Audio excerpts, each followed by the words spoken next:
The Adventures of Sherlock Holmes, by Sir Arthur Conan Doyle. Adventure 1, A Scandal in Bohemia. To Sherlock Holmes she is always the woman. I have seldom heard him mention her under any other name. In his eyes she eclipses and predominates the whole of her sex. It was not that he felt any emotion akin to love for Irene Adler. All emotions, and that one particularly, were abhorrent to his cold, precise, but admirably balanced mind. He was, I take it, the most perfect reasoning and observing machine that the world has seen, but as a lover he would have placed himself in a false position. He never spoke of the softer passions, save with a gibe and a sneer. They were admirable things for the observer, excellent for drawing the veil from men's motives and actions. But for the trained reasoner to admit such intrusions into his own delicate and finely adjusted temperament was to introduce a distracting factor which might throw a doubt upon all his mental results. Grit in a sensitive instrument, or a crack in one of his own high-power lenses, would not be more disturbing than a strong emotion in a nature such as his. And yet there was but one woman to him, and that woman was the late Irene Adler, of dubious and questionable memory. I had seen little of Holmes lately. My marriage had drifted us away from each other. My own complete happiness, and the home-centered interests which rise up around the man who first finds himself master of his own establishment, was sufficient to absorb all my attention, while Holmes, who loathed every form of society with his whole Bohemian soul, remained in our lodgings in Baker Street, buried among his old books, and alternating from week to week between cocaine and ambition, the drowsiness of the drug, and the fierce energy of his own keen nature.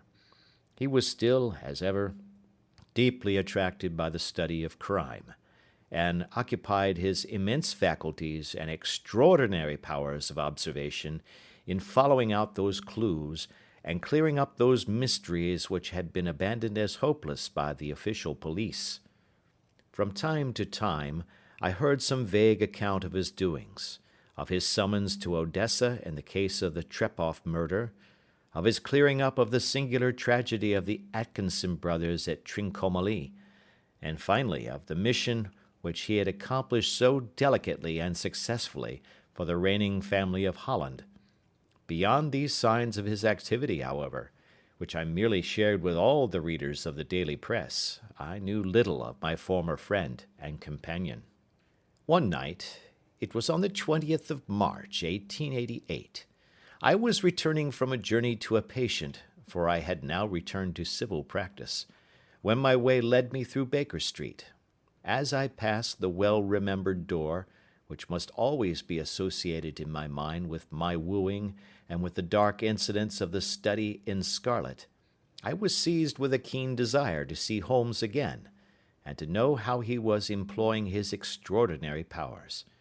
His rooms were brilliantly lit, and even as I looked up, I saw his tall, spare figure pass twice in a dark silhouette against the blind. He was pacing the room swiftly, eagerly, with his head sunk upon his chest and his hands clasped behind him. To me, who knew his every mood and habit, his attitude and manner told their own story. He was at work again. He had risen out of his drug-created dreams and was hot upon the scent of some new problem. I rang the bell and was shown up to the chamber which had formerly been in part my own. His manner was not effusive, it seldom was, but he was glad, I think, to see me. With hardly a word spoken, but with a kindly eye, he waved me to an armchair, threw across his case of cigars, and indicated a spirit case and a gasogene in the corner. Then he stood before the fire and looked me over in his singular introspective fashion. "Wedlock suits you," he remarked. "I think, Watson, that you have put on 7½ pounds since I saw you."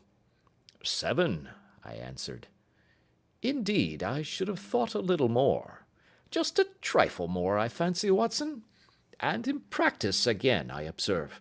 You did not tell me that you intended to go into harness." Then how do you know?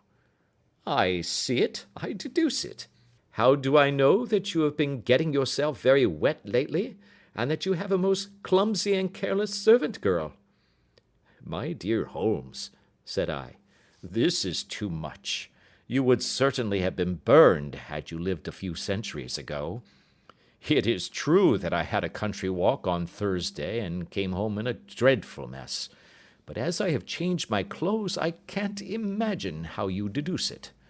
As to Mary Jane, she is incorrigible, and my wife has given her notice, but there again, I fail to see how you work it out. He chuckled to himself and rubbed his long, nervous hands together. It is simplicity itself, said he. My eyes tell me that on the inside of your left shoe, just where the firelight strikes it, the leather is scored by 6 almost parallel cuts. Obviously, they have been caused by someone who has very carelessly scraped round the edges of the sole in order to remove crusted mud from it. Hence, you see, my double deduction that you have been out in vile weather, and that you had a particularly malignant boot-slitting specimen of the London slavey. As to your practice, if a gentleman walks into my rooms smelling of iodoform, with a black mark of nitrate of silver upon his right forefinger, and a bulge on the right side of his top hat, to show where he has secreted his stethoscope, I must be dull indeed, if I do not pronounce him to be an active member of the medical profession. I could not help laughing at the ease with which he explained his process of deduction. When I hear you give your reasons, I remarked, the thing always appears to me to be so ridiculously simple that I could easily do it myself, though at each successive instance of your reasoning I am baffled until you explain your process. And yet I believe that my eyes are as good as yours. Quite so, he answered, lighting a cigarette, and throwing himself down into an armchair. You see, but you do not observe. The distinction is clear. For example, you have frequently seen the steps which lead up from the hall to this room. Frequently. How often? Well, some hundreds of times. Then how many are there? How many? I don't know. Quite so. You have not observed, and yet you have seen. That is just my point. Now, I know that there are 17 steps, because I have both seen and observed. By the way, since you are interested in these little problems, and since you are good enough to chronicle one or two of my trifling experiences, you may be interested in this. He threw over a sheet of thick, pink-tinted notepaper which had been lying open upon the table. It came by the last post, said he. Read it aloud. The note was undated, and without either signature or address. There will call upon you tonight at 7:45, it said, a gentleman who desires to consult you upon a matter of the very deepest moment. Your recent services to one of the royal houses of Europe have shown that you are one who may safely be trusted with matters which are of an importance which can hardly be exaggerated. This account of you we have from all quarters received. Be in your chamber then at that hour, and do not take it amiss if your visitor wear a mask. This is indeed a mystery, I remarked. What do you imagine that it means? I have no data yet. It is a capital mistake to theorize before one has data. Insensibly one begins to twist facts to suit theories, instead of theories to suit facts. But the note itself, what do you deduce from it? I carefully examined the writing, and the paper upon which it was written. The man who wrote it was presumably well-to-do, I remarked, endeavoring to imitate my companion's processes. Such paper could not be bought under 1/2 crown a packet. It is peculiarly strong and stiff. Peculiar, that is the very word, said Holmes. It is not an English paper at all. Hold it up to the light.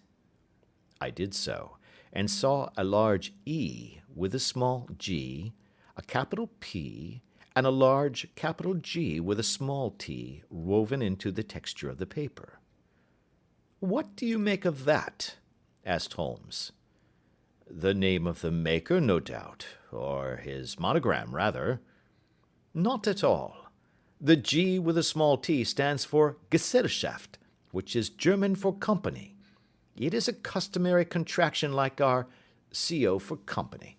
P, of course, stands for Papier. Now for the EG. Let us glance at our Continental Gazetteer." He took down a heavy brown volume from his shelves. Iglonitz, here we are, Egria. It is in a German-speaking country, in Bohemia, not far from Carlsbad. Remarkable as being the scene of the death of Wallenstein, and for its numerous glass factories and paper mills. Ha ha, my boy, what do you make of that? His eyes sparkled, and he sent up a great blue triumphant cloud from his cigarette. "The paper was made in Bohemia," I said. "Precisely, and the man who wrote the note is a German. Do you note the peculiar construction of the sentence? 'This account of you we have from all quarters received'? A Frenchman or Russian could not have written that. It is the German who is so uncourteous to his verbs. It only remains, therefore, to discover what is wanted by this German who writes upon Bohemian paper and prefers wearing a mask to showing his face. And here he comes, if I am not mistaken, to resolve all our doubts." As he spoke, there was a sharp sound of horses' hoofs and grating wheels against the curb, followed by a sharp pull at the bell. Holmes whistled. "A pair, by the sound," said he. "Yes," he continued, glancing out of the window. "A nice little brougham and a pair of beauties. 150 guineas apiece. There's money in this case, Watson, if there is nothing else." "I think that I had better go, Holmes." "Not a bit, Doctor. Stay where you are. I am lost without my Boswell, and this promises to be interesting. It would be a pity to miss it." "But your client—" "Never mind him. I may want your help, and so may he. Here he comes. Sit down in that armchair, Doctor, and give us your best attention." A slow and heavy step, which had been heard upon the stairs and in the passage, paused immediately outside the door. Then there was a loud and authoritative tap. "Come in," said Holmes. A man entered who could hardly have been less than 6 feet 6 inches in height, with a chest and limbs of a Hercules. His dress was rich, with a richness which would, in England, be looked upon as akin to bad taste. Heavy bands of astrakhan were slashed across the sleeves and fronts of his double-breasted coat, while the deep blue cloak which was thrown over his shoulders was lined with flame-colored silk, and secured at the neck with a brooch, which consisted of a single flaming beryl. Boots, which extended halfway up his calves, and which were trimmed at the tops with rich brown fur, completed the impression of barbaric opulence which was suggested by his whole appearance.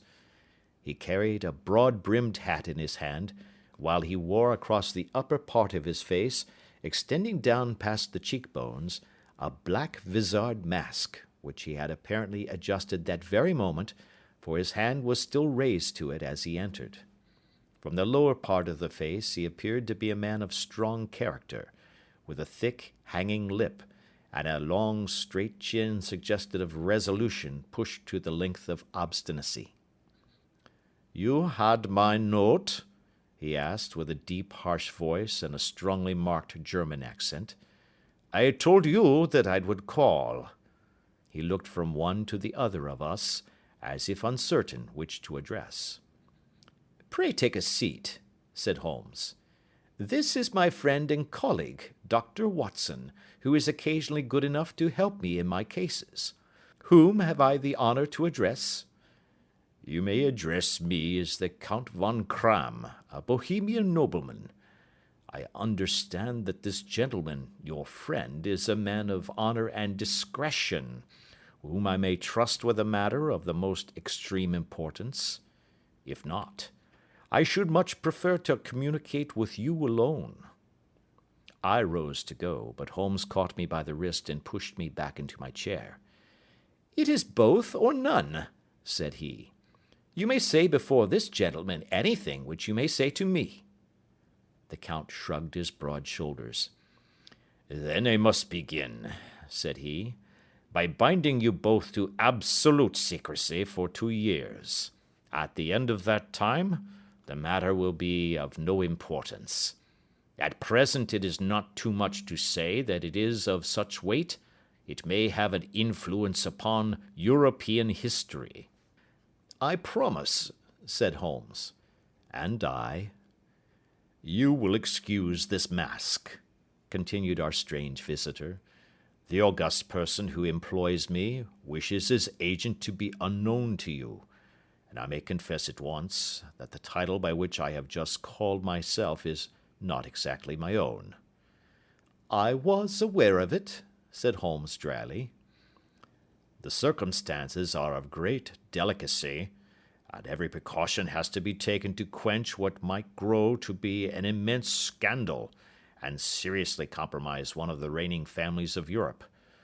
To speak plainly, the matter implicates the great house of Ormstein, hereditary kings of Bohemia."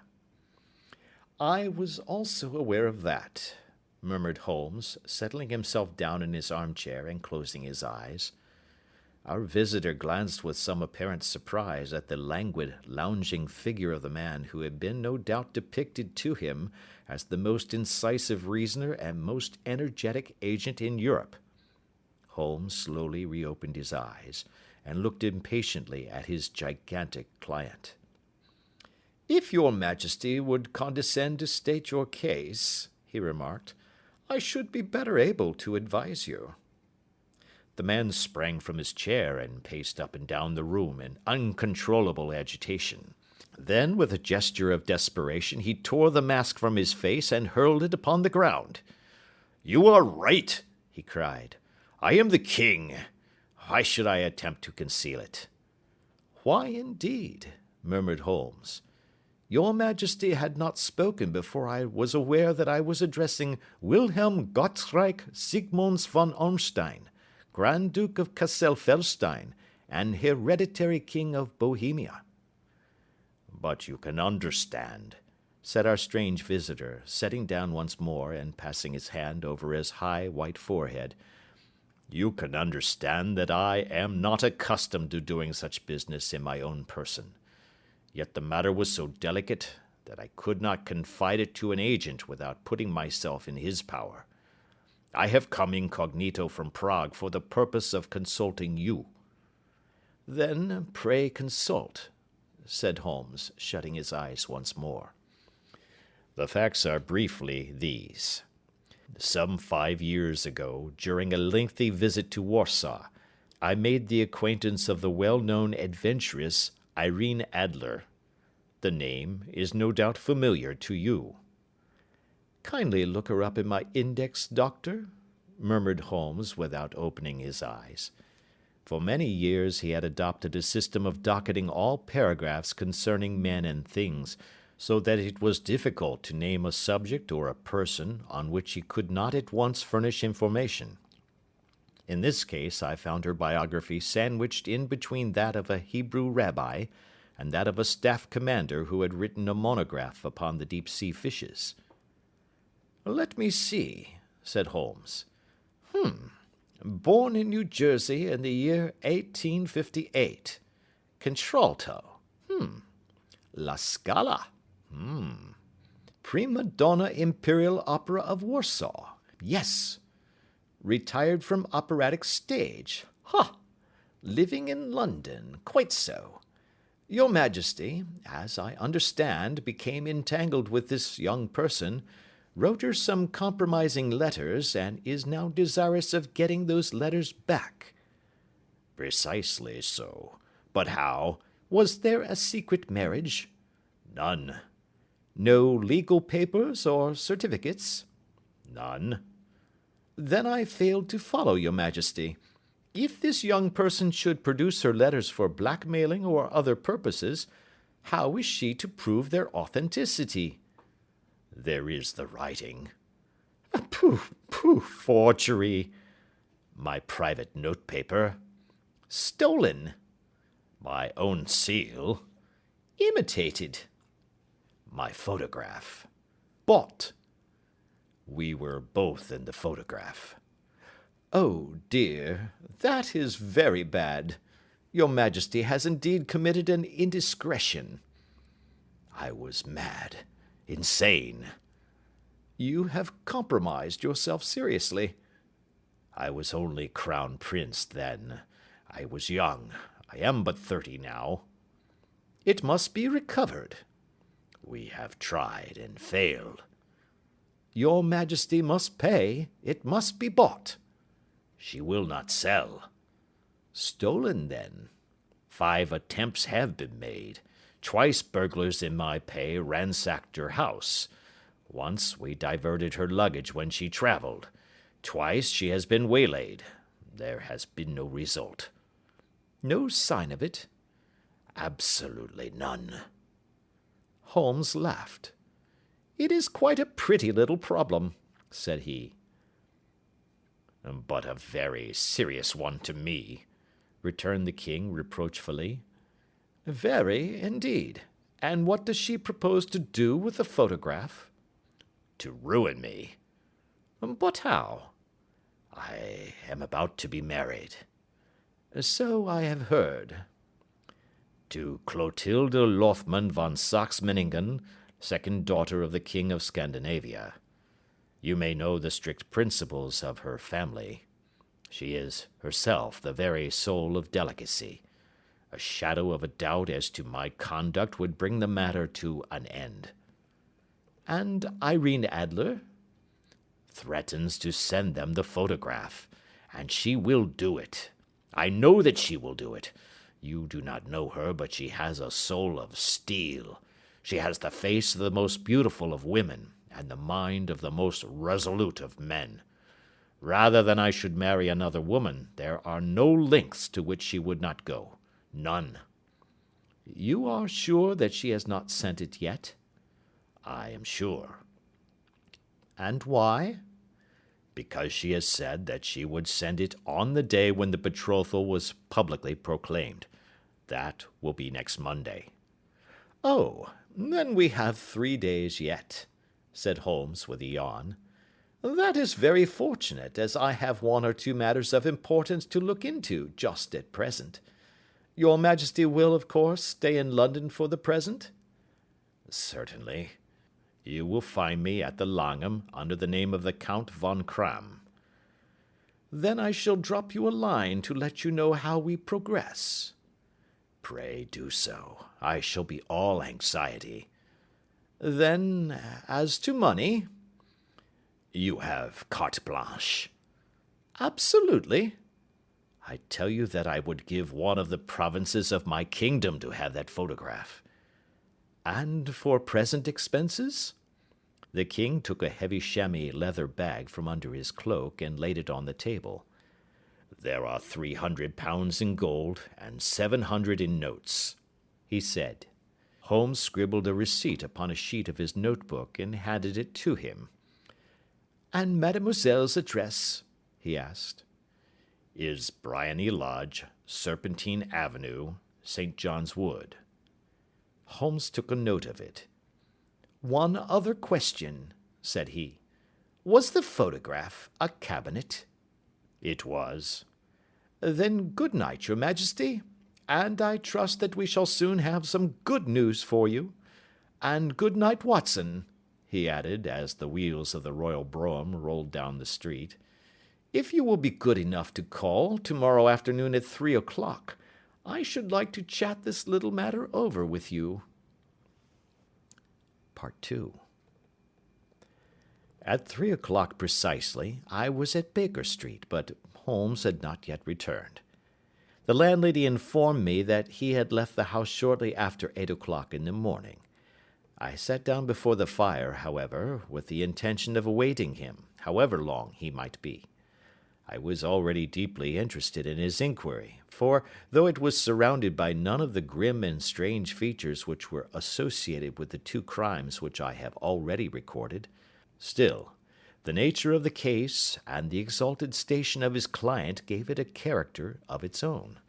Indeed, apart from the nature of the investigation which my friend had on hand, there was something in his masterly grasp of a situation, and his keen, incisive reasoning, which made it a pleasure to me to study his system of work, and to follow the quick, subtle methods by which he disentangled the most inextricable mysteries.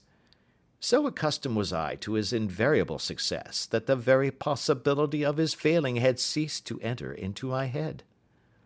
It was close upon 4 before the door opened, and a drunken-looking groom, ill-kempt and side-whiskered, with an inflamed face and disreputable clothes, walked into the room.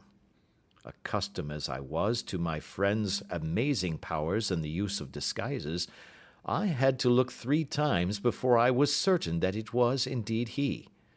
With a nod he vanished into the bedroom, whence he emerged in 5 minutes, tweed-suited and respectable as of old. Putting his hands into his pockets, he stretched out his legs in front of the fire and laughed heartily for some minutes. "Well, really," he cried, and then he choked and laughed again until he was obliged to lie back, limp and helpless, in the chair. "What is it?" "It's quite too funny. I am sure you could never guess how I employed my morning, or what I ended by doing." "I can't imagine. I suppose that you must have been watching the habits and perhaps the house of Miss Irene Adler?" "Quite so, but the sequel was rather unusual. I will tell you, however. I left the house a little after 8 o'clock this morning in the character of a groom out of work. There is a wonderful sympathy and freemasonry among horsey men. Be one of them, and you will know all that there is to know. I soon found Briony Lodge. It is a bijou villa with a garden at the back, but built out in front right up to the road, 2 stories. Chubb lock to the door. Large sitting room on the right side, well furnished, with long windows almost to the floor, and those preposterous English window fasteners which a child could open. Behind there was nothing remarkable, save that the passage window could be reached from the top of the coach-house. I walked round it, and examined it closely from every point of view, but without noting anything of interest. I then lounged down the street and found, as I expected, that there was a mews in a lane which runs down by one wall of the garden. I lent the ostlers a hand in rubbing down their horses, and received in exchange 2d, a glass of half and half, 2 fills of shag tobacco, and as much information as I could desire about Miss Adler, to say nothing of 6 other people in the neighbourhood, in whom I was not in the least interested, but whose biographies I was compelled to listen to. "And what of Irene Adler?" I asked. "Oh, she has turned all the men's head down in that part. She is the daintiest thing under a bonnet on this planet. So say the Serpentine Mews to a man. She lives quietly, sings at concerts, drives out at 5 every day, and returns at 7 sharp for dinner. Seldom goes out at other times except when she sings. Has only 1 male visitor, but a good deal of him. He is dark, handsome, and dashing, never calls less than once a day, and often twice. He is a Mr. Godfrey Norton, of the Inner Temple. See the advantages of a cabman as a confidant. They had driven him home 12 times from Serpentine Mews, and knew all about him. When I had listened to all they had to tell, I began to walk up and down near Briony Lodge once more, and to think over my plan of campaign.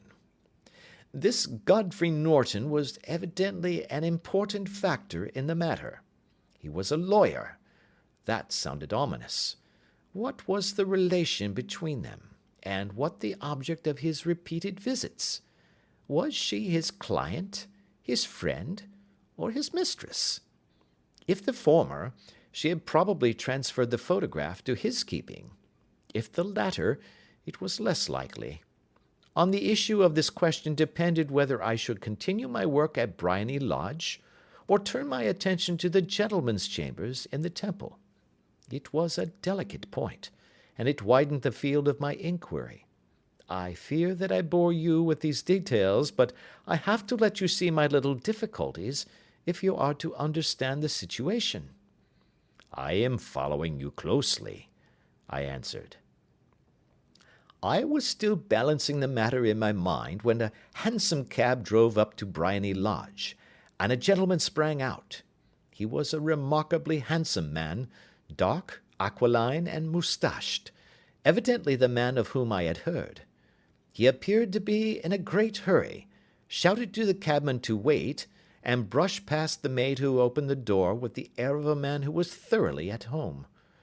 He was in the house about half an hour, and I could catch glimpses of him in the windows of the sitting-room, pacing up and down, talking excitedly, and waving his arms.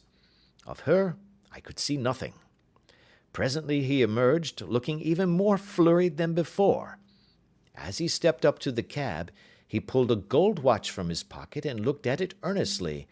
"Drive like the devil," he shouted, "first to Gross and Hankey's in Regent Street, and then to the Church of St. Monica in the Edgware Road. Half a guinea if you do it in 20 minutes. Away they went, and I was just wondering whether I should not do well to follow them, when up the lane comes a neat little landau, the coachman with his coat only half buttoned, and his tie under his ear, while all the tags of his harness were sticking out of the buckles. It hadn't pulled up before she shot out of the hall door and into it. I only caught a glimpse of her at the moment, but she was a lovely woman, with a face that a man might die for. "The Church of St. Monica, John," she cried, "and half a sovereign if you reach it in 20 minutes. This was quite too good to lose, Watson. I was just balancing whether I should run for it, or whether I should perch behind her landau, when a cab came through the street. The driver looked twice at such a shabby fare, but I jumped in before he could object. "The Church of St. Monica," said I, "and half a sovereign if you reach it in 20 minutes. It was 25 minutes to 12, and of course it was clear enough what was in the wind. My cabby drove fast. I don't think I ever drove faster, but the others were there before us. The cab and the landau with their steaming horses were in front of the door when I arrived. I paid the man and hurried into the church. There was not a soul there save the two whom I had followed, and a surpliced clergyman, who seemed to be expostulating with them. They were all three standing in a knot in front of the altar. I lounged up the side aisle like any other idler who has dropped into a church. Suddenly, to my surprise, the three at the altar faced round to me, and Godfrey Norton came running as hard as he could towards me. "Thank God!" he cried. "You'll do. Come, come." "What then?" I asked. "Come, man, come. Only 3 minutes, or it won't be legal." I was half dragged up to the altar, and before I knew where I was, I found myself mumbling responses which were whispered in my ear, and vouching for things of which I knew nothing, and generally assisting in the secure tying up of Irene Adler, spinster, to Godfrey Norton, bachelor. It was all done in an instant, and there was the gentleman thanking me on the one side, and the lady on the other, while the clergyman beamed on me in front. It was the most preposterous position in which I ever found myself in my life, and it was the thought of it that started me laughing just now. It seems that there had been some informality about their license, that the clergyman absolutely refused to marry them without a witness of some sort, and that my lucky appearance saved the bridegroom from having to sally out into the streets in search of a best man. The bride gave me a sovereign, and I mean to wear it on my watch chain in memory of the occasion. "This is a very unexpected turn of affairs," said I. "And what then?" "Well, I found my plans very seriously menaced. It looked as if the pair might take an immediate departure, and so necessitate very prompt and energetic measures on my part. At the church door, however, they separated, he driving back to the Temple, and she to her own house. "I shall drive out in the park at 5 as usual," she said as she left him. I heard no more. They drove away in different directions, and I went off to make my own arrangements. "Which are?" "Some cold beef and a glass of beer," he answered, ringing the bell. "I have been too busy to think of food, and I am likely to be busier still this evening. By the way, Doctor, I shall want your cooperation." "I shall be delighted." "You don't mind breaking the law?" "Not in the least." "Nor running a chance of arrest?" "Not in a good cause." "Oh, the cause is excellent." "Then I am your man." "I was sure that I might rely on you." "But what is it you wish?"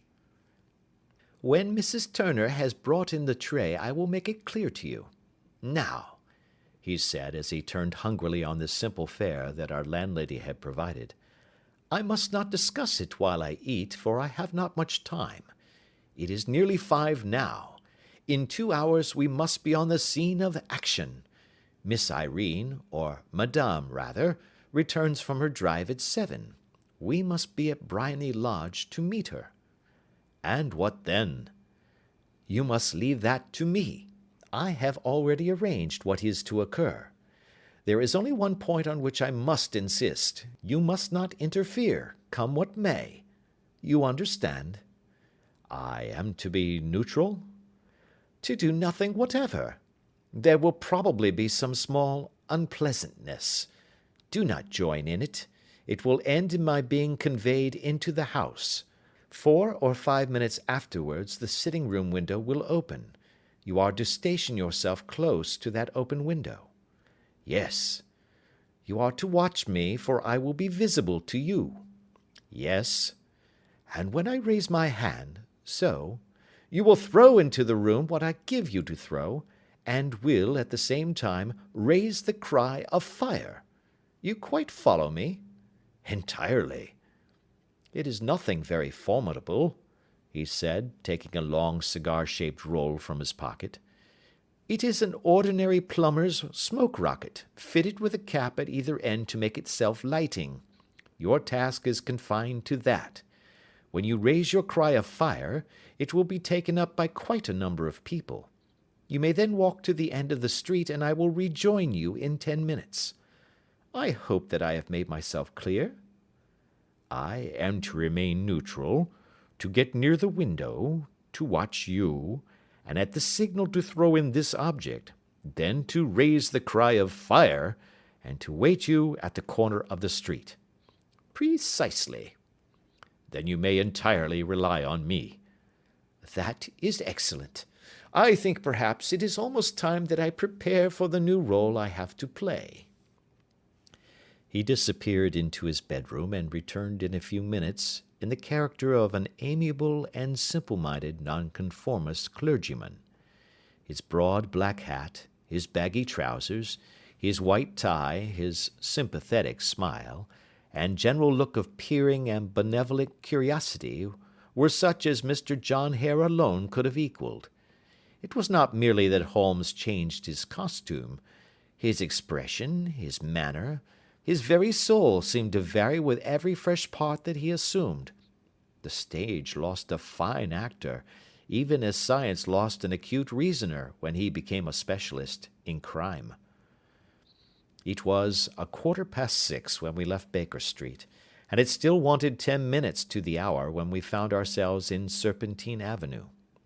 It was already dusk, and the lamps were just being lighted as we paced up and down in front of Briony Lodge, waiting for the coming of its occupant. The house was just such as I had pictured it from Sherlock Holmes's succinct description, but the locality appeared to be less private than I expected. On the contrary, for a small street in a quiet neighborhood, it was remarkably animated. There was a group of shabbily dressed men smoking and laughing in a corner, a scissors grinder with his wheel, 2 guardsmen who were flirting with a nurse girl, and several well-dressed young men who were lounging up and down with cigars in their mouths. "You see," remarked Holmes, as we paced to and fro in front of the house, This marriage rather simplifies matters. The photograph becomes a double-edged weapon now. The chances are that she would be as averse to its being seen by Mr. Godfrey Norton as our client is to its coming to the eyes of his princess. Now the question is, where are we to find the photograph? Where indeed? It is most unlikely that she carries it about with her. It is cabinet size, too large for easy concealment about a woman's dress. She knows that the king is capable of having her waylaid and searched. 2 attempts of the sort have already been made. We may take it, then, that she does not carry it about with her. Where, then? Her banker or her lawyer? There is that double possibility.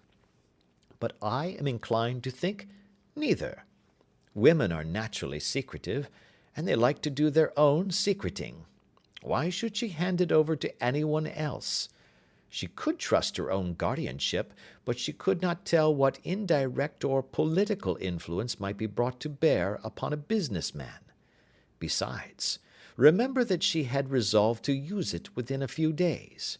It must be where she can lay her hands upon it. It must be in her own house.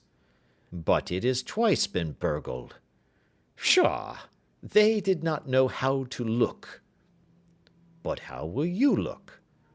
I will not look. What then? I will get her to show me. But she will refuse. She will not be able to. But I hear the rumble of wheels. It is her carriage. Now, carry out my orders to the letter. As he spoke, the gleam of the sidelights of a carriage came round the curve of the avenue. It was a smart little landau which rattled up to the door of Briony Lodge. As it pulled up, one of the loafing men at the corner dashed forward to open the door in the hope of earning a copper, but was elbowed away by another loafer, who had rushed up with the same intention. A fierce quarrel broke out, which was increased by the 2 guardsmen, who took sides with one of the loungers, and by the scissors grinder, who was equally hot upon the other side. A blow was struck, and in an instant the lady, who had stepped from her carriage, was the centre of a little knot of flushed and struggling men, who struck savagely at each other with their fists and sticks. Holmes dashed into the crowd to protect the lady, but, just as he reached her, he gave a cry and dropped to the ground, with the blood running freely down his face. At his fall the guardsmen took to their heels in one direction, and the loungers in the other, while a number of better-dressed people, who had watched the scuffle without taking part in it, crowded in to help the lady and to attend to the injured man. Irene Adler, as I will still call her, had hurried up the steps, but she stood at the top with her superb figure outlined against the lights of the hall, looking back into the street. "Is the poor gentleman much hurt?" she asked. "He is dead," cried several voices. "No, no, there's life in him," shouted another, "but he'll be gone before you can get him to hospital." "He's a brave fellow," said a woman. "They would have had the lady's purse and watch if it hadn't been for him. They were a gang, and a rough one too. Ah, he's breathing now." "He can't lie in the street. May we bring him in, marm?" "Surely. Bring him into the sitting-room. There is a comfortable sofa. This way, please."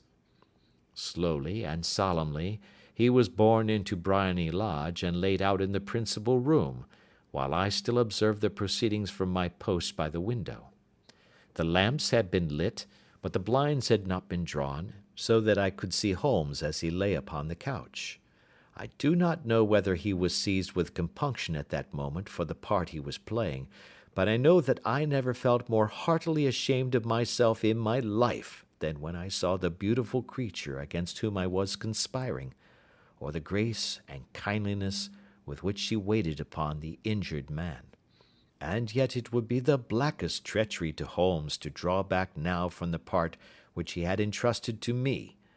I hardened my heart, and took the smoke rocket from under my ulster. After all, I thought, we are not injuring her. We are but preventing her from injuring another." Holmes had sat up upon the couch, and I saw him motion like a man who is in need of air. A maid rushed across and threw open the window. At the same instant I saw him raise his hand, and at the signal I tossed my rocket into the room with a cry of "Fire!" The word was no sooner out of my mouth than the whole crowd of spectators, well dressed and ill, gentlemen, ostlers, and servant maids, joined in a general shriek of "Fire!" Thick clouds of smoke curled through the room and out at the open window. I caught a glimpse of rushing figures, and a moment later the voice of Holmes from within, assuring them that it was a false alarm. Slipping through the shouting crowd, I made my way to the corner of the street, and in 10 minutes was rejoiced to find my friend's arm in mine, and to get away from the scene of uproar. He walked swiftly and in silence for some minutes until we had turned down one of the quiet streets which lead towards the Edgware Road. "You did it very nicely, Doctor," he remarked. "Nothing could have been better. It is all right." "You have the photograph?" "I know where it is." "And how did you find out?" "She showed me, as I told you she would." "I am still in the dark." "I do not wish to make a mystery," said he, laughing. "The matter was perfectly simple. You, of course, saw that everyone in the street was an accomplice. They were all engaged for the evening." "I guessed as much." "Then, when the row broke out, I had a little moist red paint in the palm of my hand. I rushed forward, fell down, clapped my hand to my face, and became a piteous spectacle. It is an old trick. That also I could fathom. Then they carried me in. She was bound to have me in. What else could she do? And into her sitting room, which was the very room which I suspected. It lay between that and her bedroom, and I was determined to see which. They laid me on a couch. I motioned for air. They were compelled to open the window, and you had your chance." "How did that help you?" "It was all important. When a woman thinks that her house is on fire, her instinct is at once to rush to the thing which she values most. It is a perfectly overpowering impulse, and I have more than once taken advantage of it. In the case of the Darlington substitution scandal it was of use to me, and also in the Arnsworth Castle business. A married woman grabs at her baby, an unmarried one reaches for her jewel box. Now it was clear to me that Our Lady of today had nothing in the house more precious to her than what we are in quest of. She would rush to secure it. The alarm of fire was admirably done. The smoke and shouting were enough to shake nerves of steel. She responded beautifully. The photograph is in a recess behind a sliding panel just above the right bell-pull. She was there in an instant, and I caught a glimpse of it as she half drew it out. When I cried out that it was a false alarm, she replaced it, glanced at the rocket, rushed from the room, and I have not seen her since. I rose, and making my excuses, escaped from the house. I hesitated whether to attempt to secure the photograph at once, but the coachman had come in, and as he was watching me narrowly, it seemed safer to wait. A little over-precipitance may ruin all. "And now?" I asked. "Our quest is practically finished. I shall call with the king tomorrow, and with you, if you care to come with us. We will be shown into the sitting-room to wait for the lady, but it is probable that when she comes, she may find neither of us nor the photograph. It might be a satisfaction to his majesty to regain it with his own hands." "And when will you call?" "At 8 in the morning. She will not be up, so that we shall have a clear field. Besides, we must be prompt, for this marriage may mean a complete change in her life and habits. I must wire to the king without delay." We had reached Baker Street, and had stopped at the door. He was searching his pockets for the key when someone passing said, "Good night, Mr. Sherlock Holmes." There were several people on the pavement at the time, but the greeting appeared to come from a slim youth in an ulster who had hurried by. "I've heard that voice before," said Holmes, staring down the dimly lit street. "Now, I wonder who the deuce that could have been." Part 3. I slept at Baker Street that night, and we were engaged upon our toast and coffee in the morning, when the King of Bohemia rushed into the room. "You have really got it?" he cried, grasping Sherlock Holmes by either shoulder, and looking eagerly into his face. "Not yet." "But you have hopes?" "I have hopes." "Then come, I am all impatience to be gone." "We must have a cab." "No, my brougham is waiting." "Then that will simplify matters." We descended and started off once more for Briony Lodge. "Irene Adler is married," remarked Holmes. "Married? When?" "Yesterday." "But to whom?" "To an English lawyer named Norton."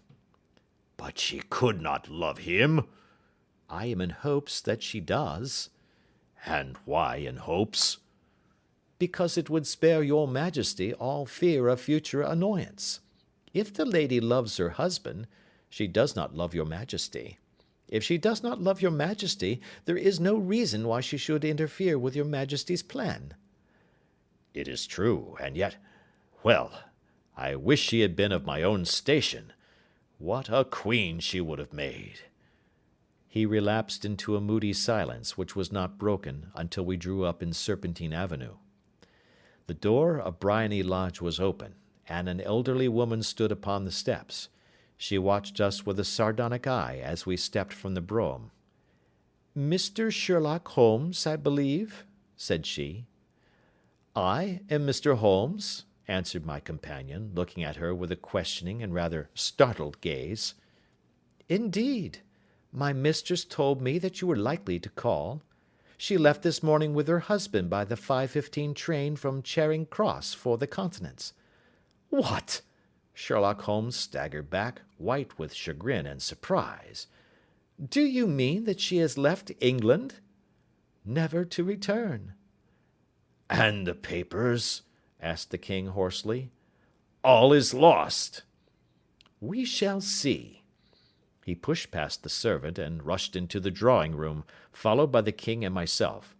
The furniture was scattered about in every direction, with dismantled shelves and open drawers, as if the lady had hurriedly ransacked them before her flight.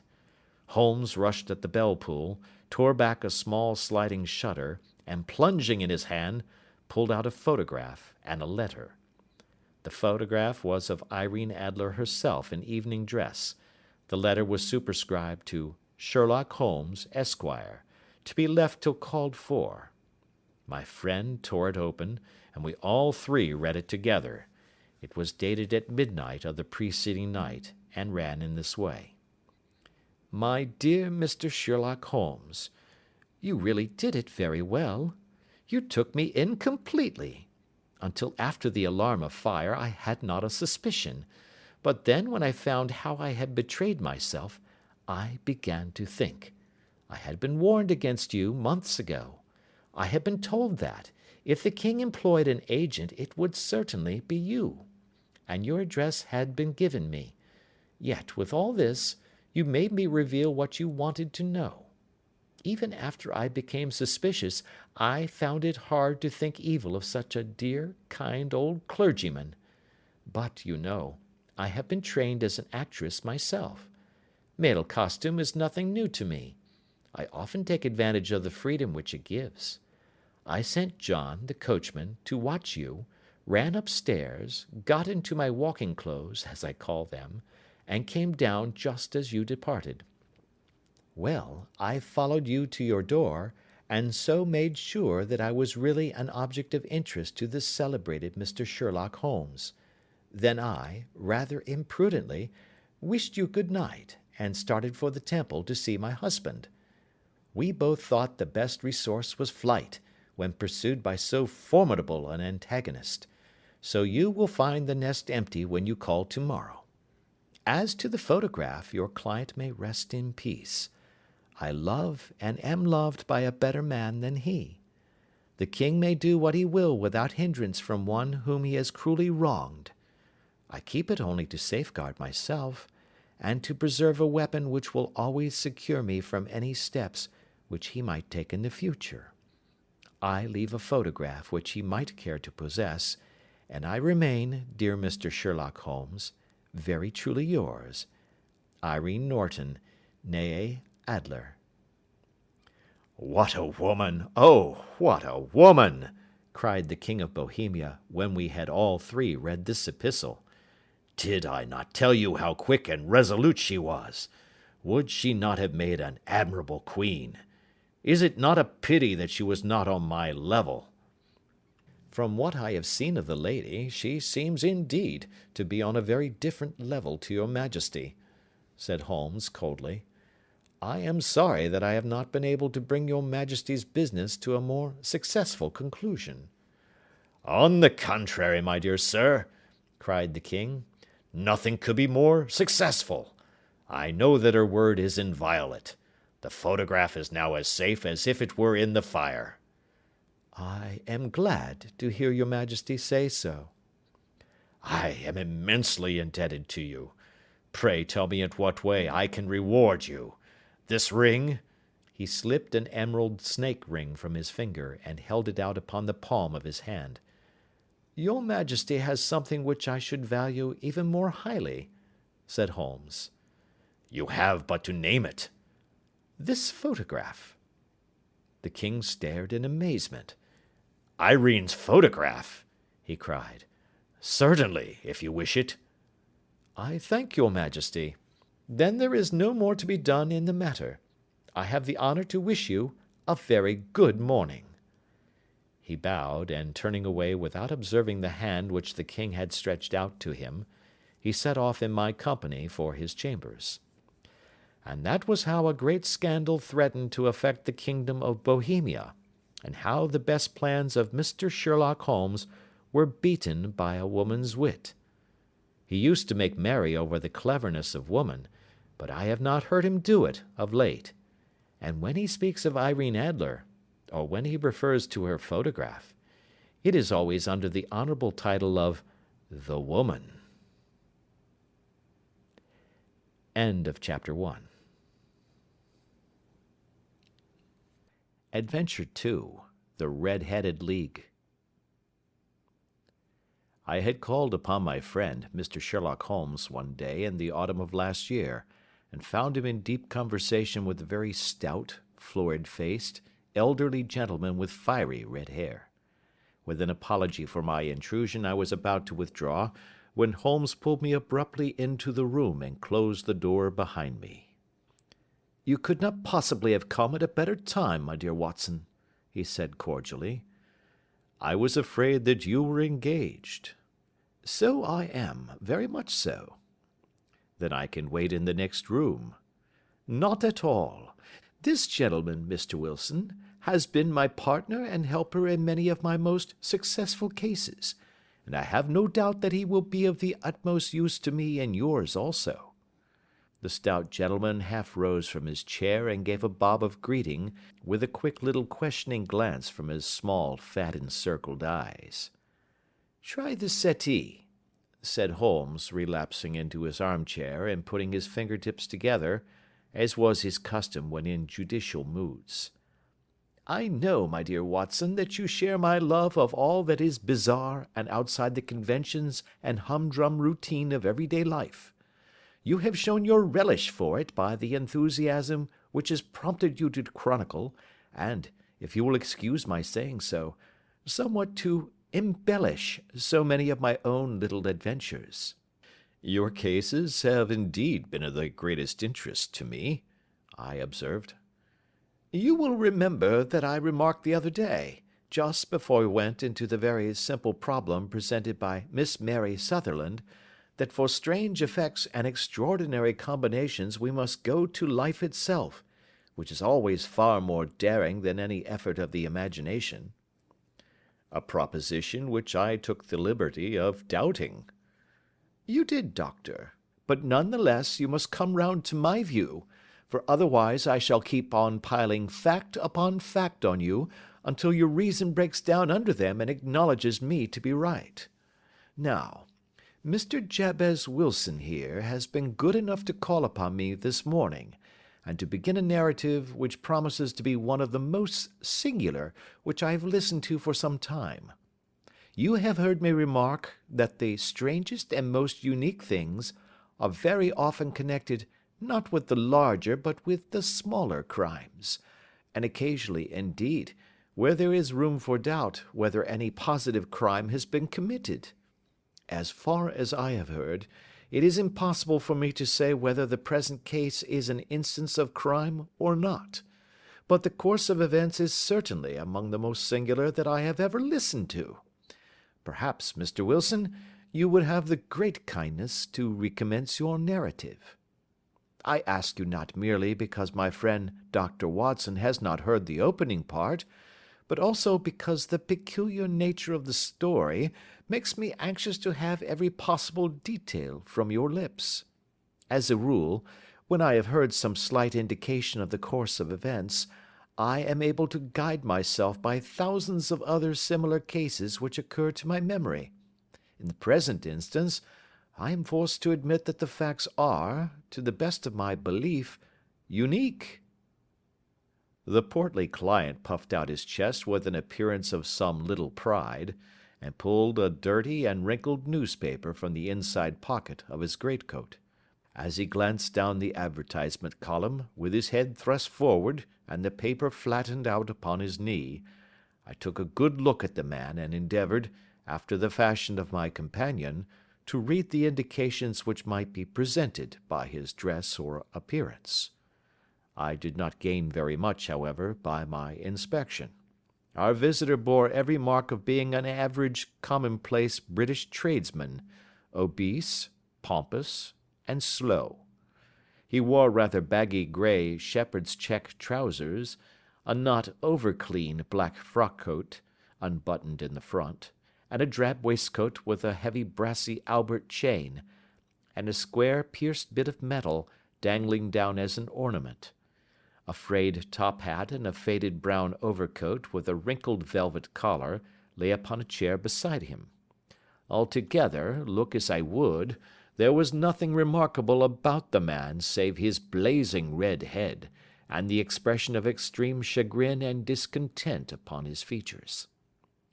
Sherlock Holmes's quick eye took in my occupation, and he shook his head with a smile as he noticed my questioning glances. "Beyond the obvious facts that he has at some time done manual labour, that he takes snuff, that he is a Freemason, that he has been in China, and that he has done a considerable amount of writing lately, I can deduce nothing else." Mr. Jabez Wilson started up in his chair, with his forefinger upon the paper, but his eyes upon my companion. "How, in the name of good fortune, did you know all that, Mr. Holmes?" he asked. "How did you know, for example, that I did manual labour? It's as true as gospel, for I began as a ship's carpenter." "Your hands, my dear sir. Your right hand is quite a size larger than your left. You have worked with it, and the muscles are more developed." "Well, the snuff, then, and the Freemasonry?" "I won't insult your intelligence by telling you how I read that, especially as, rather against the strict rules of your order, you use an arc and compass breastpin." "Ah, of course, I forgot that. But the writing?" "What else can be indicated by that right cuff so very shiny for 5 inches, and the left one with the smooth patch near the elbow where you rested upon the desk?" "Well, but China?" "The fish that you have tattooed immediately above your right wrist could only have been done in China. I have made a small study of tattoo marks, and have even contributed to the literature of the subject. That trick of staining the fish's scales of a delicate pink is quite peculiar to China. When, in addition, I see a Chinese coin hanging from your watch chain, the matter becomes even more simple." Mr. Jabez Wilson laughed heavily. "Well, I never," said he. I thought at first that you had done something clever, but I see that there was nothing in it after all." "I begin to think, Watson," said Holmes, "that I make a mistake in explaining. Omne ignoratum pro magnifico, you know, and my poor little reputation, such as it is, will suffer shipwreck if I am so candid. Can you not find the advertisement, Mr. Wilson?" "Yes, I have got it now," he answered with his thick red finger planted halfway down the column. "Here it is. This is what began it all. You just read it for yourself, sir." I took the paper from him and read as follows: "To the Red-Headed League. On account of the bequest of the late Ezekiah Hopkins, of Lebanon, Pennsylvania, USA, there is now another vacancy open which entitles a member of the League to a salary of £4 a week for purely nominal services. All red-headed men who are sound in body and mind, and above the age of 21 years, are eligible. Apply in person on Monday at 11 o'clock to Duncan Ross, at the offices of the League, 7 Pope's Court, Fleet Street." "What on earth does this mean?" I ejaculated after I had twice read over the extraordinary announcement. Holmes chuckled and wriggled in his chair, as was his habit when in high spirits. "It is a little off the beaten track, isn't it?" said he. "And now, Mr. Wilson, off you go at scratch and tell us all about yourself, your household, and the effect which this advertisement had upon your fortunes. You will first make a note, Doctor, of the paper and the date." "It is the Morning Chronicle of April 27, 1890. Just 2 months ago." "Very good. Now, Mr. Wilson?" "Well, it is just as I have been telling you, Mr. Sherlock Holmes," said Jabez Wilson, mopping his forehead. "I have a small pawnbroker's business at Coburg Square, near the city. It's not a very large affair, and of late years it has not done more than just give me a living. I used to be able to keep 2 assistants, but now I only keep 1, and I would have a job to pay him but that he is willing to come for half wages so as to learn the business." "What is the name of this obliging youth?" asked Sherlock Holmes. "His name is Vincent Spaulding, and he's not such a youth either. It's hard to say his age. I should not wish a smarter assistant, Mr. Holmes, and I know very well that he could better himself and earn twice what I am able to give him. But, after all, if he is satisfied, why should I put ideas in his head?" "Why, indeed? You seem most fortunate in having an employee who comes under the full market price. It is not a common experience among employers in this age. I don't know that your assistant is not as remarkable as your advertisement." "Oh, he has his faults, too," said Mr. Wilson. "Never was such a fellow for photography. Snapping away with a camera when he ought to be improving his mind, and then diving down into the cellar like a rabbit into its hole to develop his pictures. That is his main fault, but on the whole, he's a good worker. There's no vice in him." "He is still with you, I presume?" "Yes, sir. He and a girl of 14, who does a bit of simple cooking and keeps the place clean. That's all I have in the house, for I am a widower and never had any family. We live very quietly, sir, the 3 of us, and we keep a roof over our heads and pay our debts, if we do nothing more. The first thing that put us out was that advertisement. Spaulding, he came down into the office just this day 8 weeks, with this very paper in his hand, and he says, 'I wish to the Lord, Mr. Wilson, that I was a red-headed man.' 'Why that?' I asks. 'Why,' says he, 'here's another vacancy on the League of the Red-Headed Men. It's worth quite a little fortune to any man that gets it, and I understand that there are more vacancies than there are men, so that the trustees are at their wits' end what to do with the money. If my hair would only change colour, Here's a nice little crib all ready for me to step into." "Why, what is it then?" I asked. "You see, Mr. Holmes, I am a very stay-at-home man, and as my business come to me instead of my having to go to it, I was often weeks on end without putting my foot over the doormat. In that way, I didn't know much of what was going on outside, and I was always glad of a bit of news." "Have you never heard of the League of the Red-Headed Men?" he asked with his eyes open. "Never." "Why, I wonder at that, for you are eligible yourself for one of the vacancies." "And what are they worth?" I asked. "Oh, merely a couple of hundred a year, but the work is slight, and it need not interfere very much with one's other occupations." Well, you can easily think that that made me prick up my ears, for the business has not been over good for some years, and an extra couple of hundred would have been very handy. "Tell me all about it," said I.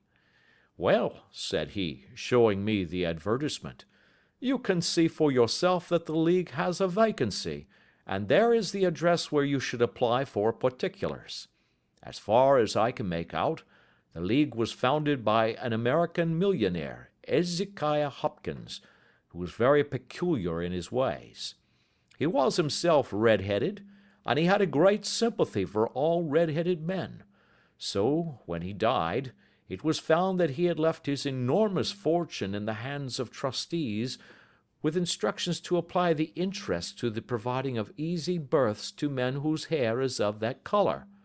From all I hear, it is splendid pay and very little to do." "But," said I, "there would be millions of red-headed men who would apply." "Not so many as you might think," he answered. "You see, it is really confined to Londoners and to grown men. This American had started from London when he was young, and he wanted to do the old town a good turn. Then again, I have heard it is no use your applying if your hair is light red, or dark red, or anything but real bright, blazing, fiery red. Now, if you cared to apply, Mr. Wilson, you would just walk in, but perhaps it would hardly be worth your while to put yourself out of the way for the sake of a few £100. Now, it is a fact, gentlemen, as you may see for yourselves, that my hair is of a very full and rich tint, so that it seemed to me that if there was to be any competition in the matter, I stood as good a chance as any man that I had ever met. Vincent Spaulding seemed to know so much about it that I thought he might prove useful, so I just ordered him to put up the shutters for the day, and to come right away with me. He was very willing to have a holiday, so we shut the business up and started off for the address that was given us in the advertisement. I never hope to see such a sight as that again, Mr. Holmes. From north, south, east, and west, every man who had a shade of red in his hair had tramped into the city to answer the advertisement. Fleet Street was choked with red-headed folk, and Pope's Court looked like a coster's orange barrow. I should not have thought there were so many in the whole country as were brought together by that single advertisement. Every shade of color they were, straw, lemon, orange, brick, Irish setter, liver, clay. But, as Spaulding said, there were not many who had the real vivid flame-colored tint. When I saw how many were waiting, I would have given it up in despair, but Spaulding would not hear of it. How he did it, I could not imagine, but he pushed and pulled and butted until he got me through the crowd, and right up to the steps which led to the office. There was a double stream upon the stair, some going up in hope, and some coming back dejected, but we wedged in as well as we could, and soon found ourselves in the office. "Your experience has been a most entertaining one," remarked Holmes as his client paused and refreshed his memory with a huge pinch of snuff. "Pray continue your very interesting statement." "There was nothing in the office but a couple of wooden chairs and a deal table, behind which sat a small man with a head that was even redder than mine. He said a few words to each candidate as he came up, and then he always managed to find some fault in them which would disqualify them. Getting a vacancy did not seem to be such a very easy matter, after all. However, when our turn came, the little man was much more favorable to me than to any of the others, and he closed the door as we entered, so that he might have a private word with us. "This is Mr. Jabez Wilson," said my assistant, "and he is willing to fill a vacancy in the league." "And he is admirably suited for it," the other answered. "He has every requirement. I cannot recall when I have seen anything so fine." He took a step backward, cocked his head on one side, and gazed at my hair until I felt quite bashful. Then suddenly he plunged forward, wrung my hand, and congratulated me warmly on my success. "It would be injustice to hesitate," said he. "You will, however, I am sure, excuse me for taking an obvious precaution." With that he seized my hair in both his hands and tugged until I yelled with the pain. "There is water in your eyes," said he as he released me. "I perceive that all is as it should be. But we have to be careful, for we have twice been deceived by wigs and once by paint. I could tell you tales of cobbler's wax which would disgust you with human nature." He stepped over to the window and shouted through it at the top of his voice that the vacancy was filled. A groan of disappointment came up from below, and the folk all trooped away in different directions until there was not a red head to be seen except my own and that of the manager. "My name," said he, "is Mr. Duncan Ross, and I am myself one of the pensioners upon the fund left by our noble benefactor. Are you a married man, Mr. Wilson? Have you a family?" I answered that I had not. His face fell immediately. "Dear me," he said gravely, "that is very serious indeed. I am sorry to hear you say that. The fund was, of course, for the propagation and spread of the redheads as well as for their maintenance. It is exceedingly unfortunate that you should be a bachelor." My face lengthened at this, Mr. Holmes, for I thought that I was not to have the vacancy after all. But after thinking it over for a few minutes, he said that it would be all right. "In the case of another," said he, "the objection might be fatal, but we must stretch a point in favor of a man with such a head of hair as yours. When shall you be able to enter upon your new duties?" "Well, it is a little awkward, for I have a business already," said I. "Oh, never mind about that, Mr. Wilson," said Vincent Spaulding. "I shall be able to look after that for you." "What would be the hours?" I asked. 10 to 2. Now, a pawnbroker's business is mostly done of an evening, Mr. Holmes, especially Thursday and Friday evening, which is just before payday, so it would suit me very well to earn a little in the mornings. Besides, I knew that my assistant was a good man, and that he would see to anything that turned up. "That would suit me very well," said I. "And the pay?" "Is £4 a week." "And the work?" "Is purely nominal." "What do you call purely nominal?" "Well, you have to be in the office, or at least in the building, the whole time. If you leave, you forfeit your whole position forever. The will is very clear upon that point. You don't comply with the conditions if you budge from the office during that time." "It's only 4 hours a day, and I should not think of leaving," said I. "No excuse will avail," said Mr. Duncan Ross. "Neither sickness nor business nor anything else. There you must stay, or you lose your billet." "And the work?" "Is to copy out the Encyclopedia Britannica. There is the first volume of it in that press. You must find your own ink, pens, and blotting paper, but we provide this table and chair. Will you be ready tomorrow?" "Certainly," I answered.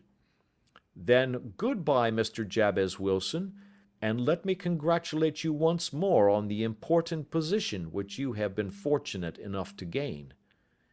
He bowed me out of the room, and I went home with my assistant, hardly knowing what to say or do, I was so pleased at my own good fortune. Well, I thought over the matter all day, and by evening I was in low spirits again, for I had quite persuaded myself that the whole affair must be some great hoax or fraud, though what its object might be I could not imagine. It seemed altogether past belief that anyone could make such a will, or that they would pay such a sum for doing anything so simple as copying out the Encyclopaedia Britannica. Vincent Spaulding did what he could to cheer me up, but by bedtime I had reasoned myself out of the whole thing. However, in the morning I determined to have a look at it anyhow, so I bought a penny bottle of ink, and with a quill pen and 7 sheets of foolscap paper, I started off for Pope's Court. Well, to my surprise and delight, everything was as right as possible. The table was set out ready for me, and Mr. Duncan Ross was there to see that I got fairly to work. He started me off upon the letter A, and then he left me, but would drop in from time to see that all was right with me. At 2 o'clock he bade me good day, complimented me upon the amount that I had written, and locked the door of the office after me. This went on for day after day, Mr. Holmes, and on Saturday the manager came in and planked down 4 golden sovereigns for my week's work. It was the same next week, and the same the week after.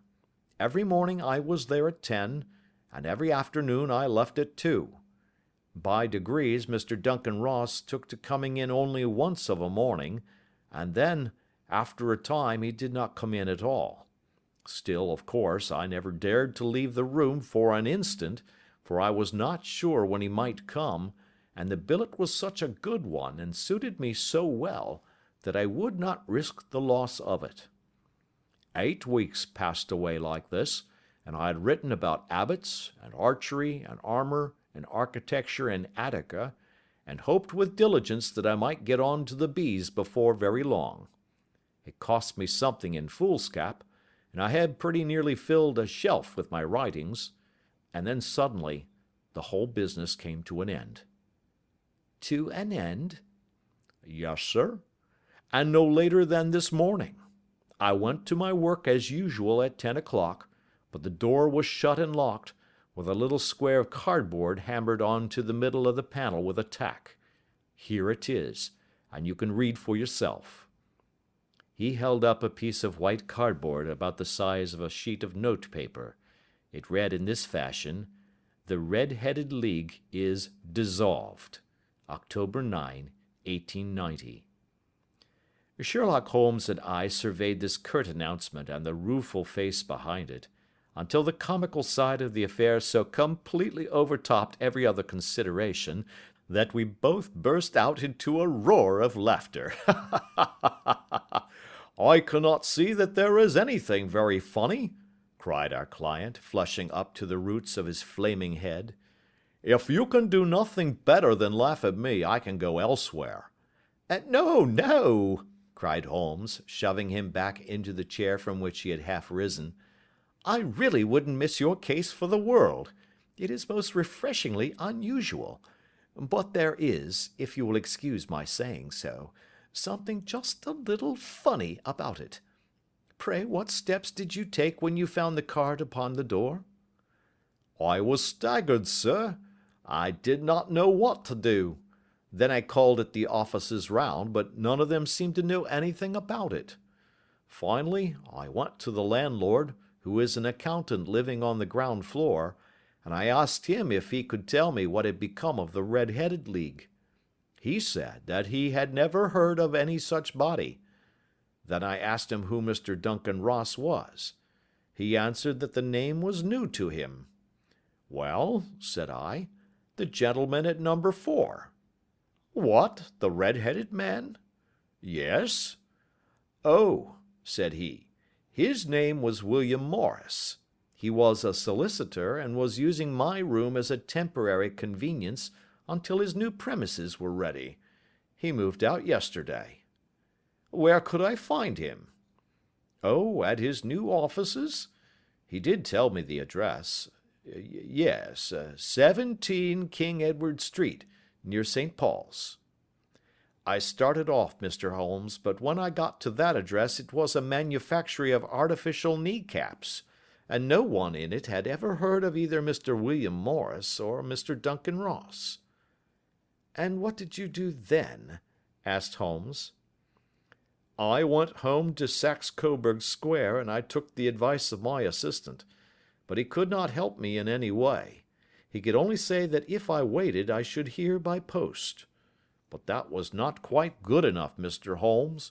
I did not wish to lose such a place without a struggle, so, as I have heard that you were good enough to give advice to poor folk who were in need of it, I came right away to you.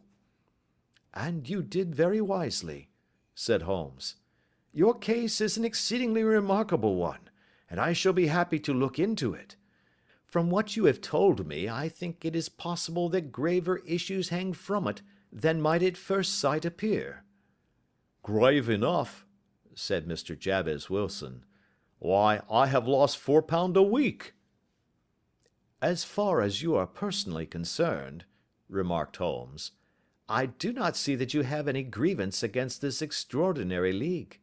On the contrary, you are, as I understand, richer by some £30, to say nothing of the minute knowledge which you have gained on every subject which comes under the letter A. You have lost nothing by them. No, sir, but I want to find out about them, and who they are, and what their object was in playing this prank, if it was a prank, upon me. It was a pretty expensive joke for them, for it cost them £32. We shall endeavour to clear up these points for you. And first, 1 or 2 questions, Mr. Wilson. This assistant of yours, who first called your attention to the advertisement, how long has he been with you? About a month, then. How did he come? In answer to an advertisement. Was he the only applicant? No, I had a dozen. Why did you pick him? Because he was handy and would come cheap. At half wages, in fact. Yes. What is he like, this Vincent Spaulding? Small, stout built, very quick in his ways, no hair on his face, though he's not short of 30. Has a white splash of acid upon his forehead. Holmes sat up in his chair in considerable excitement. I thought as much, said he. Have you ever observed that his ears are pierced for earrings? Yes, sir. He told me that a gypsy had done it for him when he was a lad. Said Holmes, sinking back in deep thought. He is still with you? Oh, yes, sir. I have only just left him. And has your business been attended to in your absence? Nothing to complain of, sir. There's never very much to do of a morning. That will do, Mr. Wilson. I shall be happy to give you an opinion upon the subject in the course of a day or two. Today is Saturday, and I hope that by Monday we may come to a conclusion. Well, Watson, said Holmes when our visitor had left us, what do you make of it all? I make nothing of it, I answered frankly. It is a most mysterious business. As a rule, said Holmes, the more bizarre a thing is, the less mysterious it proves to be. It is your commonplace, featureless crimes which are really puzzling, just as a commonplace face is the most difficult to identify. But I must be prompt over this matter. What are you going to do, then? I asked. To smoke, he answered.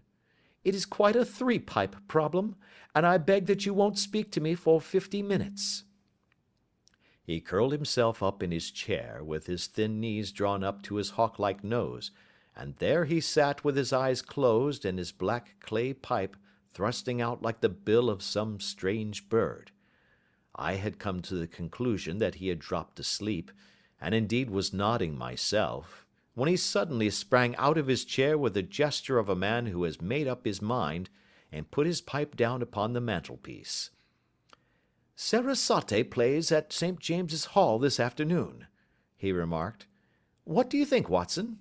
Could your patient spare you for a few hours? I have nothing to do today. My practice is never very absorbing. Then put on your hat and come.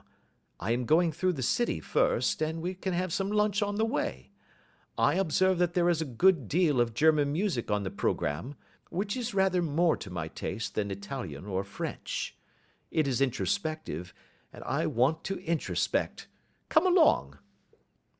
We travelled by the Underground as far as Aldersgate, and a short walk took us to Saxe Coburg Square, the scene of the singular story which we had listened to in the morning.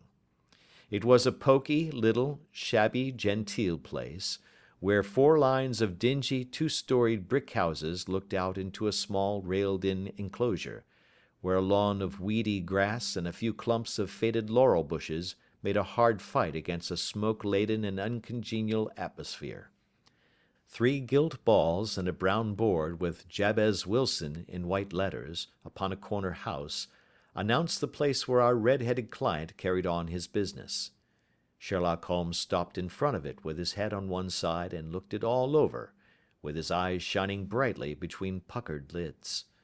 Then he walked slowly up the street and then down again to the corner, still looking keenly at the houses. Finally he returned to the pawnbroker's, and, having thumped vigorously upon the pavement with his stick 2 or 3 times, he went up to the door and knocked. It was instantly opened by a bright-looking, clean-shaven young fellow who asked him to step in. "Thank you," said Holmes. "I only wish to ask you how you would go from here to the Strand." "Third right, fourth left," answered the assistant promptly, closing the door. "Smart fellow, that," observed Holmes as we walked away. "He is, in my judgment, the 4th smartest man in London, and for daring I am not sure that he has not a claim to be 3rd. I have known something of him before." "Evidently," said I, "Mr. Wilson's assistant counts for a good deal in this mystery of the Red-Headed League. I am sure that you inquired your way merely in order that you might see him." "Not him." "What then?" "The knees of his trousers." "And what did you see?" "What I expected to see." "Why did you beat the pavement?" "My dear doctor, this is a time for observation, not for talk. We are spies in an enemy's country.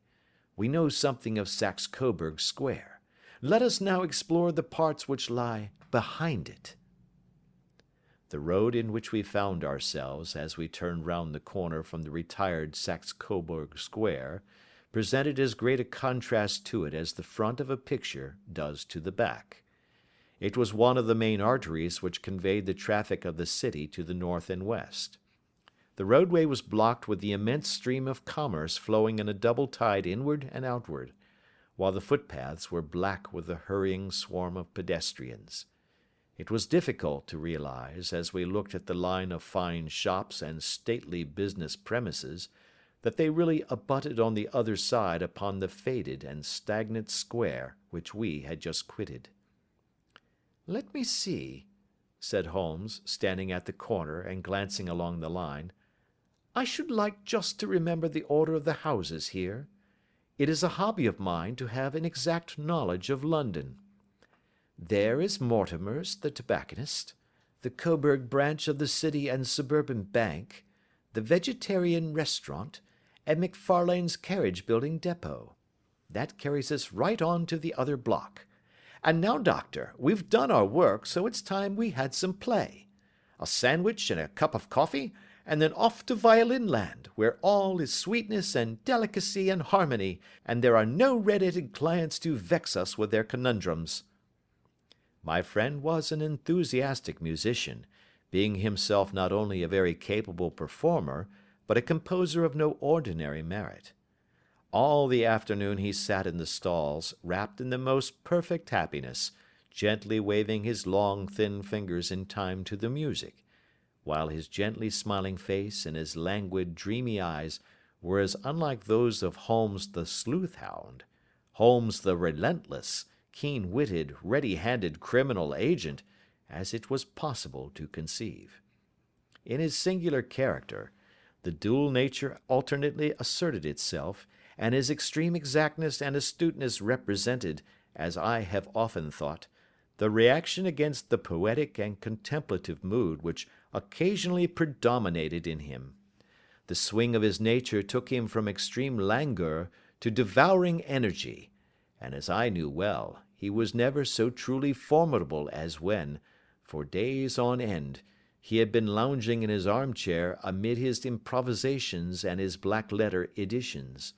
Then it was that the lust of the chase would suddenly come upon him, and that his brilliant reasoning power would rise to the level of intuition, until those who were unacquainted with his methods would look askance at him as on a man whose knowledge was not that of other mortals. When I saw him that afternoon so enwrapped in the music at St. James's Hall, I felt that an evil time might be coming upon those whom he had set himself to hunt down. "You want to go home, no doubt, Doctor?" he remarked as we emerged. "Yes, it could be as well." "And I have some business to do which will take some hours. This business at Coburg Square is serious." "Why serious?" "A considerable crime is in contemplation. I have every reason to believe that we shall be in time to stop it. But today being Saturday rather complicates matters. I shall want your help tonight." "At what time?" 10 will be early enough. I shall be at Baker Street at 10. "Very well. And, I say, Doctor, there may be some little danger, so kindly put your army revolver in your pocket." He waved his hand, turned on his heel, and disappeared in an instant among the crowd. I trust that I am not more dense than my neighbours, but I was always oppressed with a sense of my own stupidity in my dealings with Sherlock Holmes. Here I had heard what he had heard, I had seen what he had seen, and yet from his words it was evident that he saw clearly not only what had happened but what was about to happen, while to me the whole business was still confused and grotesque. As I drove home to my house in Kensington, I thought over it all, with the extraordinary story of the red-headed copier of the Encyclopedia, down to the visit to Saxe Coburg Square, and the ominous words with which he had parted from me. What was this nocturnal expedition, and why should I go armed? Where were we going, and what were we to do? I had the hint from Holmes that this smooth-faced pawnbroker's assistant was a formidable man, a man who might play a deep game. I tried to puzzle it out, but only gave it up in despair and set the matter aside until night should bring an explanation. It was 9:15 when I started from home and made my way across the park, and so through Oxford Street to Baker Street. 2 hansoms were standing at the door, and as I entered the passage I heard the sound of voices from above. On entering his room, I found Holmes in animated conversation with 2 men, one of whom I recognized as Peter Jones, the official police agent, while the other was a long, thin, sad-faced man, with a very shiny hat and oppressively respectable frock coat. "Ha! Our party is complete," said Holmes, buttoning up his pea-jacket, and taking his heavy hunting crop from the rack. "Watson, I think you know Mr. Jones of Scotland Yard? Let me introduce you to Mr. Merryweather, who is to be our companion in tonight's adventure." "We're hunting in couples again, Doctor, you see," said Jones in his consequential way. "Our friend here is a wonderful man for starting a chase. All he wants is an old dog to help him do the running down." "I hope a wild goose may not prove to be the end of our chase," observed Mr. Merryweather gloomily. "You may place considerable confidence in Mr. Holmes, sir," said the police agent loftily. "He has his own little methods, which are, if you won't mind my saying so, just a little too theoretical and fantastic, but he has the makings of a detective in him. It is not too much to say that once or twice, as in that business of the Sholto murder and the Agra treasure, he has been more nearly correct than the official force." "Oh, if you say so, Mr. Jones, it is all right," said the stranger with deference. "Still, I confess that I miss my rubber. It is the first Saturday night for 27 years that I have not had my rubber." "I think you will find," said Sherlock Holmes, "that you will play for a higher stake tonight than you have ever done yet, and that the play will be more exciting. For you, Mr. Merryweather, the stake will be some £30,000, and for you, Jones, it will be the man upon whom you wish to lay your hands." "John Clay, the murderer, thief, smasher, and forger. He's a young man, Mr. Merryweather, but he is at the head of his profession, and I would rather have my bracelets on him than on any criminal in London. He's a remarkable man, is young John Clay. His grandfather was a royal duke, and he himself has been to Eton and Oxford.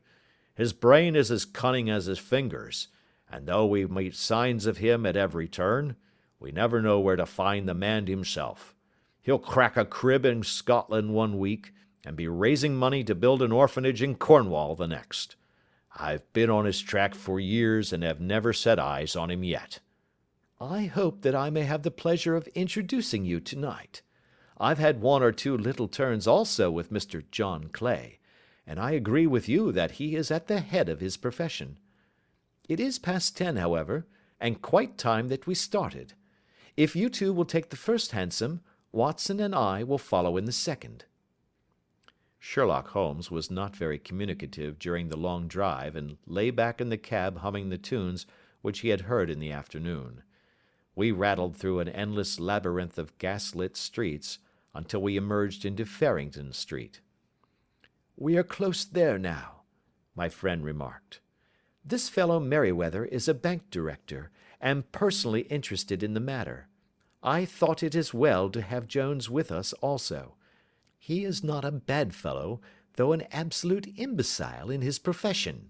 He has one positive virtue: he is as brave as a bulldog, and as tenacious as a lobster if he gets his claws upon anyone. Here we are, and they are waiting for us." We had reached the same crowded thoroughfare in which we had found ourselves in the morning. Our cabs were dismissed, and following the guidance of Mr. Merryweather, we passed down a narrow passage and through a side door, which he opened for us. Within there was a small corridor, which ended in a very massive iron gate. This also was opened, and led down a flight of winding stone steps, which terminated at another formidable gate. Mr. Merryweather stopped to light a lantern, and then conducted us down a dark, earth-smelling passage, and so, after opening a third door, into a huge vault or cellar, which was piled all round with crates and massive boxes. "You are not very vulnerable from above," Holmes remarked as he held up the lantern and gazed about him. "Nor from below," said Mr. Merryweather, striking his stick upon the flags which lined the floor. "Why, dear me, it sounds quite hollow," he remarked, looking up in surprise. "I must really ask you to be a little more quiet," said Holmes severely. "You have already imperilled the whole success of our expedition. Might I beg that you would have the goodness to sit down upon one of these boxes, and not to interfere?" The solemn Mr. Merryweather perched himself upon a crate, with a very injured expression upon his face, while Holmes fell upon his knees upon the floor, and, with the lantern and a magnifying lens, began to examine minutely the cracks between the stones. A few seconds sufficed to satisfy him, for he sprang to his feet again, and put his glass in his pocket. "We have at least an hour before us," he remarked, "for they can hardly take any steps until the good pawnbroker is safely in bed. Then they will not lose a minute, for the sooner they do their work, the longer time they will have for their escape. We are at present, Doctor, as no doubt you have divined, in the cellar of the City branch of one of the principal London banks. Mr. Merryweather is the chairman of directors, and he will explain to you that there are reasons why the more daring criminals of London should take a considerable interest in this cellar at present." "It is our French gold," whispered the director. "We have had several warnings that an attempt might be made upon it." "Your French gold?" "Yes. We had occasion some months ago to strengthen our resources, and borrowed for that purpose 30,000 napoleons from the Bank of France. It has become known that we have never had occasion to unpack the money, and that it is still lying in our cellar. The crate upon which I sit contains 2,000 napoleons packed between layers of lead foil. Our reserve of bullion is much larger at present than is usually kept in a single branch office, and the directors have had misgivings upon the subject." "Which were very well justified," observed Holmes. "And now it is time that we arranged our little plans.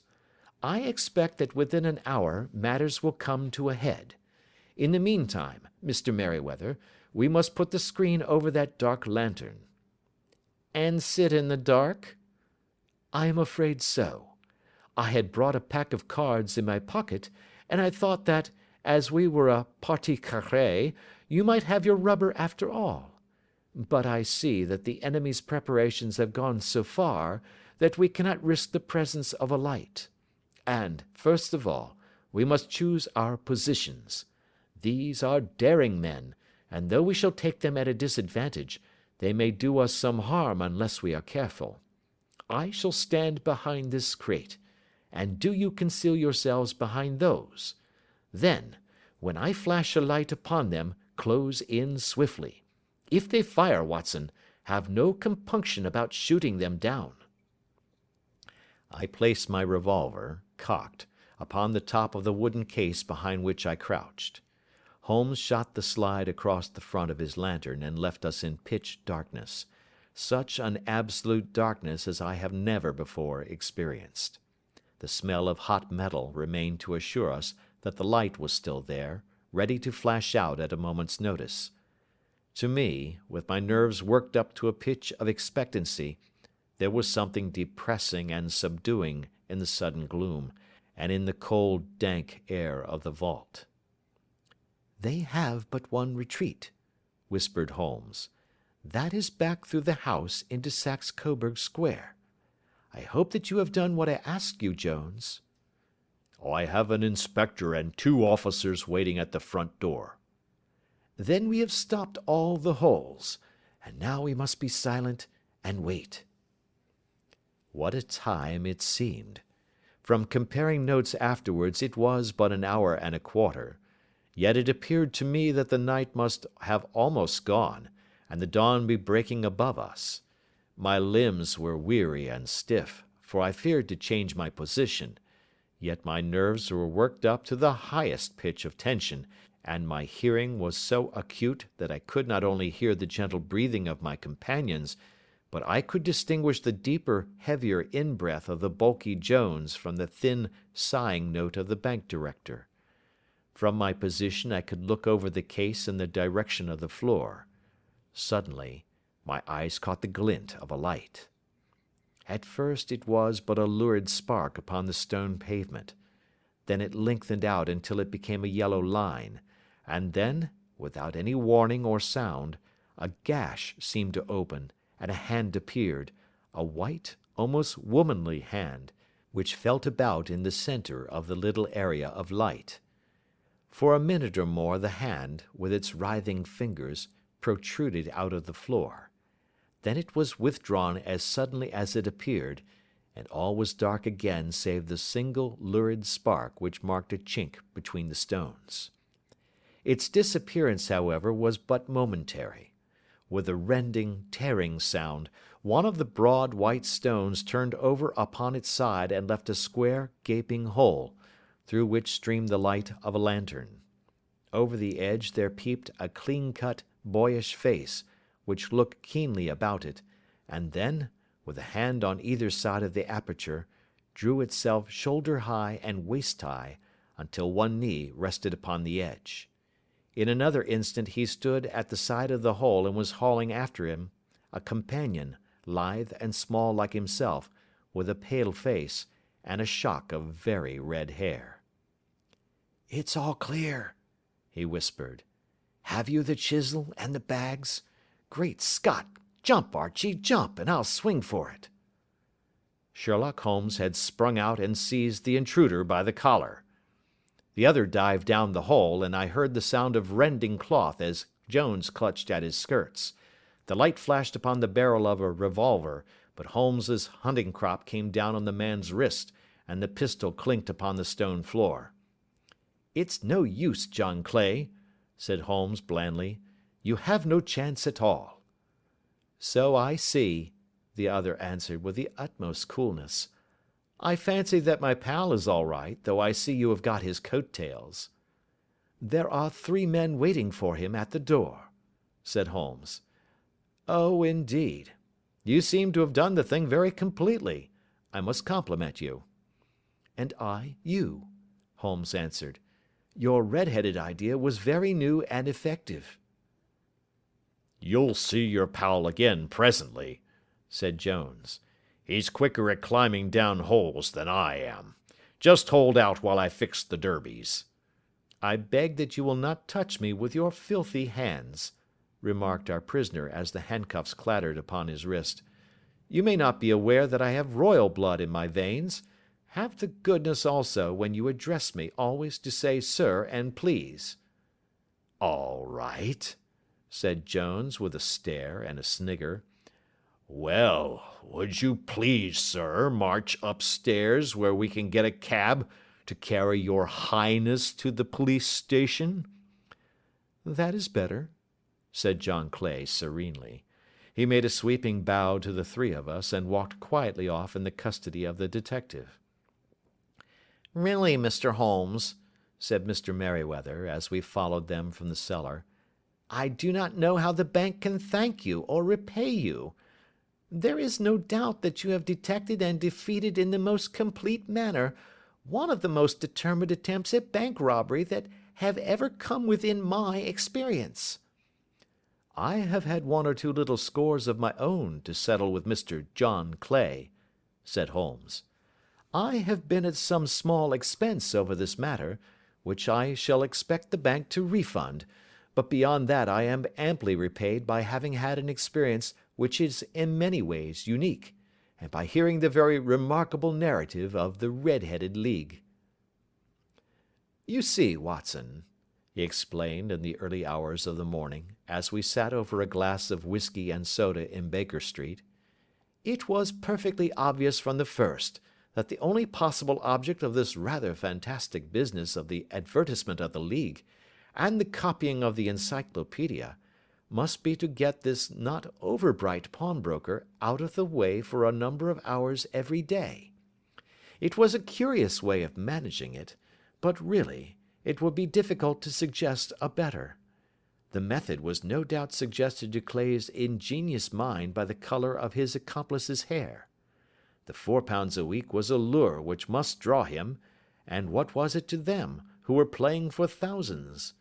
They put in the advertisement, one rogue has the temporary office, the other rogue incites the man to apply for it, and together they manage to secure his absence every morning in the week. From the time that I heard of the assistant having come for half wages, it was obvious to me that he had some strong motive for securing the situation." "But how could you guess what the motive was?" "Had there been women in the house, I should have suspected a mere vulgar intrigue. That, however, was out of the question. The man's business was a small one, and there was nothing in his house which could account for such elaborate preparations, and such an expenditure as they were at. It must, then, be something out of the house. What could it be? I thought of the assistant's fondness for photography, and his trick of vanishing into the cellar. The cellar! There was the end of this tangled clue. Then I made inquiries as to this mysterious assistant, and found that I had to deal with one of the coolest and most daring criminals in London. He was doing something in the cellar, something which took many hours a day for months on end. What could it be, once more? I could think of nothing save that he was running a tunnel to some other building. So far I had got when we went to visit the scene of action. I surprised you by beating upon the pavement with my stick. I was ascertaining whether the cellar stretched out in front or behind. It was not in front. Then I rang the bell, and as I hoped, the assistant answered it. We have had some skirmishes, but we had never set eyes upon each other before. I hardly looked at his face. His knees were what I wished to see. You must yourself have remarked how worn, wrinkled, and stained they were. They spoke of those hours of burrowing. The only remaining point was what they were burrowing for. I walked round the corner, saw the City and Suburban Bank abutted on our friend's premises, and felt that I had solved my problem.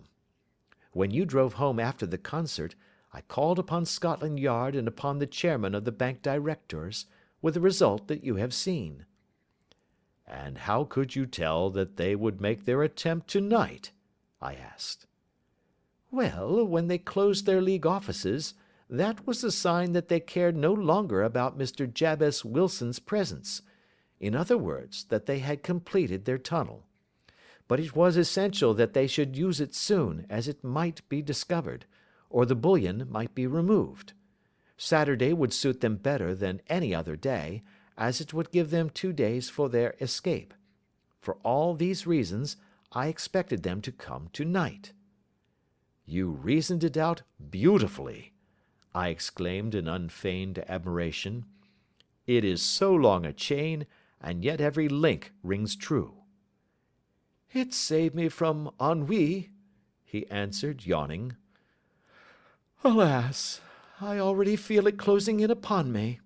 My life is spent in one long effort to escape from the commonplaces of existence. These little problems help me to do so. And you are a benefactor of the race, said I. He shrugged his shoulders. Well, perhaps, after all, it is of some little use, he remarked. L'homme c'est rien, l'œuvre c'est tout, as Gustave Flaubert wrote to George Sand. End of Adventure 2. Adventure 3. A Case of Identity. My dear fellow, said Sherlock Holmes as we sat on either side of the fire in his lodgings at Baker Street, life is infinitely stranger than anything which the mind of man could invent. We would not dare to conceive the things which are really mere commonplaces of existence. If we could fly out of that window hand in hand, hover over this great city, gently remove the roofs, and peep in at the queer things which are going on, the strange coincidences, the plannings, the cross-purposes, the wonderful chains of events, working through generations, and leading to the most outré results, it would make all fiction with its conventionalities and foreseen conclusions most stale and unprofitable. And yet I am not convinced of it, I answered. The cases which come to light in the papers are, as a rule, bald enough and vulgar enough. We have in our police reports realism pushed to its extreme limits, and yet the result is, it must be confessed, neither fascinating nor artistic. A certain selection and discretion must be used in producing a realistic effect, remarked Holmes. This is wanting in the police report, where more stress is laid, perhaps, upon the platitudes of the magistrate than upon the details, which to an observer contain the vital essence of the whole matter. Depend upon it, there is nothing so unnatural as the commonplace. I smiled and shook my head. I can quite understand your thinking so, I said. Of course, in your position of unofficial adviser and helper to everybody who is absolutely puzzled throughout 3 continents, you are brought in contact with all that is strange and bizarre. But here, I picked up the morning paper from the ground, let us put it to a practical test. Here is the first heading upon which I come. A husband's cruelty to his wife. There is half a column of print, but I know without reading it that it is all perfectly familiar to me. There is, of course, the other woman, the drink, the push, the blow, the bruise, the sympathetic sister or landlady. The crudest of writers could invent nothing more crude. Indeed, your example is an unfortunate one for your argument, said Holmes, taking the paper and glancing his eye down it. This is the Dundas separation case, and as it happens, I was engaged in clearing up some small points in connection with it. The husband was a teetotaler. There was no other woman, and the conduct complained of was that he had drifted into the habit of winding up every meal by taking out his false teeth and hurling them at his wife, which, you will allow, is not an action likely to occur to the imagination of the average story-teller. Take a pinch of snuff, doctor, and acknowledge that I have scored over you in your example. He held out his snuff-box of old gold, with a great amethyst in the centre of the lid. Its splendour was in such contrast to his homely ways and simple life that I could not help commenting upon it. "Ah," said he, "I forgot that I had not seen you for some weeks. It is a little souvenir from the King of Bohemia, in return for my assistance in the case of the Irene Adler papers." "And the ring?" I asked, glancing at a remarkable brilliant which sparkled upon his finger. "It was from the reigning family of Holland, though the matter in which I served them was of such delicacy that I cannot confide it even to you, who have been good enough to chronicle one or two of my little problems." "And have you any on hand just now?" I asked with interest. "Some 10 or 12, but none which present any feature of interest. They are important, you understand, without being interesting. Indeed, I have found that it is usually in unimportant matters that there is a field for the observation, and for the quick analysis of cause and effect which gives the charm to an investigation. The larger crimes are apt to be the simpler, for the bigger the crime, the more obvious, as a rule, is the motive. In these cases, save for one rather intricate matter which has been referred to me from Marseilles, there is nothing which presents any features of interest. It is possible, however, that I may have something better before very many minutes are over, for this is one of my clients, or I am much mistaken." He had risen from his chair and was standing between the parted blinds, gazing down into the dull, neutral-tinted London street.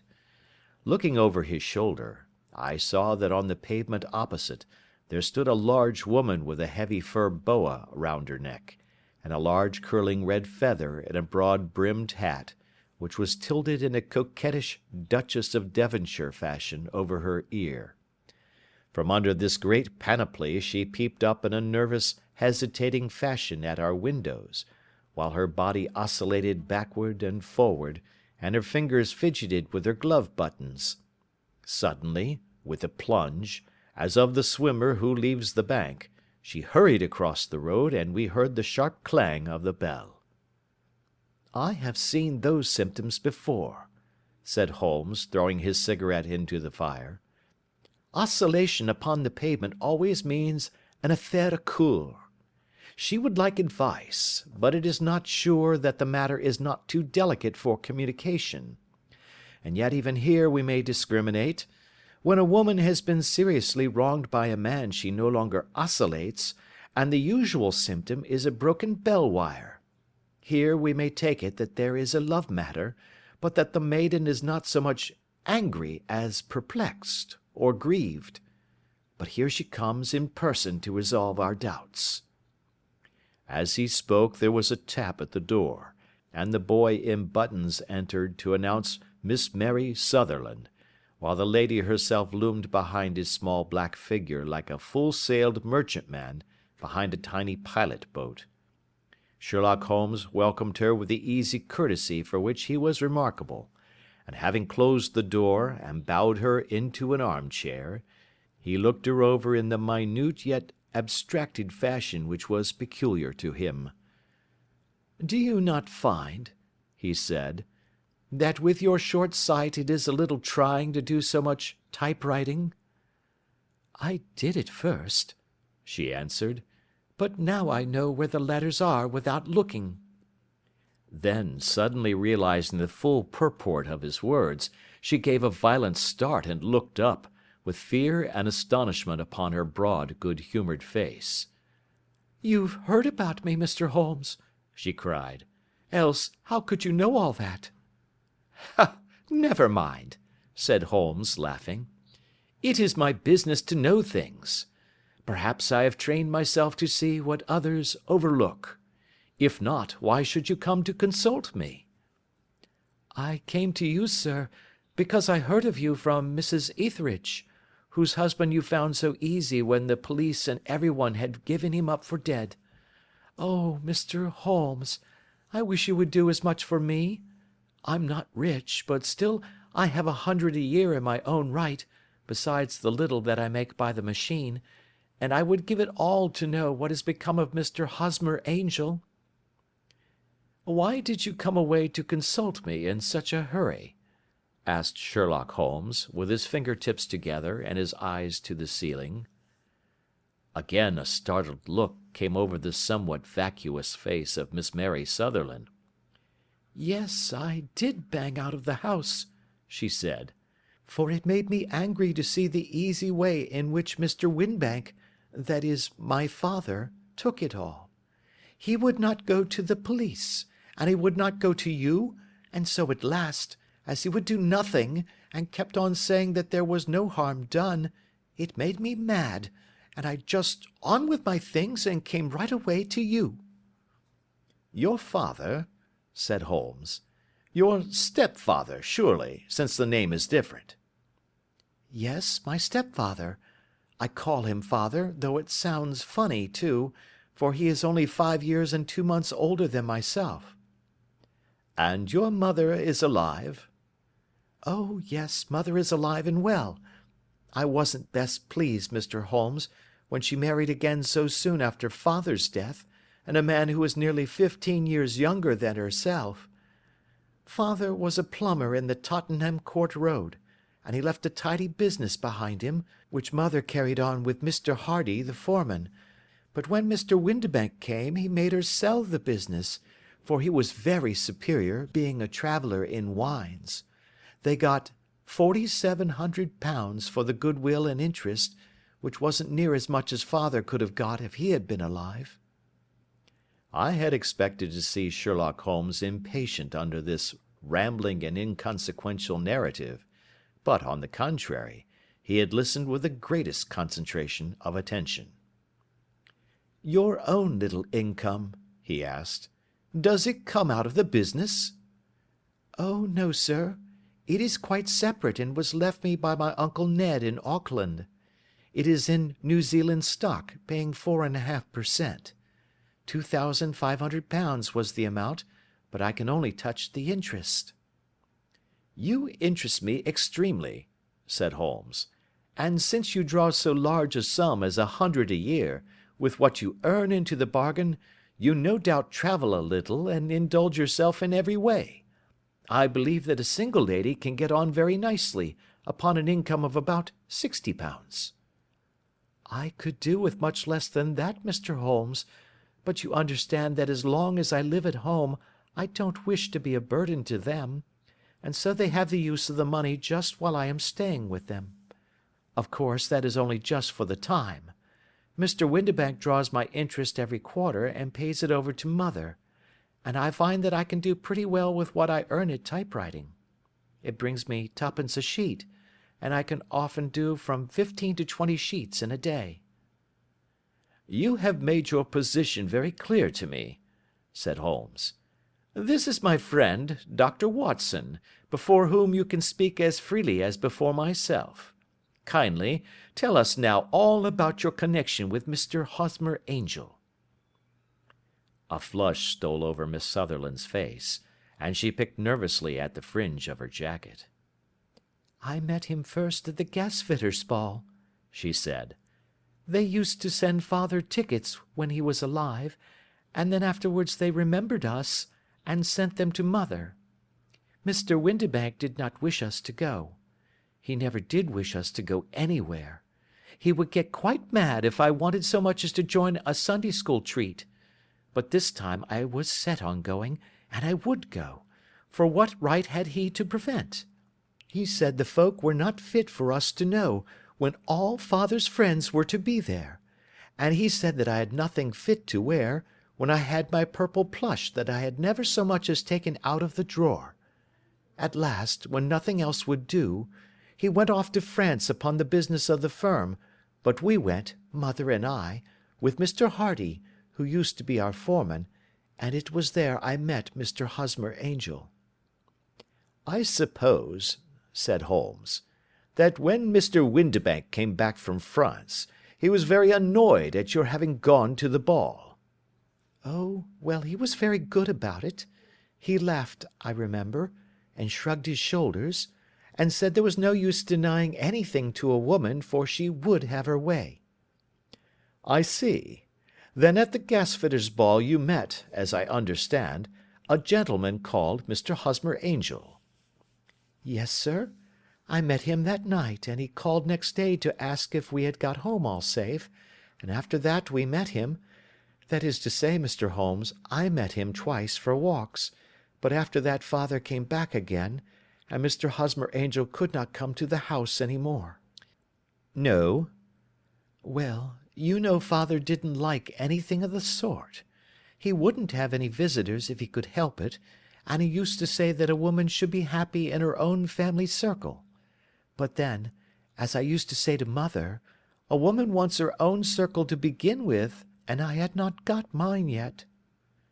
"But how about Mr. Hosmer Angel? Did he make no attempt to see you?" "Well, father was going off to France again in a week, and Hosmer wrote and said that it would be safer and better not to see each other until he had gone.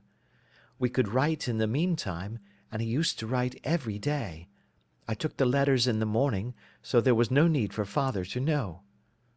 "Were you engaged to the gentleman at this time?" "Oh, yes, Mr. Holmes. We were engaged after the first walk that we took. Hosmer, Mr. Angel, was a cashier in an office in Leadenhall Street, and—" "What office?" "That's the worst of it, Mr. Holmes. I don't know." "Where did he live, then?" "He slept on the premises." "And you don't know his address?" "No, except that it was Leadenhall Street." "Where did you address your letters, then?" "To the Leadenhall Street post office, to be left till called for. He said that if they were sent to the office he would be chaffed by all the other clerks about having letters from a lady, so I offered to typewrite them, like he did his, but he wouldn't have that, for he said that when I wrote them they seemed to come from me, but when they were typewritten he always felt that the machine had come between us. That will just show you how fond he was of me, Mr. Holmes, and the little things that he would think of." "It was most suggestive," said Holmes. "It has long been an axiom of mine that the little things are infinitely the most important. Can you remember any other little things about Mr. Hosmer Angel?" "He was a very shy man, Mr. Holmes.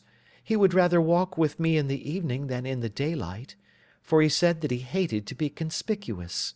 Very retiring and gentlemanly he was. Even his voice was gentle. He'd had the quinsy and swollen glands when he was young, he told me, and it had left him with a weak throat and a hesitating, whispering fashion of speech. He was always well dressed, very neat and plain, but his eyes were weak just as mine are, and he wore tinted glasses against the glare." "Well, and what happened when Mr. Windibank, your stepfather, returned to France?" "Mr. Hosmer Angel came to the house again, and proposed that we should marry before father came back.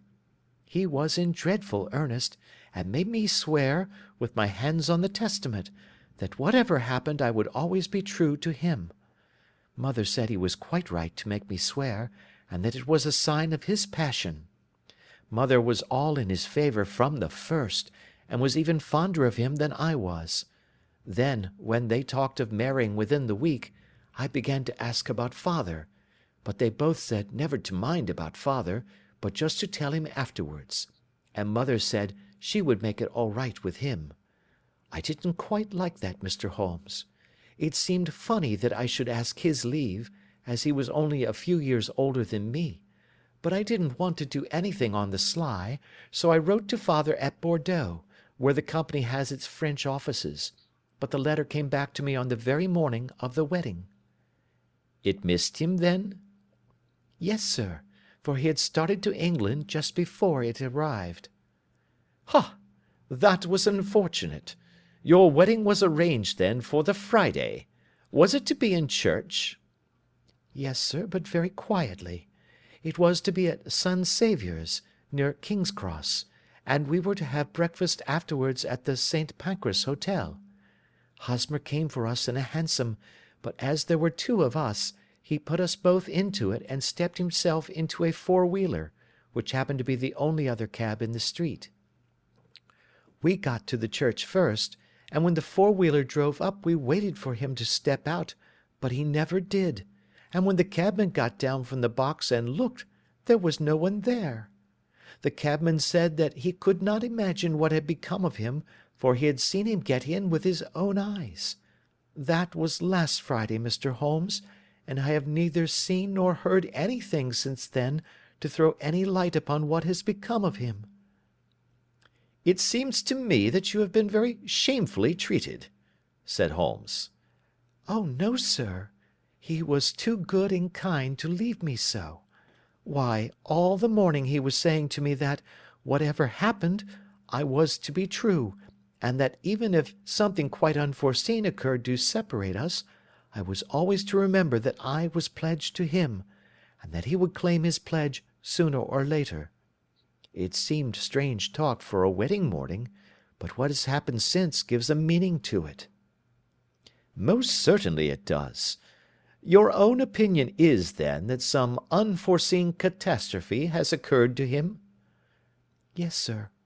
I believe that he foresaw some danger, or else he would not have talked so, and then I think that what he foresaw happened." "But you have no notion as to what it could have been?" "None." "One more question. How did your mother take the matter?" "She was angry, and said that I was never to speak of the matter again." "And your father? Did you tell him?" "Yes, and he seemed to think, with me, that something had happened, and that I should hear of Hosmer again. As he said, what interest could anyone have in bringing me to the doors of the church, and then leaving me? Now, if he had borrowed my money, or if he had married me and got my money settled on him, there might be some reason, but Hosmer was very independent about money, and never would look at a shilling of mine. And yet, what could have happened? And why could he not write? Oh, it drives me half mad to think of it, and I can't sleep a wink at night." She pulled a little handkerchief out of her muff, and began to sob heavily into it. "I shall glance into the case for you," said Holmes, rising, "and I have no doubt that we shall reach some definite result. Let the weight of the matter rest upon me now, and do not let your mind dwell upon it further. Above all, try to let Mr. Hosmer Angel vanish from your memory, as he has done from your life."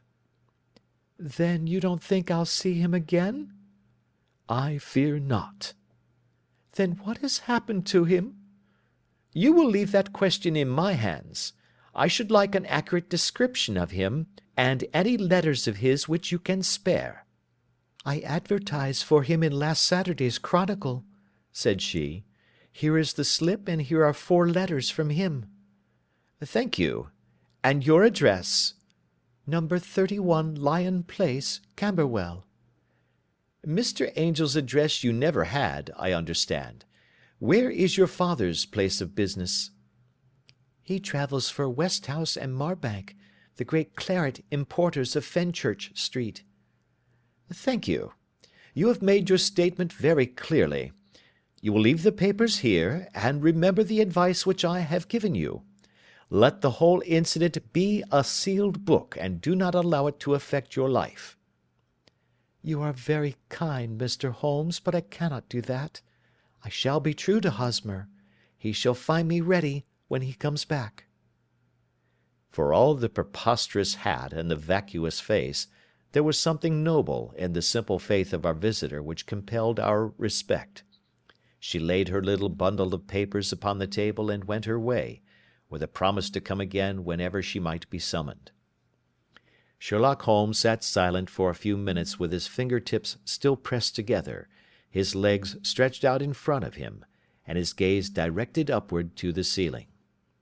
Then he took down from the rack the old and oily clay pipe, which was to him as a counsellor, and, having lit it, he leaned back in his chair, with the thick blue cloud-wreaths spinning up from him, and a look of infinite languor in his face.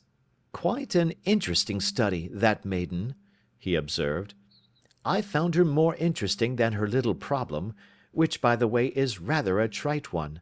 You will find parallel cases, if you consult my index, in Andover in '77, and there was something of the sort at The Hague last year. Old as is the idea, however, there were one or two details which were new to me, but the maiden herself was most instructive." "You appeared to read a good deal upon her which was quite invisible to me," I remarked. "Not invisible, but unnoticed, Watson. You did not know where to look, and so you missed all that was important. I can never bring you to realize the importance of sleeves, the suggestiveness of thumbnails, or the great issues that may hang from a bootlace. Now, what did you gather from that woman's appearance? Describe it." "Well, she had a slate-coloured, broad-brimmed straw hat, with a feather of a brickish red. Her jacket was black, with black beads sewn upon it, and a fringe of little black jet ornaments. Her dress was brown, rather darker than coffee colour, with a little purple plush at the neck and sleeves. Her gloves were greyish and were worn through at the right forefinger. Her boots I didn't observe. She had small, round, hanging gold earrings, and a general air of being fairly well-to-do in a vulgar, comfortable, easy-going way." Sherlock Holmes clapped his hands softly together and chuckled. "'Pon my word, Watson, you are coming along wonderfully. You have really done very well indeed. It is true that you have missed everything of importance, but you have hit upon the method, and you have a quick eye for colour. Never trust to general impressions, my boy, but concentrate yourself upon details. My first glance is always at a woman's sleeve. In a man it is perhaps better first to take the knee of the trouser. As you observe, this woman had plush upon her sleeves, which is a most useful material for showing traces. The double line a little above the wrist, where the typewriter presses against the table, was beautifully defined. The sewing machine, of the hand type, leaves a similar mark, but only on the left arm, and on the side of it farthest from the thumb, instead of being right across the broadest part, as this was. I then glanced at her face, and, observing the dint of a pince-nez at either side of her nose, I ventured to remark upon short sight in typewriting, which seemed to surprise her." "It surprised me." "But surely it was obvious. I was then much surprised and interested on glancing down to observe that, though the boots which she was wearing were not unlike each other, they were really odd ones, the one having a slightly decorated toe-cap, and the other a plain one. One was buttoned only in the 2 lower buttons out of 5, and the other at the 1st, 3rd, and 5th. Now, when you see that a young lady, otherwise neatly dressed, has come away from home with odd boots, half buttoned, it is no great deduction to say that she came away in a hurry." "And what else?" I asked, keenly interested, as I always was, by my friend's incisive reasoning. "I noted, in passing, that she had written a note before leaving home, but after being fully dressed. You observed that her right glove was torn at the forefinger, but you did not apparently see that both glove and finger were stained with violet ink. She had written in a hurry and dipped her pen too deep. It must have been this morning, or the mark would not remain clear upon the finger. All this is amusing, though rather elementary, but I must go back to business, Watson. Would you mind reading me the advertised description of Mr. Hosmer Angel?" I held the little printed slip to the light.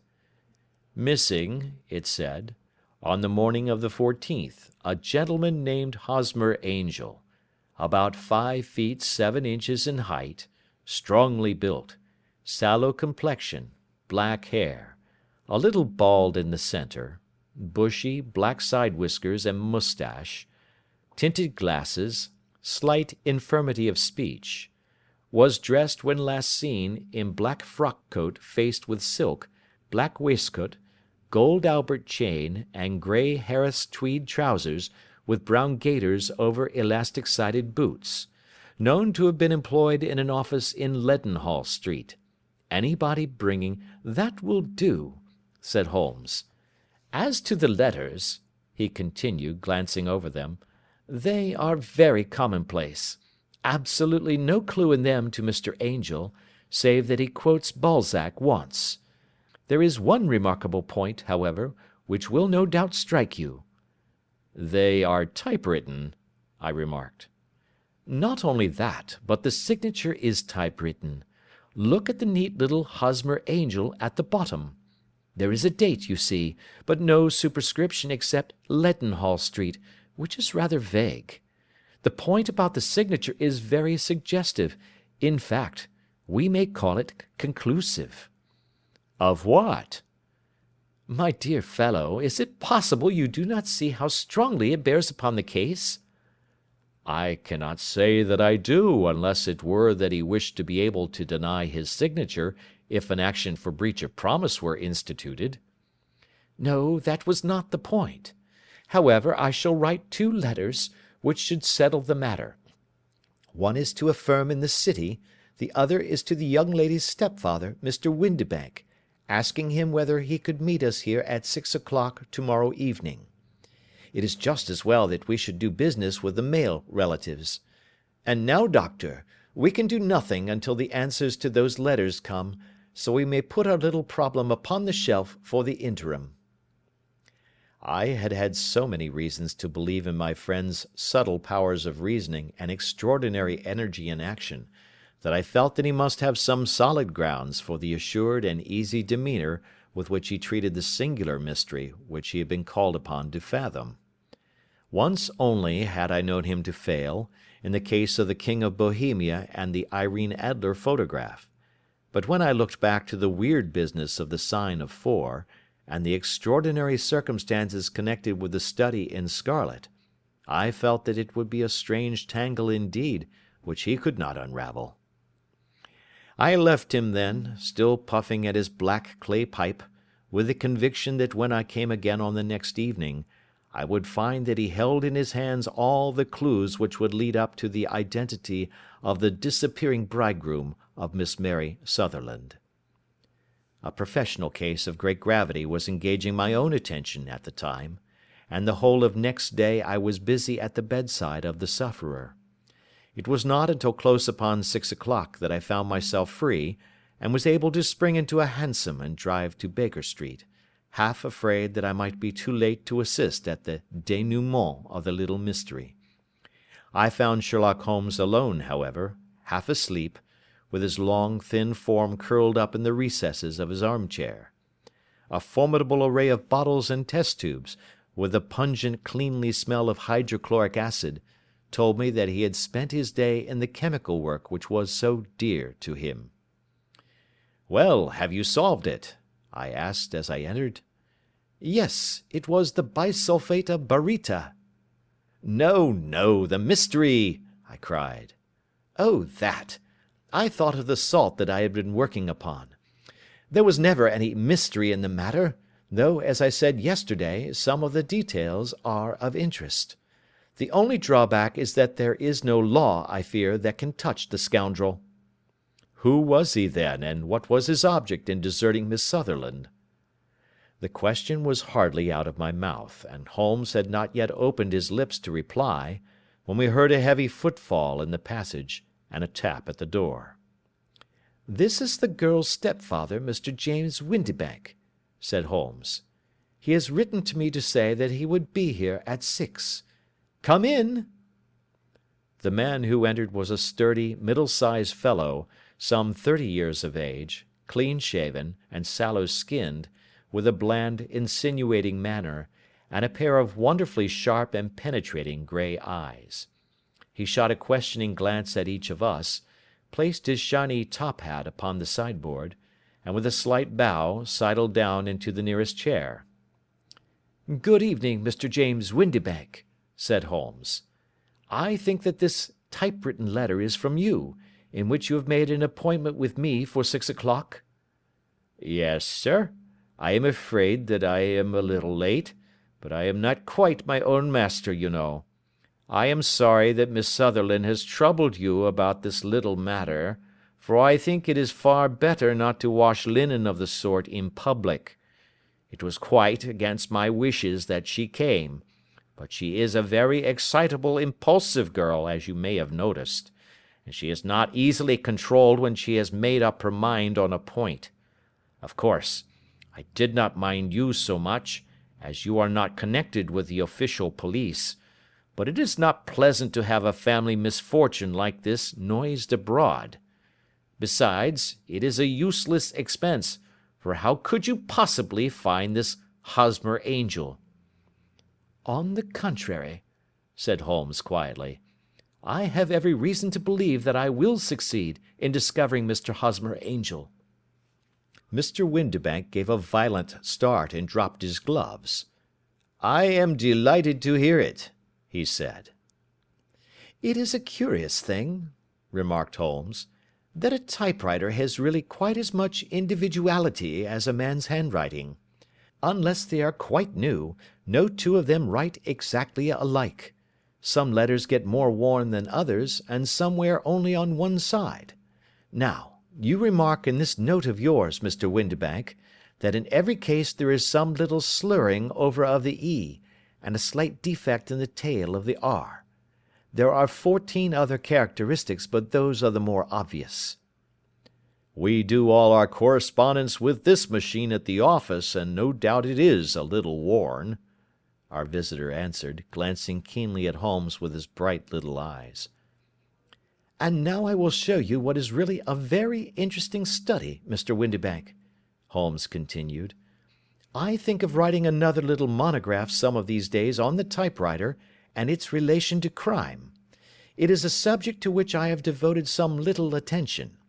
I have here 4 letters which purport to come from the missing man. They are all typewritten. In each case, not only are the E's slurred and the R's tailless, but you will observe, if you care to use my magnifying lens, that the 14 other characteristics to which I have alluded are there as well." Mr. Windibank sprang out of his chair and picked up his hat. "I cannot waste time over this sort of fantastic talk, Mr. Holmes," he said. "If you can catch the man, catch him, and let me know when you have done it." "Certainly," said Holmes, stepping over and turning the key in the door. "I let you know then that I have caught him." "What? Where?" shouted Mr. Windibank, turning white to his lips and glancing about him like a rat in a trap. "Oh, it won't do. Really it won't," said Holmes suavely. "There is no possible getting out of it, Mr. Windibank. It is quite too transparent, and it was a very bad compliment when you said that it was impossible for me to solve so simple a question. That's right. Sit down and let us talk it over." Our visitor collapsed into a chair, with a ghastly face and a glitter of moisture on his brow. It's not actionable," he stammered. "I am very much afraid that it is not. But between ourselves, Windibank, it was as cruel and selfish and heartless a trick in a petty way as ever came before me. Now, let me just run over the course of events, and you will contradict me if I go wrong." The man sat huddled up in his chair, with his head sunk upon his breast, like one who is utterly crushed. Holmes stuck his feet up on the corner of the mantelpiece, and leaning back with his hands in his pockets, began talking, rather to himself, as it seemed, than to us. "The man married a woman very much older than himself for her money," said he, "and he enjoyed the use of the money of the daughter as long as she lived with them. It was a considerable sum, for people in their position, and the loss of it would have made a serious difference. It was worth an effort to preserve it. The daughter was of a good, amiable disposition, but affectionate and warm-hearted in her ways, so that it was evident that with her fair personal advantages, and her little income, she would not be allowed to remain single long. Now her marriage would mean, of course, the loss of 100 a year, so what does her stepfather do to prevent it? He takes the obvious course of keeping her at home, and forbidding her to seek the company of people of her own age. But soon he found that that would not answer for ever. She became restive, insisted upon her rights, and finally announced her positive intention of going to a certain ball. What does her clever stepfather do then? He conceives an idea more creditable to his head than to his heart. With the connivance and assistance of his wife, he disguised himself, covered those keen eyes with tinted glasses, masked the face with a moustache and a pair of bushy whiskers, sunk that clear voice into an insinuating whisper, and doubly secure on account of the girl's short sight, he appears as Mr. Hosmer Angel, and keeps off other lovers by making love himself. "It was only a joke at first," groaned our visitor. "We never thought that she would have been so carried away." Very likely not. However that may be, the young lady was very decidedly carried away, and having quite made up her mind that her stepfather was in France, the suspicion of treachery never for an instant entered her mind. She was flattered by the gentleman's attentions, and the effect was increased by the loudly expressed admiration of her mother. Then Mr. Angel began to call, for it was obvious that the matter should be pushed as far as it would go if a real effect were to be produced. There were meetings, and an engagement, which would finally secure the girl's affections from turning towards any one else. But the deception could not be kept up for ever. These pretended journeys to France were rather cumbrous. The thing to do was clearly to bring the business to an end in such a dramatic manner that it would leave a permanent impression upon the young lady's mind, and prevent her from looking upon any other suitor for some time to come. Hence those vows of fidelity exacted upon a testament, and hence also the allusions to a possibility of something happening on the very morning of the wedding. James Windibank wished Miss Sutherland to be so bound to Hosmer Angel, and so uncertain as to his fate, that for 10 years to come, at any rate, she would not listen to another man. As far as the church door he brought her, and then, as he could go no farther, he conveniently vanished away by the old trick of stepping in at one door of a four-wheeler, and out at the other. I think that was the chain of events, Mr. Windibank." Our visitor had recovered something of his assurance while Holmes had been talking, and he rose from his chair now with a cold sneer upon his pale face. "It may be so, or it may not, Mr. Holmes," said he. "But if you are so very sharp, you ought to be sharp enough to know that it is you who are breaking the law now, and not me. I have done nothing actionable from the first, but as long as you keep that door locked, you lay yourself open to an action for assault and illegal constraint." "The law cannot, as you say, touch you," said Holmes, unlocking and throwing open the door. "Yet there never was a man who deserved punishment more. If the young lady has a brother or a friend, he ought to lay a whip across your shoulders, by Jove," he continued, flushing up at the sight of the bitter sneer upon the man's face. "It is not part of my duties to my client, but here's a hunting crop handy, and I think I shall just treat myself to—" He took 2 swift steps to the whip, but before he could grasp it there was a wild clatter of steps upon the stairs, the heavy hall door banged, and from the window we could see Mr. James Windibank running at the top of his speed down the road. "There's a cold-blooded scoundrel," said Holmes, laughing, as he threw himself down into his chair once more. "That fellow will rise from crime to crime until he does something very bad and ends on a gallows. The case has, in some respects, been not entirely devoid of interest." "I cannot now entirely see all the steps of your reasoning," I remarked. "Well, of course it was obvious from the first that this Mr. Hosmer Angel must have some strong object for his curious conduct, and it was equally clear that the only man who really profited by the incident, as far as we could see, was the stepfather. Then the fact that the two men were never together, but that the one always appeared when the other was away, was suggestive. So were the tinted spectacles and the curious voice, which both hinted at a disguise, as did the bushy whiskers. My suspicions were all confirmed by his peculiar action in typewriting his signature, which, of course, inferred that his handwriting was so familiar to her that she would recognize even the smallest sample of it. You see, all these isolated facts, together with many minor ones, all pointed in the same direction." "And how did you verify them?" "Having once spotted my man, it was easy to get corroboration. I knew the firm for which this man worked. Having taken the printed description, I eliminated everything from it which could be the result of a disguise, the whiskers, the glasses, the voice, and I sent it to the firm, with a request that they would inform me whether it answered to the description of any of their travellers. I had already noticed the peculiarities of the typewriter, and I wrote to the man himself at his business address, asking him if he would come here. As I expected, his reply was typewritten and revealed the same trivial but characteristic defects. The same post brought me a letter from Westhouse and Marbank, of Fenchurch Street, to say that the description tallied in every respect with that of their employee, James Windibank. Voilà tout." "And Miss Sutherland?"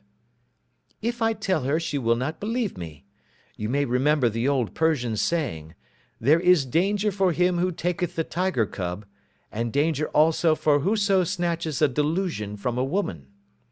There is as much sense in Hafiz as in Horace, and as much knowledge of the world." End of Adventure 3. Adventure 4. The Boscombe Valley Mystery. We were seated at breakfast one morning, my wife and I, when the maid brought in a telegram. It was from Sherlock Holmes and ran in this way: "Have you a couple of days to spare? Have just been wired for from the west of England in connection with Boscombe Valley tragedy. Shall be glad if you will come with me. Air and scenery perfect. Leave Paddington by the 11:15. "What do you say, dear?" said my wife, looking across at me. "Will you go?" "I really don't know what to say. I have a fairly long list at present." "Oh, Anstruther would do your work for you. You have been looking a little pale lately. I think that the change would do you good, and you are always so interested in Mr. Sherlock Holmes's cases." "I should be ungrateful if I were not, seeing what I gained through one of them," I answered. "But if I am to go, I must pack at once, for I have only half an hour." My experience of camp life in Afghanistan had at least had the effect of making me a prompt and ready traveller. My wants were few and simple, so that in less than the time stated I was in a cab with my valise, rattling away to Paddington Station. Sherlock Holmes was pacing up and down the platform, his tall, gaunt figure made even gaunter and taller by his long grey travelling cloak and close-fitting cloth cap. "It is really very good of you to come, Watson," said he. "It makes a considerable difference to me, having someone with me on whom I can thoroughly rely. Local aid is always either worthless or else biased. If you will keep the two corner seats, I shall get the tickets." We had the carriage to ourselves, save for an immense litter of papers which Holmes had brought with him. Among these he rummaged and read, with intervals of note-taking and of meditation, until we were past Reading. Then he suddenly rolled them all into a gigantic ball and tossed them up onto the rack. "Have you heard anything of the case?" he asked. "Not a word. I have not seen a paper for some days." "The London press has not had very full accounts. I have just been looking through all the recent papers in order to master the particulars. It seems, from what I gather, to be one of those simple cases which are so extremely difficult." "That sounds a little paradoxical." "But it is profoundly true. Singularity is almost invariably a clue. The more featureless and commonplace a crime is, the more difficult it is to bring it home. In this case, however, they have established a very serious case against the son of the murdered man." "It is a murder, then?" "Well, it is conjectured to be so. I shall take nothing for granted until I have the opportunity of looking personally into it.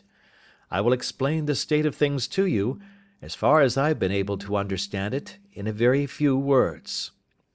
Boscombe Valley is a country district not very far from Ross, in Herefordshire. The largest landed proprietor in that part is a Mr. John Turner, who made his money in Australia, and returned some years ago to the old country. One of the farms which he held, that of Hatherley, was let to Mr. Charles McCarthy, who was also an ex-Australian. The men had known each other in the colonies, so that it was not unnatural that when they came to settle down, they should do so as near each other as possible. Turner was apparently the richer man, so McCarthy became his tenant, but still remained, it seems, upon terms of perfect equality, as they were frequently together. McCarthy had one son, a lad of 18, and Turner had an only daughter of the same age, but neither of them had wives living. They appeared to have avoided the society of the neighbouring English families and to have led retired lives, though both the McCarthys were fond of sport, and were frequently seen at the race meetings of the neighbourhood. McCarthy kept 2 servants, a man and a girl. Turner had a considerable household, some half-dozen at the least. That is as much as I have been able to gather about the families. Now for the facts. On June 3rd, that is, on Monday last, McCarthy left his house at Hatherley about 3 in the afternoon, and walked down to the Boscombe Pool, which is a small lake formed by the spreading out of the stream which runs down the Boscombe Valley. He had been out with a serving man in the morning at Ross, and he had told the man that he must hurry, as he had an appointment of importance to keep at 3. From that appointment he never came back alive. From Hatherley farmhouse to the Boscombe Pool is a quarter of a mile, and 2 people saw him as he passed over this ground. One was an old woman, whose name is not mentioned, and the other was William Crowder, a gamekeeper in the employ of Mr. Turner. Both these witnesses depose that Mr. McCarthy was walking alone. The gamekeeper adds that within a few minutes of his seeing McCarthy pass, he had seen his son, Mr. James McCarthy, going the same way with a gun under his arm. To the best of his belief, the father was actually in sight at the time, and the son was following him. He thought no more of the matter until he heard in the evening of the tragedy that had occurred. The 2 McCarthys were seen after the time when William Crowder, the gamekeeper, lost sight of them. The Boscombe Pool is thickly wooded round, with just a fringe of grass and of reeds around the edge. A girl of 14, Patience Moran, who is the daughter of the lodge-keeper of the Boscombe Valley estate, was in one of the woods, picking flowers. She states that while she was there she saw, at the border of the wood and close by the lake, Mr. McCarthy and his son, and that they appeared to be having a violent quarrel.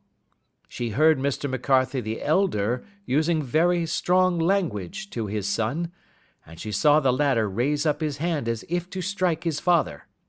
She was so frightened by their violence that she ran away and told her mother, when she reached home, that she had left the 2 McCarthys quarrelling near Boscombe Pool, and that she was afraid that they were going to fight.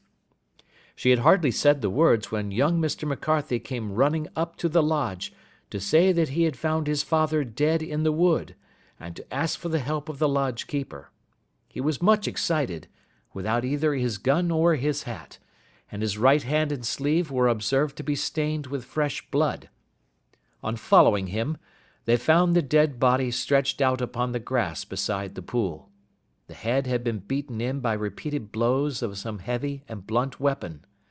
The injuries were such as might very well have been inflicted by the butt end of his son's gun, which was found lying on the grass within a few paces of the body. Under these circumstances the young man was instantly arrested, and a verdict of wilful murder having been returned at the inquest on Tuesday, he was on Wednesday brought before the magistrates at Ross, who have referred the case to the next assizes. Those are the main facts of the case, as they came out before the coroner and the police court." "I could hardly imagine a more damning case," I remarked. "If ever circumstantial evidence pointed to a criminal, it does so here." "Circumstantial evidence is a very tricky thing," answered Holmes thoughtfully. "It may seem to point very straight to one thing, but if you shift your own point of view a little, you will find it pointing in an equally uncompromising manner to something entirely different. It must be confessed, however, that the case looks exceedingly grave against the young man, and it is very possible that he is indeed the culprit. There are several people in the neighbourhood, however, and among them Miss Turner, the daughter of the neighbouring landowner, who believe in his innocence, and who have retained Lestrade, whom you may recollect in connection with the study in scarlet, to work out the case in his interest.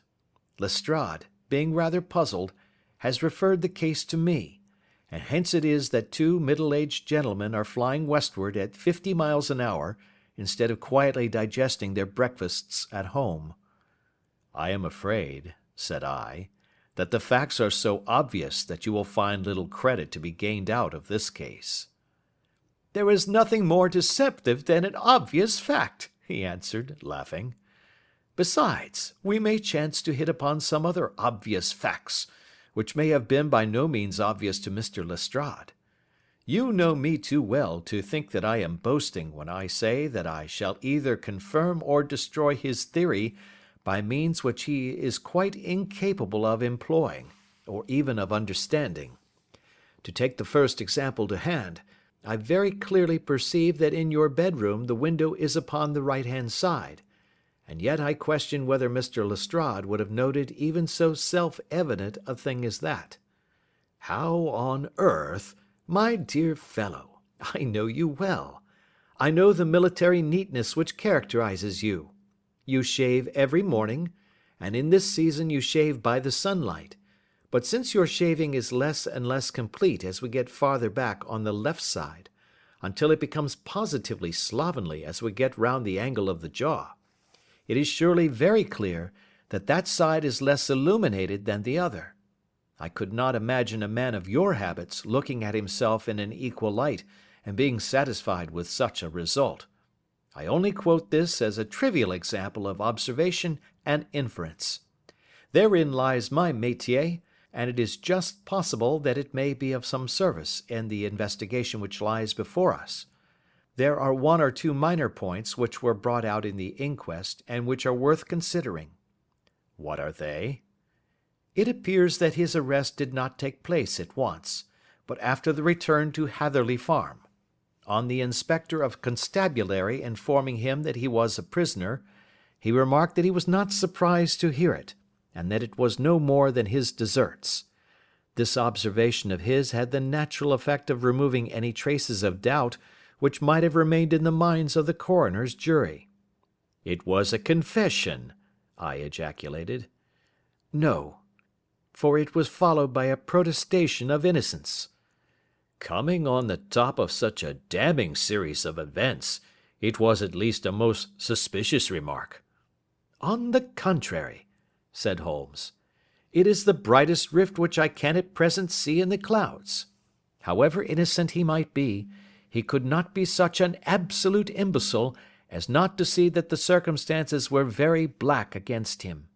Had he appeared surprised at his own arrest, or feigned indignation at it, I should have looked upon it as highly suspicious, because such surprise or anger would not be natural under the circumstances, and yet might appear to be the best policy to a scheming man. His frank acceptance of the situation marks him as either an innocent man, or else as a man of considerable self-restraint and firmness. As to his remark about his deserts, It was also not unnatural if you consider that he stood beside the dead body of his father, and that there is no doubt that he had that very day so far forgotten his filial duty as to bandy words with him, and even, according to the little girl whose evidence is so important, to raise his hand as if to strike him. The self-reproach and contrition which are displayed in his remark appear to me to be the signs of a healthy mind rather than of a guilty one. I shook my head. Many men have been hanged on far slighter evidence, I remarked. So they have, and many men have been wrongfully hanged. What is the young man's own account of the matter? It is, I'm afraid, not very encouraging to his supporters, though there are one or two points in it which are suggestive. You will find it here, and may read it for yourself.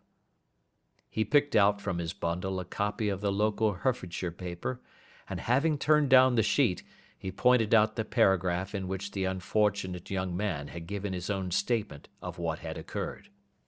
I settled myself down in the corner of the carriage, and read it very carefully. It ran in this way. Mr. James McCarthy, the only son of the deceased, was then called and gave evidence as follows. I had been away from home for 3 days at Bristol, and had only just returned upon the morning of last Monday, the 3rd.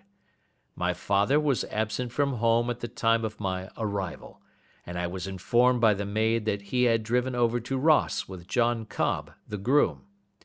Shortly after my return, I heard the wheels of his trap in the yard, and looking out of my window, I saw him get out and walk rapidly out of the yard, though I was not aware in which direction he was going.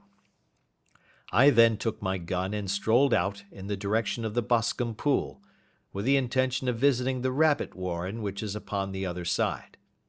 On my way I saw William Crowder, the gamekeeper, as he had stated in his evidence, but he is mistaken in thinking that I was following my father. I had no idea that he was in front of me. When about 100 yards from the pool I heard a cry of "Coo-ee!" which was a usual signal between my father and myself.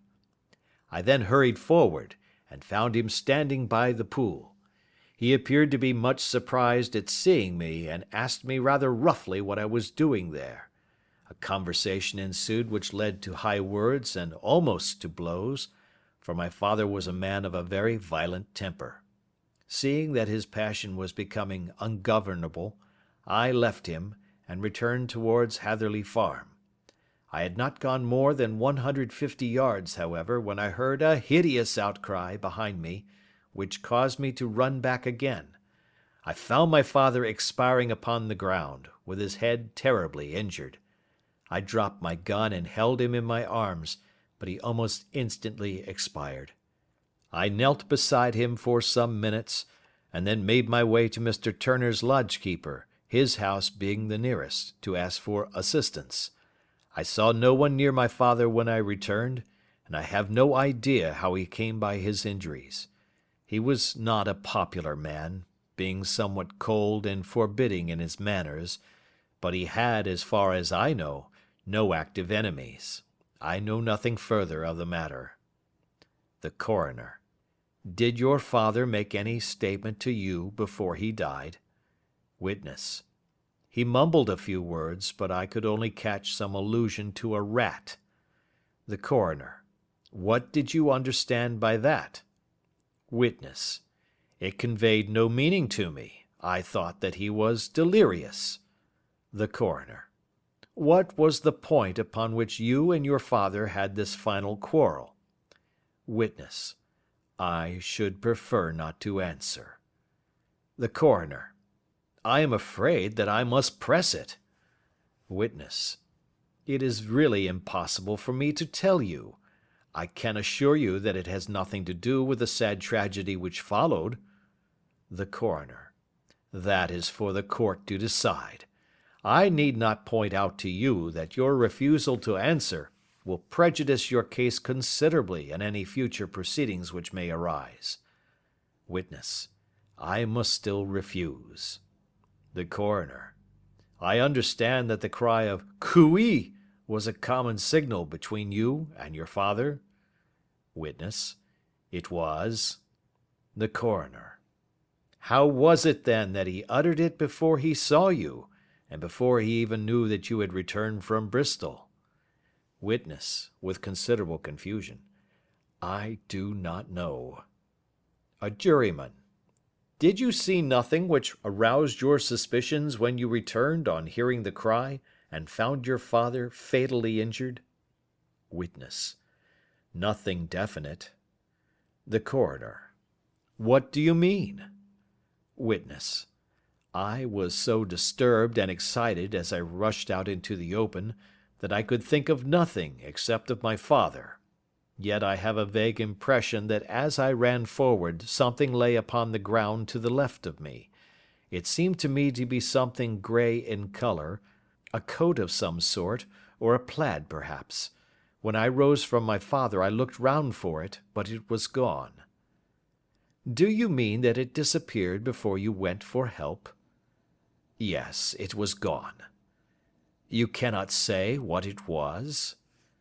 No, I had a feeling something was there. How far from the body? A dozen yards or so. And how far from the edge of the wood? About the same. Then if it was removed, it was while you were within a dozen yards of it? Yes, but with my back toward it. This concluded the examination of the witness. I see, said I, as I glanced down the column, that the coroner in his concluding remarks was rather severe upon young McCarthy. He calls attention, and with reason, to the discrepancy about his father having signalled to him before seeing him, also to his refusal to give details of his conversation with his father, and his singular account of his father's dying words. They are all, as he remarks, very much against the son. Holmes laughed softly to himself and stretched himself out upon the cushioned seat.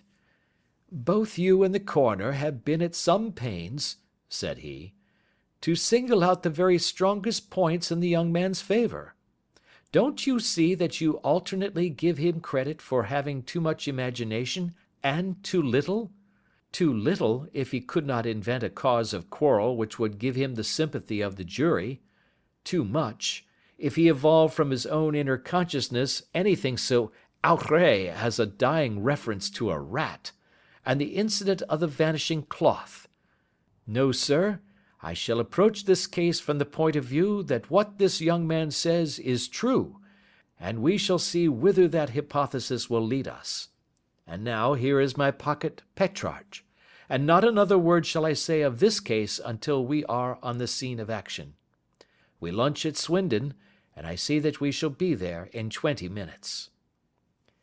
It was nearly 4 o'clock when we at last, after passing through the beautiful Stroud Valley, and over the broad gleaming Severn, found ourselves at the pretty little country town of Ross.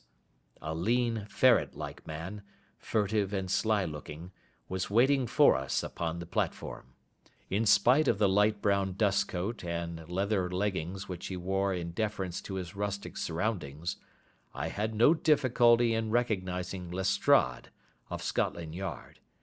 With him we drove to the Hereford Arms, where a room had already been engaged for us.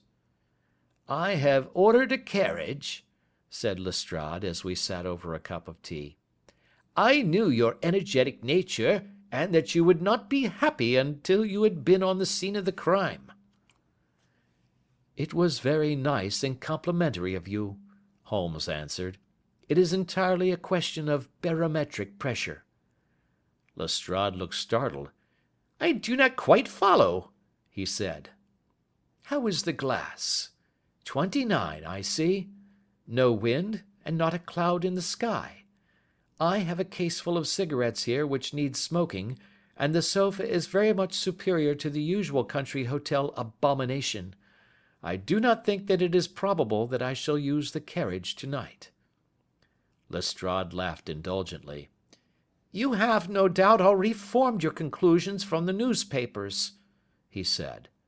"The case is as plain as a pikestaff, and the more one goes into it, the plainer it becomes. Still, of course, one can't refuse a lady, and such a very positive one too. She has heard of you, and would have your opinion, though I repeatedly told her that there was nothing which you could do which I have not already done. Why, bless my soul, here is her carriage at the door." He had hardly spoken before there rushed into the room one of the most lovely young women that I have ever seen in my life. Her violet eyes shining, her lips parted, a pink flush upon her cheeks, all thought of her natural reserve lost in her overpowering excitement and concern. "Oh, Mr. Sherlock Holmes!" she cried, glancing from one to the other of us, and finally, with a woman's quick intuition, fastening upon my companion. "I am so glad that you have come. I have driven down to tell you so. I know that James didn't do it. I know it, and I want you to start upon your work knowing it, too. Never let yourself doubt upon that point. We have known each other since we were little children, and I know his faults as no one else does, but he is too tender-hearted to hurt a fly. Such a charge is absurd to anyone who really knows him." "I hope we may clear him, Miss Turner," said Sherlock Holmes. "You may rely upon my doing all that I can." "But you have read the evidence? You have formed some conclusion? Do you not see some loophole, some flaw? Do you not yourself think that he is innocent?" "I think that it is very probable." "There now!" she cried, throwing back her head and looking defiantly at Lestrade. "You hear? He gives me hopes." Lestrade shrugged his shoulders. "I am afraid that my colleague has been a little quick in forming his conclusions," he said. "But he is right. Oh, I know that he is right. James never did it, and about his quarrel with his father, I am sure that the reason why he would not speak about it to the coroner was because I was concerned in it." "In what way?" asked Holmes. "It is no time for me to hide anything. James and his father had many disagreements about me. Mr. McCarthy was very anxious that there should be a marriage between us. James and I have always loved each other as brother and sister, but of course he is young and has seen very little of life yet, well, he naturally did not wish to do anything like that yet. And there were quarrels, and this I am sure was one of them." "And your father?" asked Holmes. "Was he in favour of such a union?" "No, he was quite averse to it also. No one but Mr. McCarthy was in favour of it." A quick blush passed over her fresh young face as Holmes shot one of his keen, questioning glances at her. "Thank you for this information," said he. "May I see your father if I call to-morrow?" "I am afraid the doctor won't allow it." "The doctor?" "Yes. Have you not heard? Poor father has never been strong for years back, but this has broken him down completely. He is taken to his bed, and Dr. Willows says that he is a wreck, and that his nervous system is shattered. Mr. McCarthy was the only man alive who had known Dad in the old days in Victoria." "Ha! In Victoria! That is important." "Yes, at the mines." "Quite so, at the gold mines, where, as I understand, Mr. Turner made his money." "Yes, certainly." "Thank you, Miss Turner. You have been of material assistance to me." "You will tell me if you have any news to-morrow. No doubt you will go to the prison to see James. Oh, if you do, Mr. Holmes, do tell him that I know him to be innocent." "I will, Miss Turner." "I must go home now, for Dad is very ill, and he misses me so if I leave him. Good-bye, and God help you in your undertaking." She hurried from the room as impulsively as she had entered, and we heard the wheels of her carriage rattle off down the street. "I am ashamed of you, Holmes," said Lestrade with dignity after a few minutes' silence. "Why should you raise up hopes which you are bound to disappoint? I am not over tender of heart, but I call it cruel. "I think that I see my way to clearing James McCarthy," said Holmes. "Have you an order to see him in prison?" "Yes, but only for you and me." "Then I shall reconsider my resolution about going out. We have still time to take a train to Hereford and see him tonight?" "Ample." "Then let us do so. Watson, I fear that you will find it very slow, but I shall only be away a couple of hours." I walked down to the station with them, and then wandered through the streets of the little town, finally returning to the hotel, where I lay upon the sofa and tried to interest myself in a yellow-backed novel. The puny plot of the story was so thin, however, when compared to the deep mystery through which we were groping, and I found my attention wander so continually from the action to the fact, that I at last flung it across the room and gave myself up entirely to a consideration of the events of the day. Supposing that this unhappy young man's story were absolutely true, then what hellish thing, what absolutely unforeseen and extraordinary calamity could have occurred between the time when he parted from his father and the moment when, drawn back by his screams, he rushed into the glade? It was something terrible and deadly. What could it be? Might not the nature of the injuries reveal something to my medical instincts? I rang the bell and called for the weekly county paper, which contained a verbatim account of the inquest. In the surgeon's deposition it was stated that the posterior third of the left parietal bone and the left half of the occipital bone had been shattered by a heavy blow from a blunt weapon. I marked the spot upon my own head. Clearly, such a blow must have been struck from behind. That was to some extent in favor of the accused, as when seen quarreling, he was face to face with his father. Still, it did not go for very much, for the older man might have turned his back before the blow fell. Still, it might be worth while to call Holmes's attention to it. Then there was the peculiar dying reference to a rat. What could that mean? It could not be delirium. A man dying from a sudden blow does not commonly become delirious. No, it was more likely to be an attempt to explain how he met his fate. But what could it indicate? I cudgelled my brains to find some possible explanation. And then the incident of the grey cloth seen by young McCarthy. If that were true, the murderer must have dropped some part of his dress, presumably his overcoat, in his flight, and must have had the hardihood to return and to carry it away at the instant when the son was kneeling with his back turned not a dozen paces off. What a tissue of mysteries and improbabilities the whole thing was! I did not wonder at Lestrade's opinion, and yet I had so much faith in Sherlock Holmes's insight that I could not lose hope as long as every fresh fact seemed to strengthen his conviction of young McCarthy's innocence. It was late before Sherlock Holmes returned. He came back alone, for Lestrade was staying in lodgings in the town. "The glass still keeps very high," he remarked as he sat down. "It is of importance that it should not rain before we are able to go over the ground. On the other hand, a man should be at his very best and keenest for such nice work as that, and I did not wish to do it when fagged by a long journey. I have seen young McCarthy."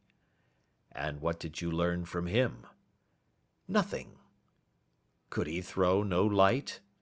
"None at all. I was inclined to think at one time that he knew who had done it, and was screening him or her, but I am convinced now that he is as puzzled as everyone else.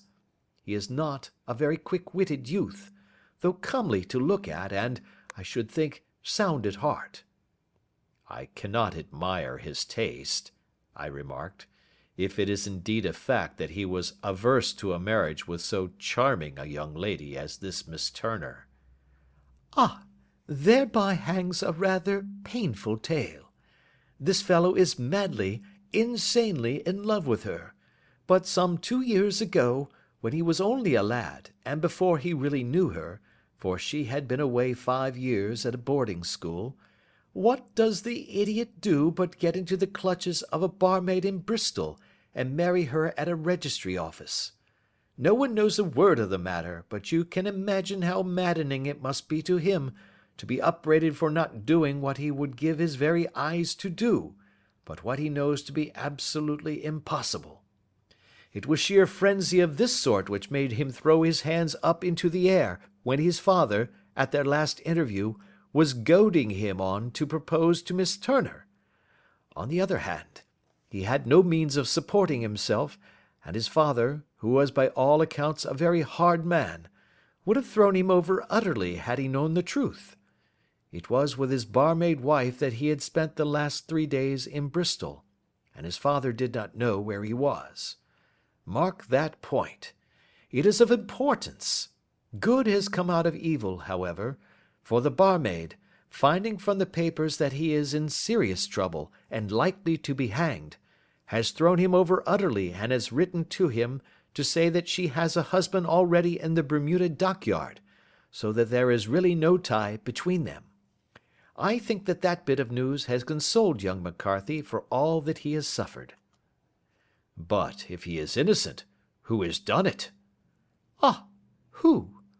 I would call your attention very particularly to 2 points. One is that the murdered man had an appointment with someone at the pool, and that the someone could not have been his son, for his son was away, and he did not know when he would return. The second is that the murdered man was heard to cry "Cooey" before he knew that his son had returned. Those are the crucial points upon which the case depends. And now let us talk about George Meredith, if you please, and we shall leave all minor matters until tomorrow. There was no rain, as Holmes had foretold, and the morning broke bright and cloudless. At 9 o'clock Lestrade called for us with the carriage, and we set off for Hatherley Farm and the Boscombe Pool. "There is serious news this morning," Lestrade observed. "It is said that Mr. Turner, of the Hall, is so ill that his life is despaired of." "An elderly man, I presume?" said Holmes. "About 60. But his constitution has been shattered by his life abroad, and he has been in failing health for some time. This business has had a very bad effect upon him. He was an old friend of McCarthy's, and, I may add, a great benefactor to him, for I have learned that he gave him Hatherley Farm rent-free." "Indeed, that is interesting," said Holmes. "Oh, yes, in 100 other ways he has helped him. Everybody about here speaks of his kindness to him." "Really? Does it not strike you as a little singular that this McCarthy, who appears to have had little of his own, and to have been under such obligations to Turner, should still talk of marrying his son to Turner's daughter, who is presumably heiress to the estate, and that in such a very cocksure manner, as if it were merely a case of a proposal and all else would follow? It is the more strange, since we know that Turner himself was averse to the idea. The daughter told us as much. Do you not deduce something from that?" "We have got to the deductions and the inferences," said Lestrade, winking at me. "I find it hard enough to tackle facts, Holmes, without flying away after theories and fancies." "You are right," said Holmes demurely. "You do find it very hard to tackle the facts." "Anyhow, I have grasped one fact which you seem to find it difficult to get hold of," replied Lestrade with some warmth. "And that is?" "That McCarthy Senior met his death from McCarthy Junior, and that all theories to the contrary are the merest moonshine." "Well, moonshine is a brighter thing than fog," said Holmes, laughing. "But I am very much mistaken if this is not Hatherley Farm upon the left." "Yes, that is it." It was a wide-spread, comfortable-looking building, 2-storied, slate-roofed, with great yellow blotches of lichen upon the grey walls. The drawn blinds and the smokeless chimneys, however, gave it a stricken look, as though the weight of this horror still lay heavy upon it. We called at the door, when the maid, at Holmes's request, showed us the boots which her master wore at the time of his death, and also a pair of the son's, though not the pair which he had then had. Having measured these very carefully from 7 or 8 different points, Holmes desired to be led to the courtyard, from which we all followed the winding track which led to Boscombe Pool. Sherlock Holmes was transformed when he was hot upon such a scent as this. Men who had only known the quiet thinker and logician of Baker Street would have failed to recognize him. His face flushed and darkened. His brows were drawn into 2 hard black lines, while his eyes shone out from beneath them with a steely glitter. His face was bent downward, his shoulders bowed, his lips compressed, and the veins stood out like whipcord in his long sinewy neck. His nostrils seemed to dilate with a purely animal lust for the chase, and his mind was so absolutely concentrated upon the matter before him, that a question or remark fell unheeded upon his ears, or at the most only provoked a quick, impatient snarl in reply. Swiftly and silently he made his way along the track which ran through the meadows, and so by way of the woods to the Boscombe Pool. It was damp, marshy ground, as is all that district, and there were marks of many feet, both upon the path and amid the short grass which bounded it on either side. Sometimes Holmes would hurry on, sometimes stop dead, and once he made quite a little detour into the meadow. Lestrade and I walked behind him, the detective indifferent and contemptuous, while I watched my friend with the interest which sprang from the conviction that every one of his actions was directed towards a definite end.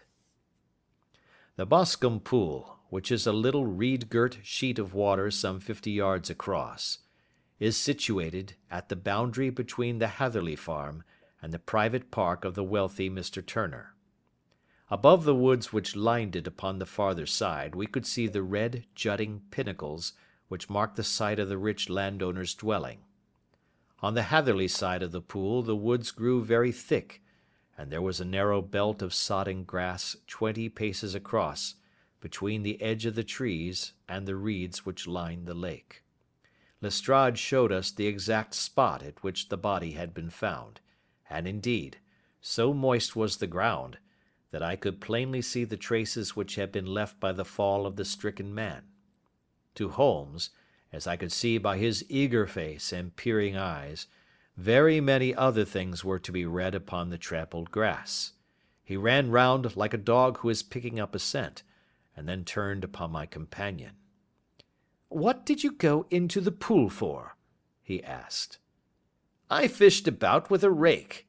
I thought there might be some weapon or other trace. But how on earth—" "Oh, tut, tut, I have no time. That left foot of yours with its inward twist is all over the place. A mole could trace it, and there it vanishes among the reeds. Oh, how simple it would all have been had I been here before they came like a herd of buffalo and wallowed all over it. Here is where the party with the lodge-keeper came, and they have covered all tracks for 6 or 8 feet round the body. But here are 3 separate tracks of the same feet."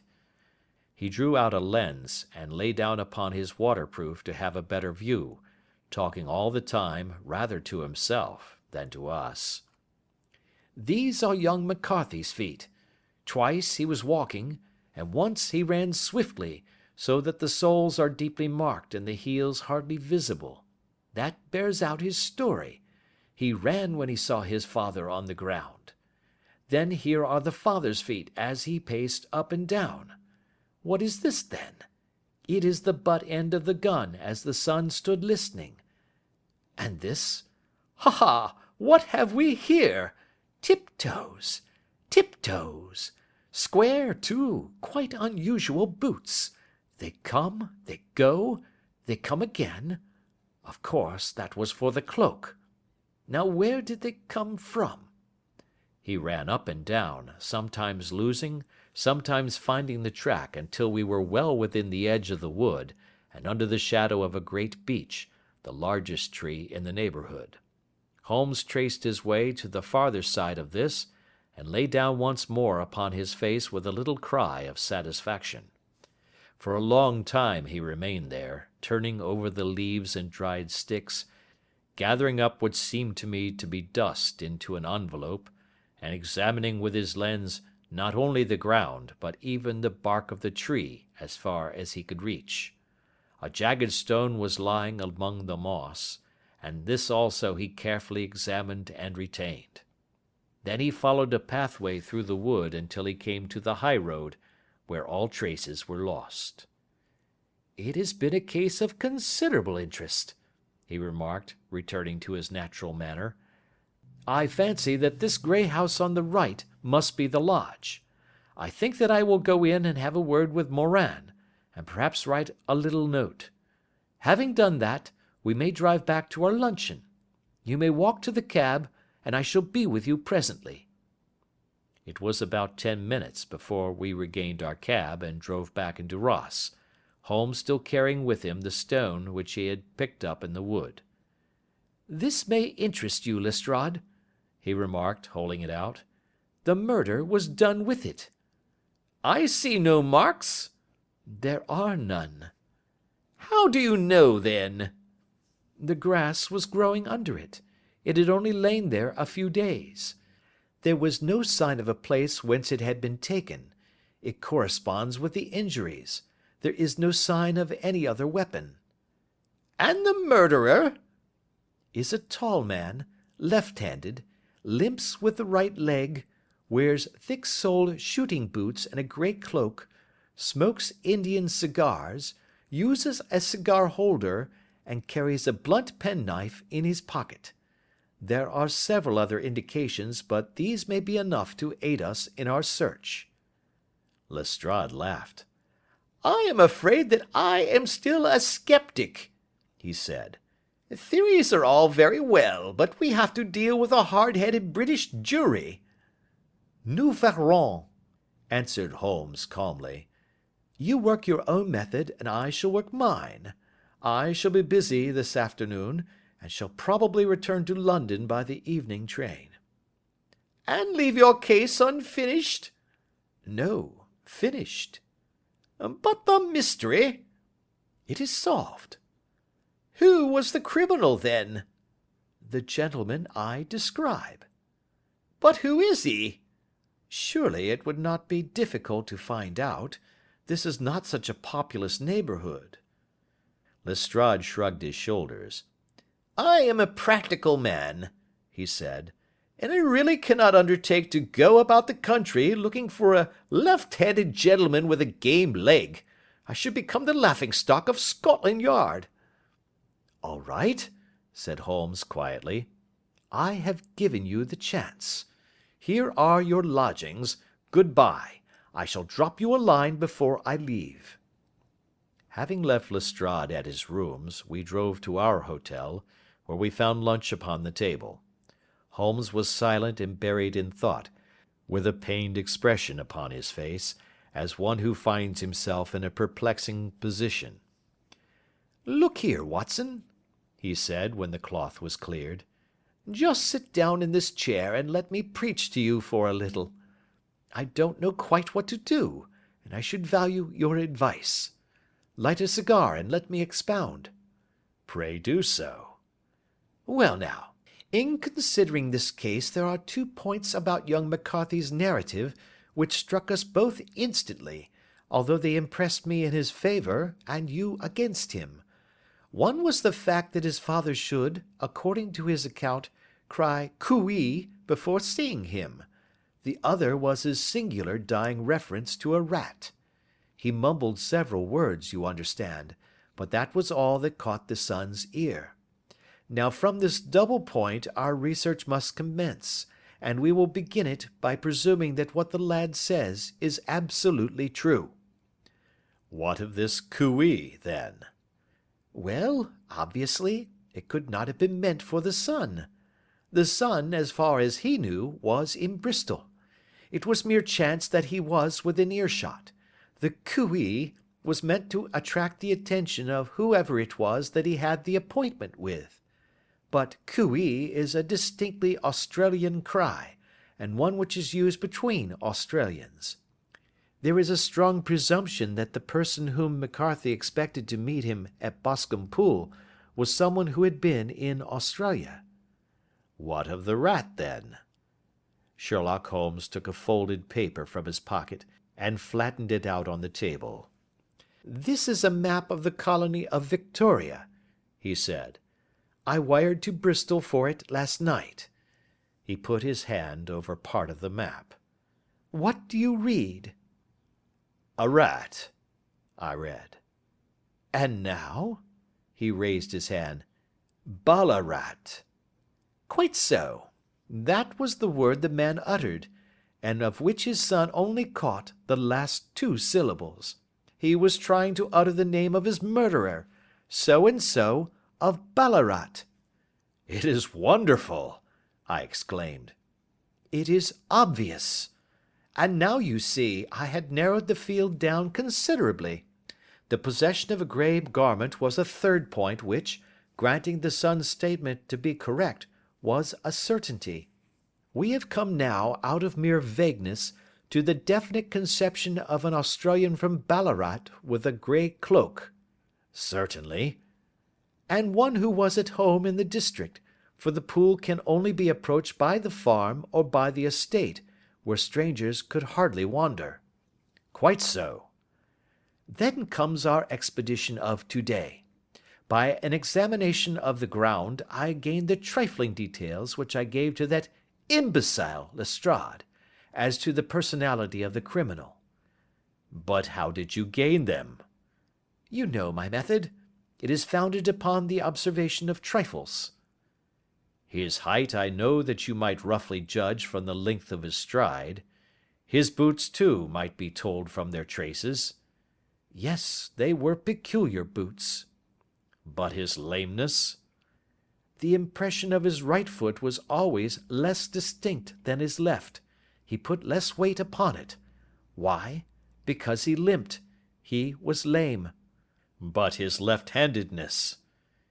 "You were yourself struck by the nature of the injury as recorded by the surgeon at the inquest. The blow was struck from immediately behind, and yet was upon the left side. Now, how can that be unless it were by a left-handed man? He had stood behind that tree during the interview between the father and the son. He had even smoked there. I found the ash of a cigar, which my special knowledge of tobacco ashes enables me to pronounce as an Indian cigar. I have, as you know, devoted some attention to this, and written a little monograph on the ashes of 140 different varieties of pipe, cigar, and cigarette tobacco. Having found the ash, I then looked round and discovered the stump among the moss where he had tossed it. It was an Indian cigar, of the variety which are rolled in Rotterdam." "And the cigar holder?" "I could see that the end had not been in his mouth. Therefore he used a holder. The tip had been cut off, not bitten off, but the cut was not a clean one, so I deduced a blunt penknife." "Holmes," I said, "you have drawn a net round this man from which he cannot escape, and you have saved an innocent human life as truly as if you had cut the cord which was hanging him. I see the direction in which all this points. The culprit is—" "Mr. John Turner," cried the hotel waiter, opening the door of our sitting room, and ushering in a visitor. The man who entered was a strange and impressive figure. His slow, limping step and bowed shoulders gave the appearance of decrepitude, and yet his hard, deep-lined, craggy features, and his enormous limbs showed that he was possessed of unusual strength of body and of character. His tangled beard, grizzled hair, and outstanding drooping eyebrows combined to give an air of dignity and power to his appearance, but his face was of an ashen white, while his lips and the corners of his nostrils were tinged with a shade of blue. It was clear to me at a glance that he was in the grip of some deadly and chronic disease. "Pray sit down on the sofa," said Holmes gently. "You had my note?" "Yes, the lodge keeper brought it up. You said that you wished to see me here to avoid scandal. I thought people would talk if I went to the hall.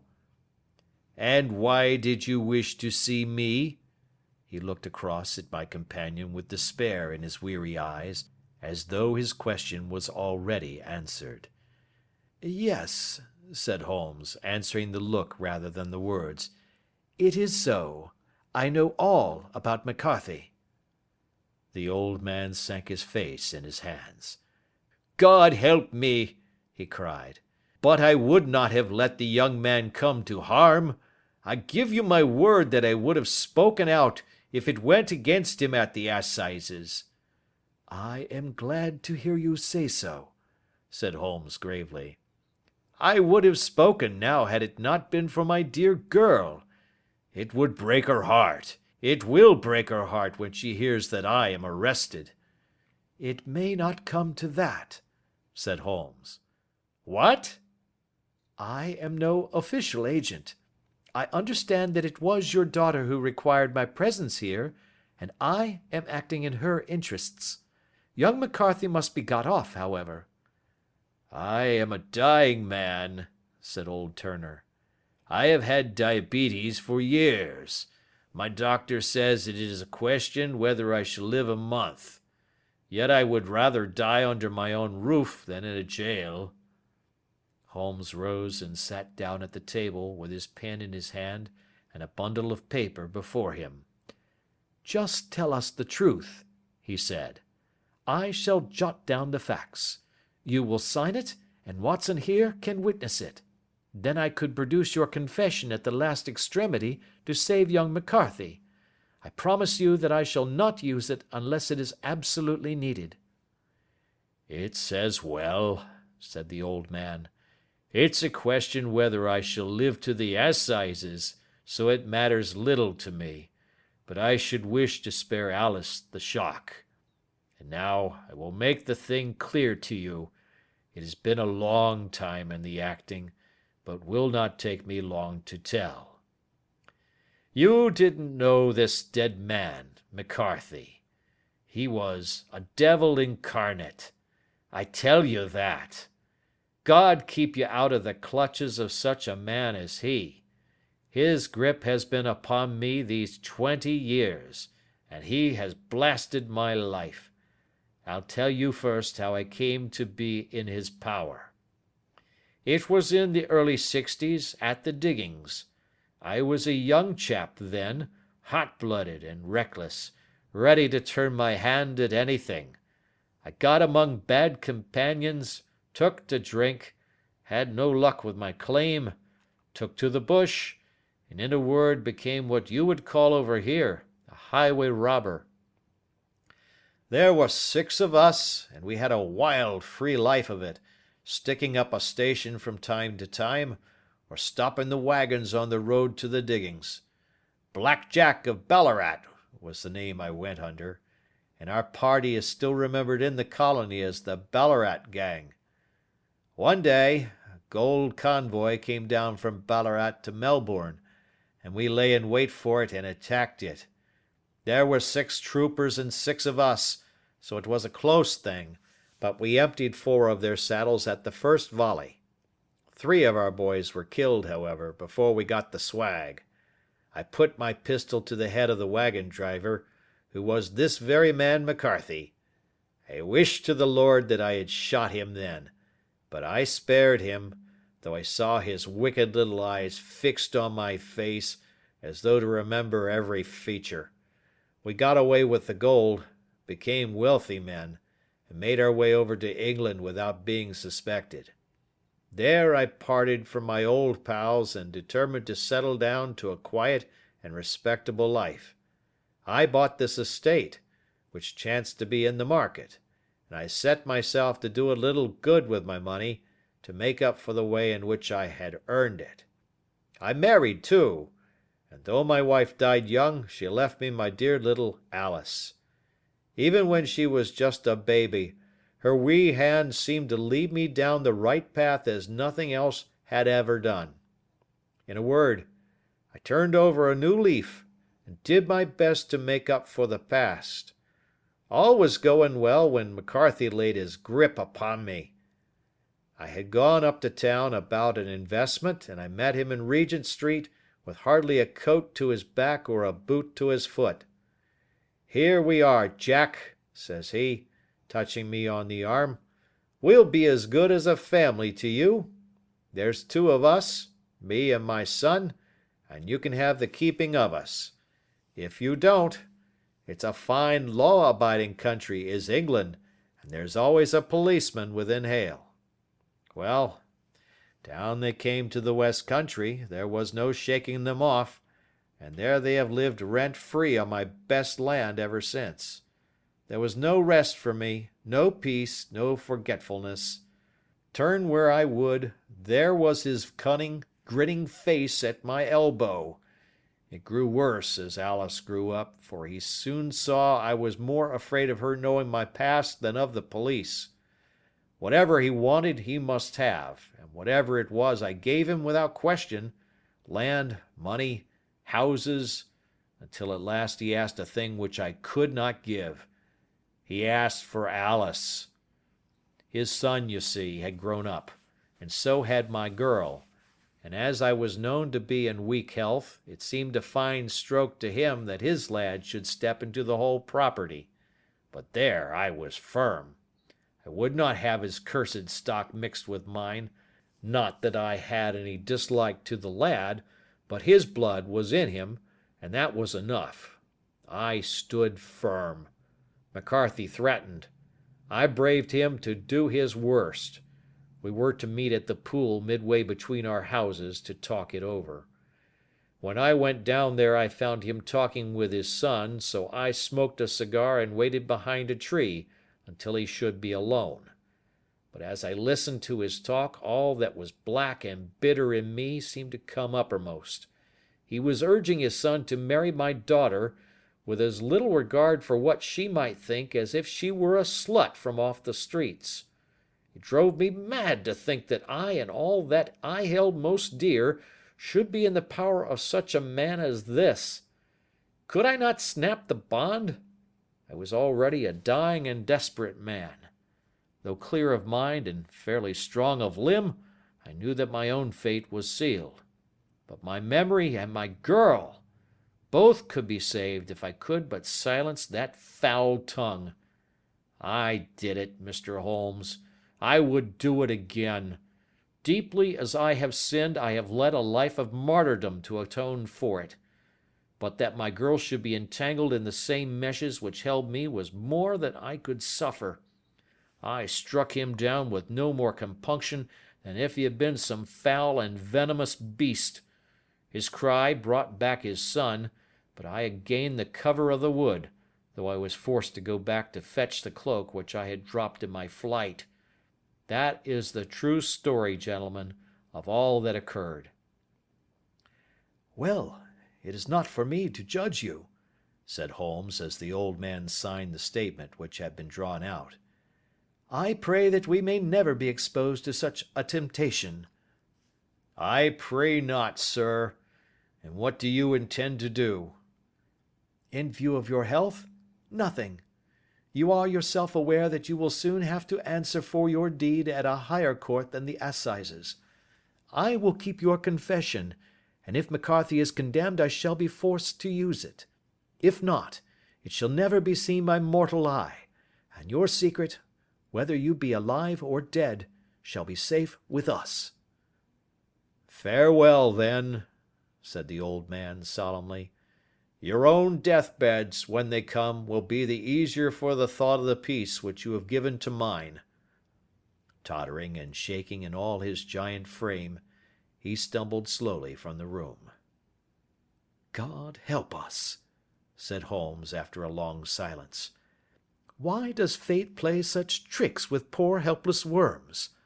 I never hear of such a case as this that I do not think of Baxter's words and say, there, but for the grace of God, goes Sherlock Holmes. James McCarthy was acquitted at the assizes on the strength of a number of objections which had been drawn out by Holmes and submitted to the defending counsel. Old Turner lived for 7 months after our interview, but he is now dead, and there is every prospect that the son and daughter may come to live happily together in ignorance of the black cloud which rests upon their past. End of Adventure 4. Adventure 5. The 5 Orange Pips. When I glance over my notes and records of the Sherlock Holmes cases between the years '82 and '90, I am faced by so many which present strange and interesting features that it is no easy matter to know which to choose and which to leave. Some, however, have already gained publicity through the papers, and others have not offered a field for those peculiar qualities which my friend possessed in so high a degree, and which it is the object of these papers to illustrate. Some, too, have baffled his analytical skill, and would be, as narratives, beginnings without an ending, while others have been but partially cleared up, and have their explanations founded rather upon conjecture and surmise than on the absolute logical proof which was so dear to him. There is, however, one of these last which was so remarkable in its details, and so startling in its results, that I am tempted to give some account of it, in spite of the fact that there are points in connection with it which never have been, and probably never will be, entirely cleared up. The year '87 furnished us with a long series of cases of greater or less interest, of which I retain the records. Among my headings under this one 12 months, I find an account of the adventure of the Paradol Chamber, of the Amateur Mendicant Society, who held a luxurious club in the lower vault of a furniture warehouse, of the facts connected with the loss of the British bark Sophie Anderson, of the singular adventures of the Grice Pattersons in the island of Uffa, and finally of the Camberwell poisoning case. In the latter, as may be remembered, Sherlock Holmes was able, by winding up the dead man's watch, to prove that it had been wound up 2 hours before, and that therefore the deceased had gone to bed within that time, a deduction which was of the greatest importance in clearing up the case.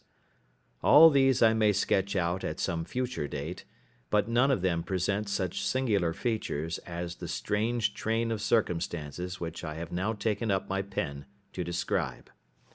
It was in the latter days of September, and the equinoctial gales had set in with exceptional violence.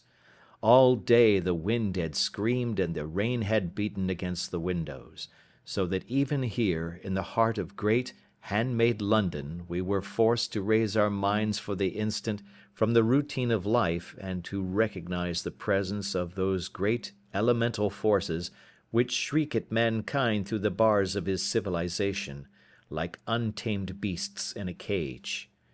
As evening drew in, the storm grew higher and louder, and the wind cried and sobbed like a child in the chimney.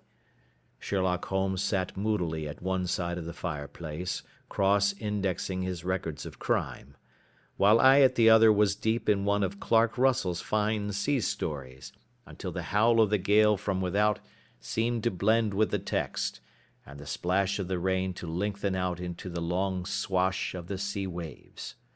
My wife was on a visit to her mother's, and for a few days I was a dweller once more in my old quarters at Baker Street. "Why," said I, glancing up at my companion, "that was surely the bell. Who could come tonight? Some friend of yours, perhaps?" "Except yourself, I have none," he answered. "I do not encourage visitors." "A client, then?" "If so, it is a serious case. Nothing less would bring a man out on such a day and at such an hour. But I take it that it is more likely to be some crony of the landlady's." Sherlock Holmes was wrong in his conjecture, however, for there came a step in the passage and a tapping at the door.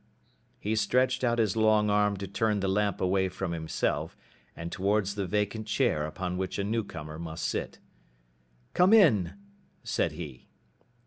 The man who entered was young, some 22 at the outside, well groomed and trimly clad, with something of refinement and delicacy in his bearing.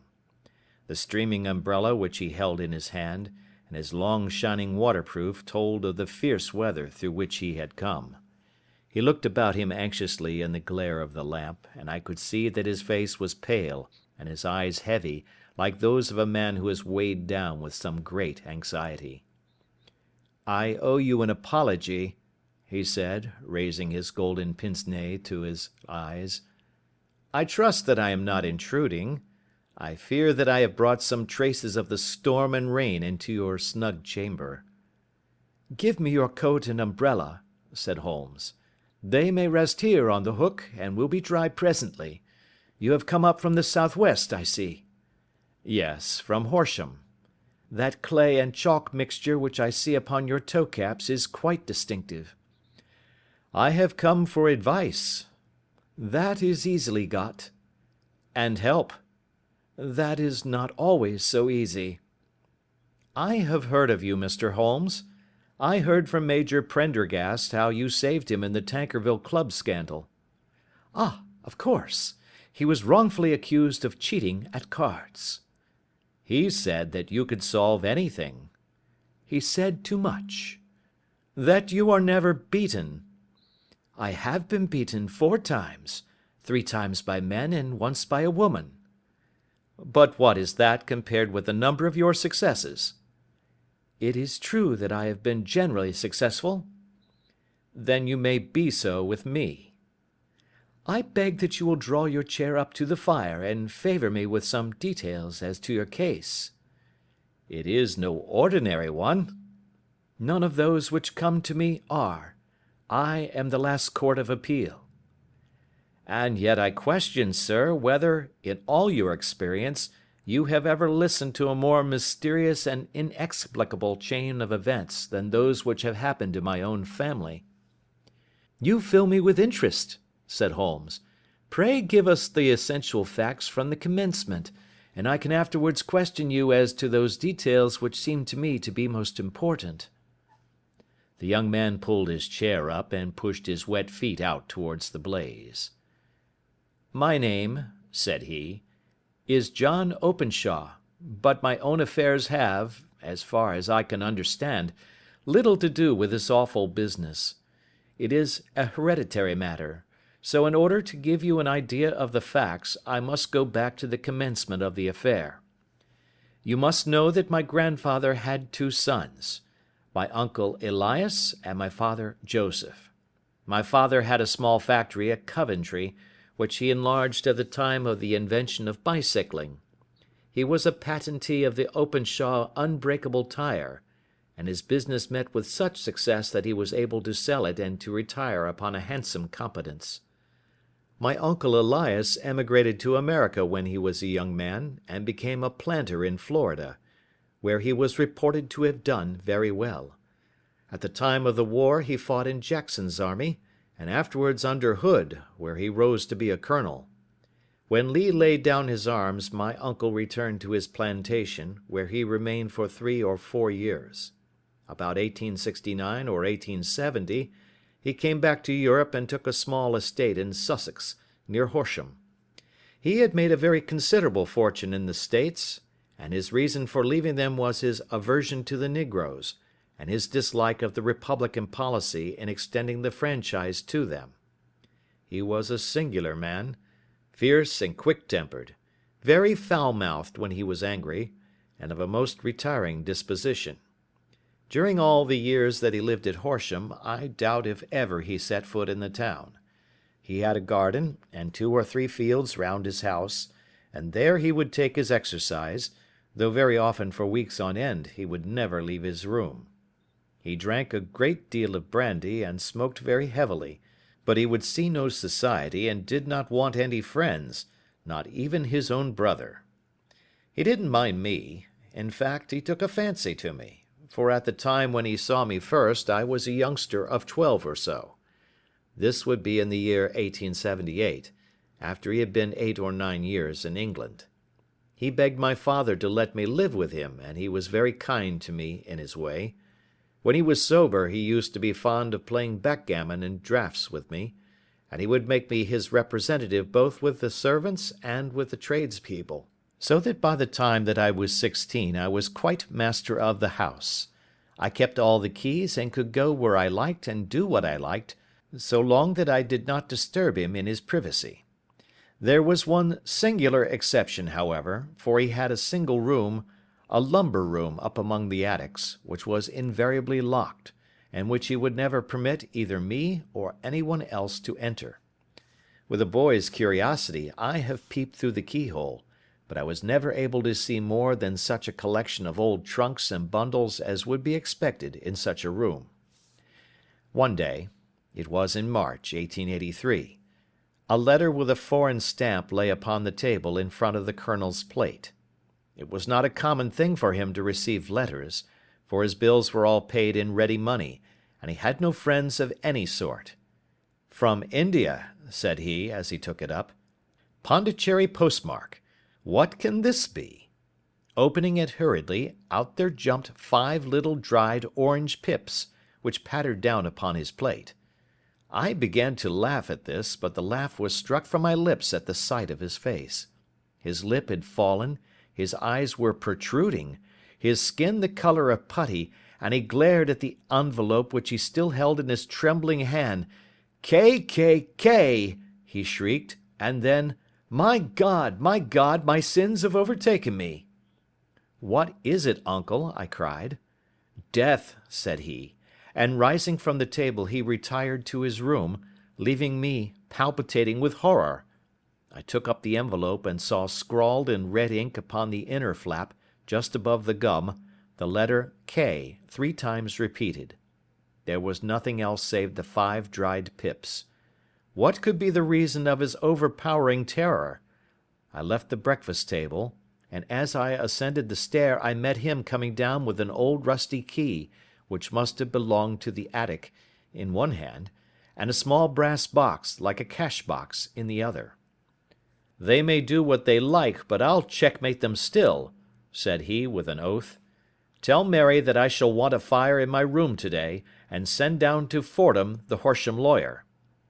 I did as he ordered, and when the lawyer arrived I was asked to step up to the room.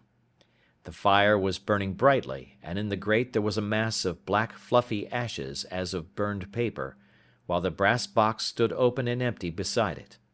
As I glanced at the box I noticed, with a start, that upon the lid was printed the treble K which I had read in the morning upon the envelope.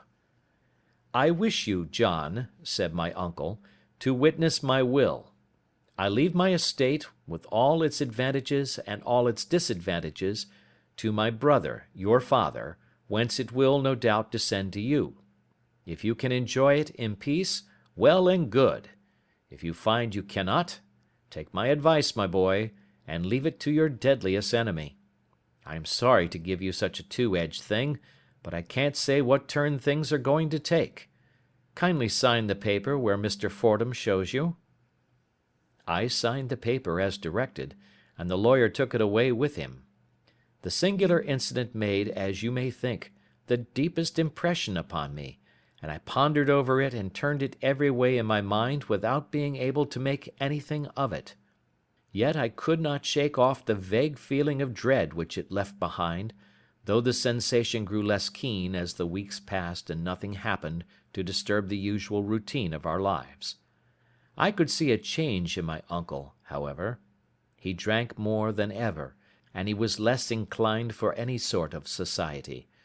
Most of his time he would spend in his room, with the door locked upon the inside, but sometimes he would emerge in a sort of drunken frenzy, and would burst out of the house and tear about the garden with a revolver in his hand, screaming out that he was afraid of no man, and that he was not to be cooped up, like a sheep in a pen, by man or devil.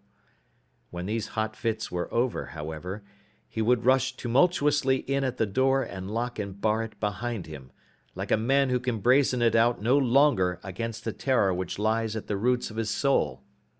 At such times I have seen his face, even on a cold day, glisten with moisture, as though it were new raised from a basin. Well, to come to an end of the matter, Mr. Holmes, and not to abuse your patience, there came a night when he made one of those drunken sallies from which he never came back.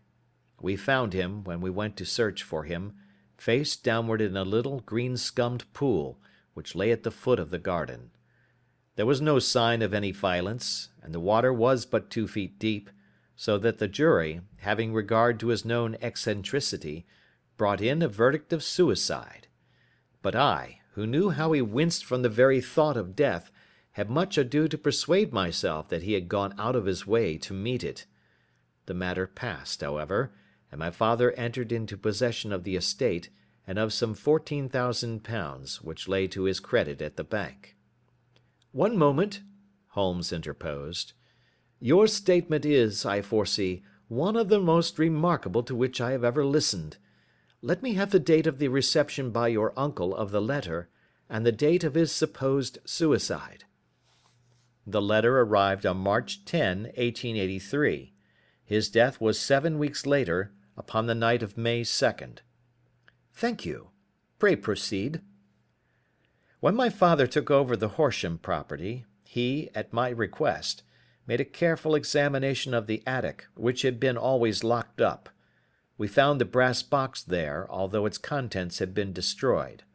On the inside of the cover was a paper label with the initials of K.K.K. repeated upon it, and "Letters, Memoranda, Receipts, and a Register" written beneath. These, we presume, indicated the nature of the papers which had been destroyed by Colonel Openshaw. For the rest, there was nothing of much importance in the attic save a great many scattered papers and notebooks bearing upon my uncle's life in America. Some of them were of the war time and showed that he had done his duty well and had borne the repute of a brave soldier.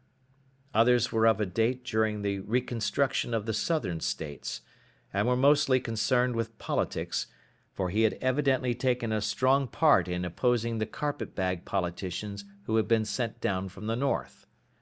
Well, it was at the beginning of '84 when my father came to live at Horsham, and all went as well as possible with us until the January of '85. On the 4th day after the New Year, I heard my father give a sharp cry of surprise as we sat together at the breakfast table. There he was, sitting with a newly opened envelope in one hand, and 5 dried orange pips in the outstretched palm of the other one. He had always laughed at what he called my cock and bull story about the colonel, but he looked very scared and puzzled now that the same thing had come upon himself. "Why, what on earth does this mean, John?" he stammered. My heart had turned to lead. "It is K.K.K.," said I. He looked inside the envelope. "So it is," he cried. "Here are the very letters. But what is this written above them?" "Put the papers on the sundial," I read, peeping over his shoulder. "What papers? What sundial?" he asked. "The sundial in the garden, there is no other," said I, "but the papers must be those that are destroyed." "Pooh!" said he, gripping hard at his courage, "we are in a civilized land here, and we can't have tomfoolery of this kind. Where does the thing come from?" "From Dundee," I answered, glancing at the postmark. "Some preposterous practical joke," said he. "What have I to do with sundials and papers? I shall take no notice of such nonsense." "I should certainly speak to the police," I said. "And to be laughed at for my pains. Nothing of the sort." "Then let me do so?" "No, I forbid you. I won't have a fuss made about such nonsense." It was in vain to argue with him, for he was a very obstinate man. I went about, however, with a heart which was full of forebodings. On the 3rd day after the coming of the letter, my father went from home to visit an old friend of his, Major Freebody, who is in command of one of the forts upon Portsdown Hill. I was glad that he should go up, for it seemed to me that he was farther from danger when he was away from home. In that, however, I was in error. Upon the 2nd day of his absence, I received a telegram from the Major, imploring me to come at once. My father had fallen over one of the deep chalk pits which abound in the neighbourhood, and was lying senseless with a shattered skull. I hurried to him, but he passed away without having ever recovered his consciousness. He had, as it appears, been returning from Fareham in the twilight, and as the country was unknown to him, and the chalk pit unfenced, The jury had no hesitation in bringing in a verdict of death from accidental causes. Carefully as I examined every fact connected with his death, I was unable to find anything which could suggest the idea of murder. There were no signs of violence, no footmarks, no robbery, no record of strangers having been seen upon the roads. And yet I need not tell you that my mind was far from at ease, and that I was well nigh certain that some foul plot had been woven round him. In this sinister way I came into my inheritance. You will ask me why I did not dispose of it? I answer, because I was well convinced that our troubles were in some way dependent upon an incident in my uncle's life, and that the danger would be as pressing in one house as in another. It was in January, '85, that my poor father met his end, and 2 years and 8 months have elapsed since then. During that time I have lived happily at Horsham, and I had begun to hope that his curse had passed away from the family, and that it had ended with the last generation. I had begun to take comfort too soon, however. Yesterday morning the blow fell in the very shape in which it had come upon my father. The young man took from his waistcoat a crumpled envelope, and turning to the table he shook out upon it 5 little dried orange pips. "This is the envelope," he continued. "The postmark is London, Eastern Division. Within are the very words which were upon my father's last message, K, K, K, and then, 'Put the papers on the sundial.'" "What have you done?" asked Holmes. "Nothing." "Nothing?" "To tell the truth," he sank his face into his thin white hands, "I have felt helpless. I have felt like one of those poor rabbits when the snake is writhing towards it. I seem to be in the grasp of some resistless, inexorable evil, which no foresight and no precautions can guard against." "Tut, tut!" cried Sherlock Holmes. "You must act, man, or you are lost. Nothing but energy can save you. This is no time for despair." "I have seen the police." "Ah! But they listened to my story with a smile. I am convinced that the inspector has formed the opinion that the letters are all practical jokes, and that the deaths of my relations were really accidents, as the jury stated, and were not to be connected with the warnings." Holmes shook his clenched hands in the air. "Incredible imbecility!" he cried. "They have, however, allowed me a policeman, who may remain in the house with me." "Has he come with you tonight?" "No. His orders were to stay in the house." Again Holmes raved in the air. "Why did you come to me?" he cried.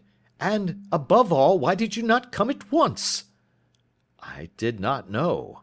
It was only today that I spoke to Major Prendergast about my troubles, and was advised by him to come to you." "It is really 2 days since you had the letter. We should have acted before this.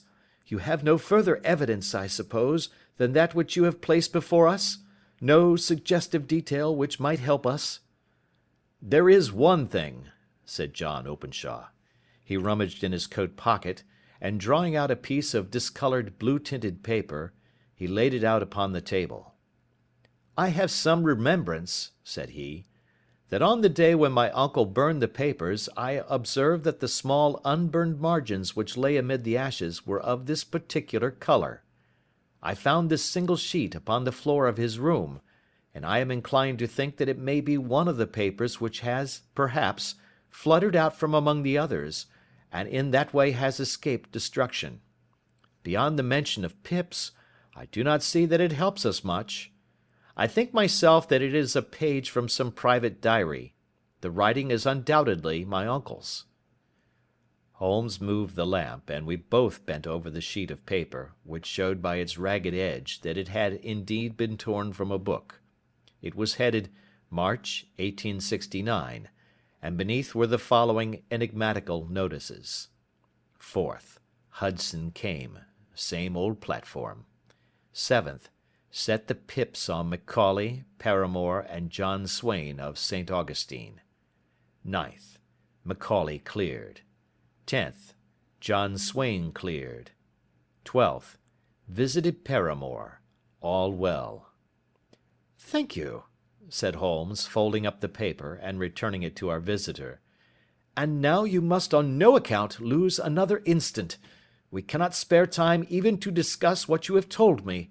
You must get home instantly and act. What shall I do?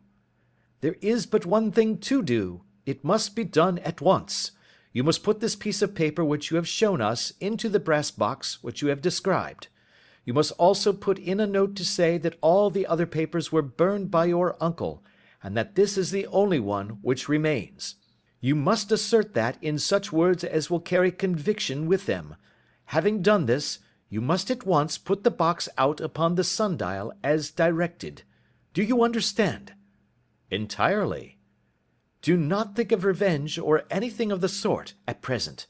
I think that we may gain that by means of the law, but we have our web to weave, while theirs is already woven. The first consideration is to remove the pressing danger which threatens you. The second is to clear up the mystery and to punish the guilty parties. I thank you, said the young man, rising and pulling on his overcoat. You have given me fresh life and hope. I shall certainly do as you advise. Do not lose an instant, and, above all, take care of yourself in the meanwhile, for I do not think that there can be a doubt that you are threatened by a very real and imminent danger. How do you go back? By train from Waterloo. It is not yet 9. The streets will be crowded, so I trust that you may be in safety, and yet you cannot guard yourself too closely. I am armed. That is well.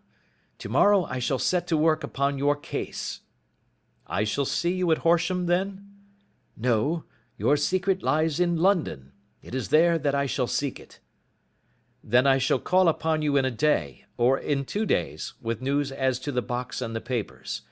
I shall take your advice in every particular. He shook hands with us and took his leave. Outside the wind still screamed and the rain splashed and pattered against the windows. This strange, wild story seemed to have come to us from amid the mad elements, blown in upon us like a sheet of seaweed in a gale, and now to have been reabsorbed by them once more. Sherlock Holmes sat for some time in silence, with his head sunk forward and his eyes bent upon the red glow of the fire. Then he lit his pipe, and leaning back in his chair he watched the blue smoke rings as they chased each other up to the ceiling. "I think, Watson," he remarked at last, "that of all our cases we have had none more fantastic than this." "Save, perhaps, the sign of 4. "Well, yes, save, perhaps, that. And yet this John Openshaw seems to me to be walking amid even greater perils than did the Sholtos."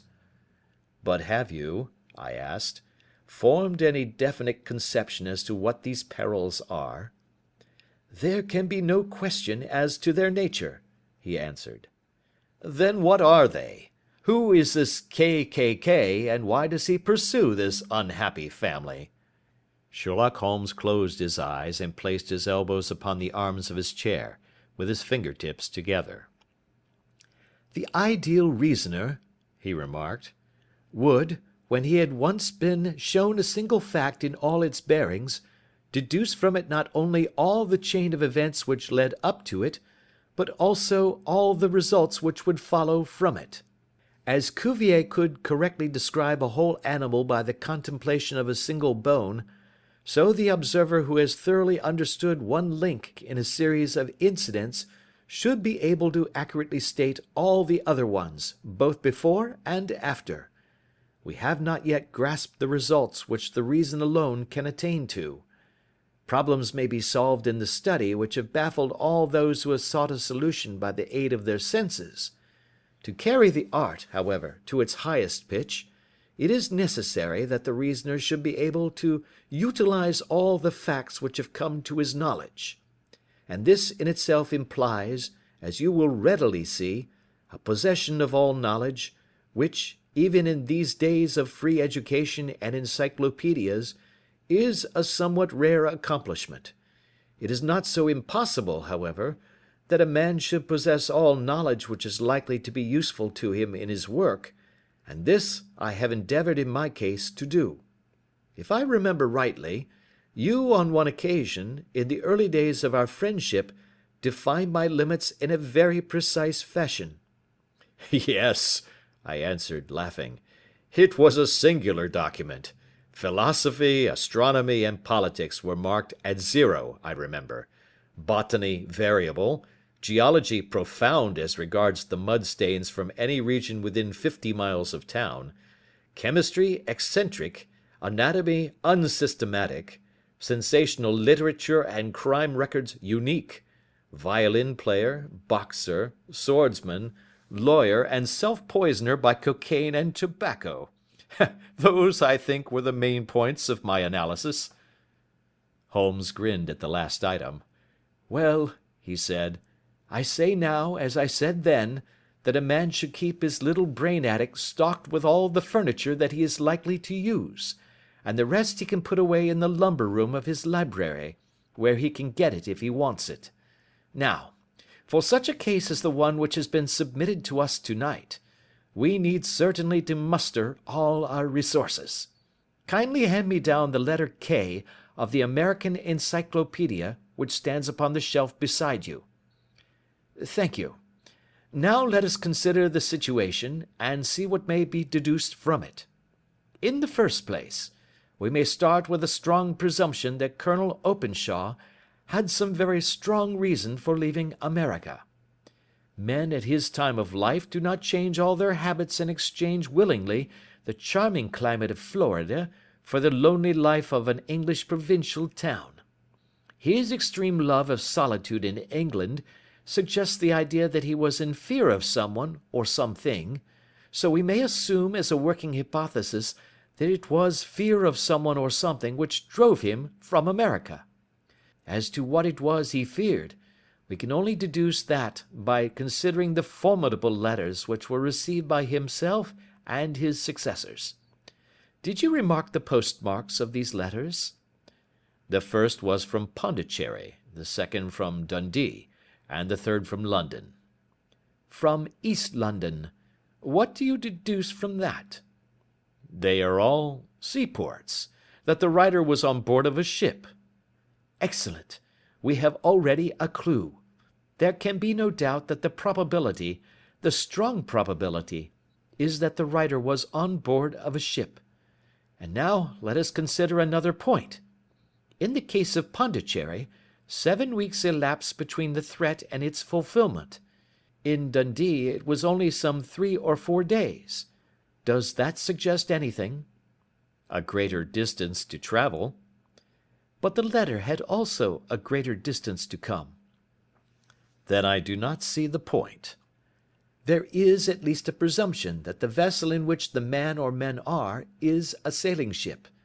It looks as if they always send their singular warning or token before them when starting upon their mission. You see how quickly the deed followed the sign when it came from Dundee. If they had come from Pondicherry in a steamer, they would have arrived almost as soon as their letter. But, as a matter of fact, 7 weeks elapsed. I think that those 7 weeks represented the difference between the mail boat which brought the letter and the sailing vessel which brought the writer. It is possible. More than that, it is probable. And now you see the deadly urgency of this new case, and why I urged young Openshaw to caution. The blow has always fallen at the end of the time which it would take the senders to travel the distance. But this one comes from London, and therefore we cannot count upon delay. Good God! I cried. What can it mean, this relentless persecution? The papers which Openshaw carried are obviously of vital importance to the person or persons in the sailing ship. I think that it is quite clear that there must be more than one of them. A single man could not have carried out 2 deaths in such a way as to deceive a coroner's jury. There must have been several in it, and they must have been men of resource and determination. Their papers they mean to have, be the holder of them who it may. In this way you see KKK ceases to be the initials of an individual and becomes the badge of a society. But of what society? Have you never, said Sherlock Holmes, bending forward and sinking his voice, have you never heard of the Ku Klux Klan? I never have. Holmes turned over the leaves of the book upon his knee. Here it is, said he presently. Ku Klux Klan, a name derived from the fanciful resemblance to the sound produced by cocking a rifle. This terrible secret society was formed by some ex-Confederate soldiers in the Southern States after the Civil War, and it rapidly formed local branches in different parts of the country, notably in Tennessee, Louisiana, the Carolinas, Georgia, and Florida. Its power was used for political purposes, principally for the terrorizing of the Negro voters and the murdering and driving from the country of those who were opposed to its views. Its outrages were usually preceded by a warning sent to the marked man in some fantastic but generally recognized shape, a sprig of oak leaves in some parts, melon seeds or orange pips in others. On receiving this, the victim might either openly abjure his former ways, or might fly from the country. If he braved the matter out, death would unfailingly come upon him, and usually in some strange and unforeseen manner. So perfect was the organization of the society, and so systematic its methods, that there is hardly a case upon record where any man succeeded in braving it with impunity, or in which any of its outrages were traced home to the perpetrators. For some years the organization flourished in spite of the efforts of the United States government and of the better classes of the community in the South. Eventually, in the year 1869, the movement rather suddenly collapsed, although there have been sporadic outbreaks of the same sort since that date. You will observe, said Holmes, laying down the volume, that the sudden breaking up of the society was coincident with the disappearance of Openshaw from America with their papers. It may well have been cause and effect.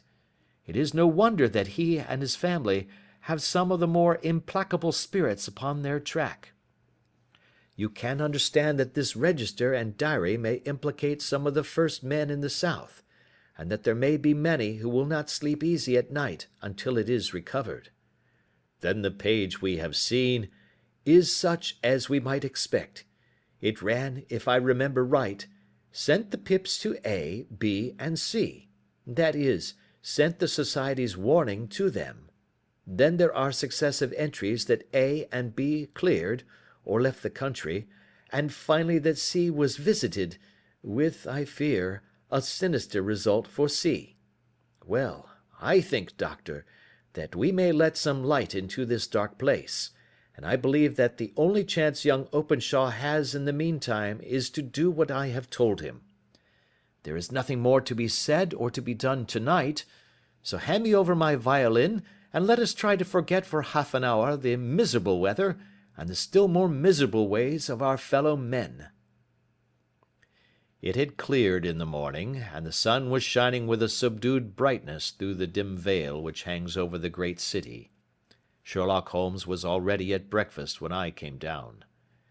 "You will excuse me for not waiting for you," said he. "I have, I foresee, a very busy day before me in looking into this case of young Openshaw's." "What steps will you take?" I asked. "It will very much depend upon the results of my first inquiries. I may have to go down to Horsham after all." "You will not go there first?" "No, I shall commence with the city. Just ring the bell and the maid will bring up your coffee." As I waited, I lifted the unopened newspaper from the table and glanced my eye over it. It rested upon a heading which sent a chill to my heart. "Holmes!" I cried. "You are too late." "Ah," said he, laying down his cup. "I feared as much. How was it done?" He spoke calmly, but I could see that he was deeply moved. My eye caught the name of Openshaw and the heading "Tragedy near Waterloo Bridge." Here is the account. Between 9 and 10 last night, Police Constable Cook, of the H Division, on duty near Waterloo Bridge, heard a cry for help and a splash in the water. The night, however, was extremely dark and stormy, so that, in spite of the help of several passers-by, it was quite impossible to effect a rescue. The alarm, however, was given, and by the aid of the water police, the body was eventually recovered. It proved to be that of a young gentleman whose name, as it appears from an envelope which was found in his pocket, was John Openshaw, and whose residence is near Horsham. It is conjectured that he may have been hurrying down to catch the last train from Waterloo Station, and that in his haste and the extreme darkness he missed his path and walked over the edge of one of the small landing places for river steamboats. The body exhibited no traces of violence, and there can be no doubt that the deceased had been the victim of an unfortunate accident, which should have the effect of calling the attention of the authorities to the condition of the riverside landing stages. We sat in silence for some minutes, Holmes more depressed and shaken than I had ever seen him. "That hurts my pride, Watson," he said at last. "It is a petty feeling, no doubt, but it hurts my pride. It becomes a personal matter with me now, and if God sends me health, I shall set my hand upon this gang. That he should come to me for help, and that I should send him away to his death." He sprang from his chair and paced about the room in uncontrollable agitation, with a flush upon his sallow cheeks and a nervous clasping and unclasping of his long, thin hands. "They must be cunning devils," he exclaimed at last. "How could they have decoyed him down there? The embankment is not on the direct line to the station. The bridge, no doubt, was too crowded, even on such a night, for their purpose. Well, Watson, we shall see who will win in the long run. I am going out now." "To the police?" "No, I shall be my own police. When I have spun the web they may take the flies, but not before." All day I was engaged in my professional work, and it was late in the evening before I returned to Baker Street. Sherlock Holmes had not come back yet. It was nearly 10 o'clock before he entered, looking pale and worn. He walked up to the sideboard, and tearing a piece from the loaf he devoured it voraciously, washing it down with a long draught of water. "You are hungry," I remarked. "Starving. It had escaped my memory. I have had nothing since breakfast." "Nothing?" "Not a bite. I had no time to think of it." "And how have you succeeded?" "Well." "You have a clue?" "I have them in the hollow of my hand. Young Openshaw shall not long remain unavenged. Why, Watson, let us put their own devilish trademark upon them. It is well thought of." "What do you mean?" He took an orange from the cupboard, and tearing it to pieces he squeezed out the pips upon the table. Of these he took 5 and thrust them into an envelope. On the inside of the flap he wrote S.H. for J.O. Then he sealed it and addressed it to Captain James Calhoun, bark Lone Star, Savannah, Georgia. "This will await him when he enters port," said he, chuckling. "It may give him a sleepless night. He will find it as sure a precursor of his fate as Openshaw did before him." "And who is this Captain Calhoun?" "The leader of the gang. I shall have the others, but he first." "How did you trace it, then?" He took a large sheet of paper from his pocket, all covered with dates and names. "I have spent the whole day," said he, "over Lloyd's registers and files of the old papers, following the future career of every vessel which touched at Pondicherry in January and February in '83.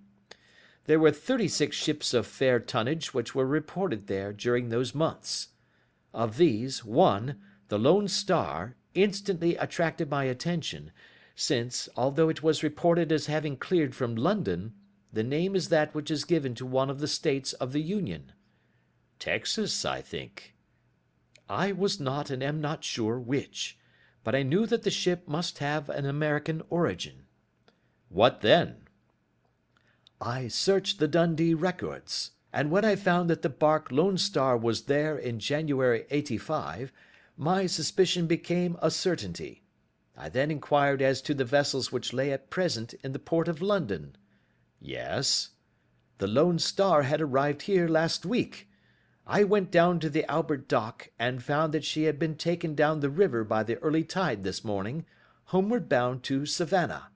I wired to Gravesend, and learned that she had passed some time ago, and as the wind is easterly, I have no doubt that she is now past the Goodwins and not very far from the Isle of Wight. What will you do, then? Oh, I have my hand upon him. He and the two mates are, as I learn, the only native-born Americans in the ship. The others are Finns and Germans. I know also that they were all three away from the ship last night. I had it from the stevedore who has been loading their cargo. By the time that their sailing ship reaches Savannah, the mail-boat will have carried this letter, and the cable will have informed the police of Savannah that these three gentlemen are badly wanted here upon a charge of murder.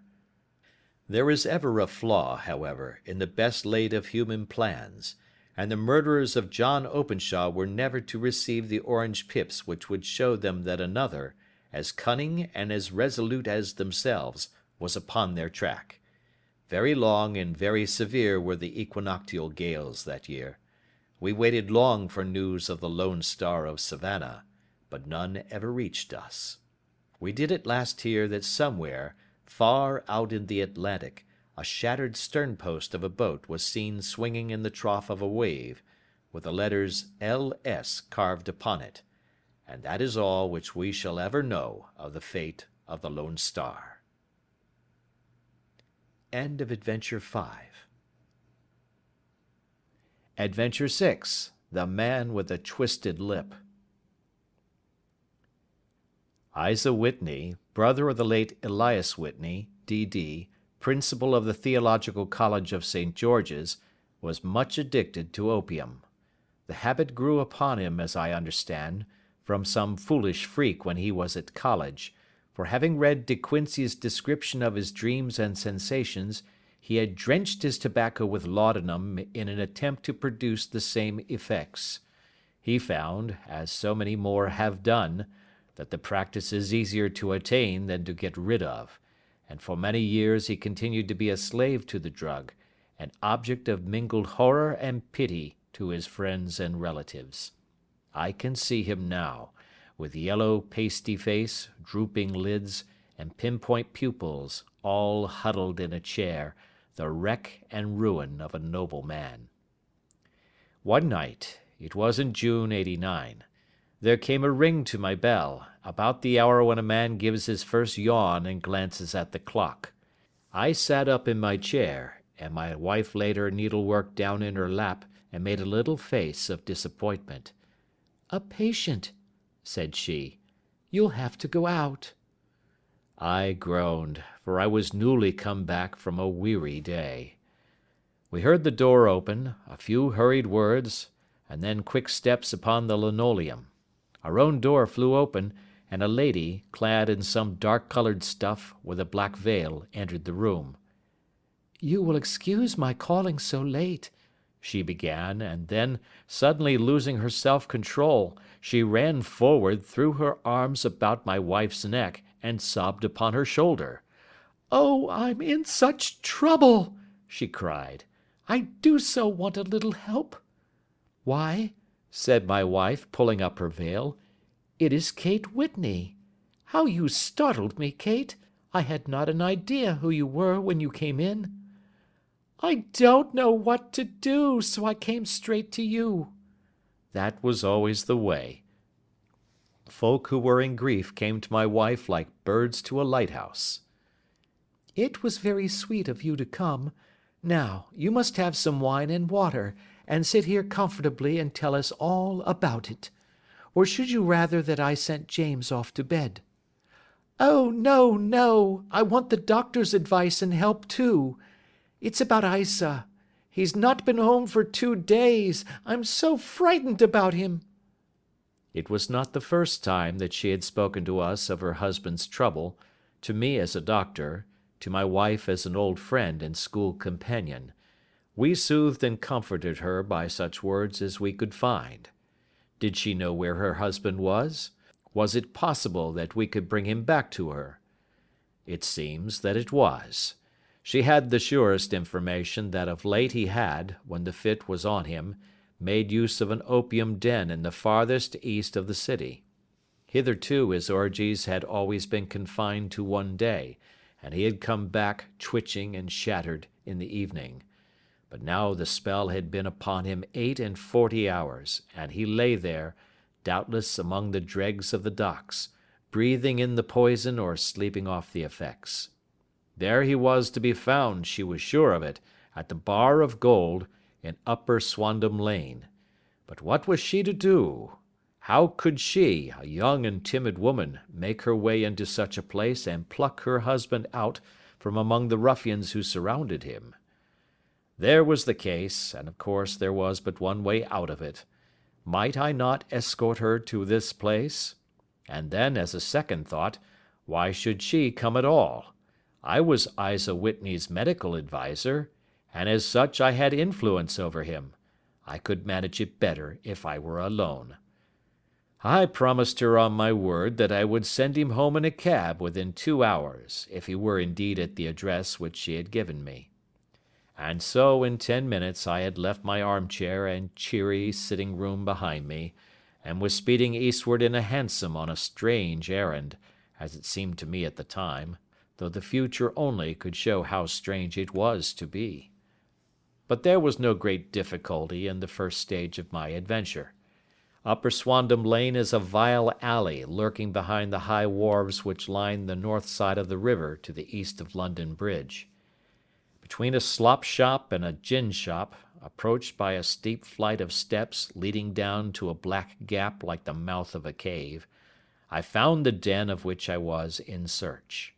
Ordering my cab to wait, I passed down the steps, worn hollow in the centre by the ceaseless tread of drunken feet, and by the light of a flickering oil lamp above the door I found the latch and made my way into a long, low room, thick and heavy with the brown opium smoke, and terraced with wooden berths like the forecastle of an emigrant ship.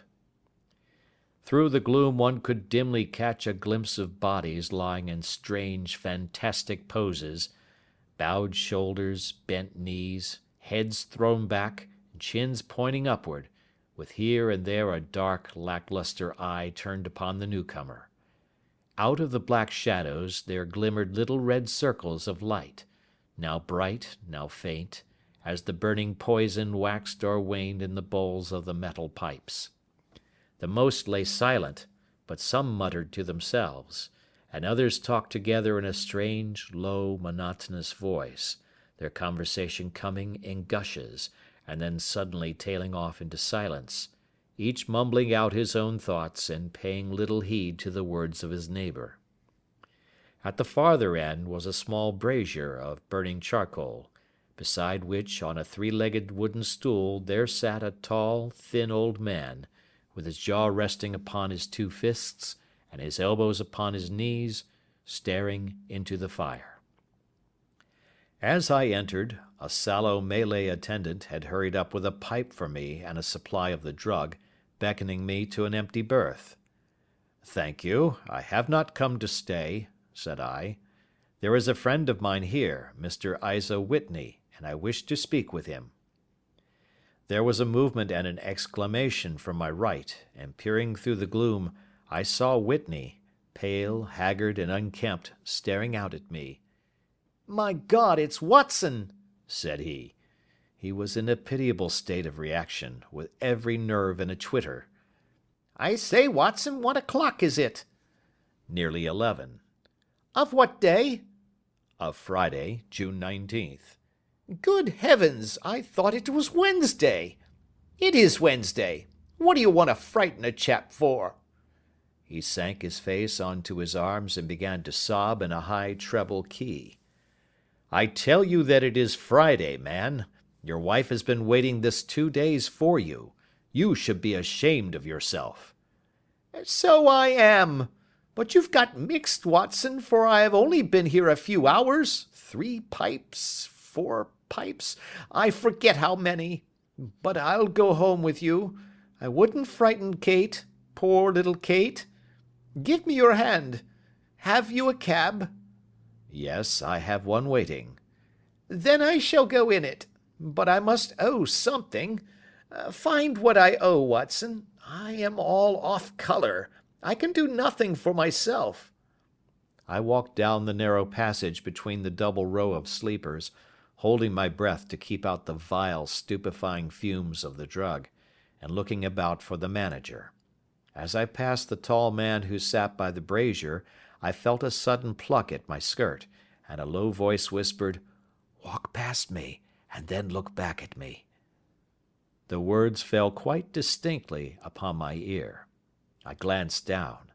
They could only have come from the old man at my side, and yet he sat now as absorbed as ever, very thin, very wrinkled, bent with age, an opium pipe dangling down from between his knees as though it had dropped in sheer lassitude from his fingers. I took 2 steps forward and looked back. It took all my self-control to prevent me from breaking out into a cry of astonishment. He had turned his back so that none could see him but I. His form had filled out, his wrinkles were gone, the dull eyes had regained their fire, and there, sitting by the fire and grinning at my surprise, was none other than Sherlock Holmes. He made a slight motion to me to approach him, and instantly, as he turned his face half round to the company once more, subsided into a doddering, loose-lipped senility. "Holmes," I whispered, "what on earth are you doing in this den?" "As low as you can," he answered. "I have excellent ears. If you would have the great kindness to get rid of that sottish friend of yours, I should be exceedingly glad to have a little talk with you." "I have a cab outside." "Then pray send him home in it. You may safely trust him, for he appears to be too limp to get into any mischief. I should recommend you also to send a note by the cabman to your wife to say that you have thrown in your lot with me. If you will wait outside, I shall be with you in 5 minutes." It was difficult to refuse any of Sherlock Holmes's requests, for they were always so exceedingly definite, and put forward with such a quiet air of mastery. I felt, however, that when Whitney was once confined in the cab my mission was practically accomplished, and for the rest, I could not wish anything better than to be associated with my friend in one of those singular adventures which were the normal condition of his existence. In a few minutes I had written my note, paid Whitney's bill, led him out to the cab, and seen him driven through the darkness. In a very short time a decrepit figure had emerged from the opium den, and I was walking down the street with Sherlock Holmes. For 2 streets he shuffled along with a bent back and an uncertain foot. Then, glancing quickly round, he straightened himself out and burst into a hearty fit of laughter. "I suppose, Watson," said he, "that you imagine that I have added opium smoking to cocaine injections, and all the other little weaknesses on which you have favoured me with your medical views." "I was certainly surprised to find you there." "But not more so than I to find you." "I came to find a friend." "And I to find an enemy." "An enemy?" "Yes, one of my natural enemies, or, shall I say, my natural prey. Briefly, Watson, I am in the midst of a very remarkable inquiry, and I have hoped to find a clue in the incoherent ramblings of these sots, as I have done before now. Had I been recognized in that den, my life would not have been worth an hour's purchase, for I have used it before now for my own purposes, and the rascally Lascar who runs it has sworn to have vengeance upon me. There is a trap-door at the back of that building, near the corner of Paul's Wharf, which could tell some strange tales of what has passed through it upon the moonless nights." "What? You do not mean bodies?" "Aye, bodies, Watson. We should be rich men if we had £1,000 for every poor devil who has been done to death in that den. It is the vilest murder trap on the whole riverside, and I fear that Neville St. Clair has entered it never to leave it more. But our trap should be here. He put his two forefingers between his teeth and whistled shrilly, a signal which was answered by a similar whistle from the distance, followed shortly by the rattle of wheels and the clink of horses' hoofs. "Now, Watson," said Holmes, as a tall dog-cart dashed up through the gloom, throwing out two golden tunnels of yellow light from its side lanterns, "you'll come with me, won't you?" "If I can be of use." "Oh, a trusty comrade is always of use, and a chronicler still more so. My room at the Cedars is a double-bedded one." "The Cedars?" "Yes, that is Mr. St. Clair's house. I am staying there while I conduct the inquiry." "Where is it, then?" "Near Lee, in Kent. We have a 7-mile drive before us." "But I am all in the dark." "Of course you are. You'll know all about it presently. Jump up here. All right, John, we shall not need you. Here's half-a-crown. Look out for me tomorrow about 11.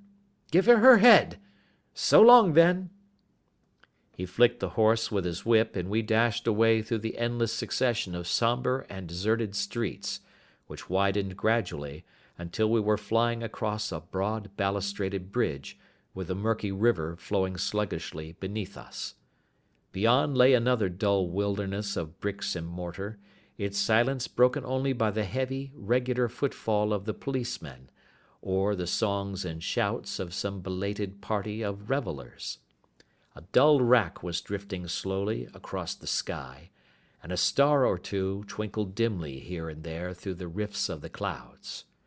Holmes drove in silence, with his head sunk upon his breast, and the air of a man who is lost in thought, while I sat beside him, curious to learn what this new quest might be which seemed to tax his powers so sorely, and yet afraid to break in upon the current of his thoughts.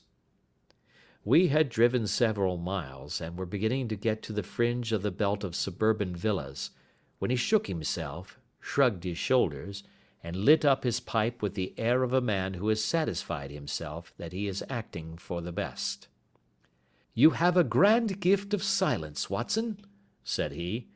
"It makes you quite invaluable as a companion. 'Pon my word, it is a great thing for me to have someone to talk to, for my own thoughts are not over-pleasant. I was wondering what I should say to this dear little woman to-night when she meets me at the door." "You forget that I know nothing about it." "I shall just have time to tell you the facts of the case before we get to Lee.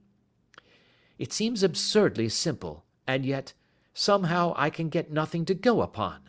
There's plenty of thread, no doubt, but I can't get the end of it into my hand. Now, I'll state the case clearly and concisely to you, Watson, and maybe you can see a spark where all is dark to me." "Proceed, then." "Some years ago, to be definite, in May 1884, there came to Lee a gentleman, Neville St. Clair by name, who appeared to have plenty of money. He took a large villa, laid out the grounds very nicely, and lived generally in good style. By degrees he made friends in the neighbourhood, and in 1887 he married the daughter of a local brewer, by whom he now has 2 children. He had no occupation, but was interested in several companies, and went into town, as a rule, in the morning, returning by the 5:14 from Cannon Street every night. Mr. St. Clair is now 37 years of age, is a man of temperate habits, a good husband, a very affectionate father, and a man who is popular with all who know him. I may add that his whole debts at the present moment, as far as we have been able to ascertain, amount to £88 10s, while he has £220 standing to his credit in the Capital and Counties Bank. There is no reason, therefore, to think that money troubles have been weighing upon his mind. Last Monday Mr. Neville St. Clair went into town rather earlier than usual, remarking before he started that he had 2 important commissions to perform, and that he would bring his little boy home a box of bricks. Now, by the merest chance, his wife received a telegram upon this same Monday, very shortly after his departure, to the effect that a small parcel of considerable value which she had been expecting was waiting for her at the offices of the Aberdeen Shipping Company. Now, if you are well up in your London, you will know that the office of the company is in Fresno Street, which branches out of Upper Swandam Lane, where you found me tonight. Mrs. St. Clair had her lunch, started for the city, did some shopping, proceeded to the company's office, got her packet, and found herself at exactly 4:35 walking through Swandam Lane on her way back to the station. Have you followed me so far? It is very clear.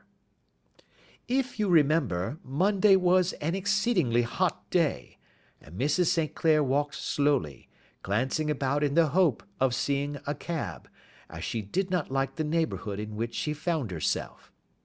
While she was walking in this way down Swandam Lane, she suddenly heard an ejaculation or cry, and was struck cold to see her husband looking down at her and, as it seemed to her, beckoning to her from a second-floor window.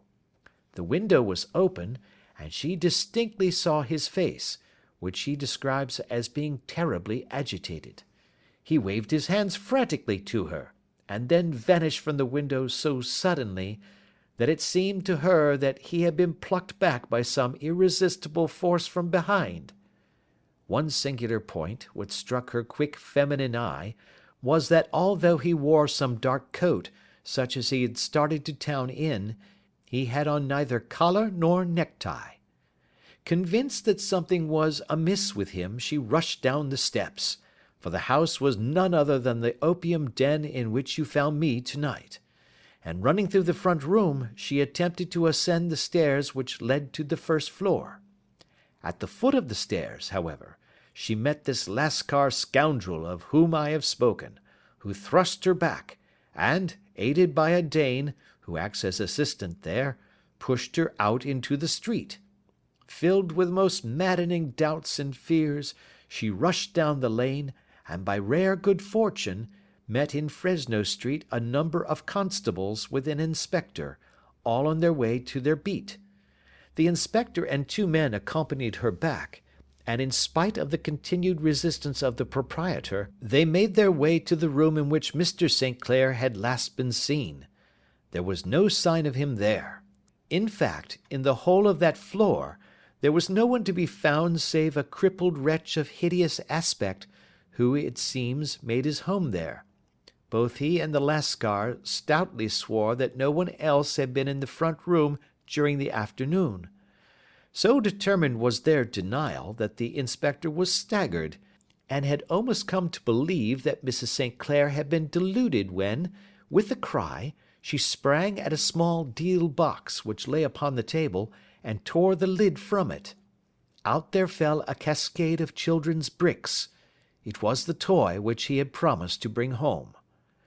This discovery, and the evident confusion which the cripple showed, made the inspector realize that the matter was serious.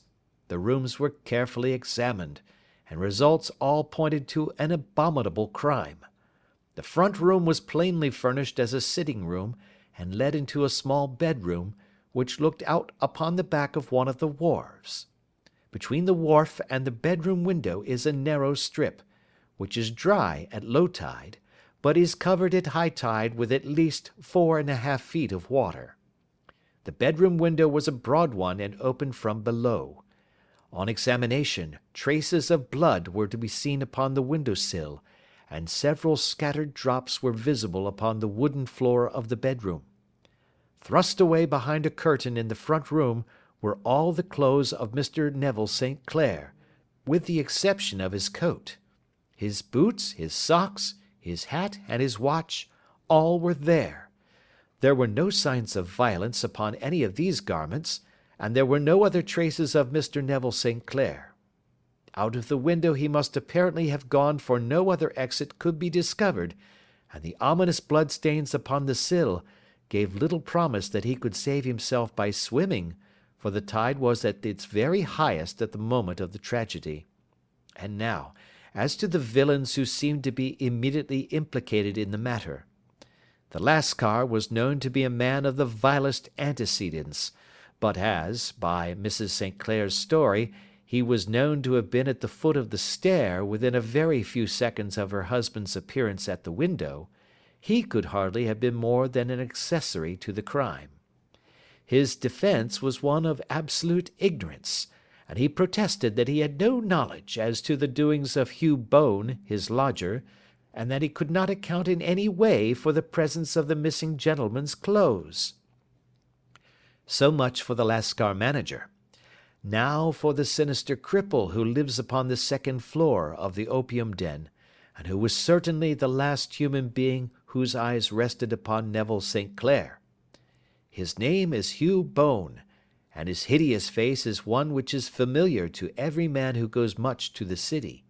He is a professional beggar, though in order to avoid the police regulations he pretends to a small trade in wax vestas. Some little distance down Threadneedle Street, upon the left-hand side, there is, as you may have remarked, a small angle in the wall. Here it is that this creature takes his daily seat, cross-legged with his tiny stock of matches on his lap, and as he is a piteous spectacle, a small rain of charity descends into the greasy leather cap which lies upon the pavement beside him. I have watched the fellow more than once before ever I thought of making his professional acquaintance, and I have been surprised at the harvest which he has reaped in a short time. His appearance, you see, is so remarkable that no one can pass him without observing him. A shock of orange hair, a pale face disfigured by a horrible scar, which, by its contraction, has turned up the outer edge of his upper lip, a bulldog chin, and a pair of very penetrating dark eyes, which present a singular contrast to the colour of his hair, all mark him out from amid the common crowd of mendicants, and so too does his wit, for he is ever ready with a reply to any piece of chaff which may be thrown at him by the passers-by. This is the man whom we now learn to have been the lodger at the opium den, and to have been the last man to see the gentleman of whom we are in quest. But a cripple, said I. What could he have done single-handed against a man in the prime of life? He is a cripple in the sense that he walks with a limp, but in other respects he appears to be a powerful and well-nurtured man.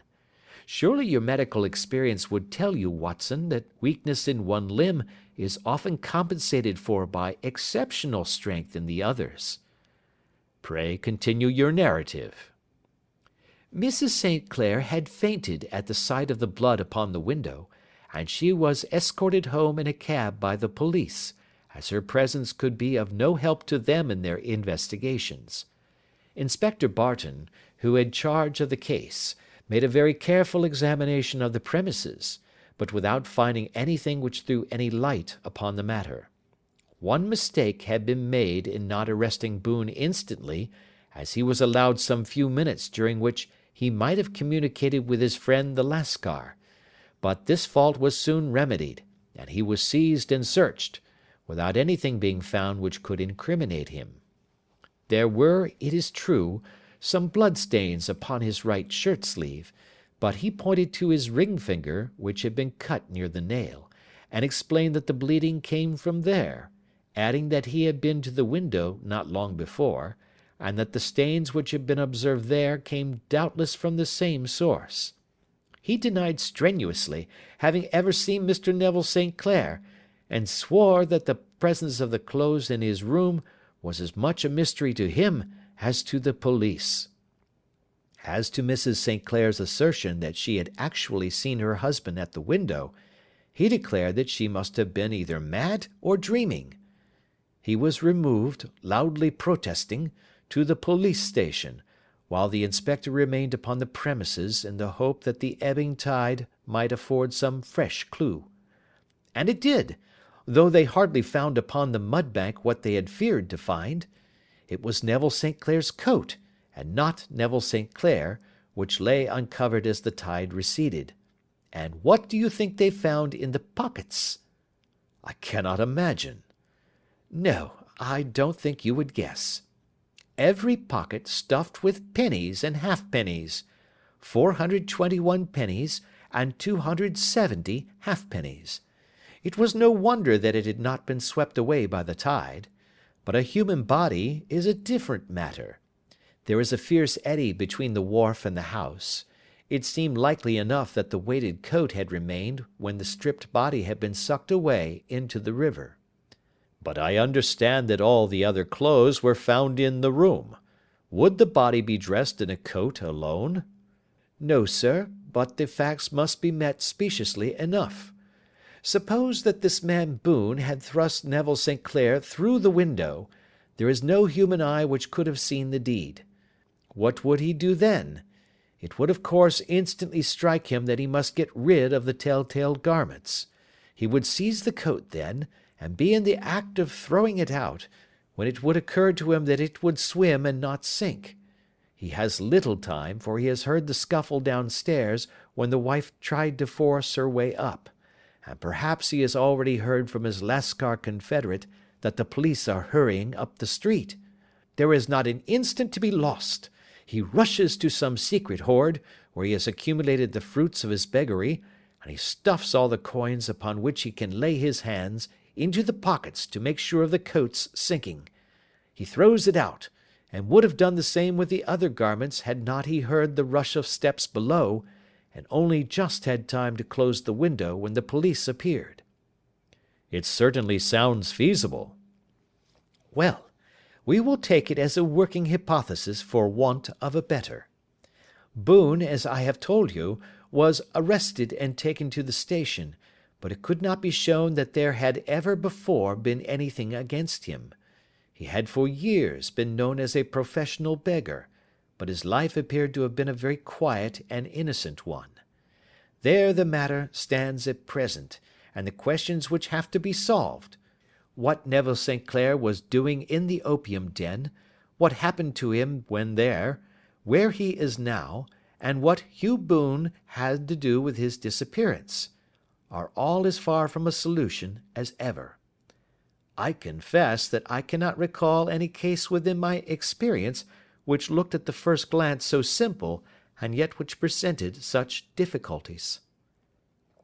While Sherlock Holmes had been detailing this singular series of events, we had been whirling through the outskirts of the great town until the last straggling houses had been left behind, and we rattled along with a country hedge upon either side of us. Just as he finished, however, we drove through two scattered villages, where a few lights still glimmered in the windows. "We are on the outskirts of Lee," said my companion. "We have touched on 3 English counties in our short drive, starting in Middlesex, passing over an angle of Surrey, and ending in Kent. See that light among the trees? That is the Cedars, and beside that lamp sits a woman whose anxious ears have already, I have little doubt, caught the clink of our horses' feet." "But why are you not conducting the case from Baker Street?" I asked. "Because there are many inquiries which must be made out here. Mrs. St. Clair has most kindly put 2 rooms at my disposal, and you may rest assured that she will have nothing but a welcome for my friend and colleague.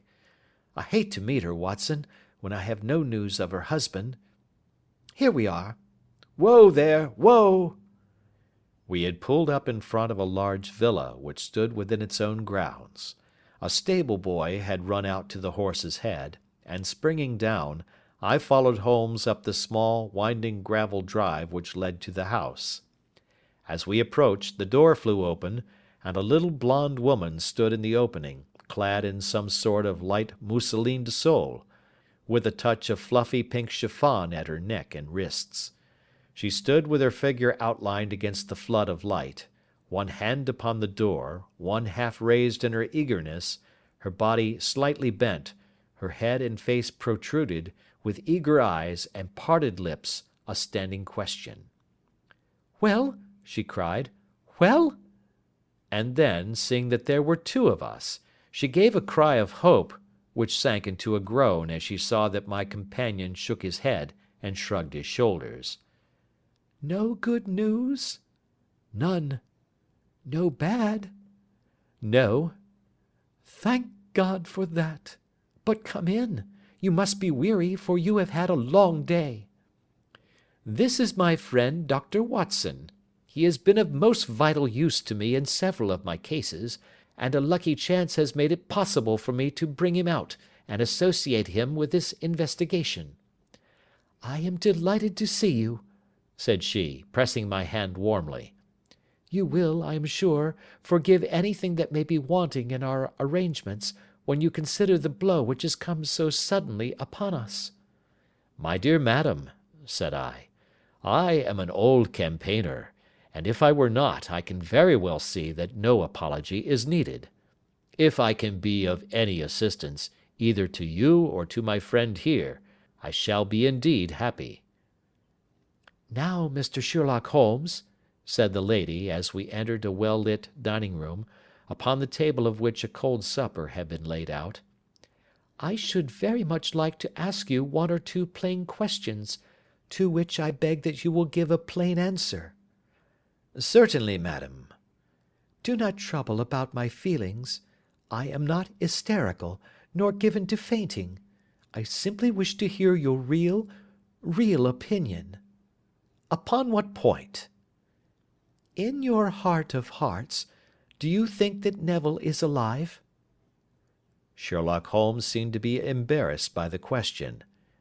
Frankly now, she repeated, standing upon the rug and looking keenly down at him as he leaned back in a basket chair.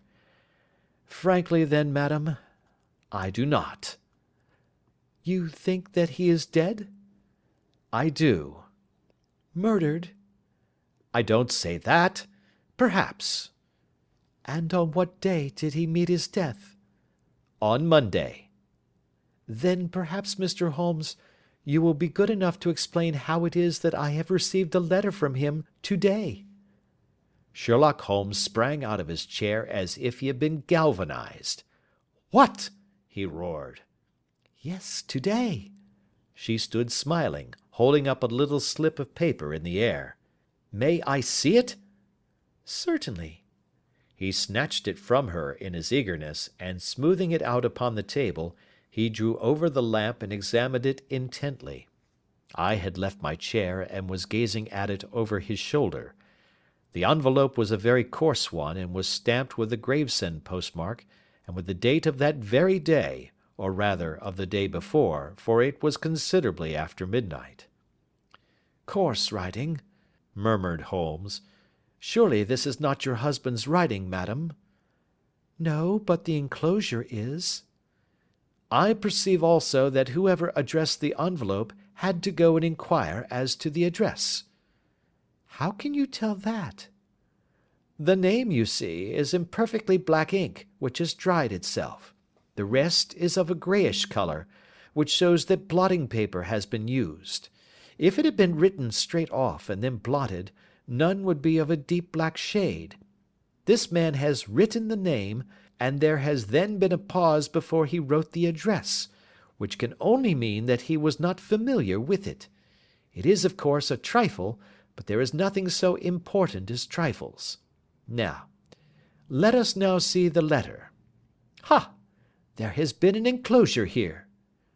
Yes, there was a ring, his signet ring. And you are sure that this is your husband's hand? One of his hands. One? His hand when he wrote hurriedly. It is very unlike his usual writing, and yet I know it well. Dearest, do not be frightened. All will come well. There is a huge error which it may take some time to rectify. Wait in patience. Neville. Written in pencil upon the flyleaf of a book, octavo size, no watermark. Posted today in Gravesend by a fellow with a dirty thumb. Ha! And the flap has been gummed, if I am not very much in error, by a person who has been chewing tobacco. And you have no doubt that it is your husband's hand, madam? None. Neville wrote these words. And they were posted today at Gravesend. Well, Mrs. St. Clair, the clouds lighten, though I should not venture to say that the danger is over.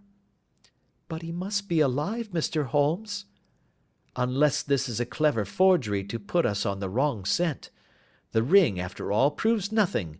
It may have been taken from him." "No, no, it is. It is his very own writing." "Very well. It may, however, have been written on Monday and only posted today." "That is possible." "If so, much may have happened between." "Oh, you must not discourage me, Mr. Holmes. I know that all is well with him. There is so keen a sympathy between us that I should know if evil came upon him. On the very day that I saw him last, he cut himself in the bedroom, and yet I in the dining room rushed upstairs instantly with the utmost certainty that something had happened. Do you think that I would respond to such a trifle, and yet be ignorant of his death?" "I have seen too much not to know that the impression of a woman may be more valuable than the conclusion of an analytical reasoner. And in this letter you certainly have a very strong piece of evidence to corroborate your view. But if your husband is alive and able to write letters, why should he remain away from you?" "I cannot imagine. It is unthinkable." "And on Monday he made no remarks before leaving you?" "No." "And you were surprised to see him in Swandam Lane?" "Very much so." "Was the window open?" "Yes." "Then he might have called to you?" "He might." "He only, as I understand, gave an inarticulate cry?" "Yes." "A call for help, you thought?" "Yes, he waved his hands." "But it might have been a cry of surprise. Astonishment at the unexpected sight of you might cause him to throw up his hands?" "It is possible." "And you thought he was pulled back?" "He disappeared so suddenly." "He might have leaped back. You did not see anyone else in the room?" "No, but this horrible man confessed to having been there, and the Lascar was at the foot of the stairs." "Quite so. Your husband, as far as you could see, had his ordinary clothes on?" "But without his collar or tie. I distinctly saw his bare throat." "Had he ever spoken of Swandam Lane?" "Never." "Had he ever showed any signs of having taken opium?" "Never." "Thank you, Mrs. St. Clair. Those are the principal points about which I wish to be absolutely clear. We shall now have a little supper and then retire, for we may have a very busy day to-morrow." A large and comfortable double-bedded room had been placed at our disposal, and I was quickly between the sheets, for I was weary after my night of adventure. Sherlock Holmes was a man, however, who, when he had an unsolved problem upon his mind, would go for days, and even for a week, without rest, turning it over, rearranging his facts, looking at it from every point of view until he had either fathomed it or convinced himself that his data were insufficient. It was soon evident to me that he was now preparing for an all-night sitting. He took off his coat and waistcoat, put on a large blue dressing-gown, and then wandered about the room collecting pillows from his bed and cushions from the sofa and armchairs. With these he constructed a sort of Eastern divan, upon which he perched himself cross-legged, with an ounce of shag tobacco and a box of matches laid out in front of him.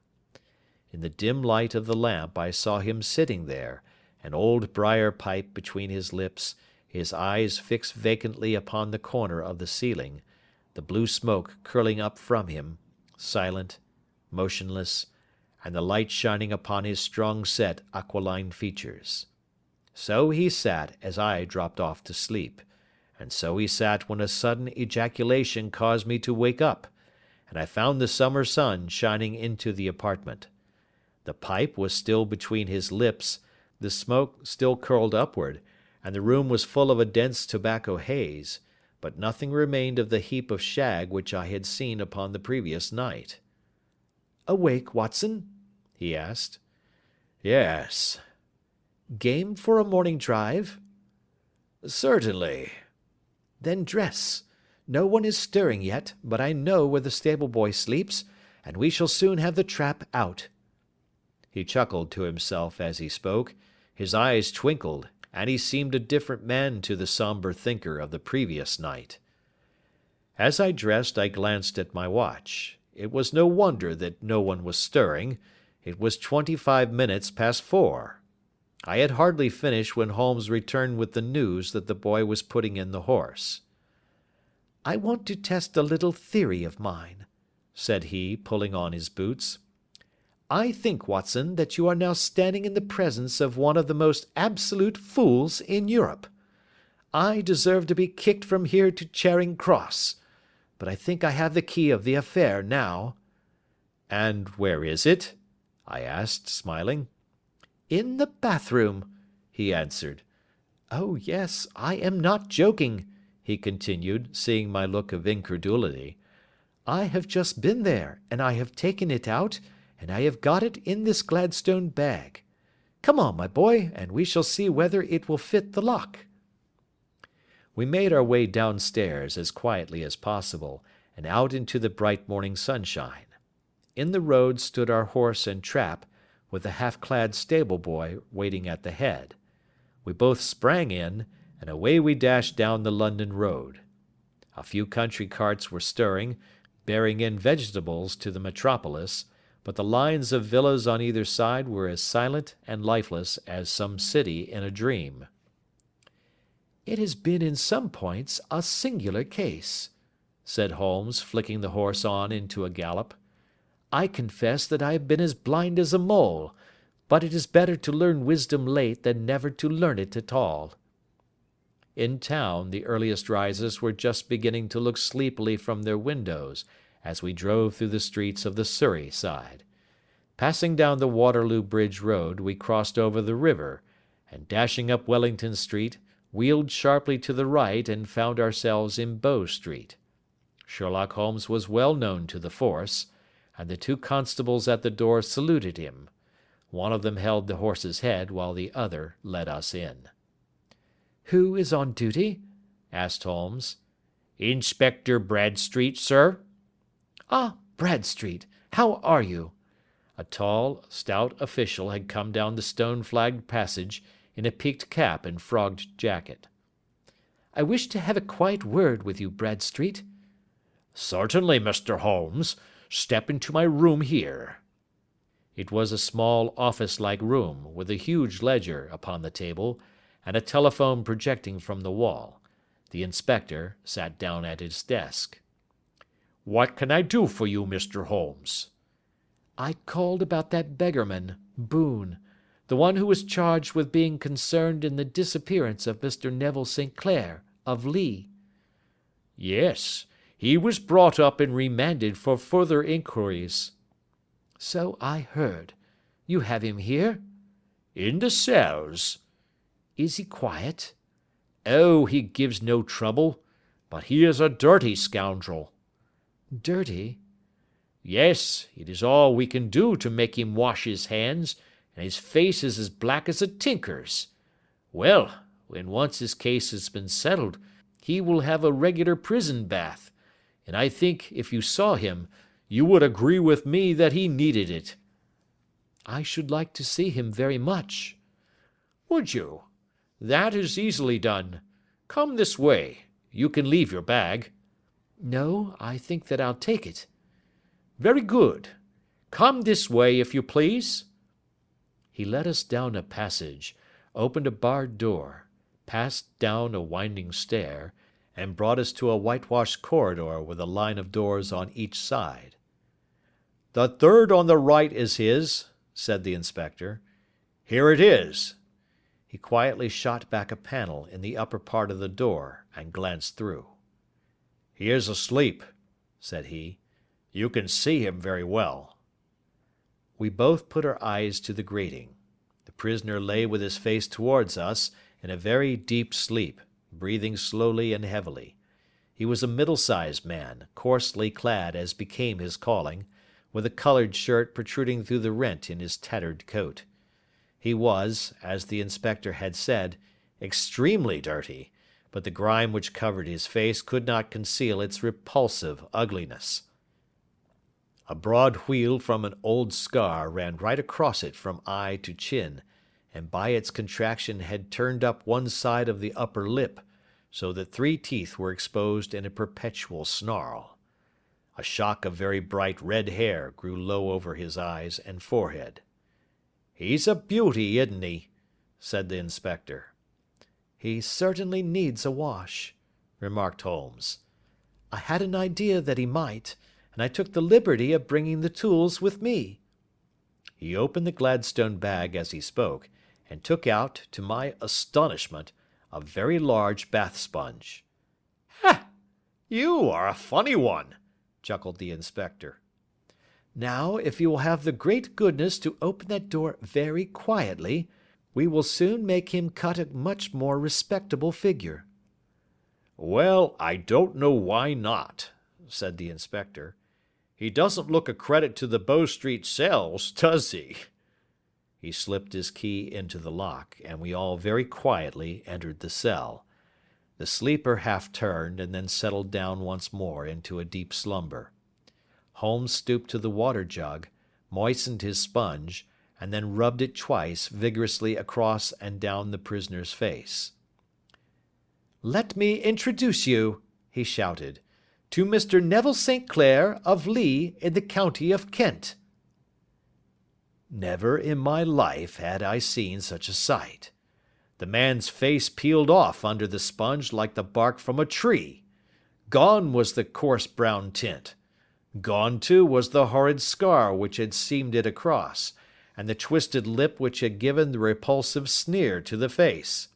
A twitch brought away the tangled red hair, and there, sitting up in his bed, was a pale, sad-faced, refined-looking man, black-haired and smooth-skinned, rubbing his eyes and staring about him with sleepy bewilderment. Then suddenly realizing the exposure, he broke into a scream and threw himself down with his face to the pillow. "Good heavens!" cried the inspector. "It is indeed the missing man. I know him from the photograph." The prisoner turned with the reckless air of a man who abandons himself to his destiny. "Be it so," said he. "And pray, what am I charged with?" "With making away with Mr. Neville St. Oh, come, you can't be charged with that unless they make a case of attempted suicide of it," said the inspector with a grin. "Well, I've been 27 years in the force, but this takes the cake." "If I am Mr. Neville St. Clair, then it is obvious that no crime has been committed, and that therefore I am illegally detained." "No crime, but a very great error has been committed," said Holmes. "You would have done better to have trusted your wife." "It was not the wife, it was the children," groaned the prisoner. "God help me, I would not have them ashamed of their father. My God, what an exposure! What can I do?" Sherlock Holmes sat down beside him on the couch, and patted him kindly on the shoulder. "If you leave it to a court of law to clear the matter up," said he, "of course you can hardly avoid publicity. On the other hand, if you convince the police authorities that there is no possible case against you, I do not know that there is any reason that the details should find their way into the papers. Inspector Bradsheet would, I am sure, make notes upon anything which you might tell us and submit it to the proper authorities. The case would then never go into court at all." "God bless you!" cried the prisoner passionately. "I would have endured imprisonment, aye, even execution, rather than have left my miserable secret as a family blot to my children. You are the first who have ever heard my story. My father was a schoolmaster in Chesterfield, where I received an excellent education. I travelled in my youth, took to the stage, and finally became a reporter on an evening paper in London. One day my editor wished to have a series of articles upon begging in the metropolis, and I volunteered to supply them. There was the point from which all my adventures started. It was only by trying begging as an amateur that I could get the facts upon which to base my articles. When an actor, I had, of course, learned all the secrets of making up, and had been famous in the green room for my skill. I took advantage now of my attainments. I painted my face, and to make myself as pitiable as possible, I made a good scar and fixed one side of my lip in a twist by the aid of a small slip of flesh-colored plaster. Then, with a red head of hair and an appropriate dress, I took my station in the business part of the city, ostensibly as a match-seller, but really as a beggar. For 7 hours I plied my trade, and when I returned home in the evening, I found to my surprise that I had received no less than 26 shillings 4 pence. I wrote my articles and thought little more of the matter until, some time later, I backed a bill for a friend and had a writ served upon me for £25. I was at my wits' end where to get the money, but a sudden idea came to me. I begged a fortnight's grace from the creditor, asked for a holiday from my employers, and spent the time in begging in the city under my disguise. In 10 days I had the money and had paid the debt. Well, you can imagine how hard it was to settle down to arduous work at £2 a week, when I knew that I could earn as much in a day by smearing my face with a little paint, laying my cap on the ground, and sitting still. It was a long fight between my pride and the money, but the dollars won at last, and I threw up reporting and sat day after day in the corner which I had first chosen, inspiring pity by my ghastly face, and filling my pockets with coppers. Only one man knew my secret. He was the keeper of a low den in which I used to lodge in Swandam Lane, where I could every morning emerge as a squalid beggar, and in the evenings transform myself into a well-dressed man about town. This fellow, a Lascar, was well paid by me for his rooms, so that I knew that my secret was safe in his possession. Well, very soon I found that I was saving considerable sums of money. I do not mean that any beggar in the streets of London could earn £700 a year, which is less than my average takings, but I had exceptional advantages in my power of making up, and also in a facility of repartee, which improved by practice and made me quite a recognized character in the city. All day a stream of pennies, varied by silver, poured in upon me, and it was a very bad day in which I failed to take £2. As I grew richer, I grew more ambitious, took a house in the country, and eventually married, without anyone having a suspicion as to my real occupation. My dear wife knew that I had business in the city. She little knew what. Last Monday I had finished for the day and was dressing in my room above the opium den, when I looked out of my window and saw, to my horror and astonishment, that my wife was standing in the street, with her eyes fixed full upon me. I gave a cry of surprise, threw up my arms to cover my face, and, rushing to my confidant, the Lascar, entreated him to prevent anyone from coming up to me. I heard her voice downstairs, but I knew that she could not ascend. Swiftly I threw off my clothes, pulled on those of a beggar, and put on my pigments and wig. Even a wife's eyes could not pierce so complete a disguise. But then it occurred to me that there might be a search in the room, and that the clothes might betray me. I threw open the window, reopening by my violence a small cut which I had inflicted upon myself in the bedroom that morning. Then I seized my coat, which was weighted by the coppers which I had just transferred to it from the leather bag in which I carried my takings. I hurled it out of the window, and it disappeared into the Thames. The other clothes would have followed, but at that moment there was a rush of constables up the stair, and a few minutes after I found, rather, I confess, to my relief, that instead of being identified as Mr. Neville St. Clair, I was arrested as his murderer. I do not know that there is anything else for me to explain. I was determined to preserve my disguise as long as possible, and hence my preference for a dirty face. Knowing that my wife would be terribly anxious, I slipped off my ring and confided it to the Lascar at a moment when no constable was watching me, together with a hurried scrawl, telling her that she had no cause to fear.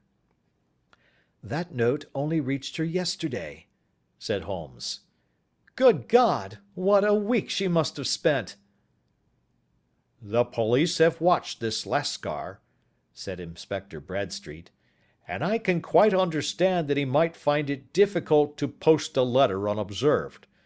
Probably he handed it to some sailor customer of his who forgot all about it for some days." "That was it," said Holmes, nodding approvingly. "I have no doubt of it. But have you never been prosecuted for begging?" "Many times. But what was a fine to me?" "It must stop here, however," said Bradstreet. "If the police are to hush this thing up, there must be no more of Hugh Boone." "I have sworn it by the most solemn oaths which a man can take." "In that case, I think that it is probable that no further steps may be taken. But if you are found again, then all must come out. I am sure, Mr. Holmes, that we are very much indebted to you for having cleared the matter up. I wish I knew how you reach your results." "I reached this one," said my friend, "by sitting upon 5 pillows and consuming an ounce of shag. I think, Watson, that if we drive to Baker Street we shall be just in time for breakfast." End of Adventure 6. Adventure 7. The Adventure of the Blue Carbuncle. I had called upon my friend Sherlock Holmes upon the second morning after Christmas, with the intention of wishing him the compliments of the season. He was lounging upon the sofa in a purple dressing-gown, a pipe-rack within his reach upon the right, and a pile of crumpled morning papers, evidently newly studied, near at hand. Beside the couch was a wooden chair, and on the angle of the back hung a very seedy and disreputable hard felt hat, much the worse for wear, and cracked in several places. A lens and a forceps lying upon the seat of the chair suggested that the hat had been suspended in this manner for the purpose of examination. "You are engaged," said I. "Perhaps I interrupt you." "Not at all. I am glad to have a friend with whom I can discuss my results. The matter is a perfectly trivial one." He jerked his thumb in the direction of the old hat. "But there are points in connection with it which are not entirely devoid of interest and even of instruction." I seated myself in his armchair and warmed my hands before his crackling fire, for a sharp frost had set in, and the windows were thick with the ice crystals. "I suppose," I remarked, "that, homely as it looks, this thing has some deadly story linked on to it, that it is the clue which will guide you in the solution of some mystery and the punishment of some crime." No crime," said Sherlock Holmes, laughing. "Only one of those whimsical little incidents which will happen when you have 4,000,000 human beings all jostling each other within the space of a few square miles. Amid the action and reaction of so dense a swarm of humanity, every possible combination of events may be expected to take place, and many a little problem will be presented which may be striking and bizarre without being criminal. We already had experience of such." "So much so," I remarked, "that of the last 6 cases which I have added to my notes, 3 have been entirely free of any legal crime." "Precisely. You allude to my attempt to recover the Irene Adler papers, to the singular case of Miss Mary Sutherland, and to the adventure of the man with the twisted lip. Well, I have no doubt that this small matter will fall into the same innocent category. You know Peterson, the commissionaire?" "Yes." "It is to him that this trophy belongs?" "It is his hat." No, he found it. Its owner is unknown. I beg that you will look upon it not as a battered billycock, but as an intellectual problem. And first, as to how it came here. It arrived upon Christmas morning, in company with good fat goose, which is, I have no doubt, roasting at this moment in front of Peterson's fire. The facts are these. About 4 o'clock on Christmas morning, Peterson, who, as you know, is a very honest fellow, was returning from some small jollification, and was making his way homeward down Tottenham Court Road. In front of him he saw, in the gaslight, a tallish man, walking with a slight stagger, and carrying a white goose slung over his shoulder. As he reached the corner of Goodge Street, a row broke out between this stranger and a little knot of roughs. One of the latter knocked off the man's hat, on which he raised his stick to defend himself, and swinging it over his head, smashed the shop window behind him. Peterson had rushed forward to protect the stranger from his assailants, but the man, shocked at having broken the window, and seeing an official-looking person in uniform rushing towards him, dropped his goose, took to his heels, and vanished amid the labyrinth of small streets which lie at the back of Tottenham Court Road. The roughs had also fled at the appearance of Peterson, so that he was left in possession of the field of battle, and also of the spoils of victory, in the shape of this battered hat and a most unimpeachable Christmas goose, which surely he restored to their owner. My dear fellow, there lies the problem. It is true that "For Mrs. Henry Baker" was printed upon a small card which was tied to the bird's left leg, and it is also true that the initials H.B. are legible upon the lining of his hat, but as there are some thousands of Bakers, and some hundreds of Henry Bakers in this city of ours, it is not easy to restore lost property to any one of them. What then did Peterson do? He brought round both hat and goose to me on Christmas morning, knowing that even the smallest problems are of interest to me. The goose we retained until this morning, when there were signs that, in spite of the slight frost, it would be well that it should be eaten without unnecessary delay. Its finder has carried it off, therefore, to fulfil the ultimate destiny of a goose, while I continue to retain the hat of the unknown gentleman who lost his Christmas dinner. Did he not advertise? No. Then what clue could you have as to his identity? Only as much as we can deduce. From his hat? Precisely. But you are joking. What can you gather from this old battered felt? Here is my lens. You know my methods. What can you gather yourself as to the individuality of the man who has worn this article? I took the tattered object in my hands and turned it over rather ruefully. It was a very ordinary black hat of the usual round shape, hard and much the worse for wear. The lining had been of red silk, but was a good deal discoloured. There was no maker's name, but, as Holmes had remarked, the initials H.B. were scrawled upon one side.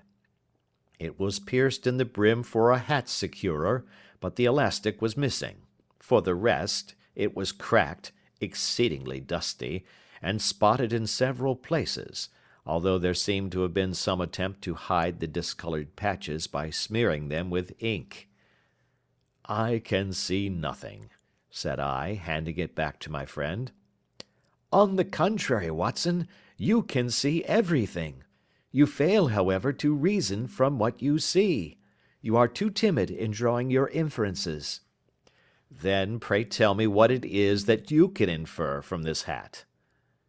He picked it up and gazed at it in the peculiar introspective fashion which was characteristic of him. It is perhaps less suggestive than it might have been, he remarked, and yet there are a few inferences which are very distinct, and a few others which represent at least a strong balance of probability. That the man was highly intellectual is of course obvious upon the face of it, and also that he was fairly well-to-do within the last 3 years, although he has now fallen upon evil days. He had foresight, but has less now than formerly, pointing to a moral retrogression, which, when taken with the decline of his fortunes, seems to indicate some evil influence, probably drink, at work upon him. This may account also for the obvious fact that his wife has ceased to love him. My dear Holmes! He has, however, retained some degree of self-respect, he continued, disregarding my remonstrance. He is a man who leads a sedentary life, goes out little, is out of training entirely, is middle-aged, has grizzled hair which he has had cut within the last few days, and which he anoints with lime cream. These are the more patent facts which are to be deduced from this hat. Also, by the way, that it is extremely improbable that he has gas laid on in his house." You are certainly joking, Holmes. "Not in the least. Is it possible that even now, when I give you these results, you are unable to see how they are attained?" I have no doubt that I am very stupid, but I must confess that I am unable to follow you. For example, how did you deduce that this man was intellectual?" For answer, Holmes clapped the hat upon his head. It came right over the forehead and settled upon the bridge of his nose. "It is a question of cubic capacity," said he. "A man with so large a brain must have something in it." The decline of his fortunes, then? "This hat is 3 years old. These flat brims curled at the edge came in then. It is a hat of the very best quality. Look at the band of ribbed silk and the excellent lining.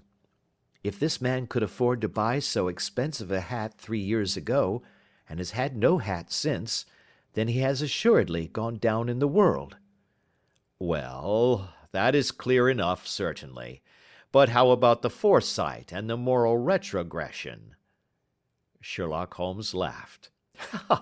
"Here is the foresight," said he, putting his finger upon the little disc and loop of the hat securer. "They are never sold upon hats. If this man ordered one, it is a sign of a certain amount of foresight, since he went out of his way to take this precaution against the wind. But since we see that he has broken the elastic and has not troubled to replace it, it is obvious that he has less foresight now than formerly, which is a distinct proof of a weakening nature. On the other hand, he has endeavoured to conceal some of these stains upon the felt by daubing them with ink, which is a sign that he has not entirely lost his self-respect." Your reasoning is certainly plausible. "The further points, that he is middle-aged, that his hair is grizzled, that it has been recently cut, and that he uses lime cream, are all to be gathered from a close examination of the lower part of the lining. The lens discloses a large number of hair ends, clean cut by the scissors of the barber. They all appear to be adhesive, and there is a distinct odour of lime cream. This dust, you will observe, is not the gritty grey dust of the street, but the fluffy brown dust of the house, showing that it has been hung up indoors most of the time, while the marks of moisture upon the inside are proof positive that the wearer perspired very freely, and could therefore hardly be in the best of training."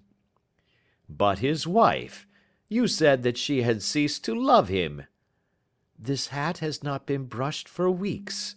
When I see you, my dear Watson, with a week's accumulation of dust upon your hat, and when your wife allows you to go out in such a state, I shall fear that you also have been unfortunate enough to lose your wife's affection." But he might be a bachelor. "Nay, he was bringing home the goose as a peace offering to his wife. Remember the card upon the bird's leg." You have an answer to everything.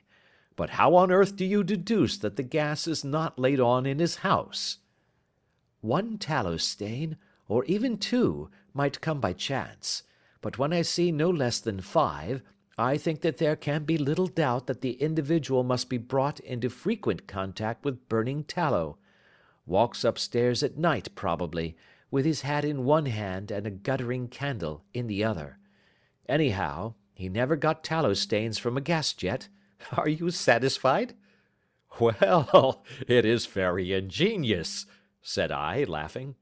But since, as you said just now, there has been no crime committed, and no harm done save the loss of a goose, all this seems to be rather a waste of energy. Sherlock Holmes had opened his mouth to reply, when the door flew open, and Peterson, the commissionaire, rushed into the apartment with flushed cheeks and the face of a man who is dazed with astonishment. "The goose, Mr. Holmes, the goose, sir," he gasped. "Eh? What of it, then? Has it returned to life and flapped off through the kitchen window?" Holmes twisted himself round upon the sofa to get a fairer view of the man's excited face. "See here, sir. See what my wife found in its crop." He held out his hand and displayed upon the center of the palm a brilliantly scintillating blue stone, rather smaller than a bean in size, but of such purity and radiance that it twinkled like an electric point in the dark hollow of his hand. Sherlock Holmes sat up with a whistle. "By Jove, Peterson," said he, "this is a treasure trove indeed. I suppose you know what you have got?" "A diamond, sir? A precious stone. It cuts into glass as though it were putty." "It's more than a precious stone. It is the precious stone." "Not the Countess of Morcar's blue carbuncle!" I ejaculated. "Precisely so. I ought to know its size and shape, seeing that I have read the advertisement about it in the Times every day lately.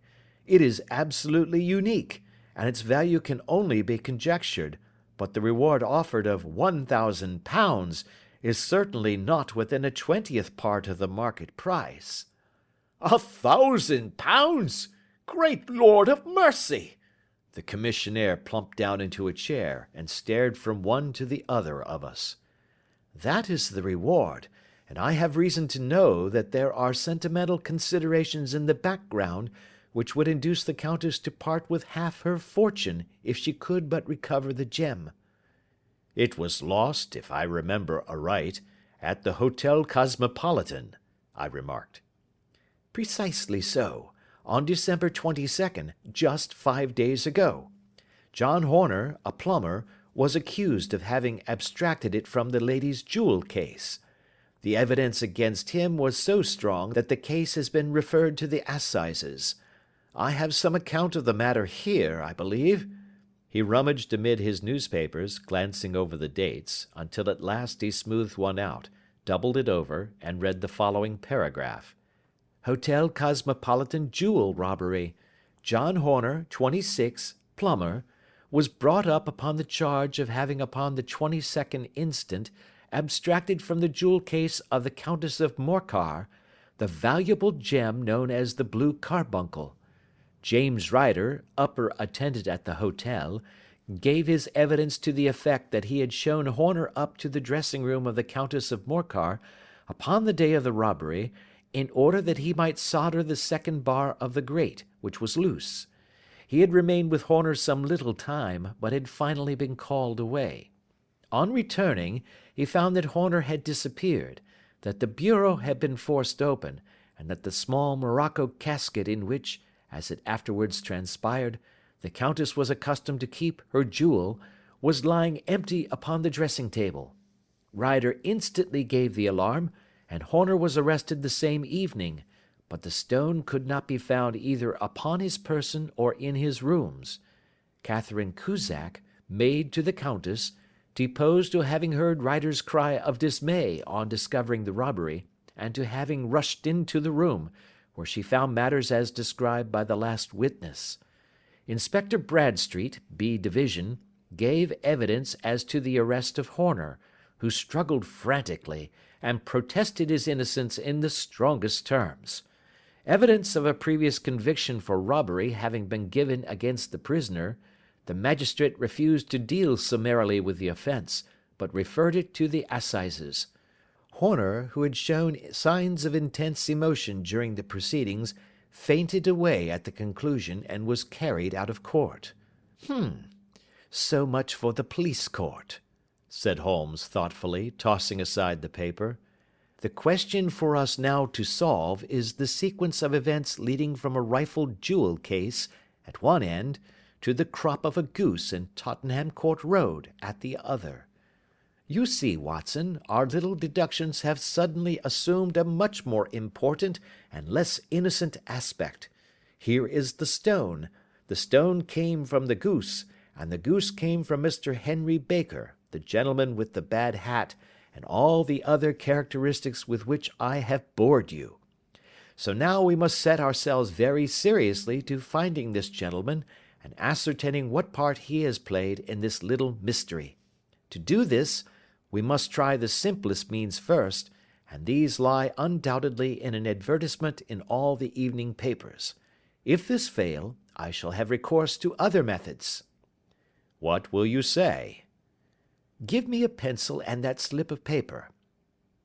Now then, found at the corner of Goodge Street, a goose and a black felt hat.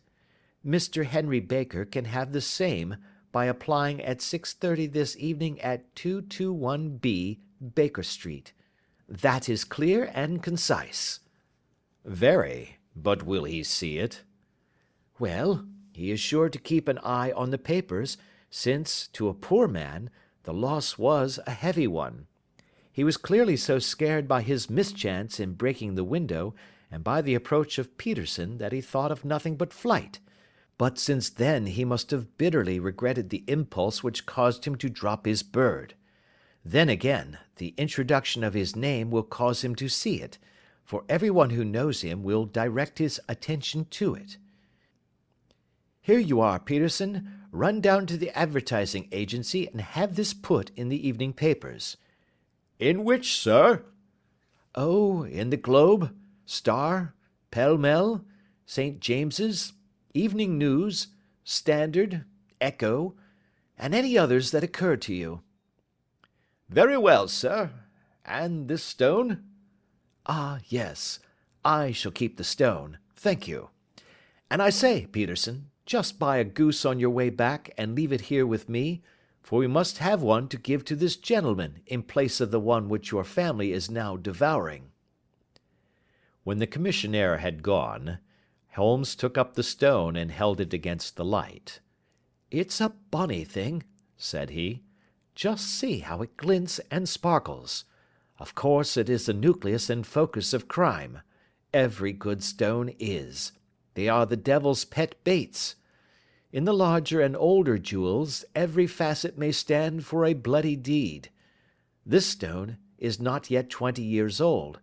It was found in the banks of the Amoy River in southern China, and is remarkable in having every characteristic of the carbuncle, save that it is blue in shade instead of ruby red. In spite of its youth, it has already a sinister history. There have been 2 murders, a vitriol throwing, a suicide, and several robberies brought about for the sake of this 40-grain weight of crystallized charcoal. Who would think that so pretty a toy would be a purveyor to the gallows and the prison? I'll lock it up in my strong box now and drop a line to the Countess to say that we have it. Do you think that this man Horner is innocent? I cannot tell. Well, then, do you imagine that this other one, Henry Baker, had anything to do with the matter? It is, I think, much more likely that Henry Baker is an absolutely innocent man, who had no idea that the bird which he was carrying was of considerably more value than if it were made of solid gold.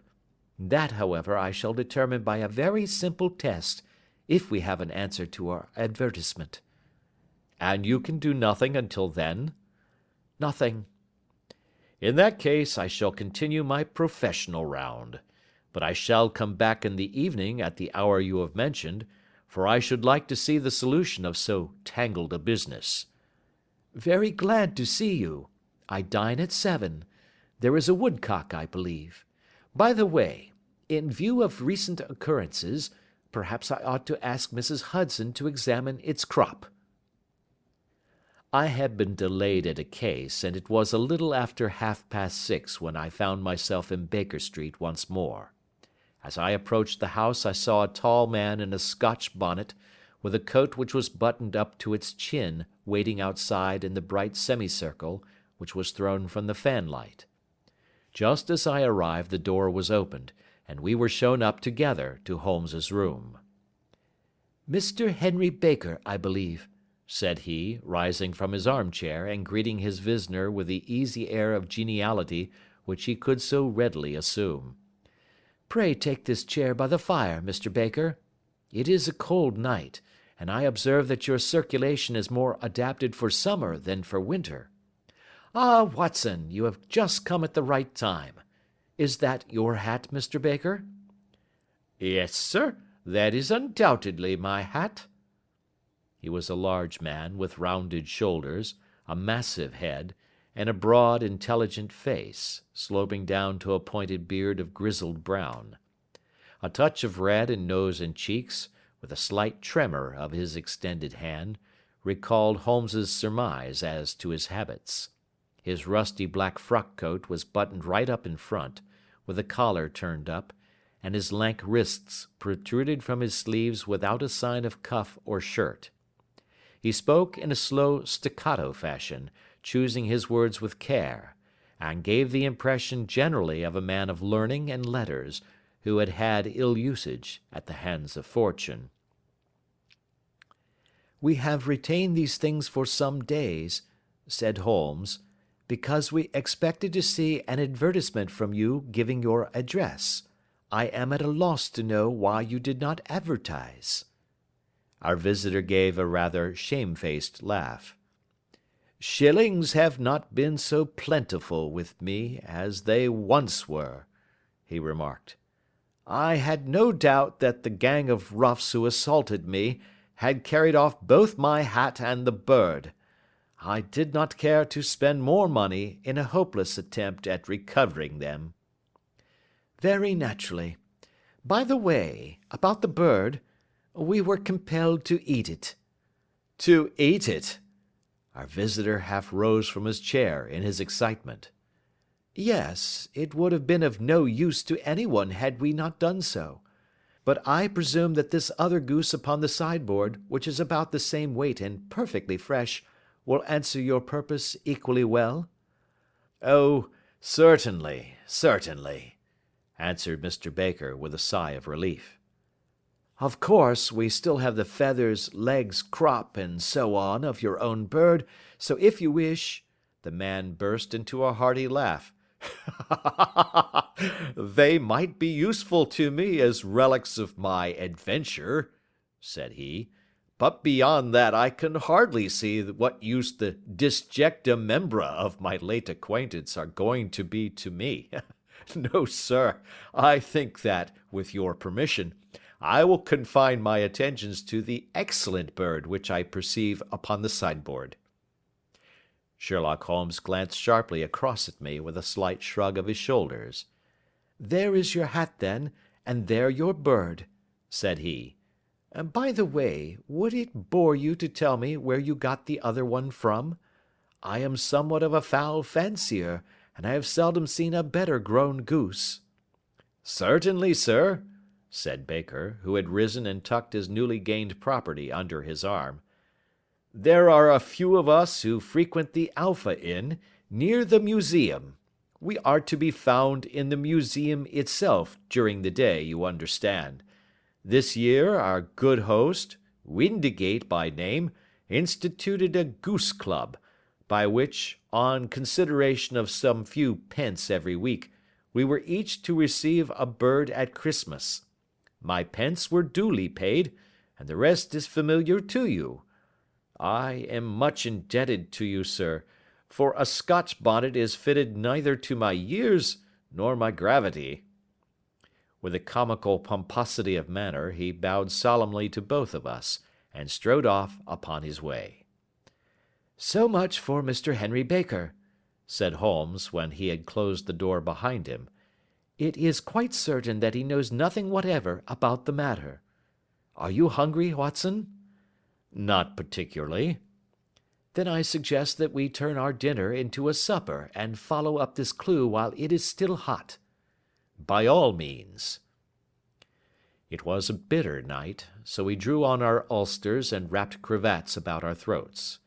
Outside, the stars were shining coldly in a cloudless sky, and the breath of the passers-by blew out into smoke like so many pistol shots.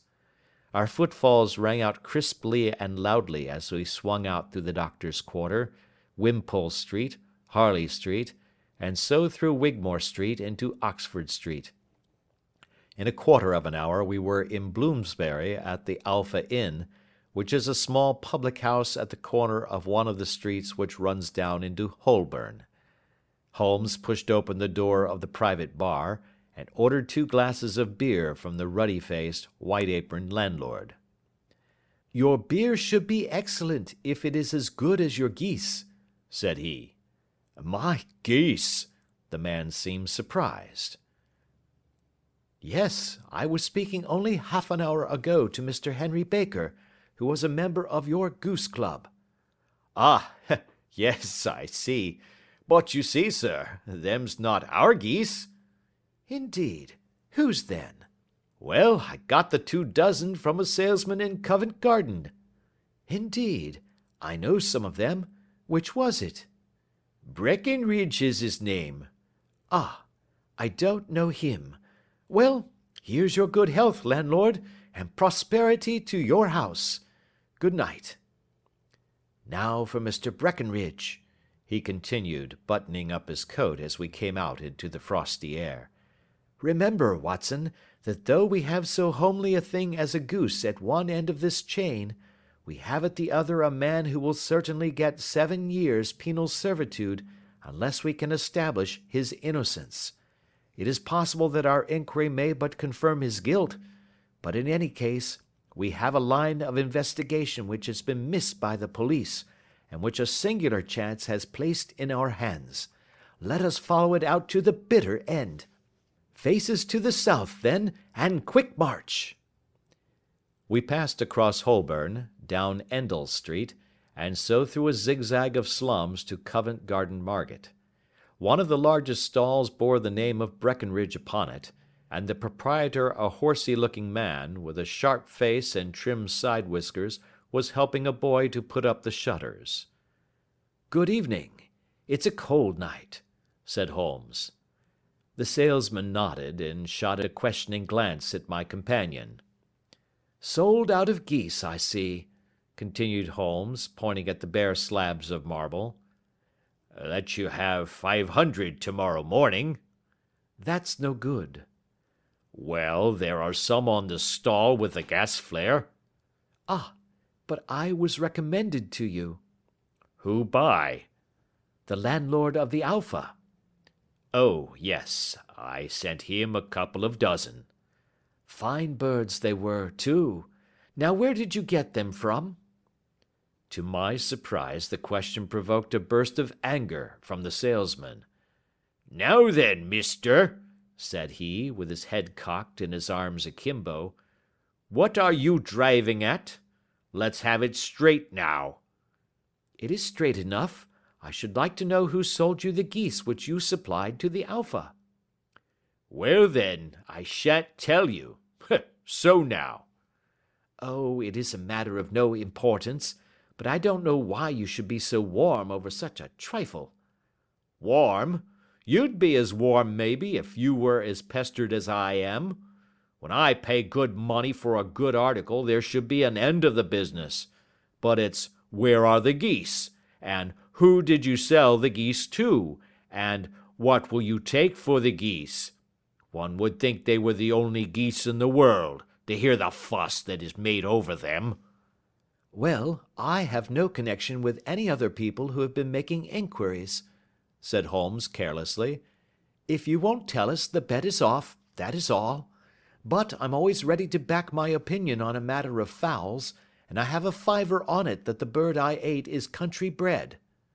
Well, then, you've lost your fiver, for it's town bred, snapped the salesman. It's nothing of the kind. I say it is. I don't believe it. Do you think you know more about fowls than I, who have handled them ever since I was a nipper? I tell you, all those birds that went to the Alpha were town bred. You'll never persuade me to believe that. Will you bet, then? It's merely taking your money, for I know that I am right. But I'll have a sovereign on with you just to teach you not to be obstinate. The salesman chuckled grimly. Bring me the books, Bill, said he. The small boy brought round a small thin volume, and a great greasy-backed one, laying them out together beneath the hanging lamp. Now then, Mr. Cocksure, said the salesman, I thought that I was out of geese, but before I finish you'll find that there is still one left in my shop. You see this little book? Well? That's the list of the folk from whom I buy. Do you see? Well, then, here on this page are the country folk, and the numbers after their names are where their accounts are in the big ledger. Now then, you see this other page in red ink? Well, that is a list of my town suppliers. Now, look at that third name. Just read it out to me. Mrs. Oakshott, 117 Brixton Road, 249, read Holmes. Quite so.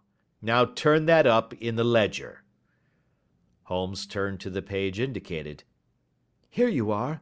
Mrs. Oakshott, 117 Brixton Road, egg and poultry supplier. Now then, what's the last entry? December 22nd, 24 geese at 7 shillings 6 pence. Quite so. There you are. And underneath, sold to Mr. Windicate of the Alpha at 12 shillings. What have you to say now? Sherlock Holmes looked deeply chagrined. He drew a sovereign from his pocket and threw it down upon the slab, turning away with the air of a man whose disgust is too deep for words. A few yards off he stopped under a lamp-post and laughed in the hearty, noiseless fashion which was peculiar to him. When you see a man with whiskers of that cut, and the pink 'un protruding out of his pocket, you can always draw him by a bet, said he. I dare say that if I had put £100 down in front of him, that man would not have given me such complete information as was drawn from him by the idea that he was doing me on a wager. Well, Watson, we are, I fancy, nearing the end of our quest, and the only point which remains to be determined is whether we should go on to this Mrs. Oakshott tonight, or whether we should reserve it for tomorrow.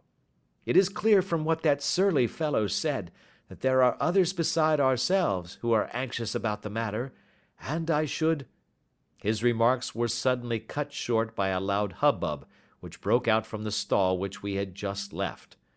Turning round, we saw a little rat-faced fellow standing in the centre of the circle of yellow light which was thrown by the swinging lamp, while Breckenridge, the salesman, framed in the door of his stall, was shaking his fists fiercely at the cringing figure. "I've had enough of you and your geese," he shouted. "I wish you were all at the devil together. If you come pestering me any more with your silly talk, I'll set the dog at you. You bring Mrs. Oakshott here, and I'll answer her. But what have you to do with it? Did I buy the geese off you?" "No, but one of them was mine all the same," whined the little man. "Well, then, ask Mrs. Oakshott for it." "She told me to ask you." "Well, you can ask the King of Prussia for all I care. I've had enough of it. Get out of this." He rushed fiercely forward, and the inquirer flitted away into the darkness. "Ha! This may save us a visit to Brixton Road," whispered Holmes. "Come with me, and we will see what is to be made of this fellow." Striding through the scattered knots of people who lounged round the flaring stalls, my companion speedily overtook the little man, and touched him upon the shoulder. He sprang round, and I could see in the gaslight that every vestige of colour had been driven from his face. "Who are you, then? What do you want?" he asked in a quavering voice. "You will excuse me," said Holmes blandly, "but I could not help overhearing the questions which you put to the salesman just now. I think that I could be of assistance to you." "You? Who are you? How could you know anything of the matter?" "My name is Sherlock Holmes. It is my business to know what other people don't know." "But you can know nothing of this." "Excuse me, I know everything of it. You are endeavouring to trace some geese which were sold by Mrs. Oakshott, of Brixton Road, to a salesman named Breckenridge, by him in turn to Mr. Windicate, of the Alpha, and by him to his club, of which Mr. Henry Baker is a member." "Oh, sir, you are the very man which I have longed to meet," cried the little fellow with outstretched hands and quivering fingers. "I can hardly explain to you how interested I am in this matter." Sherlock Holmes hailed a four-wheeler which was passing.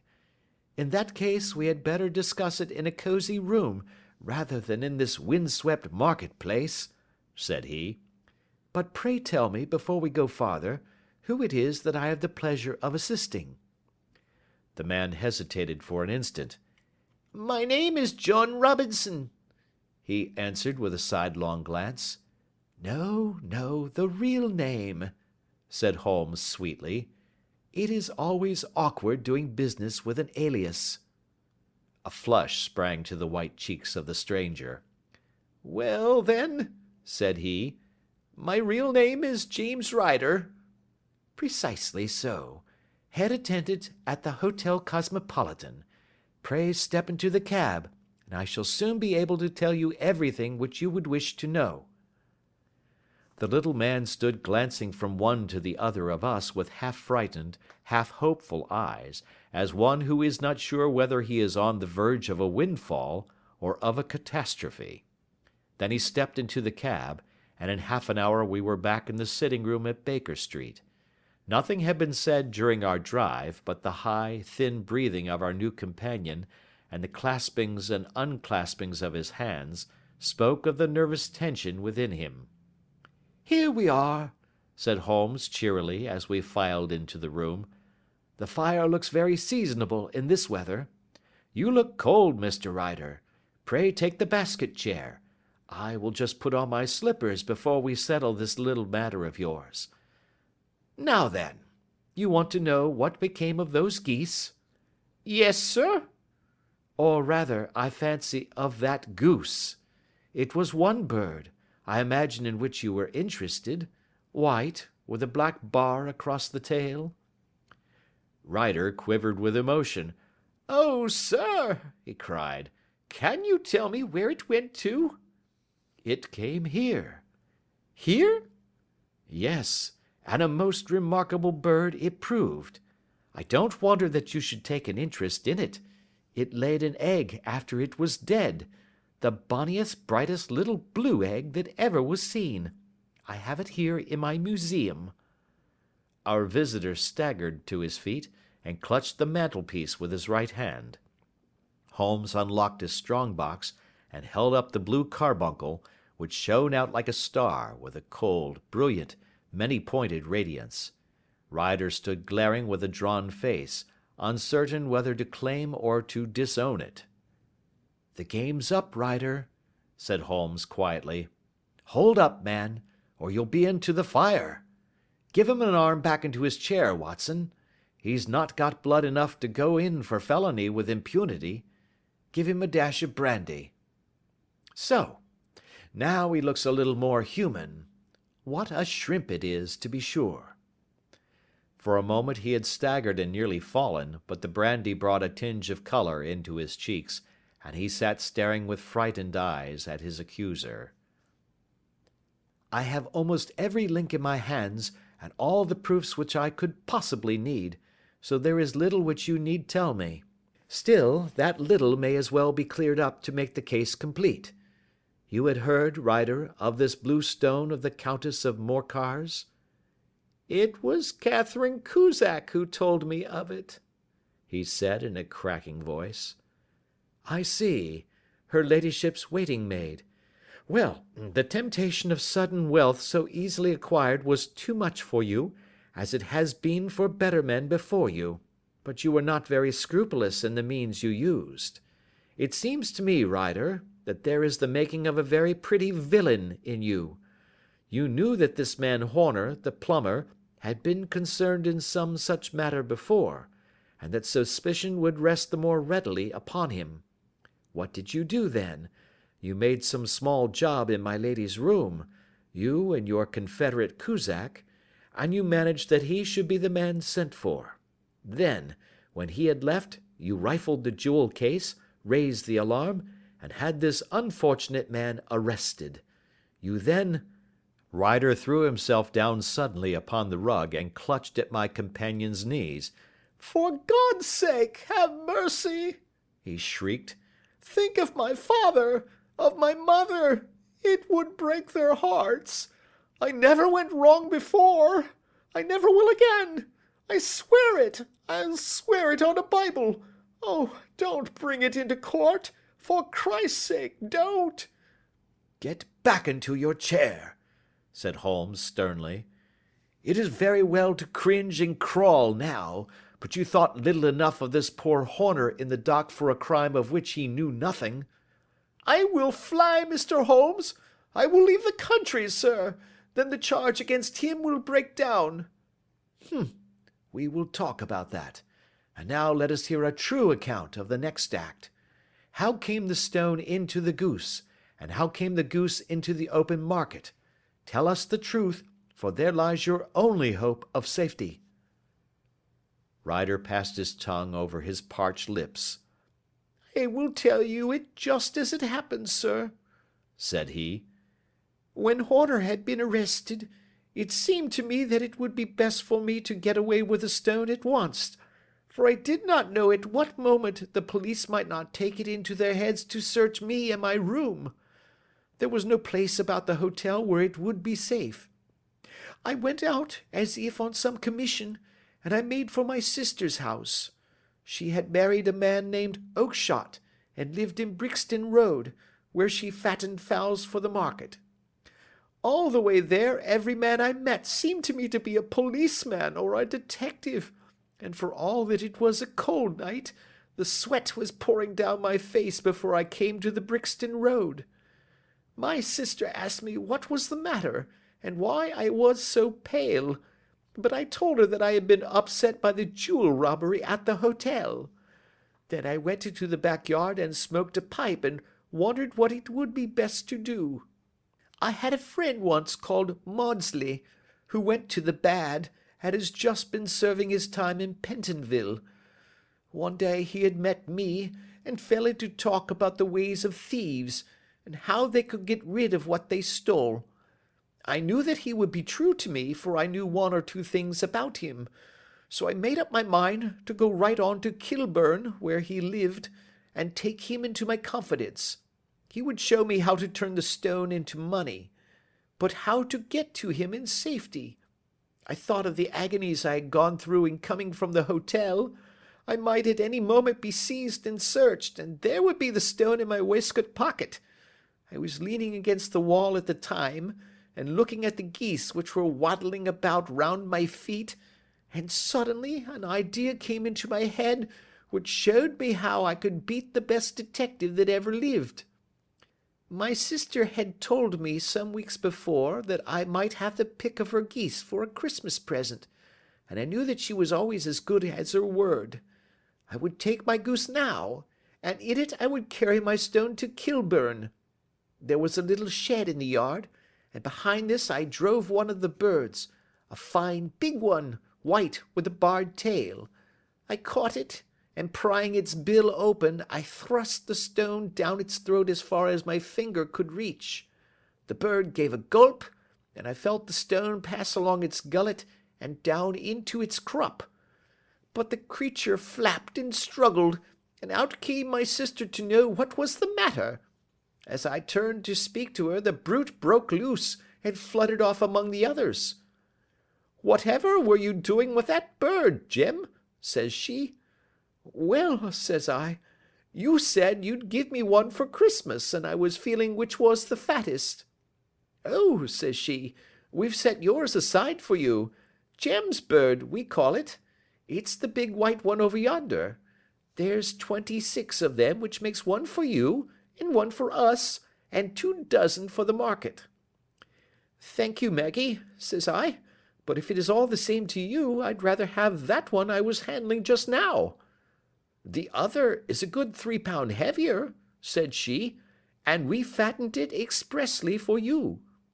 'Never mind, I'll have the other, and I'll take it now,' said I. 'Oh, just as you like,' said she, a little huffed. 'Which is it you want, then?' 'That white one with the barred tail, right in the middle of the flock.' 'Oh, very well, kill it and take it with you.' Well, I did what she said, Mr. Holmes, and I carried the bird all the way to Kilburn. I told my pal what I had done, for he was a man that it was easy to tell a thing like that to. He laughed until he choked, and we got a knife and opened the goose. My heart turned to water, for there was no sign of the stone, and I knew that some terrible mistake had occurred. I left the bird, rushed back to my sisters, and hurried into the backyard. There was not a bird to be seen there. "Where are they all, Maggie?" I cried. "Gone to the dealers, Jem." "Which dealers?" "Breckenridge, of Covent Garden." "But was there another with a barred tail?" I asked. "The same as the one I chose?" "Yes, Jem, there were two barred-tailed ones, and I never could tell them apart." "Well, then, of course I saw it all, and I ran off as hard as my feet would carry me to this man Breckenridge, but he had sold the lot at once, and not one word would he tell me as to where they had gone. You heard him yourselves tonight. Well, he has always answered me like that. My sister thinks that I am going mad. Sometimes I think that I am myself, and now I am myself a branded thief, without ever having touched the wealth for which I sold my character. God help me! God help me!" He burst into convulsive sobbing, with his face buried in his hands. There was a long silence, broken only by his heavy breathing and by the measured tapping of Sherlock Holmes's finger-tips upon the edge of the table. Then my friend rose and threw open the door. "Get out," said he. "What, sir? Oh, heaven bless you!" "No more words. Get out." And no more words were needed. There was a rush, a clatter upon the stairs, the bang of a door, and the crisp rattle of running footfalls from the street. "After all, Watson," said Holmes, reaching up his hand for his clay pipe, "I am not retained by the police to supply their deficiencies. If Horner were in danger, it would be another thing, but this fellow will not appear against him, and the case must collapse. I suppose that I am commuting a felony, but it is just possible that I am saving a soul. This fellow will not go wrong again. He is too terribly frightened. Send him to jail now, and you will make him a jailbird for life. Besides, it is the season of forgiveness. Chance has put in our way a most singular and whimsical problem, and its solution is its own reward. If you will have the goodness to touch the bell, Doctor, we will begin another investigation, in which also a bird will be the chief feature." End of Adventure 7. Adventure 8. The Adventure of the Speckled Band. On glancing over my notes of the 70-odd cases in which I have during the last 8 years studied the methods of my friend Sherlock Holmes, I find many tragic, some comic, a large number merely strange, but none commonplace. For, working as he did rather for the love of his art than for the acquirement of wealth, he refused to associate himself with any investigation which did not tend towards the unusual, and even the fantastic. Of all these varied cases, however, I cannot recall any which presented more singular features than that which was associated with the well-known Surrey family of the Roylotts of Stoke Moran. The events in question occurred in the early days of my association with Holmes, when we were sharing rooms as bachelors in Baker Street. It is possible that I might have placed them upon record before, but a promise of secrecy was made at the time, from which I have only been freed during the last month by the untimely death of the lady to whom the pledge was given. It is perhaps as well that the fact should now come to light, for I have reasons to know that there are widespread rumours as to the death of Dr. Grimesby Roylott, which tend to make the matter even more terrible than the truth. It was early in April in the year '83 that I woke one morning to find Sherlock Holmes standing, fully dressed, by the side of my bed. He was a late riser, as a rule, and as the clock on the mantelpiece showed me that it was only 7:15, I blinked up at him in some surprise, and perhaps just a little resentment, for I was myself regular in my habits. "Very sorry to knock you up, Watson," said he, "but it's the common lot this morning. Mrs. Hudson has been knocked up, she retorted upon me, and I on you."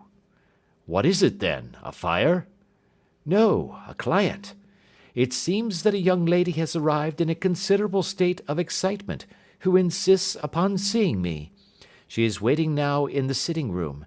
Now, when young ladies wander about the metropolis at this hour of the morning, and knock sleepy people up out of their beds, I presume that it is something very pressing which they have to communicate. Should it prove to be an interesting case, you would, I am sure, wish to follow it from the outset. I thought, at any rate, that I should call you and give you the chance. My dear fellow, I would not miss it for anything.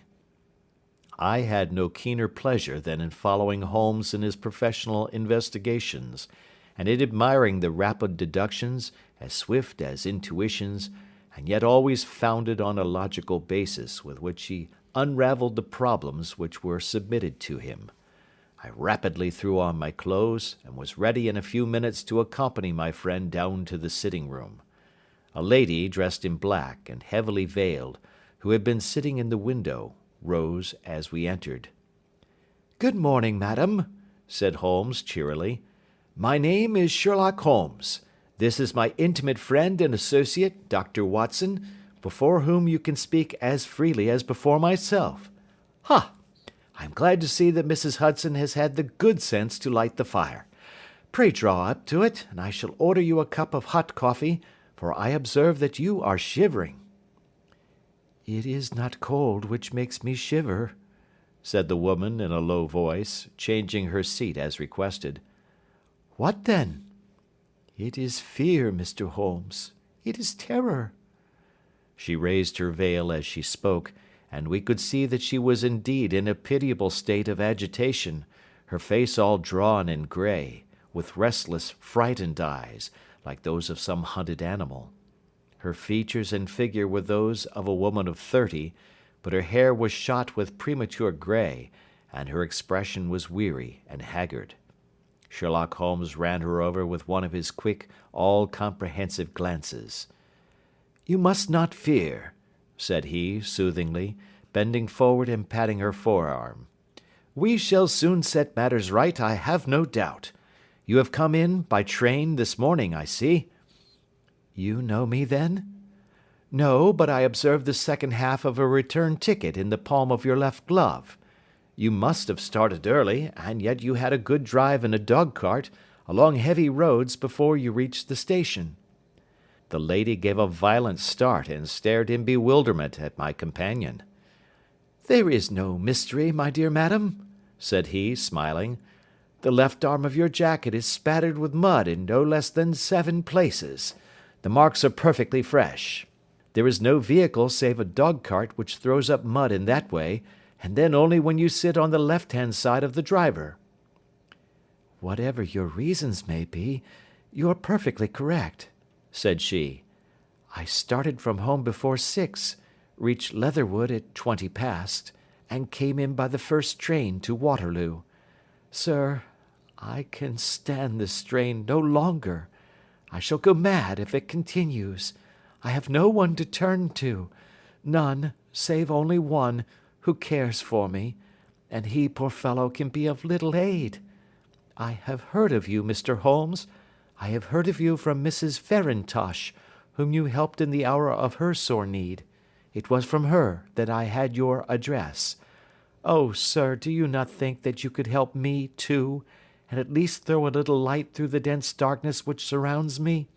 At present, it is out of my power to reward you for your services, but in a month or 6 weeks I shall be married, with the control of my own income, and then at least you shall not find me ungrateful."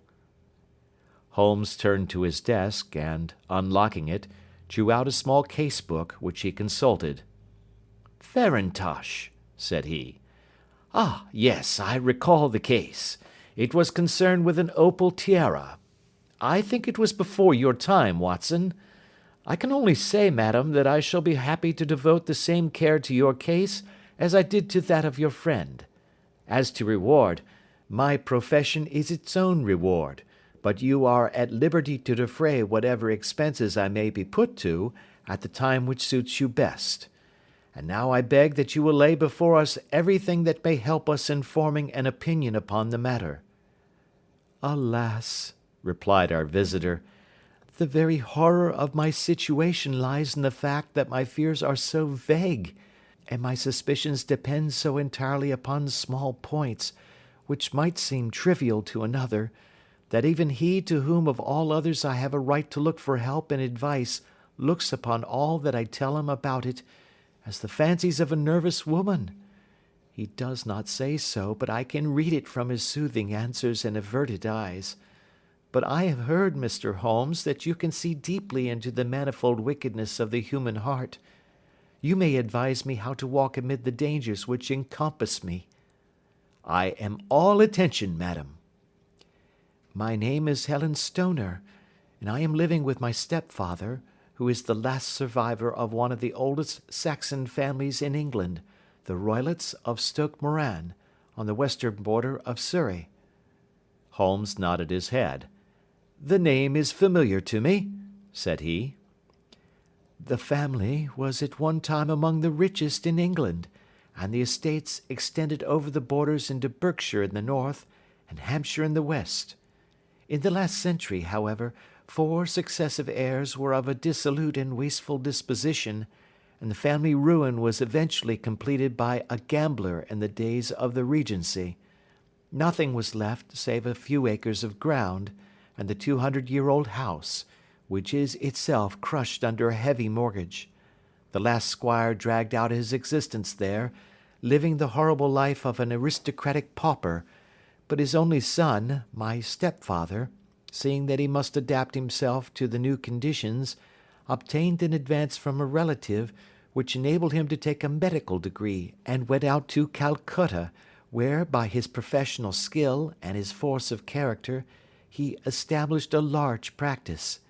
In a fit of anger, however, caused by some robberies which had been perpetrated in the house, he beat his native butler to death and narrowly escaped a capital sentence.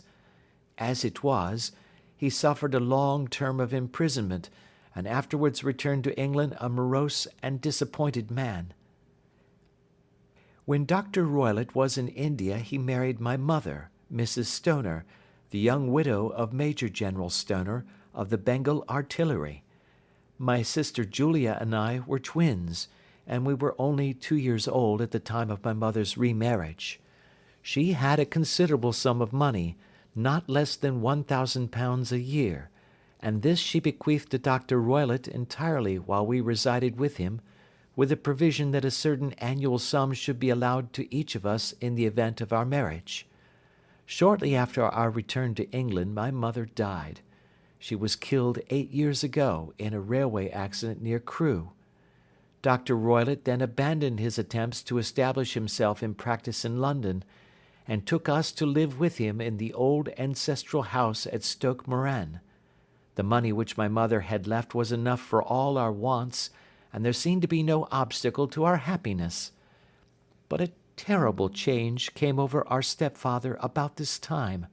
Instead of making friends and exchanging visits with our neighbours, who had at first been overjoyed to see a Roylott of Stoke Moran back in the old family seat, he shut himself up in his house and seldom came out save to indulge in ferocious quarrels with whoever might cross his path.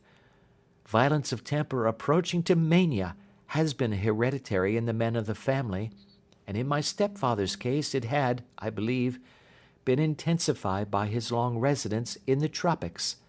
A series of disgraceful brawls took place, 2 of which ended in the police court, until at last he became the terror of the village, and the folks would fly at his approach, for he is a man of immense strength, and absolutely uncontrollable in his anger. Last week he hurled the local blacksmith over a parapet into a stream, and it was only by paying over all the money which I could gather together that I was able to avert another public exposure. He had no friends at all save the wandering gipsies, and he would give these vagabonds leave to encamp upon the few acres of bramble-covered land which represent the family estate, and would accept in return the hospitality of their tents, wandering away with them sometimes for weeks on end. He has a passion also for Indian animals, which are sent over to him by a correspondent, and he has at this moment a cheetah and a baboon, which wander freely over his grounds and are feared by the villagers almost as much as their master. You can imagine from what I say that my poor sister Julia and I had no great pleasure in our lives. No servant would stay with us, and for a long time we did all the work of the house. She was but 30 at the time of her death, and yet her hair had already begun to whiten, even as mine has. Your sister is dead, then? She died just 2 years ago, and it is of her death that I wish to speak to you. You can understand that, living the life which I have described, we were little likely to see anyone of our own age and position. We had, however, an aunt, my mother's maiden sister, Miss Honoria Westphail, who lives near Harrow, and we were occasionally allowed to pay short visits at this lady's house. Julia went there at Christmas 2 years ago, and met there a half-pay major of marines, to whom she became engaged. My stepfather learned of the engagement when my sister returned, and offered no objection to the marriage, but within a fortnight of the day which had been fixed for the wedding, the terrible event occurred which has deprived me of my only companion." Sherlock Holmes had been leaning back in his chair with his eyes closed and his head sunk in a cushion, but he half opened his lids now and glanced across at his visitor. "Pray be precise as to details," said he. "It is easy for me to be so, for every event of that dreadful time is seared into my memory. The manor house is, as I have already said, very old, and only one wing is now inhabited. The bedrooms in this wing are on the ground floor, the sitting rooms being in the central block of the buildings. Of these bedrooms, the first is Dr. Roylott's, the second my sister's, and the third my own. There is no communication between them, but they all open out into the same corridor.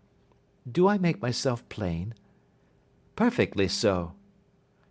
"The windows of the 3 rooms opened out upon the lawn. That fatal night, Dr. Roylott had gone to his room early, though we knew that he had not retired to rest, for my sister was troubled by the smell of the strong Indian cigars which it was his custom to smoke. She left her room, therefore, and came into mine, where she sat for some time, chatting about her approaching wedding. At 11 o'clock she rose to leave me, but she paused at the door, and looked back. 'Tell me, Helen,' said she, 'have you ever heard anyone whistle in the dead of the night?' 'Never,' said I. 'I suppose that you could not possibly whistle yourself in your sleep?' 'Certainly not. But why?' 'Because during the last few nights I have always, about 3 in the morning, heard a low, clear whistle. I am a light sleeper, and it has awakened me. I cannot tell where it came from, perhaps from the next room, perhaps from the lawn. I thought that I would just ask you whether you had heard it.' 'No, I have not. It must be those wretched gipsies in the plantation.' 'Very likely, and yet if it were on the lawn, I wonder that you did not hear it also.' 'Ah, but I sleep more heavily than you.' 'Well, it is of no great consequence at any rate.' She smiled back at me, closed my door, and a few moments later I heard her key turn in the lock. 'Indeed?' said Holmes. 'Was it your custom always to lock yourselves in at night?' 'Always.' 'And why?' 'I think that I mentioned to you that the doctor kept a cheetah and a baboon. We had no feeling of security unless our doors were locked.' 'Quite so. Pray proceed with your statement.' 'I could not sleep that night. A vague feeling of impending misfortune impressed me. My sister and I, you will recollect, were twins, and you know how subtle are the links which bind two souls which are so closely allied. It was a wild night. The wind was howling outside, and the rain was beating and splashing against the windows. Suddenly, amid all the hubbub of the gale, there burst forth the wild scream of a terrified woman. I knew that it was my sister's voice. I sprang from my bed, wrapped a shawl round me, and rushed into the corridor. As I opened my door, I seemed to hear a low whistle, such as my sister described, and a few moments later a clanging sound, as if a mass of metal had fallen. As I ran down the passage, my sister's door was unlocked, and revolved slowly upon its hinges. I stared at it horror-stricken, not knowing what was about to issue from it. By the light of the corridor lamp I saw my sister appear at the opening, her face blanched with terror, her hands groping for help, her whole figure swaying to and fro like that of a drunkard. I ran to her, and threw my arms round her, but at that moment her knees seemed to give way, and she fell to the ground. She writhed as one who is in terrible pain, and her limbs were dreadfully convulsed. At first, I thought that she had not recognized me, but as I bent over her she suddenly shrieked out in a voice which I shall never forget, "Oh, my God, Helen! It was the band! The speckled band!" There was something else which she would fain have said, and she stabbed with her finger into the air in the direction of the doctor's room, but a fresh convulsion seized her and choked her words. I rushed out, calling loudly for my stepfather, and I met him hastening from his room in his dressing gown. When he reached my sister's side, she was unconscious, and though he poured brandy down her throat and sent for medical aid from the village, all efforts were in vain, for she slowly sank and died without having recovered her consciousness. Such was the dreadful end of my beloved sister. "One moment," said Holmes. "Are you sure about this whistle and metallic sound? Could you swear to it?" "That was what the county coroner asked me at the inquiry.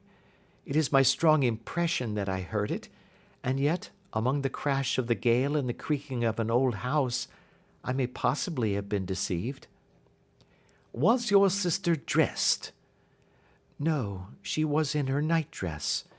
In her right hand was found the charred stump of a match, and in her left a matchbox." "Showing that she had struck a light and looked about her when the alarm took place. That is important. And what conclusions did the coroner come to?" "He investigated the case with great care, for Dr. Roylott's conduct had long been notorious in the county, but he was unable to find any satisfactory cause of death. My evidence showed that the door had been fastened upon the inner side, and the windows were blocked by old-fashioned shutters with broad iron bars, which were secured every night. The walls were carefully sounded, and were shown to be quite solid all round, and the flooring was also thoroughly examined, with the same result. The chimney is wide, but is barred up by 4 large staples. It is certain, therefore, that my sister was quite alone when she met her end. Besides, there were no marks of any violence upon her." "How about poison?" "The doctors examined her for it, but without success." "What do you think that this unfortunate lady died of, then?" "It is my belief that she died of pure fear and nervous shock, though what it was that frightened her, I cannot imagine." "Were there gipsies in the plantation at the time?" "Yes, there were nearly always some there." "Ah, and what did you gather from this allusion to a band, a speckled band?" "Sometimes I have thought that it was merely the wild talk of delirium. Sometimes that it may have referred to some band of people, perhaps to these very gipsies in the plantation. I do not know whether the spotted handkerchiefs which so many of them wear over their heads might have suggested the strange adjective which he used." Holmes shook his head like a man who is far from being satisfied. "These are very deep waters," said he. "Pray go on with your narrative." 2 years have passed since then, and my life has been until lately lonelier than ever. A month ago, however, a dear friend, whom I have known for many years, has done me the honour to ask my hand in marriage. His name is Armitage, Percy Armitage, the second son of Mr. Armitage of Crane Water, near Reading. My stepfather has offered no opposition to the match, and we are to be married in the course of the spring. 2 days ago, some repairs were started in the west wing of the building, and my bedroom wall has been pierced, so that I have had to move into the chamber in which my sister died, and to sleep in the very bed in which she slept. Imagine, then, my thrill of terror when last night, as I lay awake, thinking over her terrible fate, I suddenly heard in the silence of the night the low whistle which had been the herald of her own death. I sprang up and lit the lamp, but nothing was to be seen in the room. I was too shaken to go to bed again, however, so I dressed, and as soon as it was daylight I slipped down, got a dog-cart at the Crown Inn, which is opposite, and drove to Leatherhead, from whence I have come on this morning with the one object of seeing you and asking your advice." "You have done wisely," said my friend. "But have you told me all?" "Yes, all." "Miss Roylott, you have not. You are screening your stepfather." "Why, what do you mean?" For answer Holmes pushed back the frill of black lace which fringed the hand that lay upon our visitor's knee. 5 little livid spots, the marks of 4 fingers and a thumb, were printed upon the white wrist. "You have been cruelly used," said Holmes. The lady coloured deeply and covered over her injured wrist. "He is a hard man," she said, "and perhaps he hardly knows his own strength." There was a long silence, during which Holmes leaned his chin upon his hands and stared into the crackling fire. "This is a very deep business," he said at last. "There are 1,000 details which I should desire to know before I decide upon our course of action. Yet we have not a moment to lose. If we were to come to Stoke Moran today, would it be possible for us to see over these rooms without the knowledge of your stepfather?" "As it happens, he spoke of coming into town today upon some most important business. It is probable that he will be away all day, and that there will be nothing to disturb you. We have a housekeeper now, but she is old and foolish, and I could easily get her out of the way." "Excellent. You are not averse to this trip, Watson?" "By no means." "Then we shall both come.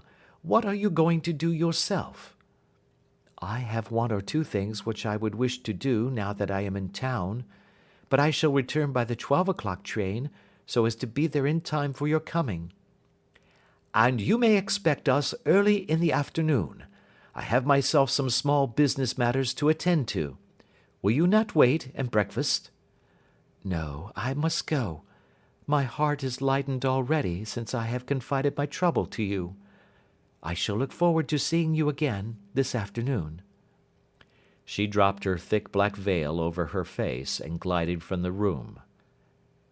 "And what do you think of it all, Watson?" asked Sherlock Holmes, leaning back in his chair. "It seems to me to be a most dark and sinister business."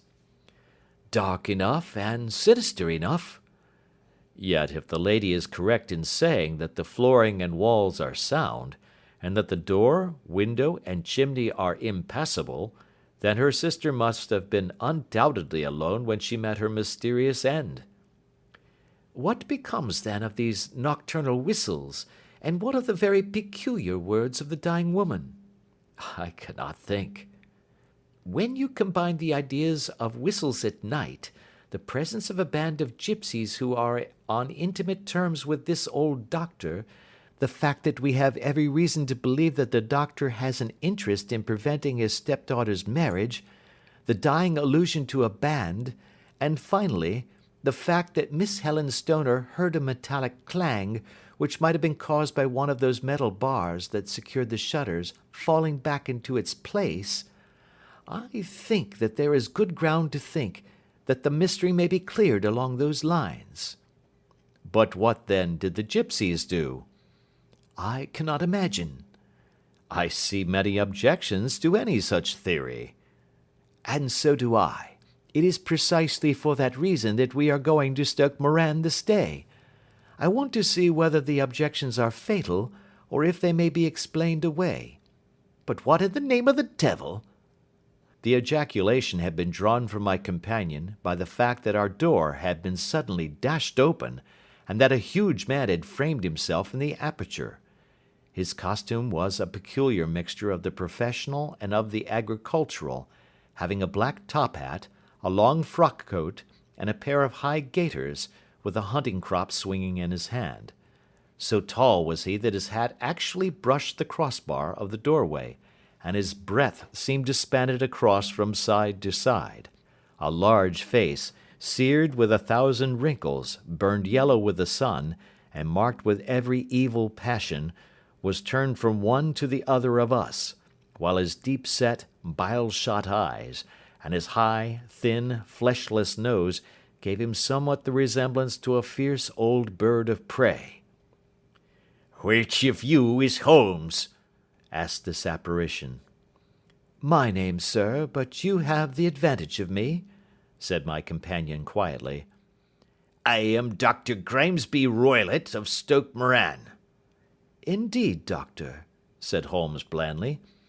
"Pray take a seat." "I will do nothing of the kind. My stepdaughter has been here. I have traced her. What has she been saying to you?" "It is a little cold for the time of the year," said Holmes. "What has she been saying to you?"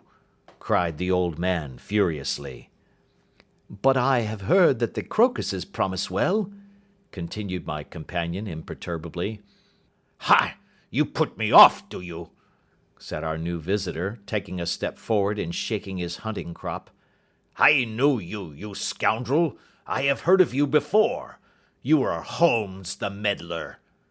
My friend smiled. "Holmes the busybody." His smile broadened.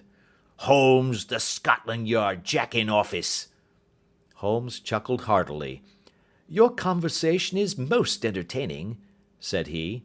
"When you go out, close the door, for there is a decided draught." "I will go when I have said my say. Don't you dare to meddle with my affairs. I know that Miss Stoner has been here. I traced her. I am a dangerous man to fall foul of. See here." He stepped swiftly forward, seized the poker, and bent it into a curve with his huge brown hands. "See that you keep yourself out of my grip," he snarled, and hurling the twisted poker into the fireplace, he strode out of the room. "He seems a very amiable person," said Holmes, laughing. "Ha, ha! I am not quite so bulky, but if he had remained, I might have shown him that my grip was not much more feeble than his own." As he spoke, he picked up the steel poker and, with a sudden effort, straightened it out again. "Fancy his having the insolence to confound me with the official detective force. This incident gives zest to our investigation, however, and I only trust that our little friend will not suffer from her imprudence in allowing this brute to trace her. And now, Watson, we shall order breakfast, and afterwards I shall walk down to Doctors' Commons, where I hope to get some data which may help us in this matter." It was nearly 1 o'clock when Sherlock Holmes returned from his excursion. He held in his hand a sheet of blue paper, scrawled over with notes and figures. "I have seen the will of the deceased wife," said he. "To determine its exact meaning, I have been obliged to work out the present prices of the investments with which it is concerned. The total income, which at the time of the wife's death was little short of £1,100, is now, through the fall in agricultural prices, not more than £750. Each daughter can claim an income of £250 in case of marriage. It is evident, therefore, that if both girls had married, this beauty would have been a mere pittance, while even one of them would cripple him to a very serious extent. My morning's work has not been wasted, since it has proved that he has the very strongest motives for standing in the way of anything of the sort.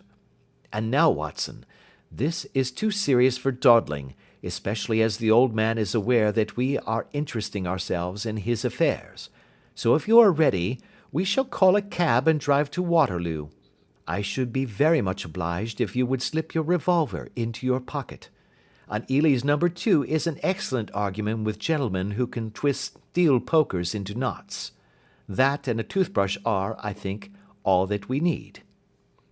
At Waterloo we were fortunate in catching a train for Leatherhead, where we hired a trap at the station inn and drove for 4 or 5 miles through the lovely Surrey lanes. It was a perfect day, with a bright sun and a few fleecy clouds in the heavens. The trees and wayside hedges were just throwing out their first green shoots, and the air was full of the pleasant smell of the moist earth. To me, at least, there was a strange contrast between the sweet promise of the spring and this sinister quest upon which we were engaged. My companion sat in the front of the trap, his arms folded, his hat pulled down over his eyes, and his chin sunk upon his breast, buried in the deepest thought. Suddenly, however, he started, tapped me on the shoulder, and pointed over the meadows. "Look there," said he. A heavily timbered park stretched up in a gentle slope, thickening into a grove at the highest point. From amid the branches there jutted out the grey gables and high roof-tree of a very old mansion. "Stoke Moran?" said he.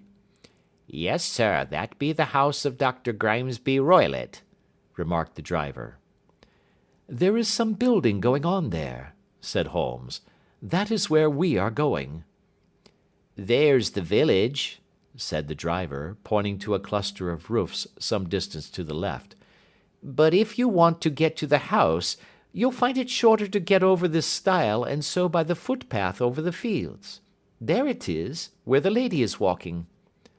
"And the lady, I fancy, is Miss Stoner," observed Holmes, shading his eyes. "Yes, I think we had better do as you suggest." We got off, paid our fare, and the trap rattled back on its way to Leatherhead. "I thought it as well," said Holmes as we climbed the stile, "that this fellow should think we had come here as architects, or on some definite business. It may stop his gossip. Good afternoon, Miss Stoner. You see that we have been as good as our word." Our client of the morning had hurried forward to meet us with a face which spoke her joy. "I have been waiting so eagerly for you," she cried, shaking hands with us warmly. "All has turned out splendidly. Dr. Roylott has gone to town, and it is unlikely that he will be back before evening." "We have had the pleasure of making the doctor's acquaintance," said Holmes, and in a few words he sketched out what had occurred.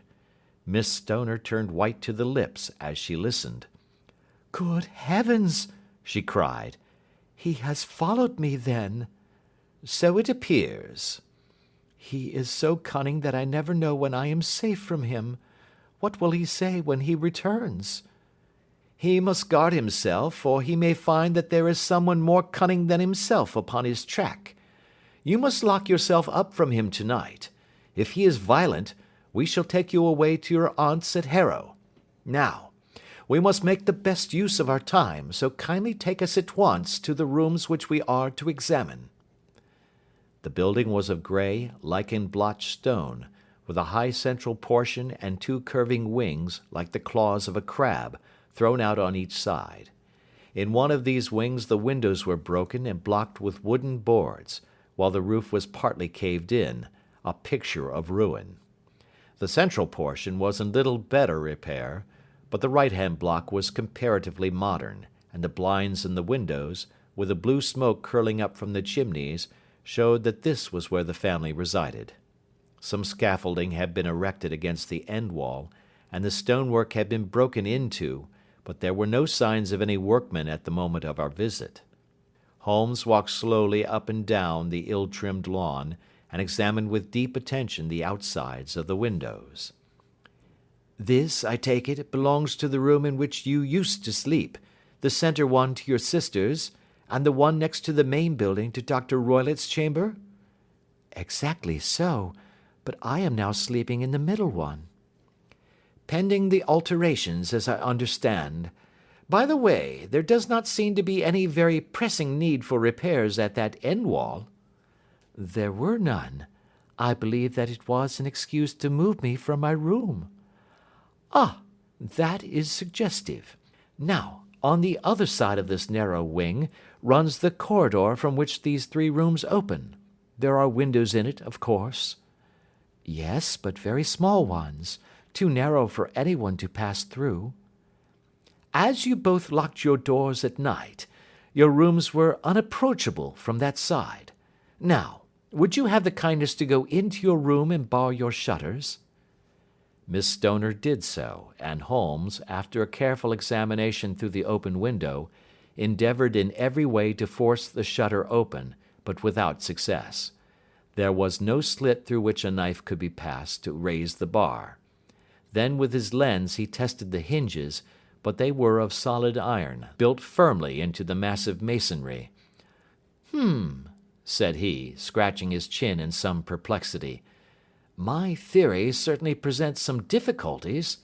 No one could pass these shutters if they were bolted. Well, we shall see if the inside throws any light upon the matter." A small side door led into the whitewashed corridor from which the 3 bedrooms opened. Holmes refused to examine the 3rd chamber, so he passed at once to the 2nd, that in which Miss Stoner was now sleeping, and in which her sister had met with her fate. It was a homely little room, with a low ceiling and a gaping fireplace, after the fashion of old country houses. A brown chest of drawers stood in one corner, a narrow white counterpaned bed in another, and a dressing table on the left-hand side of the window. These articles, with 2 small wicker-work chairs, made up all the furniture in the room save for a square of Wilton carpet in the centre. The boards round and the panelling of the walls were of brown, worm-eaten oak, so old and discoloured that it may have dated from the original building of the house. Holmes drew one of the chairs into a corner and sat silent, while his eyes travelled round and up and down, taking in every detail of the apartment. "Where does that bell communicate with?" he asked at last, pointing to a thick bell-rope which hung down beside the bed, the tassel actually lying upon the pillow. "It goes to the housekeeper's room." "It looks newer than the other things?" "Yes, it was only put there a couple of years ago." "Your sister asked for it, I suppose?" "No, I never heard of her using it. We used always to get what we wanted for ourselves." "Indeed? It seemed unnecessary to put so nice a bell-pull there. You will excuse me for a few minutes while I satisfy myself as to this floor." He threw himself down upon his face with his lens in his hand, and crawled swiftly backward and forward, examining minutely the cracks between the boards. Then he did the same with the woodwork with which the chamber was panelled. Finally he walked over to the bed, and spent some time in staring at it, and in running his eye up and down the wall. Finally he took the bell-rope in his hand and gave it a brisk tug. "Why, it's a dummy," said he. "Won't it ring?" "No, it is not even attached to a wire. This is very interesting. You can see now that it is fastened to a hook, just above where the little opening for the ventilator is." "How very absurd! I never noticed that before." "Very strange," muttered Holmes, pulling at the rope. "There are 1 or 2 very singular points about this room. For example, what a fool a builder must be to open a ventilator into another room, when with the same trouble he might have communicated with the outside air." "That is also quite modern," said the lady. "Done about the same time as the bell-rope," remarked Holmes. "Yes, there were several little changes carried out about that time." "They seem to have been of a most interesting character, dummy bell-ropes and ventilators which do not ventilate. With your permission, Miss Stoner, we shall now carry our researches into the inner apartment." Dr. Grimesby Roylott's chamber was larger than that of his stepdaughter, but was as plainly furnished. A camp bed, a small wooden shelf full of books, mostly of a technical character, an armchair beside the bed, a plain wooden chair against the wall, a round table, and a large iron safe were the principal things which met the eye.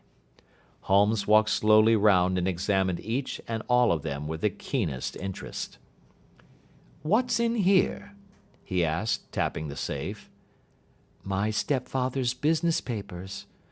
Oh, you have seen inside, then? Only once, some years ago. I remember that it was full of papers. There isn't a cat in it, for example? No. What a strange idea. Well, look at this. He took up a small saucer of milk which stood on the top of it. No, we don't keep a cat, but there is a cheetah and a baboon. Ah, yes, of course. Well, a cheetah is just a big cat, and yet a saucer of milk does not go very far in satisfying its wants, I dare say. There is one point which I should wish to determine. He squatted down in front of the wooden chair and examined the seat of it with the greatest attention. Thank you, that is quite settled, said he, rising and putting his lens in his pocket. Hello, here is something interesting. The object which had caught his eye was a small dog lash hung on one corner of the bed. The lash, however, was curled upon itself and tied so as to make a loop of whipcord. What do you make of that, Watson? It's a common enough lash, but I don't know why it should be tied. That is not quite so common, is it? Ah me, it's a wicked world, and when a clever man turns his brains to crime, it is the worst of all. I think that I have seen enough now, Miss Stoner, and with your permission we shall walk out upon the lawn. I had never seen my friend's face so grim, or his brows so dark as it was when we turned from the scene of this investigation. We had walked several times up and down the lawn, neither Miss Stoner nor myself liking to break in upon his thoughts before he roused himself from his reverie. It is very essential, Miss Stoner, said he, that you should absolutely follow my advice in every respect. I shall most certainly do so. The matter is too serious for any hesitation. Your life may depend upon your compliance. I assure you that I am in your hands. In the first place, both my friend and I must spend the night in your room. Both Miss Stoner and I gazed at him in astonishment. Yes, it must be so. Let me explain. I believe that is the village inn over there? Yes, that is the Crown. Very good. Your windows would be visible from there? Certainly. You must confine yourself to your room on pretence of a headache when your stepfather comes back. Then when you hear him retire for the night, you must open the shutters of your window, undo the hasp, put your lamp there as a signal to us, and then withdraw quietly with everything which you are likely to want into the room which you used to occupy. I have no doubt that, in spite of the repairs, you could manage there for one night. Oh, yes, easily. The rest you will leave in our hands. But what will you do? We shall spend the night in your room, and we shall investigate the cause of this noise which has disturbed you. I believe, Mr. Holmes, that you have already made up your mind, said Miss Stoner, laying her hand upon my companion's sleeve. Perhaps I have. Then, for pity's sake, tell me what was the cause of my sister's death. I should prefer to have clearer proofs before I speak. You can at least tell me whether my own thought is correct, and if she died from some sudden fright. No, I do not think so. I think that there was probably some more tangible cause. And now, Miss Stoner, we must leave you, for if Dr. Roylott returned and saw us, our journey would be in vain. Good-bye, and be brave, for if you will do what I have told you, you may rest assured that we shall soon drive away the dangers that threaten you. Sherlock Holmes and I had no difficulty in engaging a bedroom and sitting-room at the Crown Inn. They were on the upper floor, and from our window we could command a view of the avenue gate and of the inhabited wing of Stoke Moran Manor House. At dusk we saw Dr. Grimesby Roylott drive past, his huge form looming up beside the little figure of the lad who drove him. The boy had some slight difficulty in undoing the heavy iron gates, and we heard the hoarse roar of the doctor's voice, and saw the fury with which he shook his clenched fists at him. The trap drove on, and a few minutes later we saw a sudden light spring up among the trees as the lamp was lit in one of the sitting rooms. "Do you know, Watson," said Holmes as we sat together in the gathering darkness, "I have really some scruples as to taking you tonight. There is a distinct element of danger." "Can I be of assistance?" "Your presence might be invaluable." "Then I shall certainly come." "It is very kind of you." "You speak of danger. You have evidently seen more in these rooms than was visible to me." "No, but I fancy that I may have deduced a little more. I imagine that you saw all that I did." "I saw nothing remarkable save the bell rope, and what purpose that could answer I confess is more than I can imagine." "You saw the ventilator too?" "Yes, but I do not think that it is such a very unusual thing to have a small opening between two rooms. It was so small that a rat could hardly pass through." "I knew that we should find a ventilator before ever we came to Stoke Moran." "My dear Holmes!" "Oh, yes, I did. You remember in her statement she said that her sister could smell Dr. Roylott's cigar. Now, of course that suggested at once that there must be a communication between the two rooms. It could only be a small one, or it would have been remarked upon at the coroner's inquiry. I deduced a ventilator." "But what harm can there be in that?" "Well, there is at least a curious coincidence of dates. A ventilator is made, a cord is hung, and a lady who sleeps in the bed dies. Does that not strike you?" "I cannot as yet see any connection." "Did you observe anything very peculiar about that bed?" "No." "It was clamped to the floor. Did you ever see a bed fastened like that before?" "I cannot say that I have." "The lady could not move her bed. It must always be in the same relative position to the ventilator and to the rope. Or so we may call it, since it was clearly never meant for a bell pull." "Holmes," I cried, "I seem to see dimly what you are hinting at. We are only just in time to prevent some subtle and horrible crime." "Subtle enough and horrible enough. When a doctor does go wrong he is the first of criminals. He has nerve and he has knowledge. Palmer and Pritchard were among the heads of their profession. This man strikes even deeper, but I think, Watson, that we shall be able to strike deeper still. Yet, we shall have horrors enough before the night is over. For goodness sake let us have a quiet pipe, and turn our minds for a few hours to something more cheerful." About 9 o'clock the light among the trees was extinguished, and all was dark in the direction of the manor house.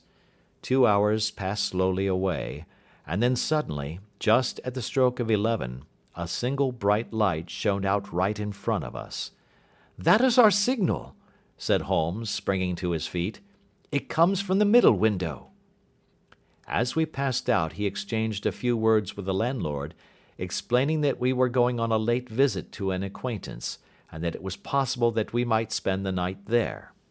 A moment later we were out on the dark road, a chill wind blowing in our faces, and one yellow light twinkling in front of us through the gloom, to guide us on our sombre errand. There was little difficulty in entering the grounds, for unrepaired breaches gaped in the old park wall.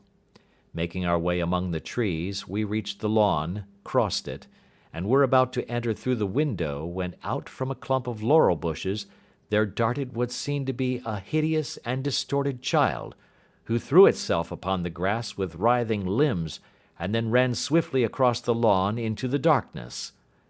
"My God!" I whispered. "Did you see it?"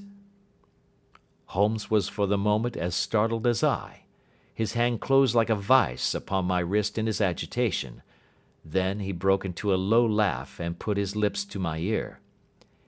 "It is a nice household," he murmured. "That is the baboon." I had forgotten the strange pets which the doctor affected. There was a cheetah, too. Perhaps we might find it upon our shoulders at any moment. I confess that I felt easier in my mind when, after following Holmes's example and slipping off my shoes, I found myself inside the bedroom. My companion noiselessly closed the shutters, moved the lamp onto the table, and cast his eyes round the room. All was as we had seen it in the daytime. Then, creeping up to me and making a trumpet of his hand, he whispered into my ear again so gently that it was all that I could do to distinguish the words. "The least sound would be fatal to our plans." I nodded to show that I had heard. "We must sit without light. He would see it through the ventilator." I nodded again. "Do not go asleep. Your very life may depend upon it. Have your pistol ready in case we should need it. I will sit on the side of the bed, and you in that chair." I took out my revolver and laid it on the corner of the table. Holmes had brought up a long, thin cane, and this he placed upon the bed beside him. By it he laid the box of matches and the stump of a candle. Then he turned down the lamp, and we were left in darkness. How shall I ever forget that dreadful vigil? I could not hear a sound, not even the drawing of a breath, and yet I knew that my companion sat open-eyed, within a few feet of me, in the same state of nervous tension in which I was myself. The shutters cut off the least ray of light, and we waited in absolute darkness. From outside came the occasional cry of a night bird, and once at our very window a long-drawn cat-like whine, which told us that the cheetah was indeed at liberty. Far away we could hear the deep tones of the parish clock, which boomed out every quarter of an hour. How long they seemed, those quarters! 12 struck, and 1, and 2, and 3, and still we sat waiting silently for whatever might befall. Suddenly, there was the momentary gleam of a light up in the direction of the ventilator, which vanished immediately, but was succeeded by a strong smell of burning oil and heated metal. Someone in the next room had lit a dark lantern. I heard a gentle sound of movement, and then all was silent once more, though the smell grew stronger. For half an hour I sat with straining ears. Then suddenly another sound became audible, a very gentle, soothing sound, like that of a small jet of steam escaping continually from a kettle. The instant that we heard it, Holmes sprang from the bed, struck a match, and lashed furiously with his cane at the bell pull. "You see it, Watson?" he yelled. "You see it?" But I saw nothing. At the moment when Holmes struck the light, I heard a low, clear whistle, but the sudden glare flashing into my weary eyes made it impossible for me to tell what it was at which my friend lashed so savagely. I could, however, see that his face was deadly pale and filled with horror and loathing. He had ceased to strike and was gazing up at the ventilator, when suddenly there broke from the silence of the night the most horrible cry to which I have ever listened. It swelled up louder and louder, a hoarse yell of pain and fear and anger all mingled in the one dreadful shriek. They say that away down in the village, and even in the distant parsonage, that cry raised the sleepers from their beds. It struck cold to our hearts, and I stood gazing at Holmes and he at me until the last echoes of it had died away into the silence from which it rose. "What can it mean?" I gasped. "It means that it is all over," Holmes answered, "and perhaps, after all, it is for the best. Take your pistol and we will enter Dr. Roylott's room." With a grave face he lit the lamp and led the way down the corridor. Twice he struck at the chamber door without any reply from within. Then he turned the handle and entered, I at his heels with the cocked pistol in my hand. It was a singular sight which met our eyes. On the table stood a dark lantern with the shutter half open, throwing a brilliant beam of light upon the iron safe, the door of which was ajar. Beside this table, on the wooden chair, sat Dr. Grimesby Roylott, clad in a long grey dressing-gown, his bare ankles protruding beneath, and his feet thrust into red heelless Turkish slippers. Across his lap lay the short stock with the long lash which we had noticed during the day. His chin was cocked upward, and his eyes were fixed in a dreadful, rigid stare at the corner of the ceiling. Round his brow he had a peculiar yellow band, with brownish speckles, which seemed to be bound tightly round his head. As we entered, he made neither sound nor motion. "The band! The speckled band!" whispered Holmes. I took a step forward. In an instant his strange headgear began to move, and there reared itself from among his hair the squat, diamond-shaped head and puffed neck of a loathsome serpent. "It is a swamp adder!" cried Holmes. "The deadliest snake in India. He has died within 10 seconds of being bitten. Violence does in truth recoil upon the violent, and the schemer falls into the pit which he digs for another. Let us thrust this creature back into its den, and we can then remove Miss Stoner to some place of shelter, and let the county police know what has happened." As he spoke, he drew the dog whip swiftly from the dead man's lap, and throwing the noose round the reptile's neck, he drew it from its horrid perch, and carrying it at arm's length, threw it into the iron safe, which he closed upon it. Such are the true facts of the death of Dr. Grimesby Roylott of Stoke Moran. It is not necessary that I should prolong a narrative which has already run to too great a length by telling how we broke the sad news to the terrified girl, how we conveyed her by the morning train to the care of her good aunt at Harrow, of how the slow process of official inquiry came to the conclusion that the doctor met his fate while indiscreetly playing with a dangerous pet. The little which I had yet to learn of the case was told me by Sherlock Holmes as we travelled back next day. "I had," said he, "come to an entirely erroneous conclusion which shows, my dear Watson, how dangerous it always is to reason from insufficient data. The presence of the gipsies, and the use of the word band, which was used by the poor girl, no doubt, to explain the appearance which she had caught a hurried glimpse of by the light of her match, were sufficient to put me upon an entirely wrong scent. I can only claim the merit that I instantly reconsidered my position when, however, it became clear to me that whatever danger threatened an occupant of the room could not come either from the window or the door.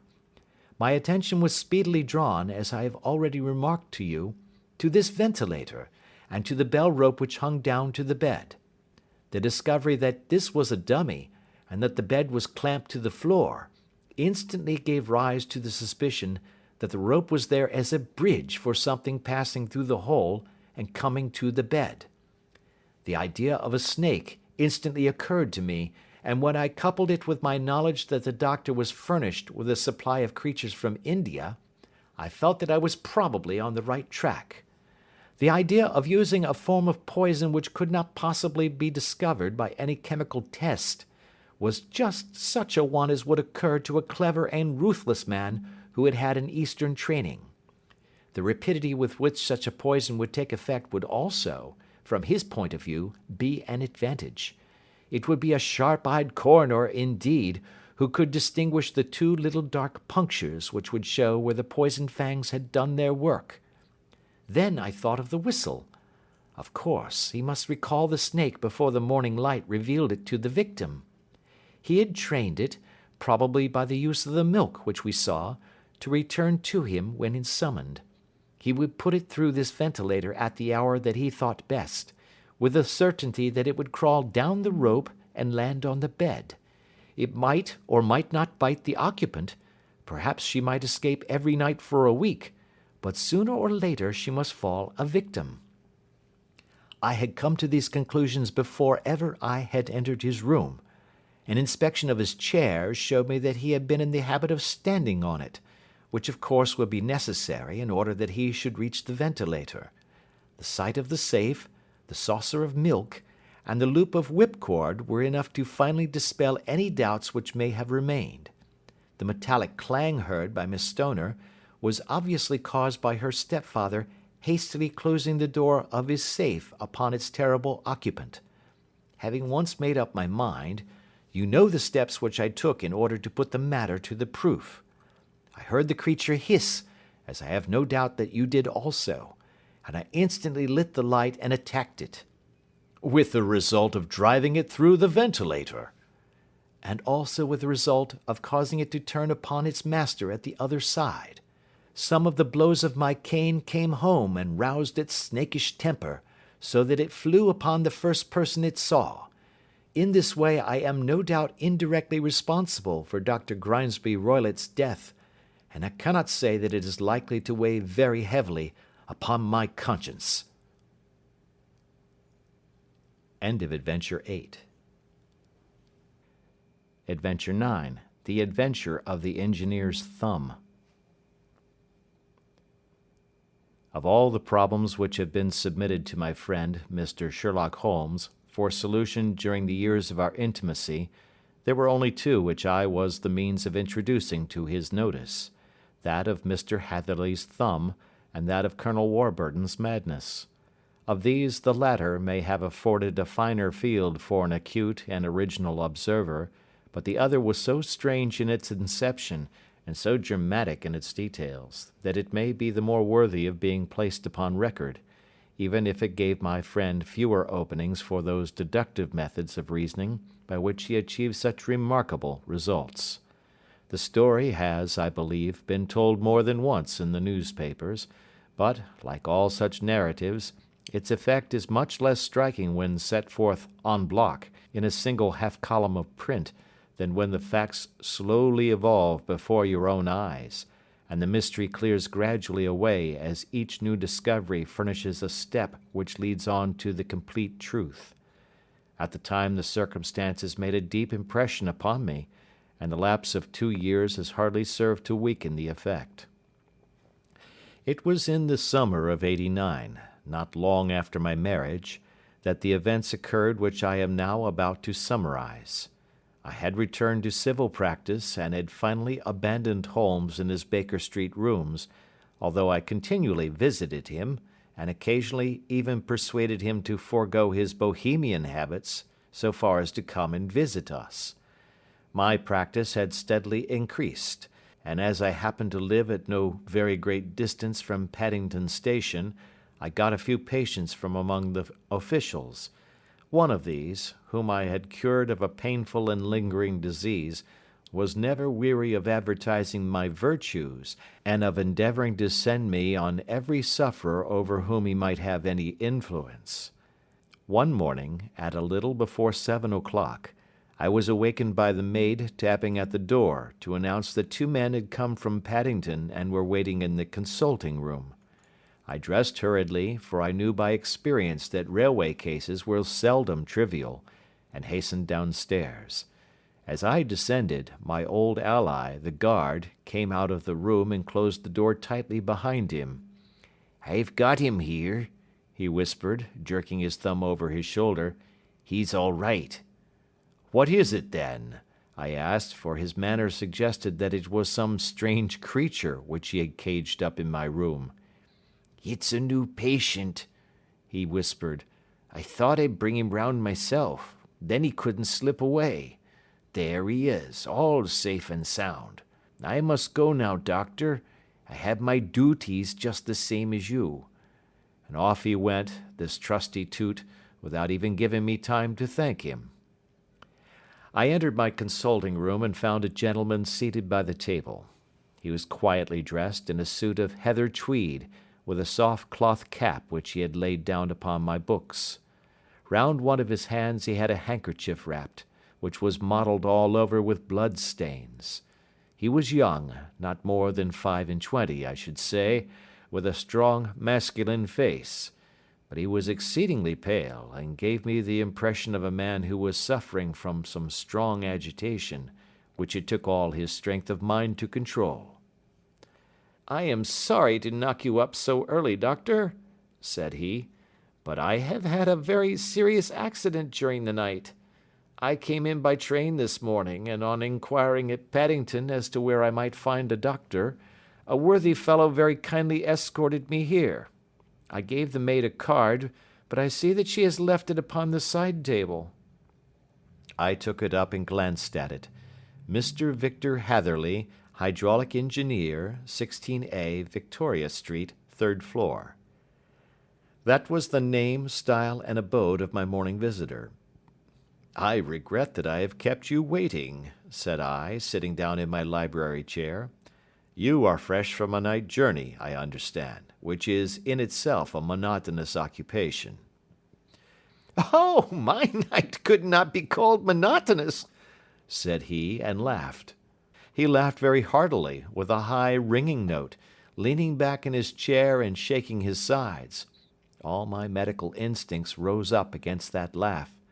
"Stop it!" I cried. "Pull yourself together!"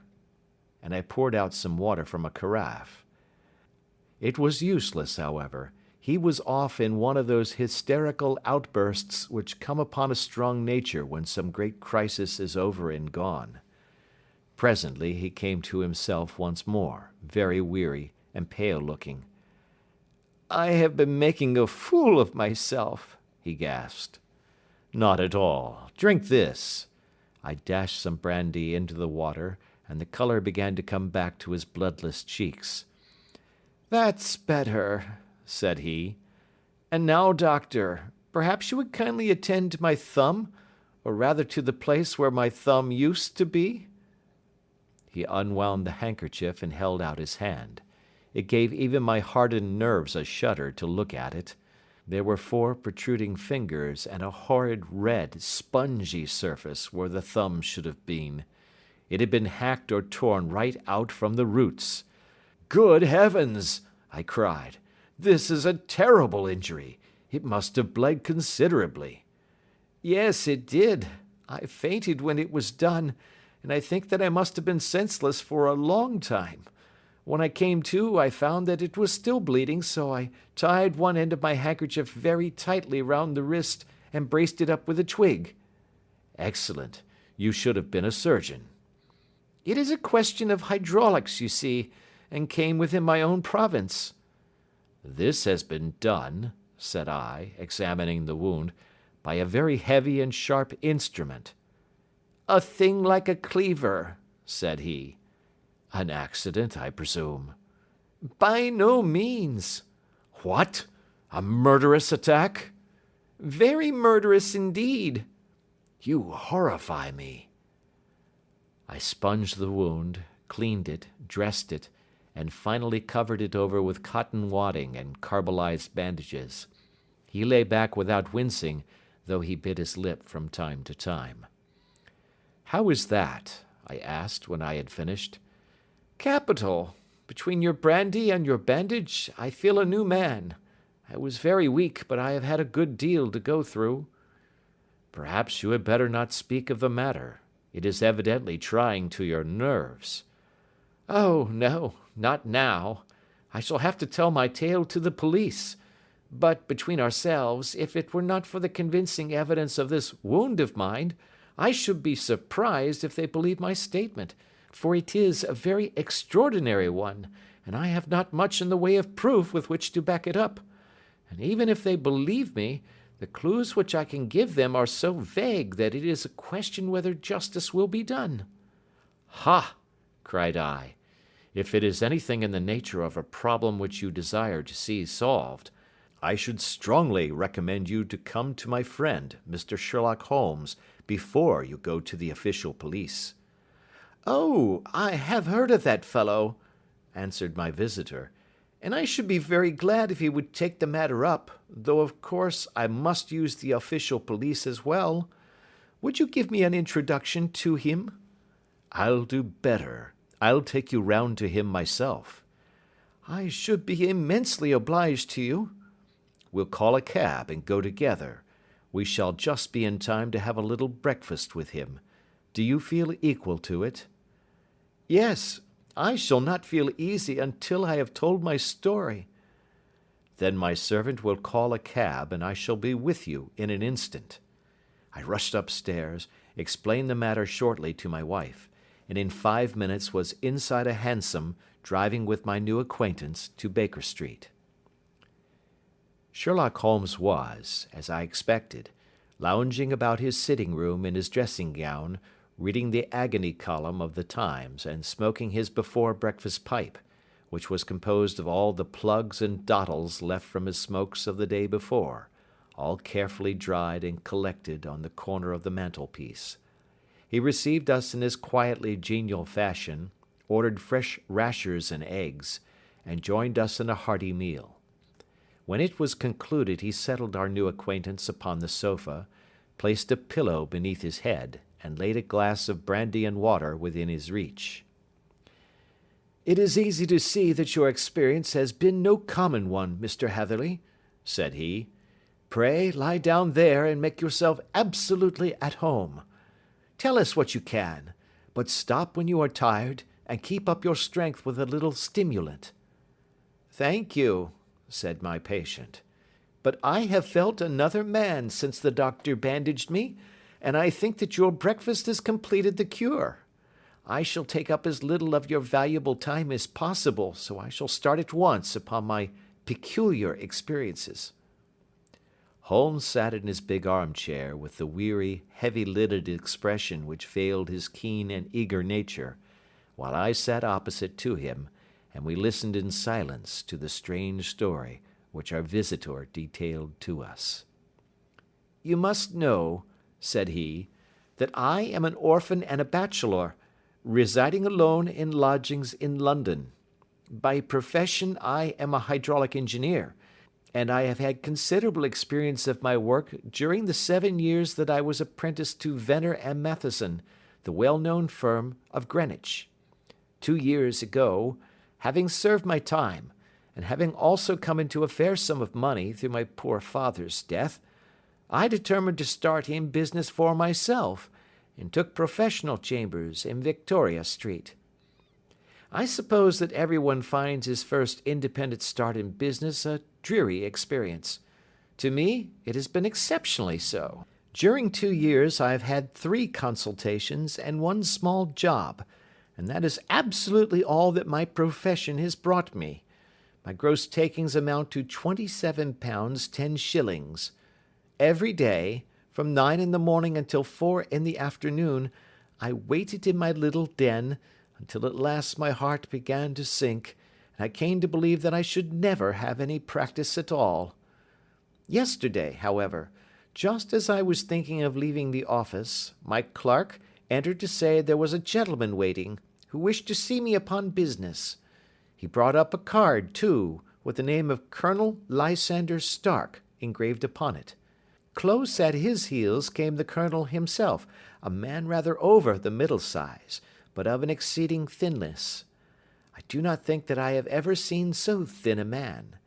His whole face sharpened away into nose and chin, and the skin of his cheeks was drawn quite tense over his outstanding bones.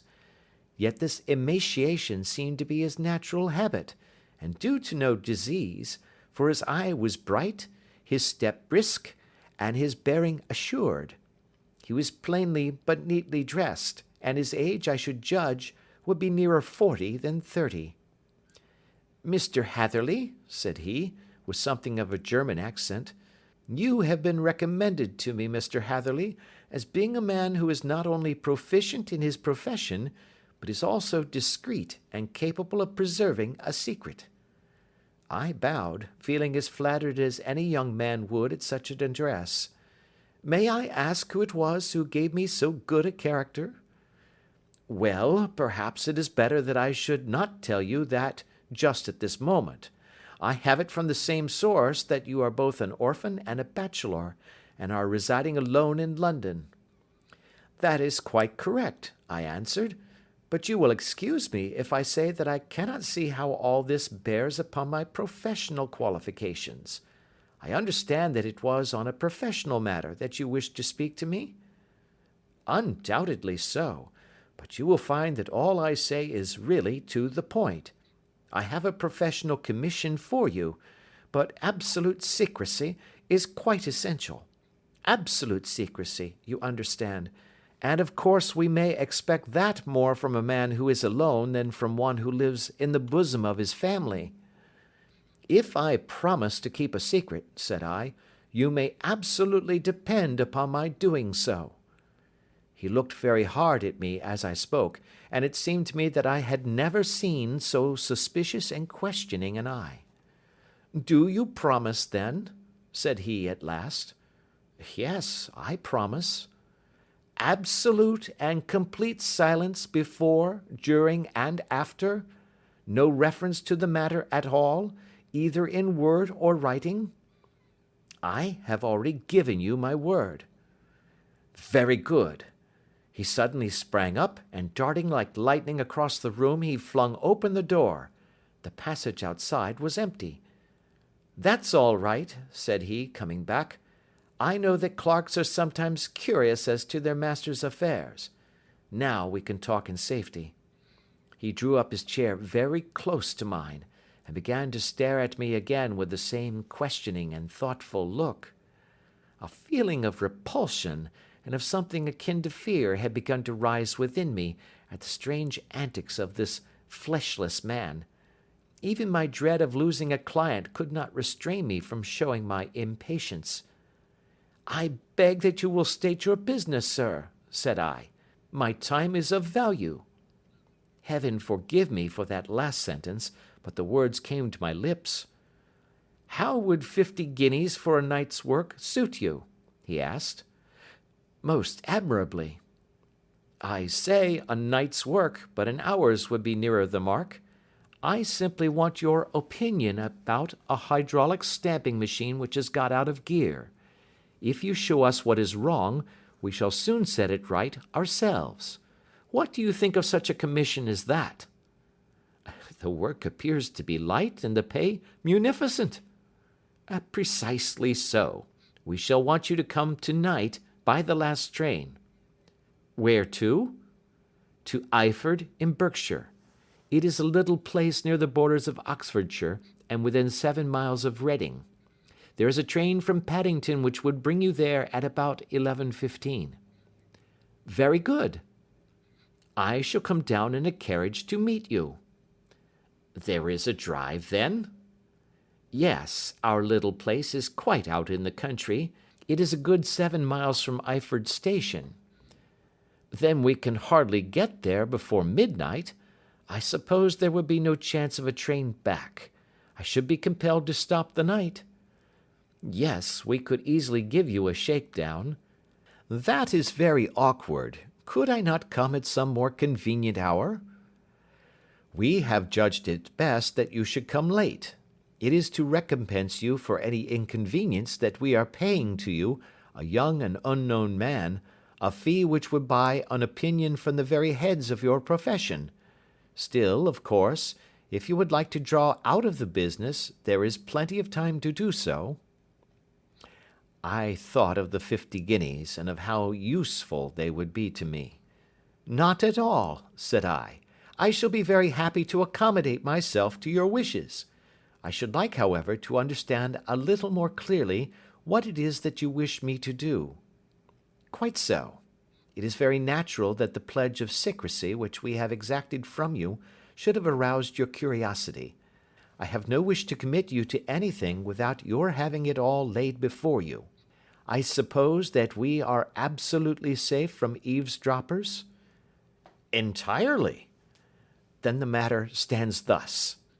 You are probably aware that Fuller's earth is a valuable product, and that it is only found in 1 or 2 places in England? I have heard so. Some little time ago I bought a small place, a very small place, within 10 miles of Reading. I was fortunate enough to discover that there was a deposit of Fuller's earth in one of my fields.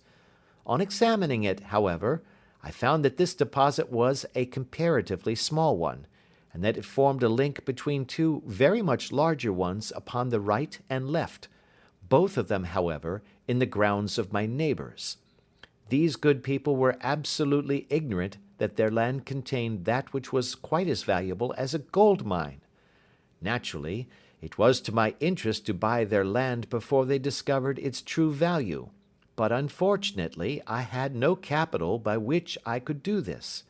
I took a few of my friends into the secret, however, and they suggested that we should quietly and secretly work our own little deposit, and that in this way we should earn the money which would enable us to buy the neighbouring fields. This we have now been doing for some time, and in order to help us in our operations, we erected a hydraulic press. This press, as I have already explained, has got out of order, and we wish your advice upon the subject. We guard our secret very jealously, however, and if it once became known that we had hydraulic engineers coming to our little house, it would soon rouse inquiry, and then, if the facts came out, it would be good-bye to any chance of getting these fields and carrying out our plans. That is why I have made you promise me that you will not tell a human being that you are going to Eyford tonight. I hope that I make it all plain?" "I quite follow you," said I. "The only point which I could not quite understand was, what use you could make of a hydraulic press in excavating fuller's earth, which, as I understand, is dug out like gravel from a pit." "Ah," said he carelessly, "we have our own process. We compress the earth into bricks, so as to remove them without revealing what they are. But that is a mere detail. I have taken you fully into my confidence now, Mr. Hatherley, and I have shown you how I trust you." He rose as he spoke. "I shall expect you then at Eyford at 11:15. "I shall certainly be there." "And not a word to a soul." He looked at me with a last long, questioning gaze, and then, pressing my hand in a cold, dank grasp, he hurried from the room. Well, when I came to think it all over in cool blood, I was very much astonished, as you may both think, at this sudden commission which has been entrusted to me. On the one hand, of course, I was glad, for the fee was at least tenfold what I should have asked had I set a price upon my own services, and it was possible that this order might lead to other ones. On the other hand, the face and manner of my patron had made an unpleasant impression upon me, and I could not think that his explanation of the fuller's earth was sufficient to explain the necessity of my coming at midnight, and his extreme anxiety lest I should tell any one of my errand. However, I threw all fears to the winds, ate a hearty supper, drove to Paddington, and started off, having obeyed to the letter the injunction as to holding my tongue. At Reading, I had to change not only my carriage but my station. However, I was in time for the last train to Eyford, and I reached the little dim-lit station after 11 o'clock. I was the only passenger who got out there, and there was no one upon the platform save a single sleepy porter with a lantern. As I passed out through the wicket gate, however, I found my acquaintance of the morning waiting in the shadow upon the other side. Without a word he grasped my arm and hurried me into a carriage, the door of which was standing open.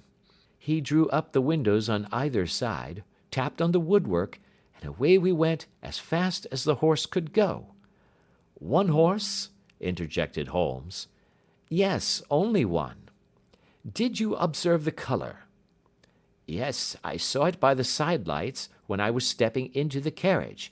It was a chestnut." "Tired looking or fresh?" "Oh, fresh and glossy." "Thank you. I am sorry to have interrupted you. Pray continue your most interesting statement." "Away we went then, and we drove for at least an hour. Colonel Lysander Stark had said that it was only 7 miles, but I should think, from the rate that we seemed to go, and from the time that we took, that it must have been nearer 12.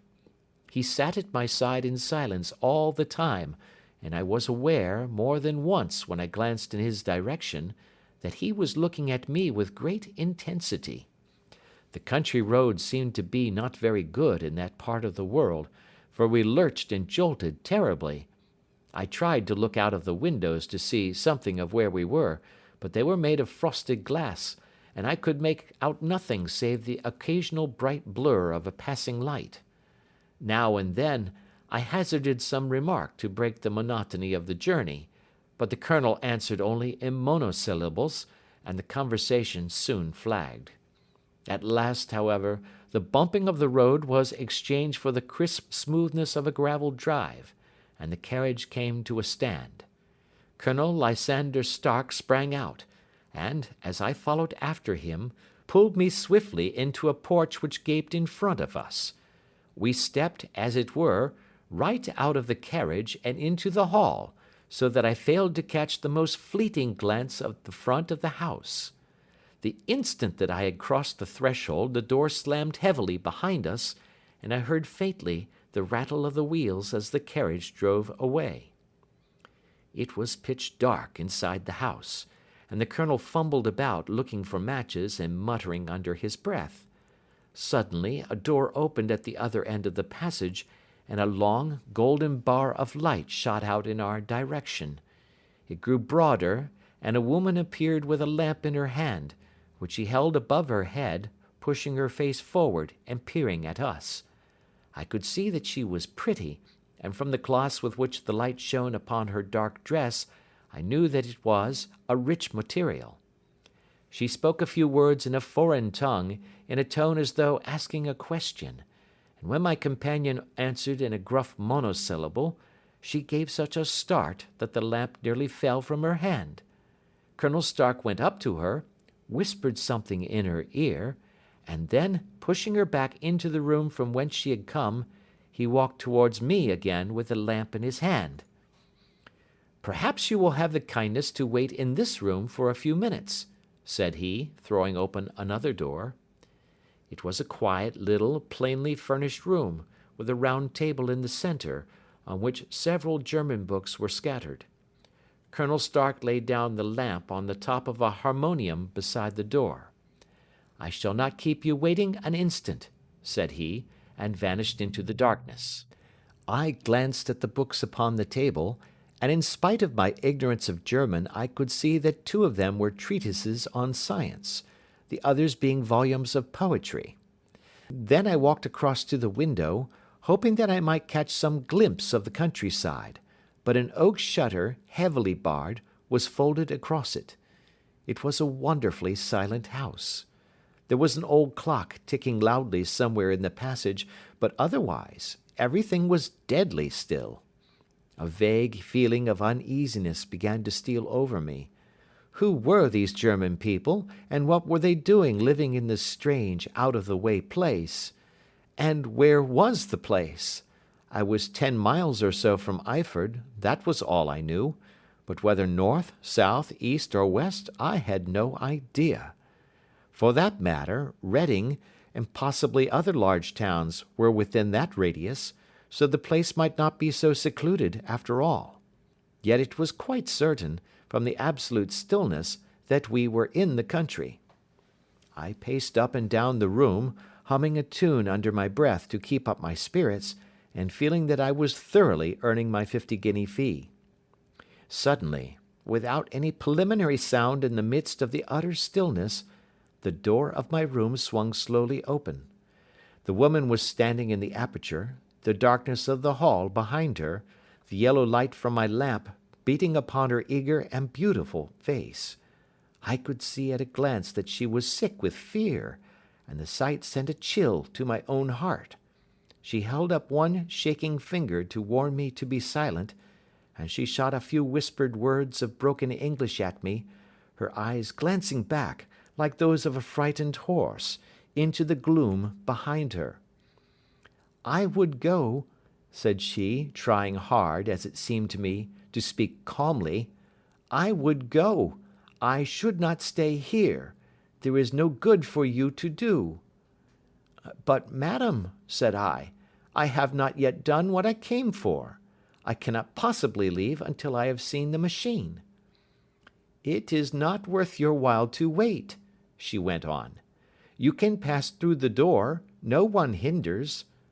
And then, seeing that I smiled and shook my head, she suddenly threw aside her constraint and made a step forward, with her hands wrung together. "For the love of heaven," she whispered, "get away from here before it is too late." But I am somewhat headstrong by nature, and the more ready to engage in an affair when there is some obstacle in the way. I thought of my 50-guinea fee, of my wearisome journey, and of the unpleasant night which seemed to be before me. Was it all to go for nothing? Why should I slink away without having carried out my commission, and without the payment which was my due? This woman might, for all I knew, be a monomaniac. With a stout bearing, therefore, though her manner had shaken me more than I cared to confess, I still shook my head, and declared my intention of remaining where I was. She was about to renew her entreaties, when a door slammed overhead, and the sound of several footsteps was heard upon the stairs. She listened for an instant, threw up her hands with a despairing gesture, and vanished as suddenly and as noiselessly as she had come. The newcomers were Colonel Lysander Stark, and a short, thick man with a chinchilla beard growing out of the creases of his double chin, who was introduced to me as Mr. Ferguson. "This is my secretary and manager," said the colonel. "By the way, I was under the impression that I left this door shut just now. I fear that you have felt the draught." "On the contrary," said I opened the door myself because I felt the room to be a little close. He shot one of his suspicious looks at me. "Perhaps we had better proceed to business, then," said he. "Mr. Ferguson and I will take you up to see the machine." "I had better put my hat on, I suppose." "Oh, no, it is in the house." "What? You dig fuller's earth in the house?" "No, no, this is only where we compress it. But never mind that. All we wish you to do is to examine the machine, and to let us know what is wrong with it." We went upstairs together, the colonel first with the lamp, the fat manager and I behind him. It was a labyrinth of an old house, with corridors, passages, narrow winding staircases, and little low doors, the thresholds of which were hollowed out by the generations who had crossed them. There were no carpets, and no signs of any furniture above the ground floor, while the plaster was peeling off the walls, and the damp was breaking through in green, unhealthy blotches. I tried to put on as unconcerned an air as possible, but I had not forgotten the warnings of the lady, even though I disregarded them, and I kept a keen eye upon my two companions. Ferguson appeared to be a morose and silent man, but I could see from the little that he said that he was at least a fellow countryman. Colonel Lysander Stark stopped at last before a low door, which he unlocked. Within was a small, square room, in which the three of us could hardly get at one time. Ferguson remained outside, and the colonel ushered me in. "We are now," said he, "actually within the hydraulic press, and it would be a particularly unpleasant thing for us if anyone were to turn it on. The ceiling of this small chamber is really the end of the descending piston, and it comes down with the force of many tons upon this metal floor. There are small lateral columns of water outside which receive the force, and which transmit and multiply it in the manner which is familiar to you. The machine goes readily enough, but there is some stiffness in the working of it, and it has lost a little of its force. Perhaps you will have the goodness to look it over, and to show us how we can set it right." I took the lamp from him, and I examined the machine very thoroughly. It was, indeed, a gigantic one, and capable of exercising enormous pressure. When I passed outside, however, and pressed down the levers which controlled it, I knew at once by the whishing sound that there was a slight leakage, which allowed a regurgitation of water through one of the side cylinders. An examination showed that one of the india rubber bands which was round the head of a driving rod had shrunk so as to not quite fill the socket along which it worked. This was clearly the cause of the loss of power, and I pointed it out to my companions, who followed my remarks very carefully and asked several practical questions as to how they should proceed to set it right. When I had made it clear to them, I returned to the main chamber of the machine, and took a good look at it to satisfy my own curiosity. It was obvious at a glance that the story of the fuller's earth was the merest fabrication, for it would be absurd to suppose that so powerful an engine could be designed for so inadequate a purpose. The walls were of wood, but the floor consisted of a large iron trough, and when I came to examine it, I could see a crust of metallic deposit all over it. I had stooped and was scraping at this to see exactly what it was, when I heard a muttered exclamation in German and saw the cadaverous face of the colonel looking down at me. "What are you doing there?" he asked. I felt angry at having been tricked by so elaborate a story as that which he had told me. "I was admiring your fuller's earth," said I. "I think that I should be better able to advise you as to your machine if I knew what the exact purpose was for which it was used."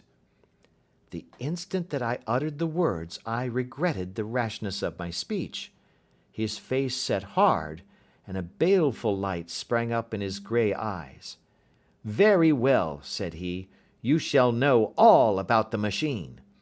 He took a step backward, slammed the little door, and turned the key in the lock. I rushed towards it and pulled at the handle, but it was quite secure, and did not give in the least to my kicks and shoves. "Hello!" I yelled. "Hullo! Colonel, let me out!" And then suddenly in the silence, I heard a sound which set my heart into my mouth. It was the clank of the levers and the swish of the leaking cylinder. He had set the engine at work. The lamp still stood upon the floor where I had placed it when examining the trough. By its light I saw that the black ceiling was coming down upon me, slowly, jerkily, but, as none knew better than myself, with a force which must within a minute grind me to a shapeless pulp. I threw myself screaming against the door, and dragged with my nails at the lock. I implored the colonel to let me out, but the remorseless clanking of the levers drowned my cries. The ceiling was only a foot or two above my head, and with my hand upraised I could feel its hard, rough surface. Then it flashed through my mind that the pain of my death would depend very much upon the position in which I met it. If I lay on my face, the weight would come upon my spine, and I shuddered to think of that dreadful snap. Easier the other way, perhaps, and yet, had I the nerve to lie and look up at that deadly black shadow wavering down upon me? Already I was unable to stand erect, when my eye caught something which brought a gush of hope back to my heart. I have said that though the floor and ceiling were of iron, the walls were of wood. As I gave a last hurried glance around, I saw a thin line of yellow light between two of the boards, which broadened and broadened as a small panel was pushed backwards. For an instant I could hardly believe that here was indeed a door which led away from death. The next instant I threw myself through, and lay half fainting upon the other side. The panel had closed again behind me, but the crash of the lamp, and a few moments afterwards the clang of the two slabs of metal, told me how narrow had been my escape. I was recalled to myself by a frantic plucking at my wrist, and I found myself lying upon the stone floor of a narrow corridor, while a woman bent over me and tugged at me with her left hand, while she held a candle in her right. It was the same good friend whose warning I had so foolishly rejected. "Come, come," she cried breathlessly. "They will be here in a moment. They will see that you are not there. Oh, do not waste the so precious time, but come." This time, at least, I did not scorn her advice. I staggered to my feet, and ran with her along the corridor and down a winding stair. The latter led to another broad passage, and just as we reached it we heard the sound of running feet and the shouting of two voices, one answering the other from the floor on which we were, and from the one beneath. My guide stopped and looked about her like one who is at her wit's end. Then she threw open a door which led into a bedroom, through the window of which the moon was shining brightly. "It is your only chance," said she. "It is high, but it may be that you can jump it." As she spoke, a light sprang into view at the further end of the passage, and I saw the lean figure of Colonel Lysander Stark rushing forward with a lantern in one hand and a weapon like a butcher's cleaver in the other. I rushed across the bedroom, flung open the window, and looked out. How quiet and sweet and wholesome the garden looked in the moonlight, and it could not be more than 30 feet down. I clambered out upon the sill, but I hesitated to jump until I should have heard what passed between my saviour and the ruffian who pursued me. If she were ill used, then at any risks I was determined to go back to her assistance. The thought had hardly flashed through my mind before he was at the door, pushing his way past her, and she threw her arms round him and tried to hold him back. "Fritz, Fritz," she cried in English, "remember your promise after the last time. You said it should not be again. He will be silent. Oh, he will be silent." "You are mad, Elise," he shouted, struggling to break away from her. "You will be the ruin of us. He has seen too much. Let me pass, I say." He dashed her to one side, and rushing to the window, cut at me with his heavy weapon. I had let myself go, and was hanging by the hands to the sill when his blow fell. I was conscious of a dull pain, my grip loosened, and I fell into the garden below. I was shaken, but not hurt by the fall, so I picked myself up and rushed off among the bushes as hard as I could run, for I understood that I was far from being out of danger yet. Suddenly, however, as I ran, a deadly dizziness and sickness came over me. I glanced down at my hand, which was throbbing painfully, and then for the first time saw that my thumb had been cut off, and that the blood was pouring from my wound. I endeavoured to tie my handkerchief round it, but there came a sudden buzzing in my ears, and next moment I fell in a dead faint among the rose bushes. How long I remained unconscious, I cannot tell. It must have been a very long time, for the moon had sunk, and a bright morning was breaking when I came to myself. My clothes were all sodden with dew, and my coat sleeve was drenched with blood from my wounded thumb. The smarting of it recalled in an instant all the particulars of my night's adventure, and I sprang to my feet with the feeling that I might hardly yet be safe from my pursuers. But to my astonishment, when I came to look round me, neither house nor garden were to be seen. I had been lying in an angle of the hedge close by the high road, and just a little lower down was a long building, which proved, upon my approaching it, to be the very station at which I had arrived upon the previous night. Were it not for the ugly wound upon my hand, all that had passed during those dreadful hours might have been an evil dream. Half dazed, I went into the station and asked about the morning train. There would be one to Reading in less than an hour. The same porter was on duty, I found, as had been there when I arrived. I inquired of him whether he had ever heard of Colonel Lysander Stark. The name was strange to him. Had he observed a carriage the night before waiting for me? No, he had not. Was there a police station anywhere near? There was one about 3 miles off. It was too far for me to go, weak and ill as I was. I determined to wait until I got back to town before telling my story to the police. It was a little past 6 when I arrived, so I went first to have my wound dressed, and then the doctor was kind enough to bring me along here. I put the case into your hands and shall do exactly what you advise." We both sat in silence for some little time after listening to this extraordinary narrative. Then Sherlock Holmes pulled down from the shelf one of the ponderous commonplace books in which he placed his cuttings. "Here is an advertisement which will interest you," said he. "It appeared in all the papers about a year ago. Listen to this. Lost, on the 9th instant, Mr. Jeremiah Hayling, aged 26, a hydraulic engineer. Left his lodgings at 10 o'clock at night, and has not been heard of since. Was dressed in, etc., etc. Ha! That represents the last time that the Colonel needed to have his machine overhauled, I fancy." "Good heavens!" cried my patient. "Then that explains what the girl said." "Undoubtedly.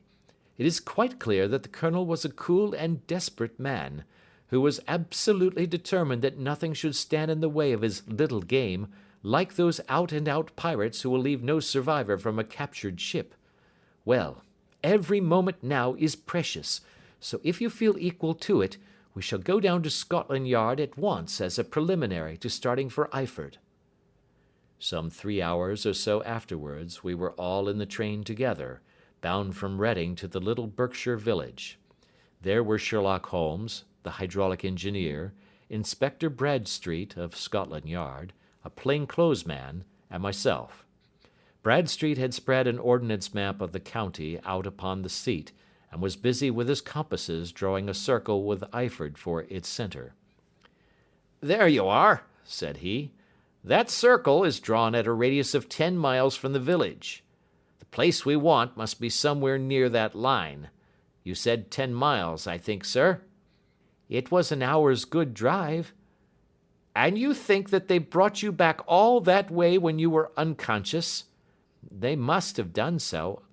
I have a confused memory, too, of having been lifted and conveyed somewhere." "What I cannot understand," said I, "is why they should have spared you when they found you lying fainting in the garden. Perhaps the villain was softened by the woman's entreaties." "I hardly think that likely. I never saw a more inexorable face in my life." "Oh, we shall soon clear up all that," said Bradstreet. "Well, I have drawn my circle, and I only wish I knew at what point upon it the folk that we are in search of are to be found." "I think I could lay my finger on it," said Holmes quietly. "Really now," cried the inspector, "you have formed your opinion. Come now, we shall see who agrees with you. I say it is south, for the country is more deserted there." "And I say east," said my patient. "I am for west," remarked the plain-clothes man. "There are several quiet little villages up there." "And I am for north," said I, "because there are no hills there, and our friend says he did not notice the carriage go up any." "Come," cried the inspector, laughing. "It's a very pretty diversity of opinion. We have boxed the compass among us. Who do you give your casting vote to?" "You are all wrong." "But we can't all be." "Oh, yes, you can. This is my point." He placed his finger in the center of the circle. "This is where we shall find them." "But the 12-mile drive?" gasped Hatherley. 6 out and 6 back. Nothing simpler. You say yourself that the horse was fresh and glossy when you got in. How could it be that it had gone 12 miles over heavy roads?"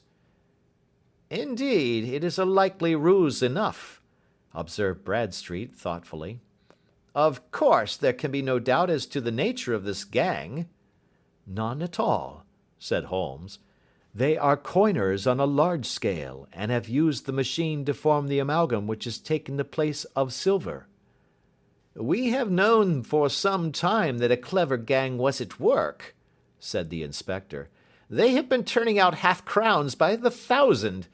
We even traced them as far as Reading, but could get no farther, for they had covered their traces in a way that showed that they were very old hands. But now, thanks to this lucky chance, I think that we have got them right enough." But the inspector was mistaken, for those criminals were not destined to fall into the hands of justice. As we rolled into Iford station, we saw a gigantic column of smoke which streamed up from behind a small clump of trees in the neighbourhood, and hung like an immense ostrich feather over the landscape. "A house on fire?" asked Bradstreet, as the train steamed off again on its way. "Yes, sir," said the station master. "When did it break out?" "I hear that it was during the night, sir, but it has got worse, and the whole place is in a blaze." "Whose house is it?" "Dr. Betcher's." "Tell me," broke in the engineer, "is Dr. Betcher a German, very thin, with a long sharp nose?" The station master laughed heartily. "No, sir. Dr. Betcher is an Englishman, and there isn't a man in the parish who has a better lined waistcoat. But he has a gentleman staying with him, a patient, as I understand, who is a foreigner, and he looks as if a little good Berkshire beef would do him no harm." The station master had not finished his speech before we were all hastening in the direction of the fire. The road topped a low hill, and there was a great widespread whitewashed building in front of us, spouting fire at every chink and window, while in the garden in front 3 fire engines were vainly striving to keep the flames under. "That's it!" cried Hatherley in intense excitement. There is the gravel drive, and there are the rose bushes where I lay. That second window is the one that I jumped from." "Well, at least," said Holmes, "you have had your revenge upon them.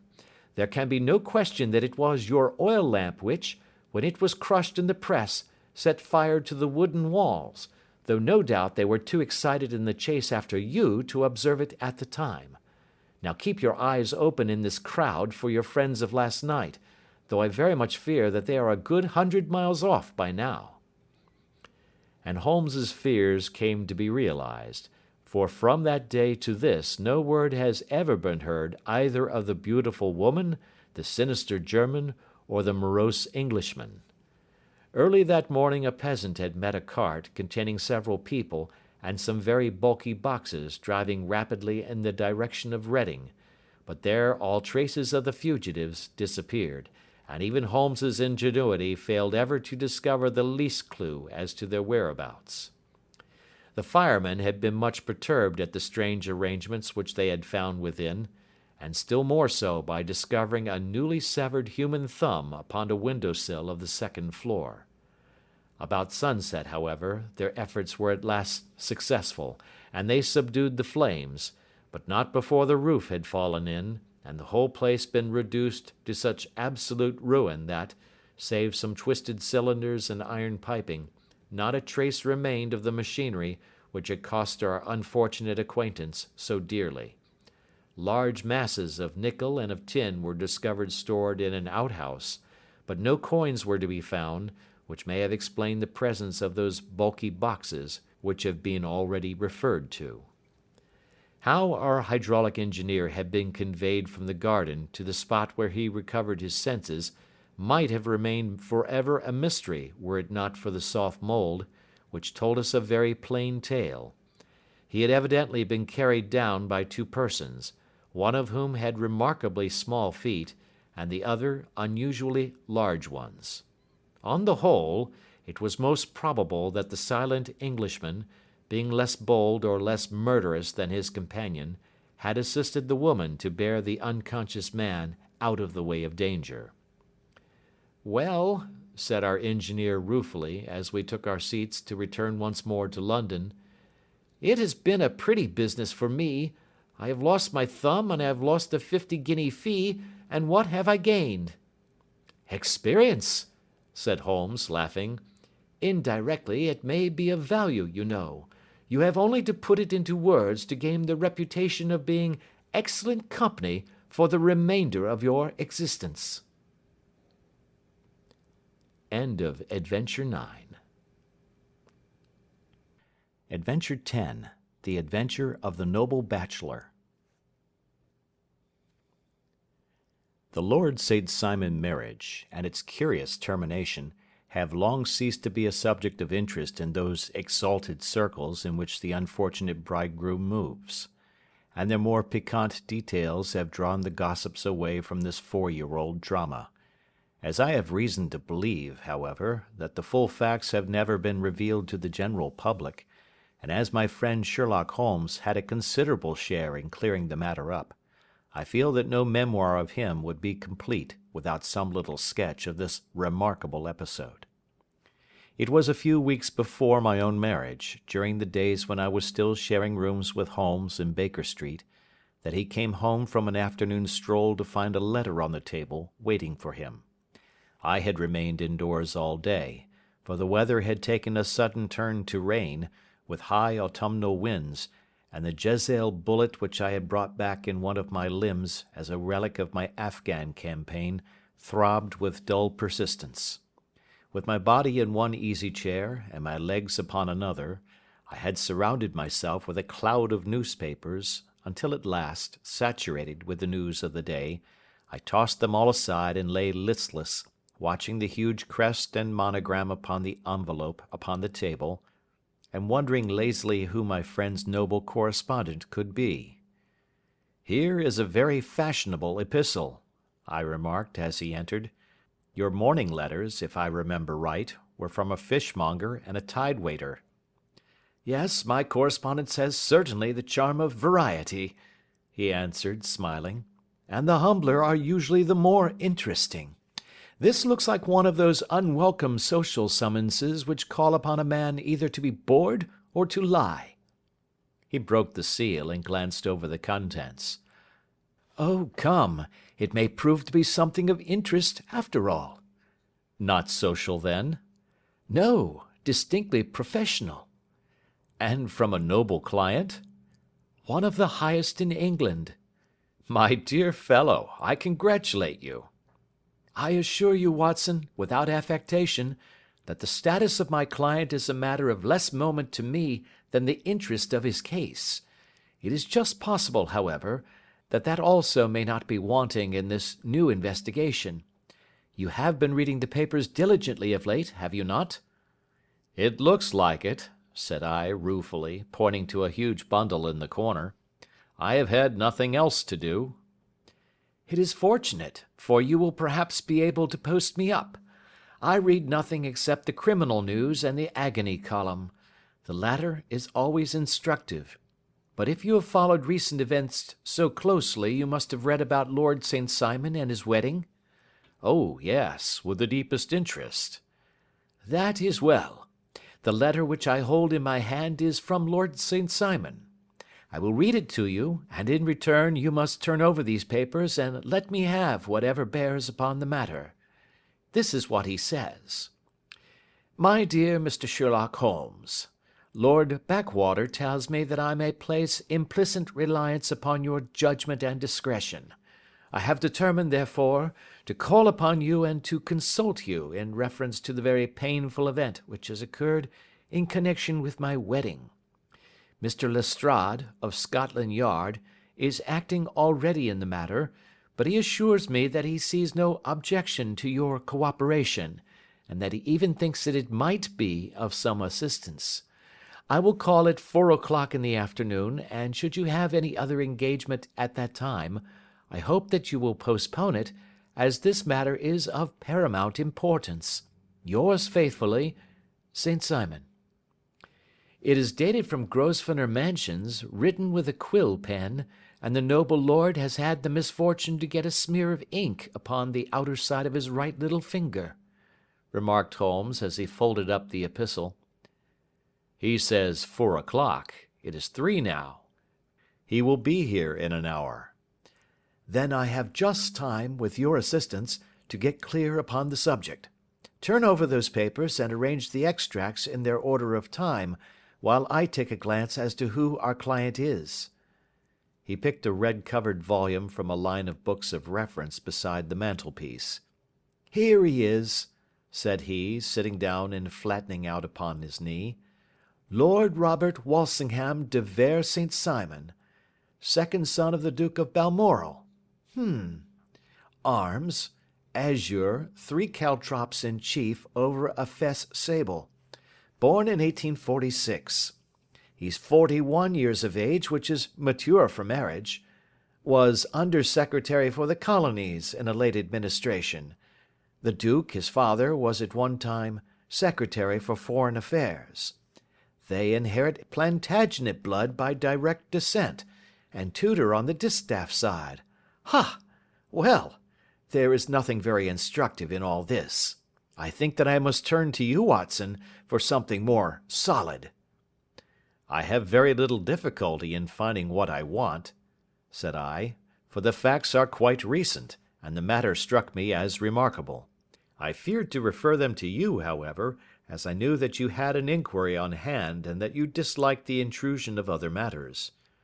Oh, you mean the little problem of the Grosvenor Square furniture van. That is quite cleared up now, though indeed it was obvious from the first.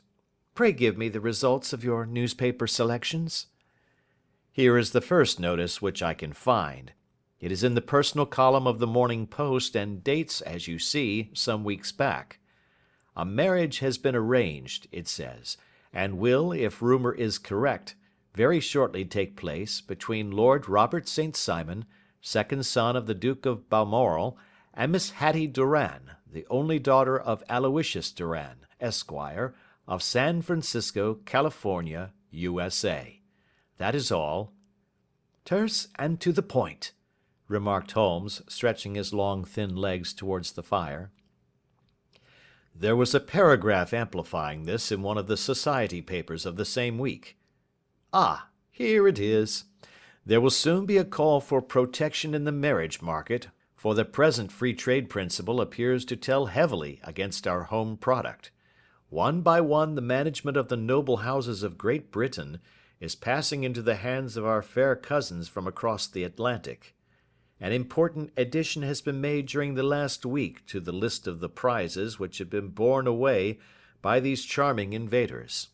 Lord St. Simon, who has shown himself for over 20 years proof against the little god's arrows, has now definitely announced his approaching marriage with Miss Hattie Doran, the fascinating daughter of a California millionaire. Miss Doran, whose graceful figure and striking face attracted much attention at the Westbury House festivities, is an only child, and is currently reported that her dowry will run to considerably over the 6 figures, with expectancies for the future.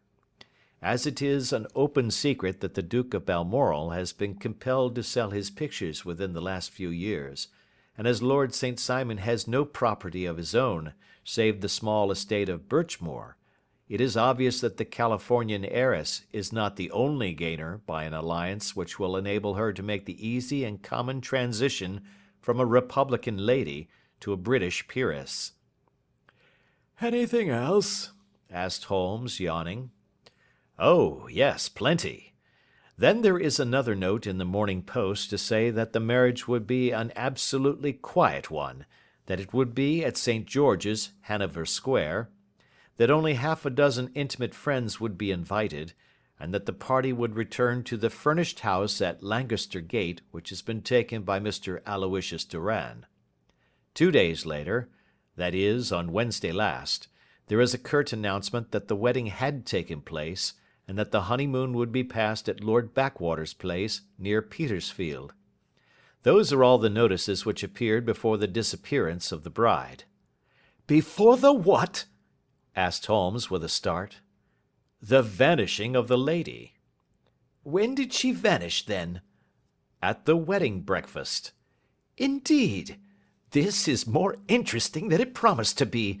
Quite dramatic, in fact. Yes, it struck me as being a little out of the common. They often vanish before the ceremony, and occasionally during the honeymoon, but I cannot call to mind anything quite so prompt as this. Pray let me have the details. I warn you that they are very incomplete. Perhaps we might make them less so. Such as they are set forth in a single article of a morning paper of yesterday, which I will read to you. It is headed, Singular Occurrence at a Fashionable Wedding. The family of Lord Robert St. Simon has been thrown into the greatest consternation by the strange and painful episodes which have taken place in connection with his wedding. The ceremony, as shortly announced in the papers of yesterday, occurred on the previous morning, but it is only now that it has been possible to confirm the strange rumours which have been so persistently floating about. In spite of the attempts of the friends to hush the matter up, so much public attention has now been drawn to it that no good purpose can be served by affecting to disregard what is a common subject for conversation. The ceremony, which was performed at St. George's, Hanover Square, was a very quiet one, no one being present save the father of the bride, Mr. Aloysius Doran, the Duchess of Balmoral, Lord Backwater, Lord Eustace and Lady Clara St. Simon, the younger brother and sister of the bridegroom, and Lady Alicia Whittington. The whole party proceeded afterwards to the house of Mr. Aloysius Doran at Lancaster Gate, where breakfast had been prepared. It appears that some little trouble was caused by a woman, whose name has not been ascertained, who endeavoured to force her way into the house after the bridal party, alleging that she had some claim upon Lord St. Simon. It was only after a painful and prolonged scene that she was ejected by the butler and the footman. The bride, who had fortunately entered the house before this unpleasant interruption, had sat down to breakfast with the rest, when she complained of a sudden indisposition and retired to her room. Her prolonged absence having caused some comment, Her father followed her, but learned from her maid that she had only come up to her chamber for an instant, caught up an ulster and bonnet, and hurried down to the passage. One of the footmen declared that he had seen a lady leave the house thus apparelled, but had refused to credit that it was his mistress, believing her to be with the company. On ascertaining that his daughter had disappeared, Mr. Aloysius Doran, in conjunction with the bridegroom, instantly put themselves in communication with the police, and very energetic inquiries are being made, which will probably result in a speedy clearing up of this very singular business.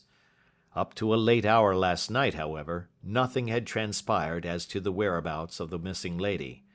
There are rumours of foul play in the matter, and it is said that the police have caused the arrest of the woman who had caused the original disturbance, in the belief that, from jealousy or some other motive, she may have been concerned in the strange disappearance of the bride.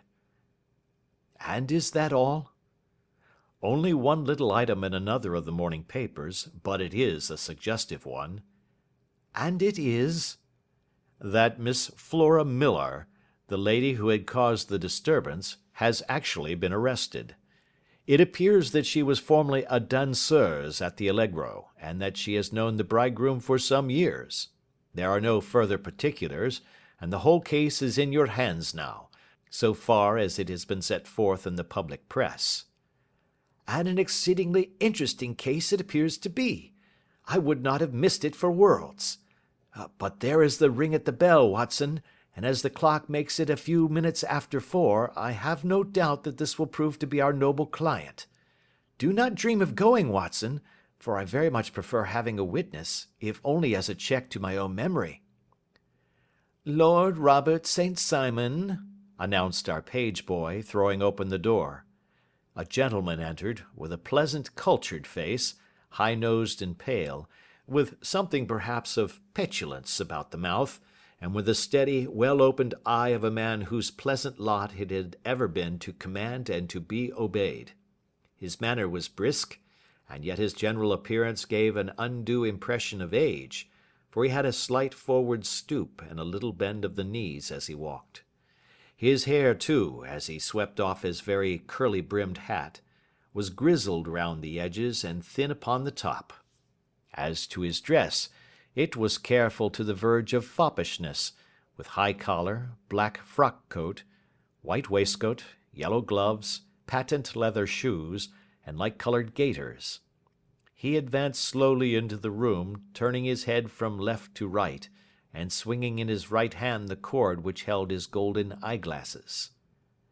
"Good day, Lord St. Simon," said Holmes, rising and bowing. "Pray take the basket chair. This is my friend and colleague, Dr. Watson. Draw up a little to the fire, and we will talk this matter over." "A most painful matter to me, as you might most readily imagine, Mr. Holmes. I have been cut to the quick. I understand that you have already managed several delicate cases of this sort, sir, though I presume that they were hardly from the same class of society." "No, I am descending." "I beg pardon?" "My last client of the sort was a king." "Oh, really? I had no idea. And which king?" "The king of Scandinavia." "What? Had he lost his wife?" "You can understand," said Holmes suavely, "that I extend to the affairs of my other clients the same secrecy which I promised to you in yours." "Of course. Very right. Very right. I'm sure I beg pardon. As to my own case, I am ready to give you any information which may assist you in forming an opinion." "Thank you. I have already learned all that is in the public prints, nothing more.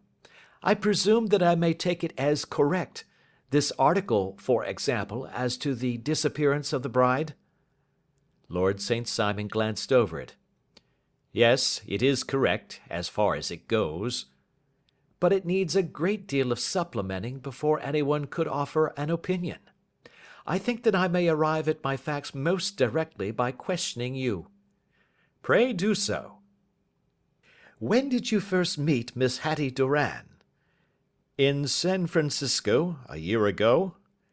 You were traveling in the States? Yes.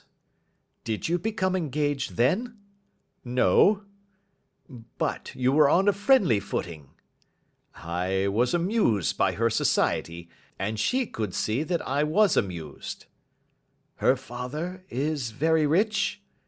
He is said to be the richest man on the Pacific slope. And how did he make his money? In mining. He had nothing a few years ago.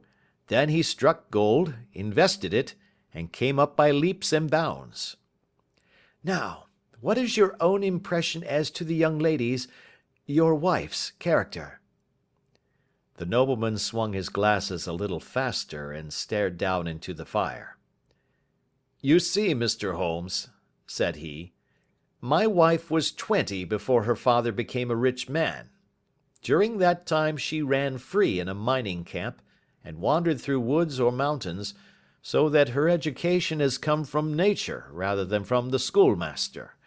She is what we call in England a tomboy, with a strong nature, wild and free, unfettered by any sort of traditions. She is impetuous. Volcanic, I was about to say. She is swift in making up her mind and fearless in carrying out her resolutions. On the other hand, I would not have given her the name which I have the honour to bear. He gave a little stately cough. Had I not thought her to be at bottom a noble woman. I believe that she is capable of heroic self-sacrifice, and that anything dishonourable would be repugnant to her. Have you her photograph? I brought this with me. He opened a locket and showed us the full face of a very lovely woman. It was not a photograph, but an ivory miniature, and the artist had brought out the full effect of the lustrous black hair, the large dark eyes, and the exquisite mouth. Holmes gazed long and earnestly at it. Then he closed the locket and handed it back to Lord St. Simon. The young lady came to London, then, and you renewed your acquaintance? Yes, her father brought her over for this last London season. I met her several times, became engaged to her, and have now married her. She brought, I understand, a considerable dowry? A fair dowry, not more than is usual in my family. And this, of course, remains to you, since the marriage is a fait accompli? I really have made no inquiries on the subject. Very naturally not. Did you see Miss Doran on the day before the wedding? Yes. Was she in good spirits? Never better. She kept talking of what we should do in our future lives. Indeed, that is very interesting. And on the morning of the wedding? She was as bright as possible, at least until after the ceremony. And did you observe any change in her then? Well, to tell the truth, I saw then the first signs that I had ever seen, that her temper was just a little sharp. The incident, however, was too trivial to relate, and can have no possible bearing upon the case. Pray let us have it for all that. Oh, it is childish. She dropped her bouquet as we went towards the vestry. She was passing the front pew at the time, and it fell over into the pew. There was a moment's delay, but the gentleman in the pew handed it up to her again, and it did not appear to be the worse for the fall. Yet when I spoke to her of the matter, she answered me abruptly, and in the carriage on our way home she seemed absurdly agitated over this trifling cause. Indeed, you say that there was a gentleman in the pew. Some of the general public were present, then? Oh, yes, it is impossible to exclude them when the church is open. This gentleman was not one of your wife's friends? No, no. I call him a gentleman by courtesy, but he was quite a common-looking person. I hardly noticed his appearance. But really I think that we are wandering rather far from the point. Lady St. Simon, then, returned from the wedding in a less cheerful frame of mind than she had gone to it. What did she do on re-entering her father's house? I saw her in conversation with her maid. And who is her maid? Alice is her name. She is an American and came from California with her. A confidential servant? A little too much so. It seemed to me that her mistress allowed her to take great liberties. Still, of course, in America they look upon these things in a different way. How long did she speak to this Alice? Oh, a few minutes. I had something else to think of. You did not overhear what they said? Lady St. Simon said something about jumping a claim. She was accustomed to use slang of the kind. I have no idea what she meant. American slang is very expressive sometimes. And what did your wife do when she finished speaking to her maid? She walked into the breakfast room. On your arm? No, alone. She was very independent in little matters like that. Then, after we had sat down for 10 minutes or so, she rose hurriedly, muttered some words of apology, and left the room. She never came back. But this maid, Alice, as I understand, deposes that she went to her room, covered her bride's dress with a long ulster, put on a bonnet, and went out. Quite so. And she was afterwards seen walking into Hyde Park in company with Flora Millar, a woman who is now in custody, and who had already made a disturbance at Mr. Durand's house that morning. Ah, yes. I should like a few particulars as to this young lady, and your relations to her. Lord St. Simon shrugged his shoulders and raised his eyebrows. We have been on a friendly footing for some years. I may say on a very friendly footing. She used to be at the Allegro. I have not treated her ungenerously, and she had no just cause of complaint against me, but you know what women are, Mr. Holmes. Flora was a dear little thing, but exceedingly hot-headed and devotedly attached to me. She wrote me dreadful letters when she heard that I was about to be married, and to tell the truth, the reason why I had the marriage celebrated so quietly was that I feared lest there might be a scandal in the church. She came to Mr. Durand's door just after we returned, and she endeavoured to push her way in, uttering very abusive expressions towards my wife, and even threatening her, but I had foreseen the possibility of something of the sort, and I had 2 police fellows there in private clothes who soon pushed her out again. She was quiet when she saw that there was no good in making a row. Did your wife hear all this? No, thank goodness, she did not. And she was seen walking with this very woman afterwards? Yes, that is what Mr. Lestrade of Scotland Yard looks upon as so serious. It is thought that Flora decoyed my wife out and laid some terrible trap for her. Well, it is a possible supposition. You think so, too? I did not say a probable one. But you did not yourself look upon this as likely? I do not think Flora would hurt a fly. Still, jealousy is a strange transformer of characters. Pray, what is your own theory as to what took place? Well, really, I came to seek a theory, not to propound one. I have given you all the facts. Since you ask me, however, I may say that it has occurred to me as possible that the excitement of this affair, the consciousness that she had made so immense a social stride, had the effect of causing some little nervous disturbance in my wife. In short, that she had become suddenly deranged? Well, really, when I consider that she has turned her back, I will not say upon me, but upon so much that many have aspired to without success, I can hardly explain it in any other fashion. Well, certainly that is also a conceivable hypothesis, said Holmes, smiling. And now, Lord St. Simon, I think that I have nearly all my data. May I ask whether you were seated at the breakfast table so that you could see out of the window? We could see the other side of the road and the park. Quite so. Then I do not think that I need to detain you longer. I shall communicate with you. Should you be fortunate enough to solve this problem, said our client, rising. I have solved it. Eh? What was that? I say that I have solved it. Where, then, is my wife?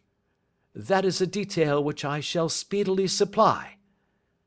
Lord St. Simon shook his head. I am afraid that it will take wiser heads than yours or mine, he remarked, and bowing in a stately, old-fashioned manner, he departed. It is very good of Lord St. Simon to honour my head by putting it on a level with his own, said Sherlock Holmes, laughing. I think that I shall have a whiskey and soda and a cigar after all this cross-questioning. I had formed my conclusions as to the case before our client came into the room. My dear Holmes! I have notes of several similar cases, though none, as I remarked before, which were quite as prompt. My whole examination served to turn my conjecture into a certainty. Circumstantial evidence is occasionally very convincing, as when you find a trout in the milk, to quote Thoreau's example. But I have heard all that you have heard. Without, however, the knowledge of pre-existing cases which serves me so well. There was a parallel instance in Aberdeen some years back, and something on very much the same lines at Munich the year after the Franco-Prussian War. It is one of these cases. But hello, here is Lestrade. Good afternoon, Lestrade. You will find an extra tumbler upon the sideboard, and there are cigars in the box.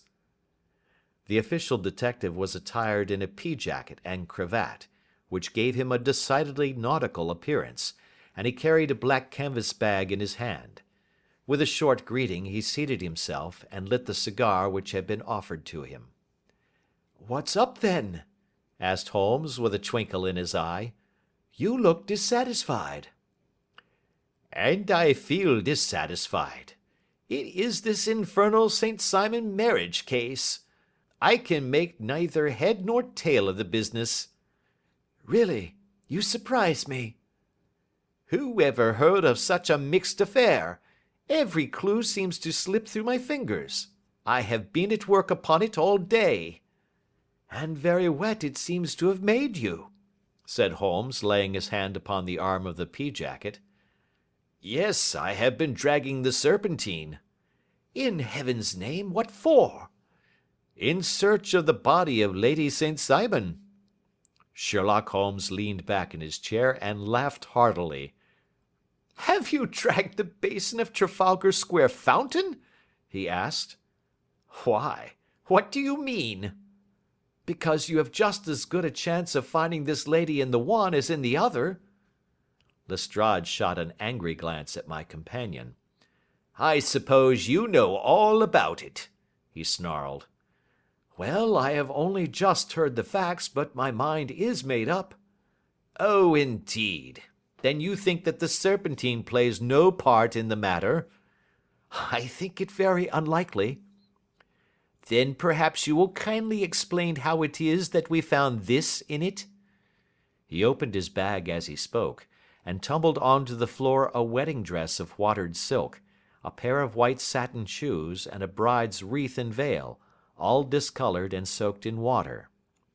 "There," said he, putting a new wedding ring upon the top of the pile. "There is a little nut for you to crack, Master Holmes." "Oh, indeed," said my friend, blowing blue rings into the air. "You dragged them from the Serpentine?" "No, they were found floating near the margin by a park keeper. They have been identified as her clothes, and it seemed to me that if the clothes were there, the body would not be far off." "By the same brilliant reasoning, every man's body is to be found in the neighbourhood of his wardrobe. And, pray, what did you hope to arrive at through this?" "At some evidence implicating Flora Millar in the disappearance." "I'm afraid that you will find it difficult." "Are you indeed, now?" cried Lestrade with some bitterness. "I am afraid, Holmes, that you are not very practical with your deductions and your inferences. You have made 2 blunders in as many minutes. This dress does implicate Miss Flora Millar." "And how?" "In the dress is a pocket. In the pocket is a card case. In the card case is a note. And here is the very note." He slapped it down upon the table in front of him. "Listen to this. You will see me when all is ready. Come at once. F.H.M. Now, my theory all along has been that Lady St. Simon was decoyed away by Flora Millar, and that she, with confederates no doubt, was responsible for her disappearance. Here, signed with her initials, is the very note which was no doubt quietly slipped into her hand at the door, and which lured her within their reach." "Very good, Lestrade," said Holmes, laughing. "You really are very fine indeed. Let me see it." He took up the paper in a listless way, but his attention instantly became riveted, and he gave a little cry of satisfaction. "This is indeed important," said he. "Ha! You find it so?" "Extremely so. I congratulate you warmly." Lestrade rose in his triumph and bent his head to look. "Why," he shrieked, "you're looking at the wrong side." "On the contrary, this is the right side." "The right side? You're mad. Here is the note written in pencil over here." "And over here is what appears to be the fragment of a hotel bill, which interests me deeply." "There's nothing in it. I looked at it before," said Lestrade. "October 4th, rooms 8 shillings, breakfast 2 shillings 6 pence, cocktail 1 shilling, lunch 2 shillings 6 pence, glass sherry 8 pence. I see nothing in that." "Very likely not. It is most important all the same. As to the note, it is important also, or at least the initials are, so I congratulate you again." "I've wasted time enough," said Lestrade, rising. "I believe in hard work and not in sitting by the fire spinning fine theories. Good day, Mr. Holmes, and we shall see which gets to the bottom of the matter first." He gathered up the garments, thrust them into the bag, and made for the door. "Just one hint to you, Lestrade," drawled Holmes before his rival vanished. "I will tell you the true solution of the matter. Lady St. Simon is a myth. There is not, and there never has been, any such person." Lestrade looked sadly at my companion. Then he turned to me, tapped his forehead 3 times, shook his head solemnly, and hurried away. He had hardly shut the door behind him when Holmes rose to put on his overcoat. "There is something in what the fellow says about outdoor work," he remarked. "So I think, Watson, that I must leave you to your papers for a little." It was after 5 o'clock when Sherlock Holmes left me, but I had no time to be lonely, for within an hour there arrived a confectioner's man with a very large flat box. This he unpacked with the help of a youth whom he had brought with him, and presently, to my very great astonishment, a quite epicurean little cold supper began to be laid out upon our humble lodging-house mahogany. There were a couple of brace of cold woodcock, a pheasant, a pâté de foie gras pie with a group of ancient and cobwebby bottles. Having laid out all these luxuries, my 2 visitors vanished away, like the genii of the Arabian Nights, with no explanation save that the things had been paid for and were ordered to this address. Just before 9 o'clock, Sherlock Holmes stepped briskly into the room. His features were gravely set, but there was a light in his eye which made me think that he had not been disappointed in his conclusions. "They have laid the supper, then," he said, rubbing his hands. "You seem to expect company. They have laid for 5. "Yes, I fancy we may have some company dropping in," said he. "I am surprised that Lord St. Simon has not already arrived. Ha! I fancy that I hear his step now upon the stairs." It was indeed our visitor of the afternoon who came bustling in, dangling his glasses more vigorously than ever, and with a very perturbed expression upon his aristocratic features. "My messenger reached you, then?" asked Holmes. Yes, and I confess that the contents startled me beyond measure. Have you good authority for what you say?" "The best possible." Lord St. Simon sank into a chair and passed his hand over his forehead. "What will the duke say," he murmured, "when he hears that one of the family has been subjected to such humiliation?" "It is the purest accident. I cannot allow that there is any humiliation." "Ah, you look on these things from another standpoint." "I fail to see that anyone is to blame. I can hardly see how the lady could have acted otherwise, though her abrupt method of doing it was undoubtedly to be regretted. Having no mother, she had no one to advise her at such a crisis." "It was a slight, sir, a public slight," said Lord St. Simon, tapping his fingers upon the table. "You must make allowance for this poor girl, placed in so unprecedented a position." "I will make no allowance. I am very angry indeed, and I have been shamefully used." "I think that I heard a ring," said Holmes. "Yes, there are steps on the landing. If I cannot persuade you to take a lenient view of the matter, Lord St. Simon, I have brought an advocate here who may be more successful." He opened the door and ushered in a lady and gentleman. "Lord St. Simon," said he, "allow me to introduce you to Mr. and Mrs. Francis Hay Moulton. The lady, I think, you have already met." At the sight of these newcomers, our client had sprung from his seat and stood very erect, with his eyes cast down and his hand thrust into the breast of his frock coat, a picture of offended dignity. The lady had taken a quick step forward and had held out her hand to him, but he still refused to raise his eyes. It was as well for his resolution, perhaps, for her pleading face was one which it was hard to resist. "You're angry, Robert," said she. "Well, I guess you have every cause to be." "Pray make no apology to me," said Lord St. Simon bitterly. "Oh, yes, I know that I have treated you real bad and that I should have spoken to you before I went, but I was kind of rattled, and from the time when I saw Frank here again, I just didn't know what I was doing or saying. I only wonder I didn't fall down and do a faint right there before the altar. Perhaps, Mrs. Moulton, you would like my friend and me to leave the room while you explain this matter?" "If I may give an opinion," remarked the strange gentleman, "we've just had a little too much secrecy over this business already. For my part, I should like all Europe and America to hear the rights of it." He was a small, wiry, sunburnt man, clean-shaven, with a sharp face and alert manner. "Then I'll tell our story right away," said the lady. "Frank here and I met in '84, in McQuire's camp near the Rockies, where Pa was working a claim.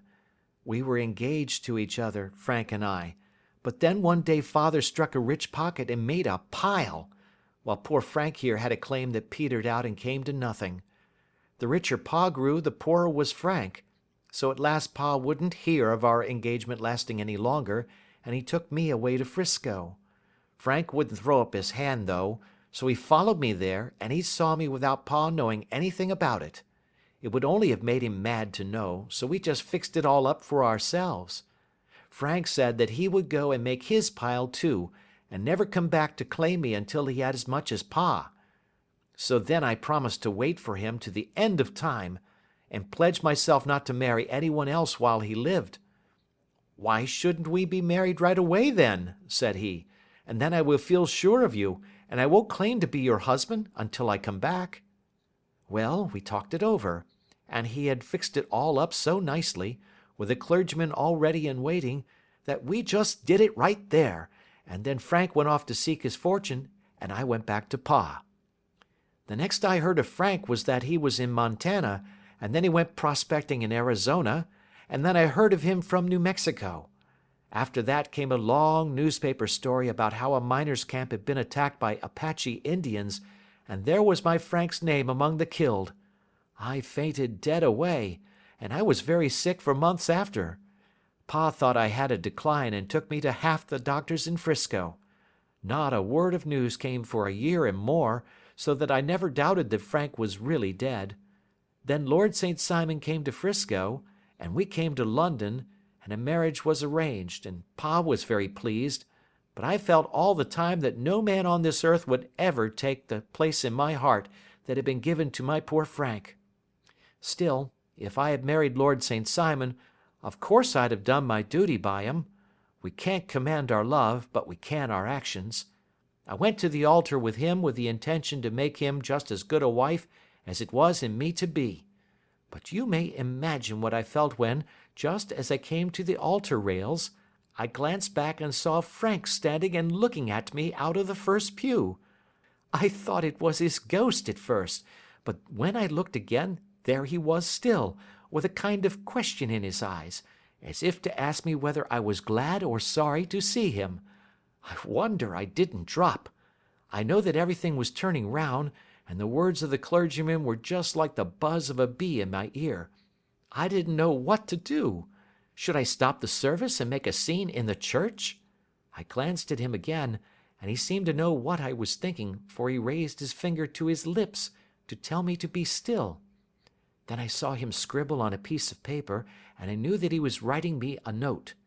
As I passed his pew on the way out, I dropped my bouquet over to him, and he slipped the note into my hand when he returned me the flowers. It was only a line asking me to join him when he made the sign to me to do so. Of course I never doubted for a moment that my first duty was now to him, and I determined to do just whatever he might direct. When I got back I told my maid, who had known him in California, and had always been his friend. I ordered her to say nothing but to get a few things packed and my ulster ready. I know I ought to have spoken to Lord St. Simon, but it was dreadful hard before his mother and all those great people. I just made up my mind to run away and explain afterwards. I hadn't been at the table 10 minutes before I saw Frank out of the window at the other side of the road. He beckoned to me and then began walking into the park. I slipped out, put on my things, and followed him. Some woman came talking something or other about Lord St. Simon to me. Seemed to me from the little I heard as if he had a little secret of his own before marriage also. But I managed to get away from her, and soon overtook Frank.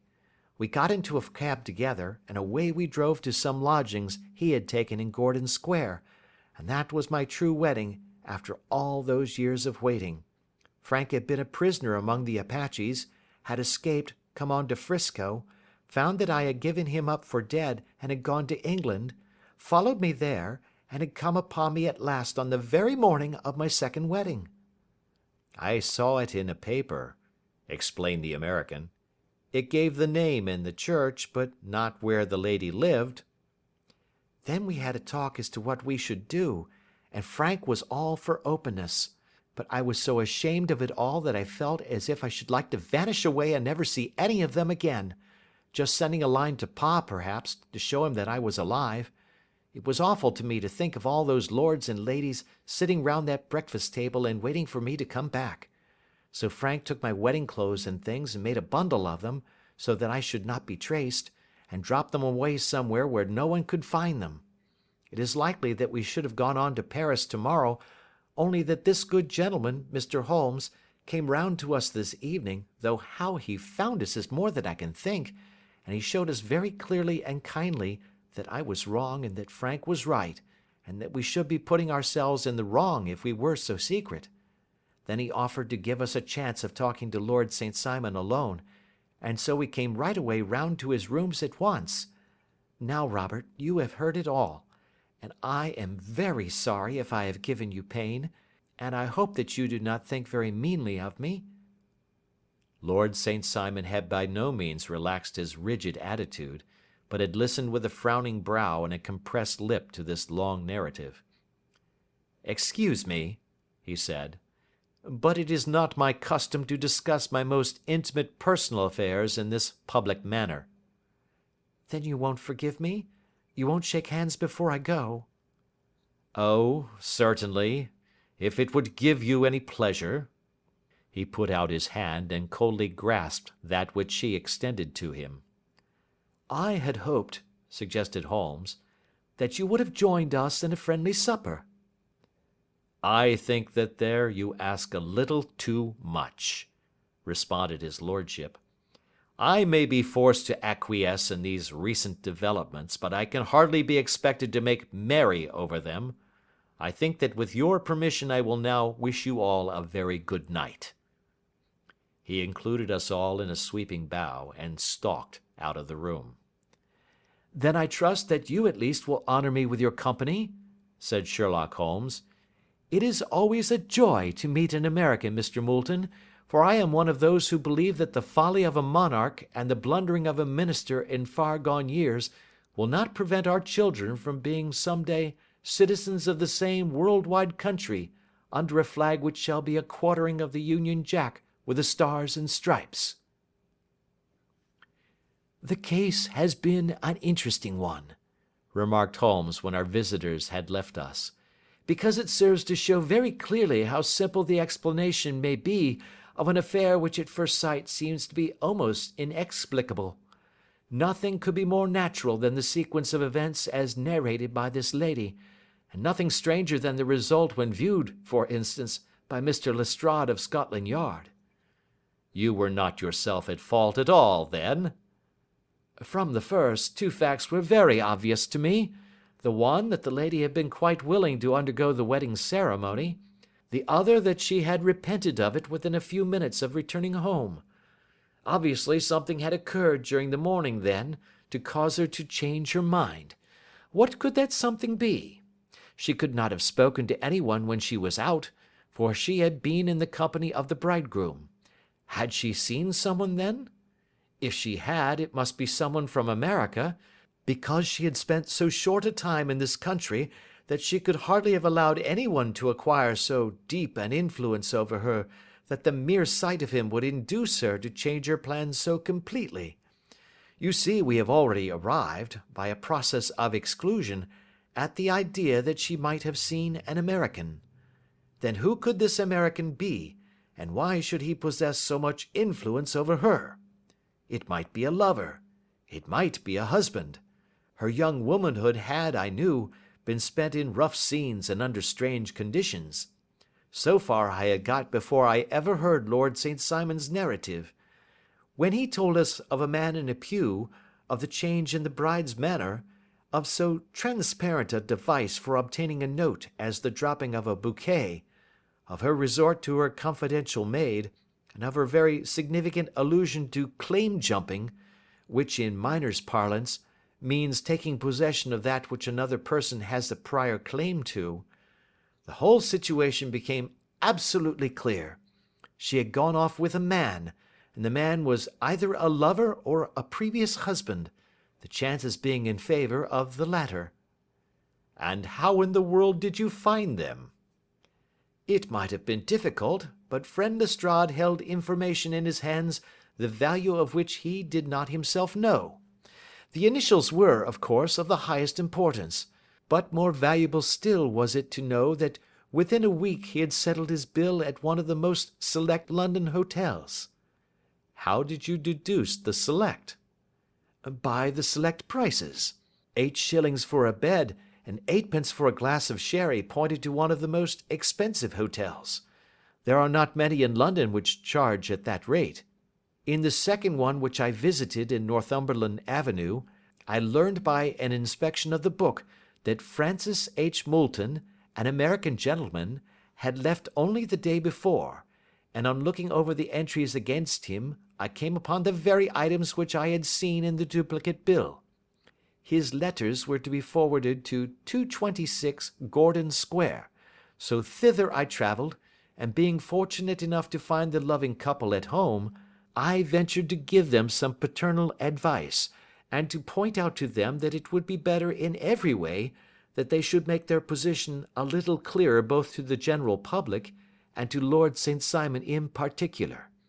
I invited them to meet him here, and, as you see, I made him keep the appointment. But with no very good result, I remarked. His conduct was certainly not very gracious.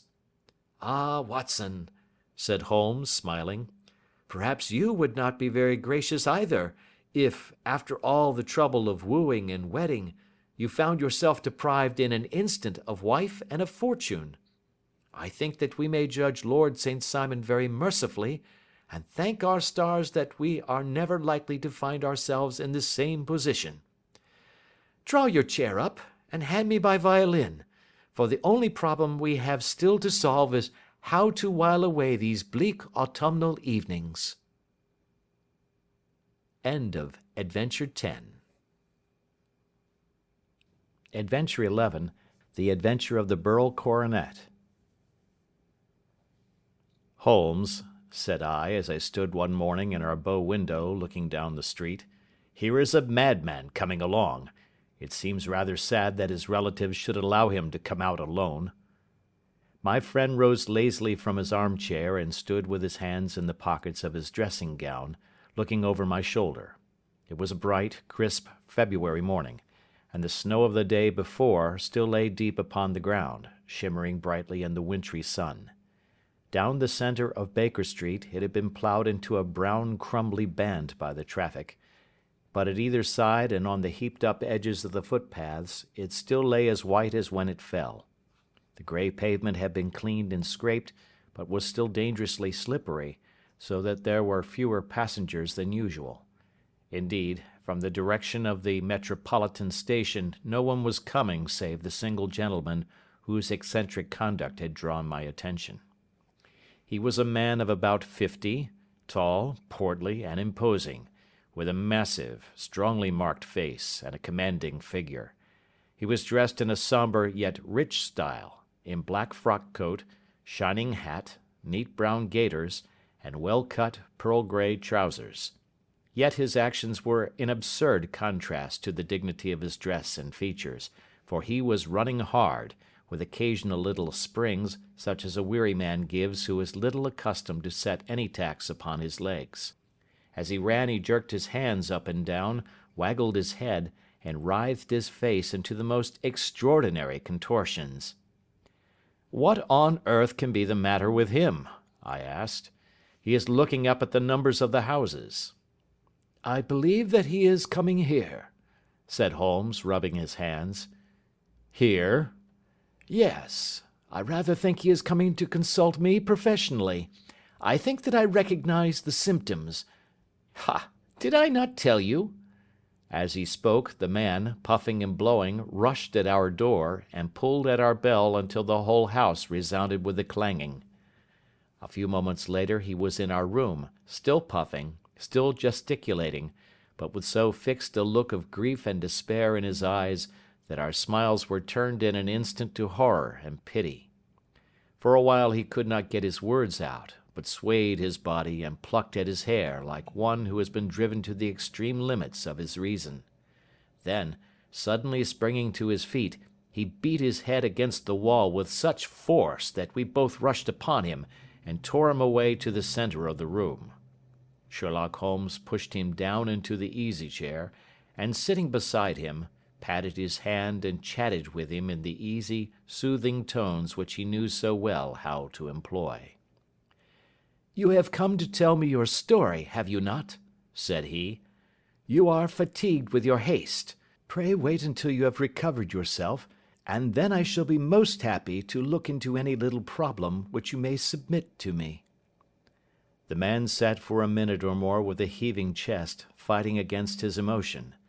Then he passed his handkerchief over his brow, set his lips tight, and turned his face towards us. "No doubt you think me mad," said he. "I see that you have had some great trouble," responded Holmes. "God knows I have. A trouble which is enough to unseat my reason, so sudden and so terrible is it. Public disgrace I might have faced, although I am a man whose character has never yet borne a stain. Private affliction also is the lot of every man, but the two coming together, and in so frightful a form, have been enough to shake my very soul. Besides, it is not I alone. The very noblest in the land may suffer unless some way be found out of this horrible affair." "Pray compose yourself, sir," said Holmes, "and let me have a clear account of who you are and what it is that has befallen you." My name," answered our visitor, "is probably familiar to your ears. I am Alexander Holder, of the banking firm of Holder and Stevenson, of Threadneedle Street." The name was indeed well known to us as belonging to the senior partner in the second largest private banking concern in the City of London. What could have happened, then, to bring one of the foremost citizens of London to this most pitiable pass? We waited, all curiosity, until with another effort he braced himself to tell his story. "I feel that time is of value," said he. "That is why I hastened here when the police inspector suggested that I should secure your cooperation. I came to Baker Street by the Underground and hurried from there on foot, for the cabs go slowly through the snow. That is why I was so out of breath, for I am a man who takes very little exercise. I feel better now, and I will put the facts before you as shortly and yet as clearly as I can.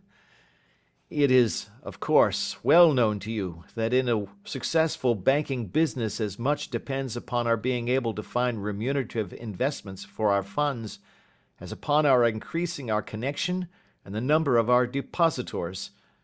One of our most lucrative means of laying out money is in the shape of loans, where the security is unimpeachable.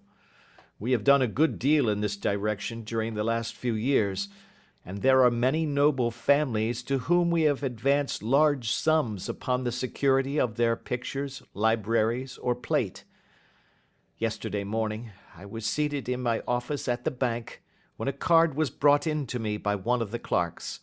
I started when I saw the name, for it was that of none other than, well, perhaps even to you I had better say no more than that it was a name which is a household word all over the earth, one of the highest, noblest, most exalted names in England.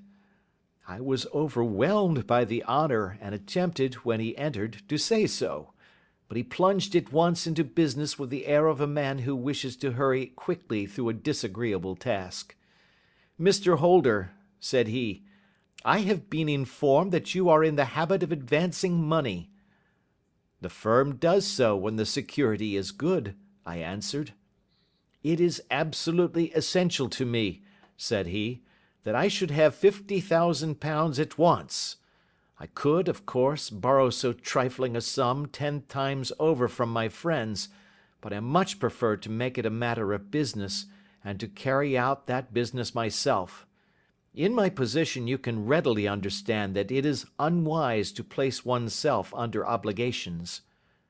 "For how long, may I ask, do you want this sum?" I asked. "Next Monday I have a large sum due to me, and I shall then most certainly repay what you advance, with whatever interest you think it right to charge. But it is very essential to me that the money should be paid at once." "I should be happy to advance it without further parley from my own private purse," said I, "were it not that the strain would be rather more than it could bear. If, on the other hand, I am to do it in the name of the firm, then in justice to my partner I must insist that, even in your case, every businesslike precaution should be taken." "I should much prefer to have it so," said he, raising up a square black morocco case which he had laid beside his chair. "You have doubtless heard of the Burrell coronet?" "One of the most precious public possessions of the empire," said I. "Precisely." He opened the case, and there, embedded in soft flesh-coloured velvet, lay the magnificent piece of jewellery which he had named. "There are 39 enormous Burrells," said he, "and the price of the gold chasing is incalculable. The lowest estimate would put the worth of the coronet at double the sum which I have asked. I am prepared to leave it with you as my security." I took the precious case into my hands, and looked in some perplexity from it to my illustrious client. "You doubt its value?" he asked. "Not at all. I only doubt—" "The propriety of my leaving it. You may set your mind at rest about that. I should not dream of doing so were it not absolutely certain that I should be able in 4 days to reclaim it. It is a pure matter of form. Is the security sufficient?" "Ample." "You understand, Mr. Holder, that I am giving you a strong proof of the confidence which I have in you, founded upon all that I have heard of you.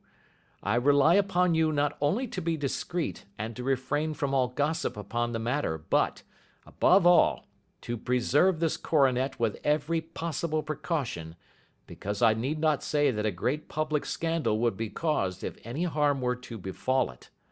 Any injury to it would be almost as serious as its complete loss, for there are no beryls in the world to match these, and it would be impossible to replace them. I leave it with you, however, with every confidence, and I shall call for it in person on Monday morning." Seeing that my client was anxious to leave, I said no more, but, calling for my cashier, I ordered him to pay over 50 £1,000 notes.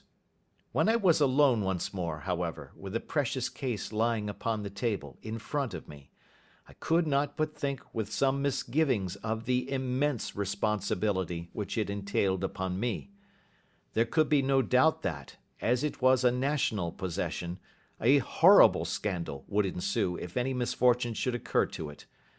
I already regretted having ever consented to take charge of it. However, it was too late to alter the matter now, so I locked it up in my private safe and turned once more to my work. When evening came, I felt that it would be an imprudence to leave so precious a thing in the office behind me. Bankers' safes have been forced before now, and why should not mine be? If so, how terrible would be the position in which I should find myself! I determined, therefore, that for the next few days I would always carry the case backward and forward with me, so that it might never be really out of my reach. With this intention, I called a cab and drove out to my house at Streatham, carrying the jewel with me. I did not breathe freely until I had taken it upstairs and locked it in the bureau of my dressing-room. And now, a word as to my household, Mr. Holmes, for I wish you to thoroughly understand the situation. My groom and my page sleep out of the house, and may be set aside altogether. I have 3 maidservants who have been with me a number of years, and whose absolute reliability is quite above suspicion. Another, Lucy Parr, the second waiting-maid, has only been in my service a few months. She came with an excellent character, however, and has always given me satisfaction. She is a very pretty girl, and has attracted admirers, who have occasionally hung about the place. That is the only drawback which we have found to her, but we believe her to be a thoroughly good girl in every way. So much for the servants. My family itself is so small that it will not take me long to describe it. I am a widower and have an only son, Arthur. He has been a disappointment to me, Mr. Holmes, a grievous disappointment. I have no doubt that I am myself to blame. People tell me that I have spoiled him. Very likely I have. When my dear wife died, I felt that he was all I had to love. I could not bear to see the smile fade even for a moment from his face. I have never denied him a wish. Perhaps it would have been better for both of us had I been sterner, but I meant it for the best. It was naturally my intention that he should succeed me in my business, but he was not of a business turn. He was wild, wayward, and, to speak the truth, I could not trust him in the handling of large sums of money.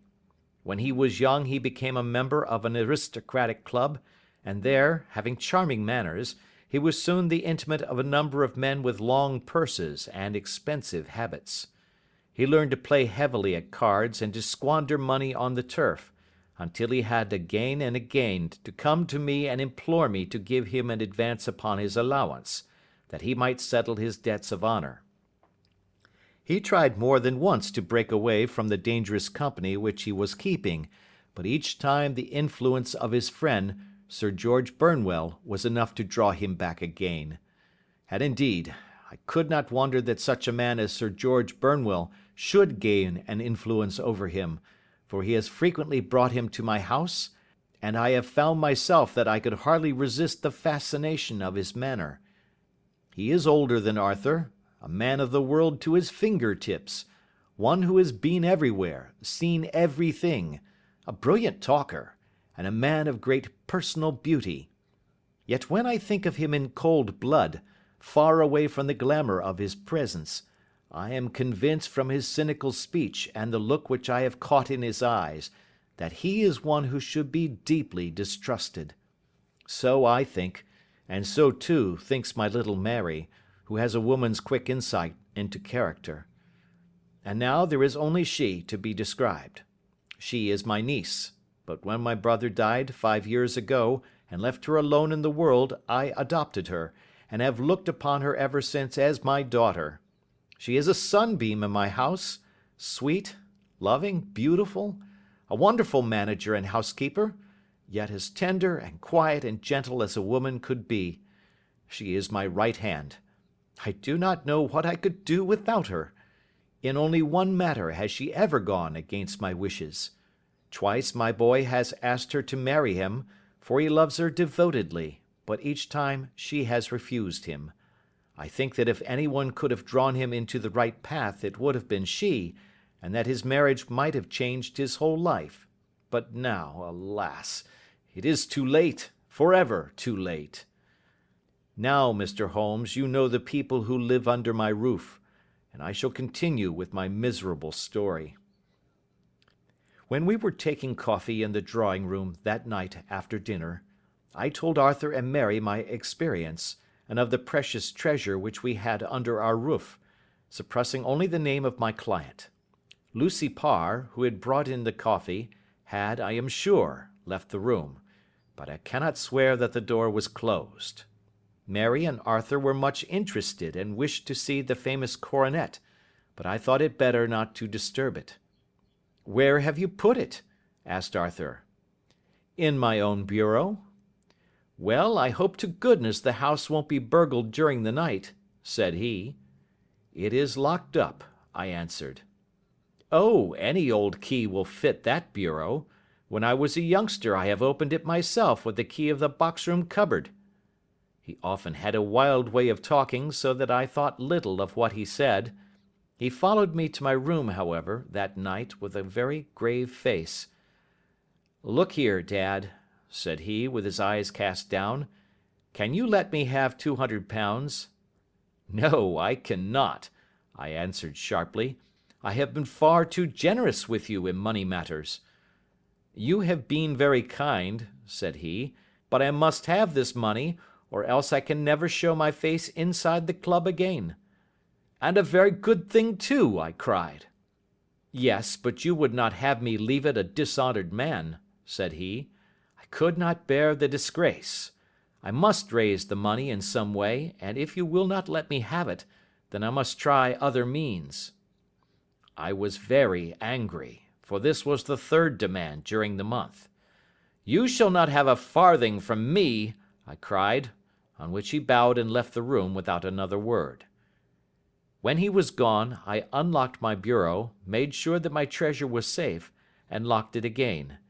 Then I started to go round the house to see that all was secure, a duty which I usually leave to Mary, but which I thought it well to perform myself that night. As I came down the stairs, I saw Mary herself at the side window of the hall, which she closed and fastened as I approached. "Tell me, Dad," said she, looking, I thought, a little disturbed, "did you give Lucy the maid leave to go out tonight?"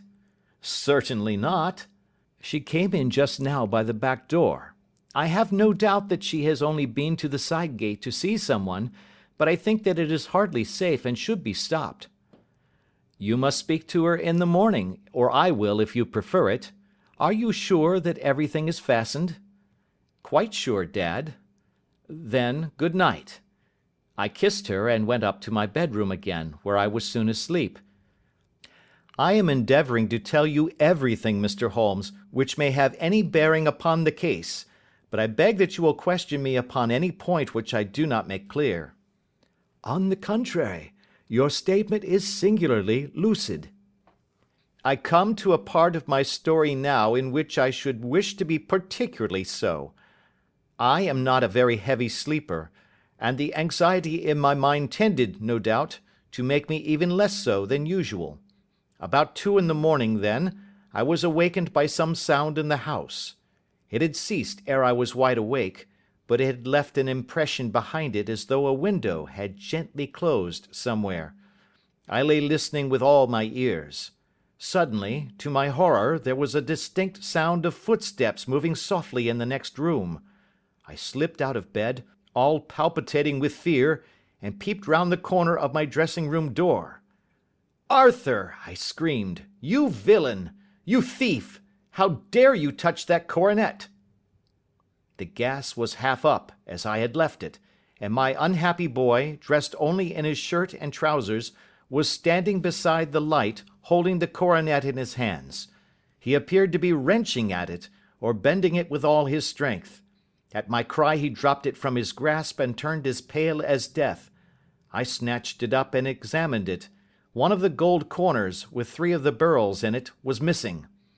"You blackguard!" I shouted, beside myself with rage. "You have destroyed it! You have dishonored me forever! Where are the jewels which you have stolen?" "Stolen?" he cried.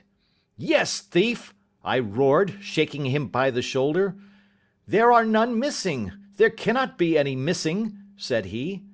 "There are 3 missing, and you know where they are. Must I call you a liar as well as a thief? Did I not see you trying to tear off another piece?" "You have called me names enough," said he. "I will not stand it any longer. I shall not say another word about this business, since you have chosen to insult me. I will leave your house in the morning and make my own way in the world." "You shall leave it in the hands of the police," I cried, half mad with grief and rage. "I shall have this matter probed to the bottom." "You shall learn nothing from me," said he, with a passion such as I should not have thought was in his nature. "If you choose to call the police, let the police find what they can." By this time the whole house was astir, for I had raised my voice in my anger. Mary was the first to rush into my room, and, at the sight of the coronet and of Arthur's face, she read the whole story, and, with a scream, fell down senseless on the ground. I sent the housemaid for the police, and put the investigation into their hands at once.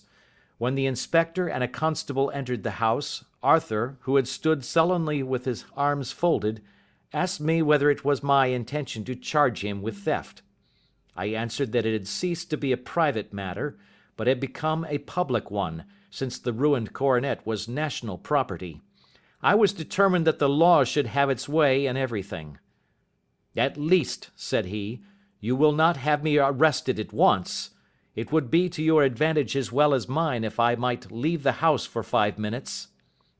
"That you may get away, and perhaps that you may conceal what you have stolen," said I. And then, realizing the dreadful position in which I was placed, I implored him to remember that not only my honor but that of one who was far greater than I was at stake, and that he threatened to raise a scandal which would convulse the nation. He might avert it all if he would but tell me what he had done with the 3 missing stones. "You may as well face the matter," said I. "You have been caught in the act, and no confession could make your guilt more heinous. If you but make such reparation as is in your power, by telling us where the beryls are, all shall be forgiven and forgotten." "Keep your forgiveness for those who ask for it," he answered, turning away from me with a sneer. I saw that he was too hardened for any words of mine to influence him. There was but one way for it. I called in the inspector and gave him into custody. A search was made at once, not only of his person but of his room, and of every portion of the house where he could possibly have concealed the gems, but no trace of them could be found, nor would the wretched boy open his mouth for all our persuasions and our threats. This morning he was removed to a cell, and I, after going through all the police formalities, have hurried round to you to implore you to use your skill in unravelling the matter. The police have openly confessed that they can at present make nothing of it. You may go to any expense which you think necessary. I have already offered a reward of £1,000. My God, what shall I do? I have lost my honor, my gems, and my son in one night. Oh, what shall I do?" He put a hand on either side of his head and rocked himself to and fro, droning to himself like a child whose grief has got beyond words. Sherlock Holmes sat silent for some few minutes, with his brows knitted and his eyes fixed upon the fire. "Do you receive much company?" he asked. "None save my partner with his family, and an occasional friend of Arthur's. Sir George Burnwell has been several times lately. No one else, I think." "Do you go out much in society?" "Arthur does. Mary and I stay at home. We neither of us care for it." "That is unusual in a young girl." "She is of a quiet nature. Besides, she is not so very young. She is 24. "This matter, from what you say, seems to have been a shock to her also." "Terrible! She is even more affected than I." "You have neither of you any doubt as to your son's guilt?" "How can we have, when I saw him with my own eyes with the coronet in his hands?" "I hardly consider that a conclusive proof. Was the remainder of the coronet at all injured?" "Yes, it was twisted." "Do you not think, then, that he might have been trying to straighten it?" "God bless you! You are doing what you can for him and for me. But it is too heavy a task. What was he doing there at all? If his purpose were innocent, why did he not say so?" "Precisely. And if it were guilty, why did he not invent a lie? His silence appears to me to cut both ways. There are several singular points about the case. What did the police think of the noise which awoke you from your sleep?" "They considered that it might be caused by Arthur's closing his bedroom door." "A likely story. As if a man bent on felony would slam his door so as to wake a household. What did they say then of the disappearance of these gems?" "They are still sounding the planking and probing the furniture in the hope of finding them." "Have they thought of looking outside the house?" "Yes, they have shown extraordinary energy. The whole garden has already been minutely examined." "Now, my dear sir," said Holmes, "is it not obvious to you now that this matter really strikes very much deeper than either you or the police were at first inclined to think? It appeared to you to be a simple case. To me, it seems exceedingly complex. Consider what is involved by your theory.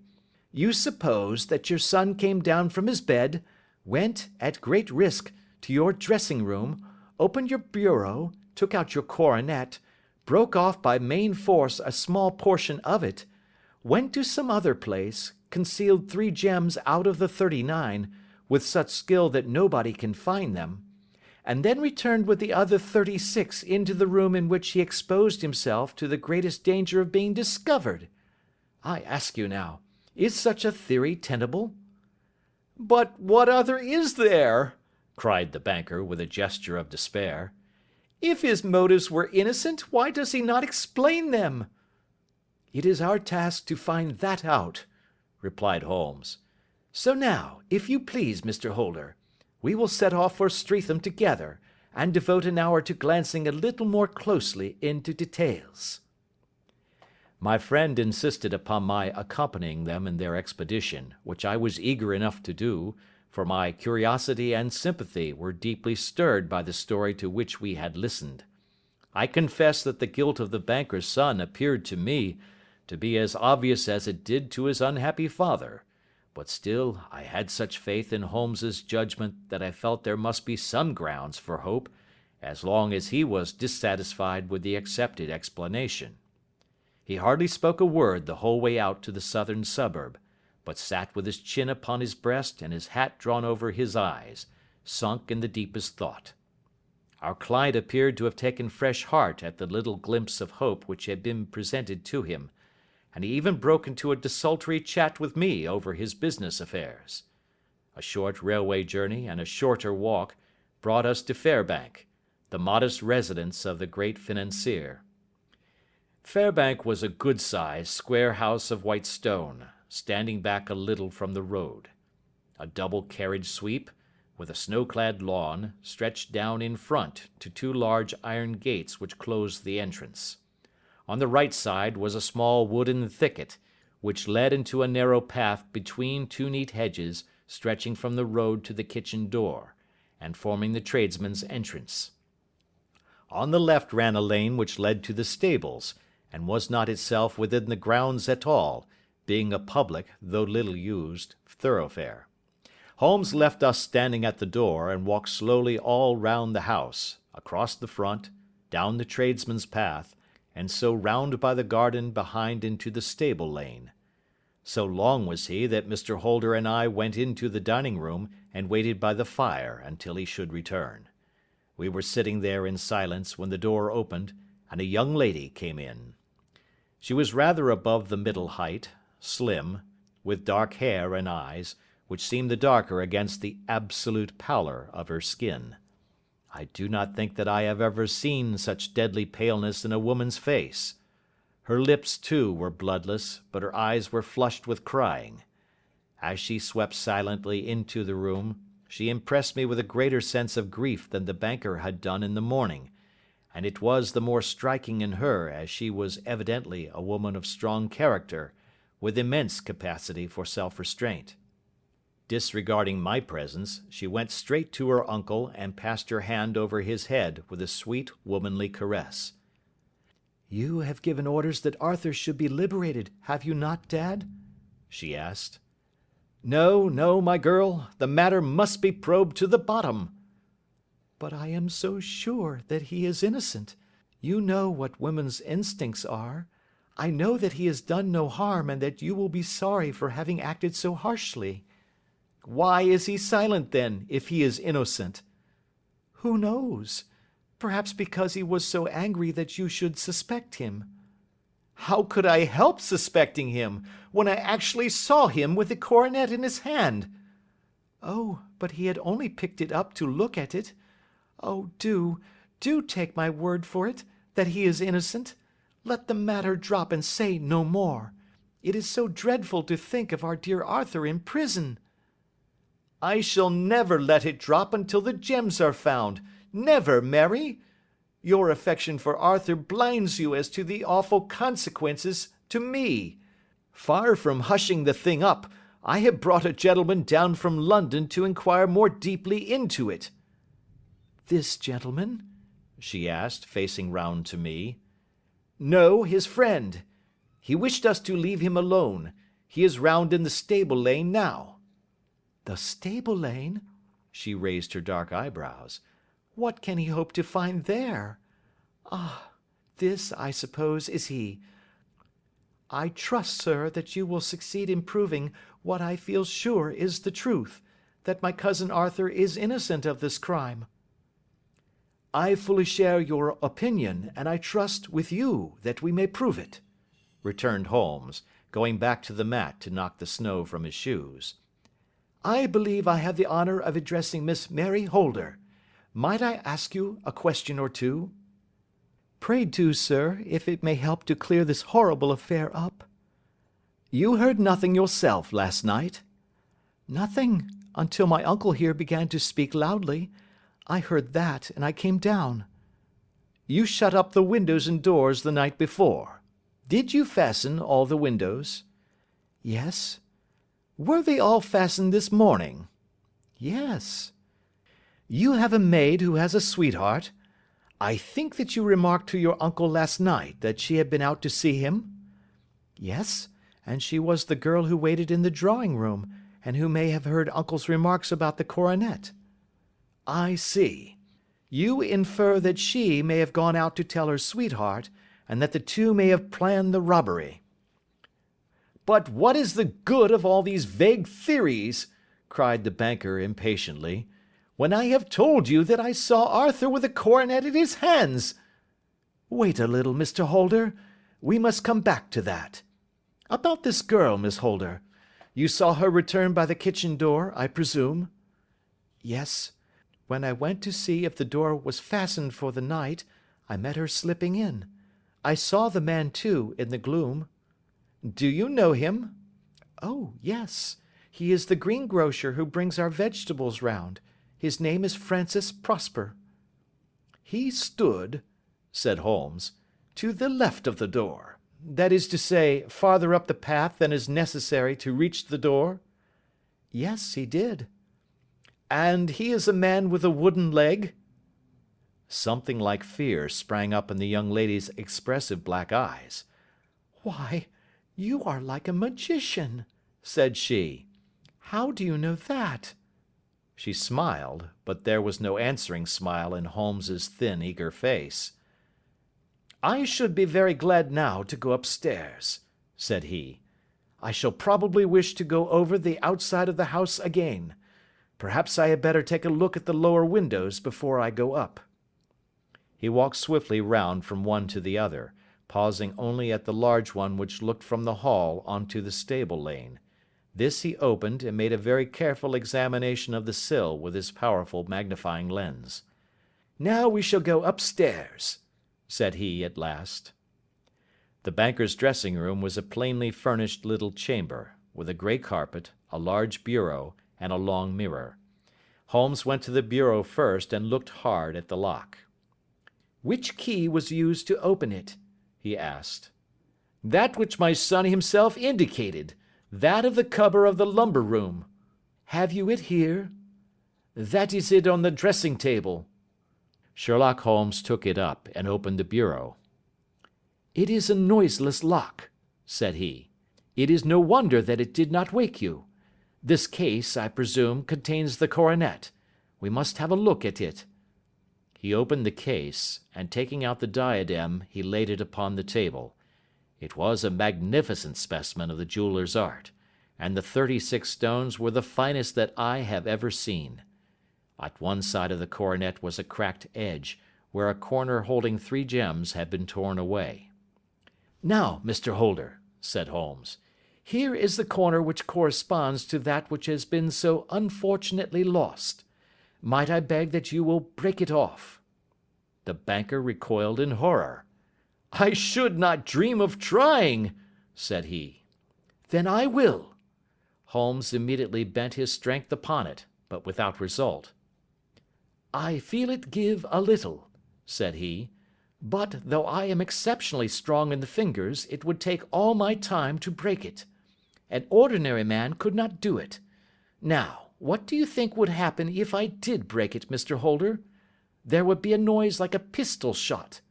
Do you tell me that all this happened within a few yards of your bed, and that you heard nothing of it?" "I do not know what to think. It is all dark to me." "But perhaps it may grow lighter as we go. What do you think, Miss Holder?" "I confess that I still share my uncle's perplexity."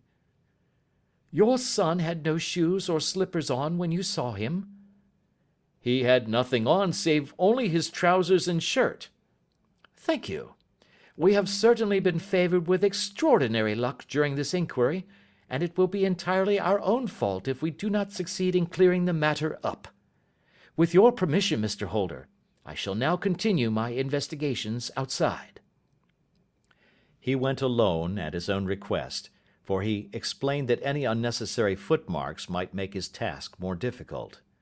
For an hour or more he was at work, returning at last with his feet heavy with snow and his features as inscrutable as ever.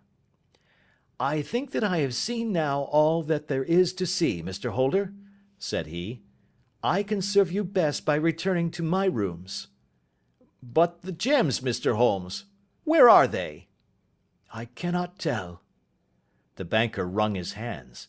"I shall never see them again," he cried. "And my son? You give me hopes?" "My opinion is in no way altered." "Then, for God's sake, what was this dark business which was acted in my house last night?" "If you can call upon me at my Baker Street rooms tomorrow morning, between 9 and 10, I shall be happy to do what I can to make it clearer. I understand that you will give me carte blanche to act for you, provided only that I get back the gems, and that you place no limit on the sum I may draw." "I would give my fortune to have them back." "Very good. I shall look into the matter between this and then. Goodbye. It is just possible that I may have to come over here again before evening." It was obvious to me that my companion's mind was now made up about the case, although what his conclusions were was more than I could even dimly imagine. Several times during our homeward journey I endeavoured to sound him upon the point, but he always glided away to some other topic, until at last I gave it over in despair. It was not yet 3 when we found ourselves in our rooms once more.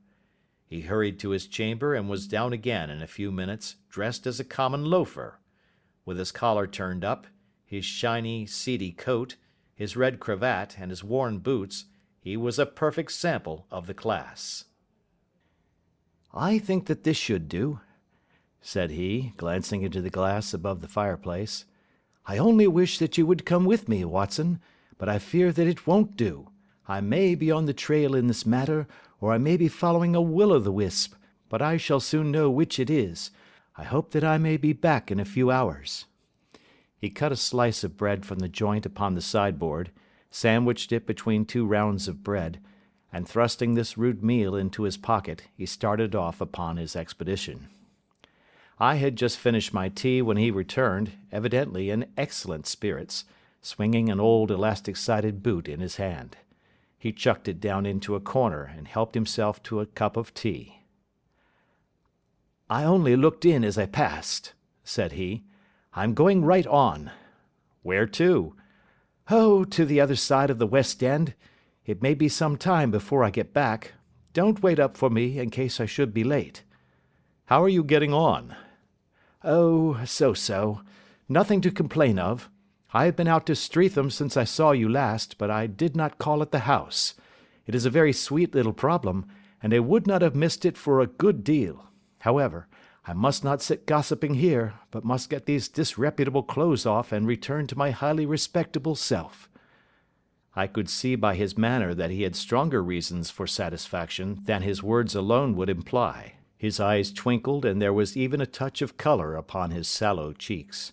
He hastened upstairs, and a few minutes later I heard the slam of the hall door, which told me that he was off once more upon his congenial hunt.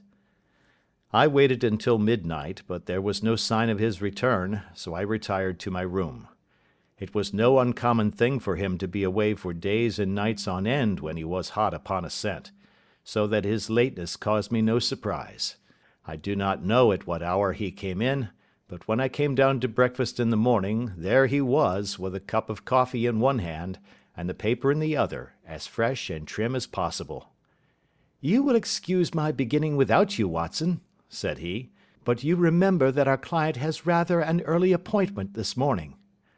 "Why, it is after 9 now," I answered. "I should not be surprised if that were he. I thought I heard a ring." It was, indeed, our friend the financier. I was shocked by the change which had come over him, for his face, which was naturally of a broad and massive mould, was now pinched and fallen in, while his hair seemed to me at least a shade whiter.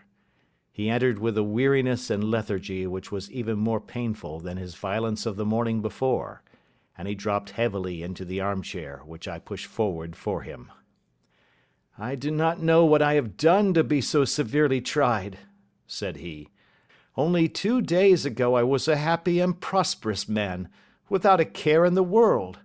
Now I am left to a lonely and dishonoured age. One sorrow comes close upon the heels of another. My niece, Mary, has deserted me." "Deserted you?" "Yes. Her bed this morning had not been slept in. Her room was empty, and a note for me lay upon the hall table. I had said to her last night, in sorrow and not in anger, that if she had married my boy all might have been well with him. Perhaps it was thoughtless of me to say so. It is to that remark that she refers in this note. My dearest uncle, I feel that I have brought trouble upon you, and that if I had acted differently this terrible misfortune might never have occurred. I cannot, with this thought in my mind, ever again be happy under your roof, and I feel that I must leave you forever. Do not worry about my future, for that is provided for, and above all, do not search for me, for it will be fruitless labor and an ill service to me. In life or in death, I am ever your loving Mary. What could she mean by that note, Mr. Holmes? Do you think it points to suicide? No, no, nothing of the kind. It is perhaps the best possible solution. I trust, Mr. Holder, that you are nearing the end of your troubles. Ha! You say so. You have heard something, Mr. Holmes? You have learned something. Where are the gems? You would not think £1,000 apiece an excessive sum for them? I would pay 10. That would be unnecessary. 3,000 will cover the matter. And there is a little reward, I fancy. Have you your cheque-book? Here is a pen.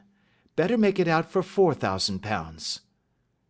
With a dazed face, the banker made out the required cheque. Holmes walked over to his desk, took out a little triangular piece of gold with 3 gems in it, and threw it down upon the table. With a shriek of joy, our client clutched it up. "You have it!" he gasped. "I am saved! I am saved!" The reaction of joy was as passionate as his grief had been, and he hugged his recovered gems to his bosom. "There is one other thing you owe, Mr. Holder," said Sherlock Holmes rather sternly. "Oh!" He caught up a pen. "Name the sum, and I will pay it." "No, the debt is not to me. You owe a very humble apology to that noble lad, your son, who has carried himself in this matter as I should be proud to see my own son do, should I ever chance to have one." "Then it was not Arthur who took them?" "I told you yesterday, and I repeat today, that it was not." "You are sure of it?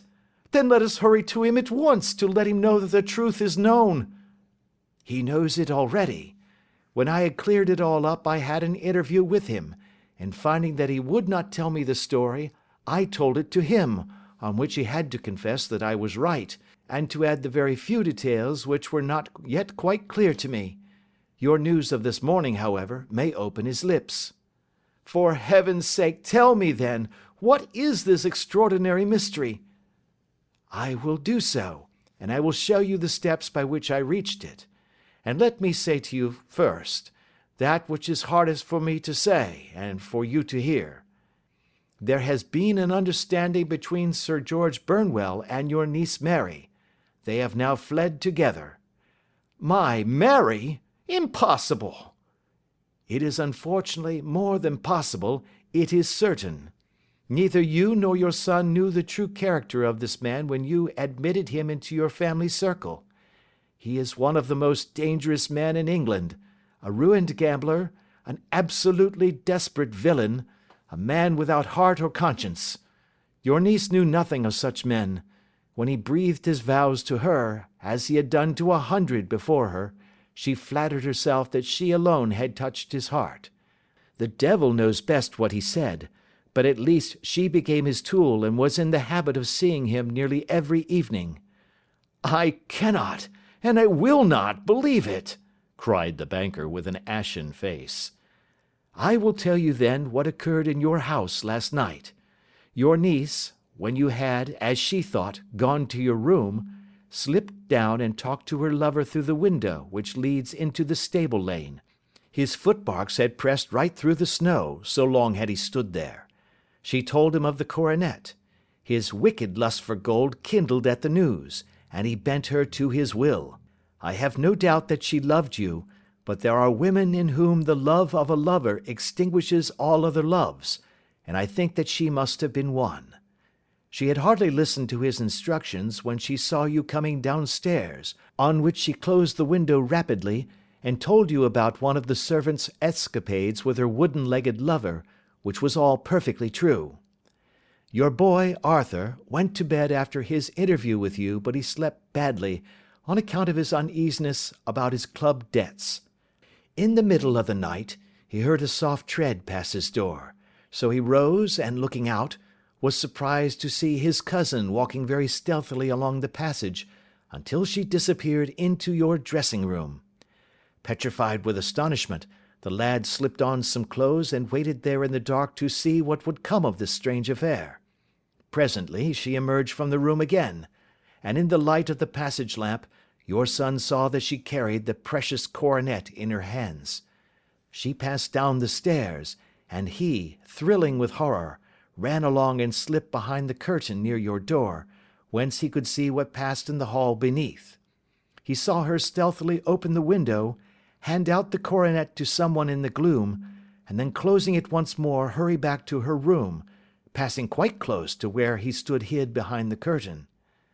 As long as she was on the scene he could not take any action without a horrible exposure of the woman whom he loved. But the instant that she was gone, he realized how crushing a misfortune this would be for you, and how all-important it was to set it right. He rushed down, just as he was, in his bare feet, opened the window, sprang out into the snow, and ran down the lane where he could see a dark figure in the moonlight.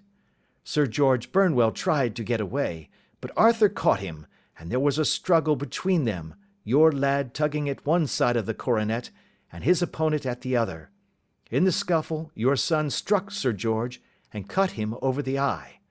Then something suddenly snapped, and your son, finding that he had the coronet in his hands, rushed back, closed the window, ascended to your room, and had just observed that the coronet had been twisted in the struggle, and was endeavouring to straighten it when you appeared upon the scene. "Is it possible?" gasped the banker. You then roused his anger by calling him names at a moment when he felt that he had deserved your warmest thanks. He could not explain the true state of affairs without betraying one who certainly deserved little enough consideration at his hands. He took the more chivalrous view, however, and preserved her secret. "And that was why she shrieked and fainted when she saw the coronet," cried Mr. Holder. "Oh, my God! What a blind fool I have been! And his asking to be allowed to go out for 5 minutes! The dear fellow wanted to see if the missing piece were at the scene of the struggle. How cruelly I have misjudged him!" "When I arrived at the house," continued Holmes, "I at once went very carefully round it to observe if there were any traces in the snow which might help me. I knew that none had fallen since the evening before, and also that there had been a strong frost to preserve impressions. I passed along the tradesman's path, but found it all trampled down and indistinguishable. Just beyond it, however, at the far side of the kitchen door, a woman had stood and talked with a man, whose round impressions on one side showed that he had a wooden leg. I could even tell that they had been disturbed, for the woman had run back swiftly to the door, as was shown by the deep toe and light heel marks, while Woodenleg had waited a little, and then had gone away.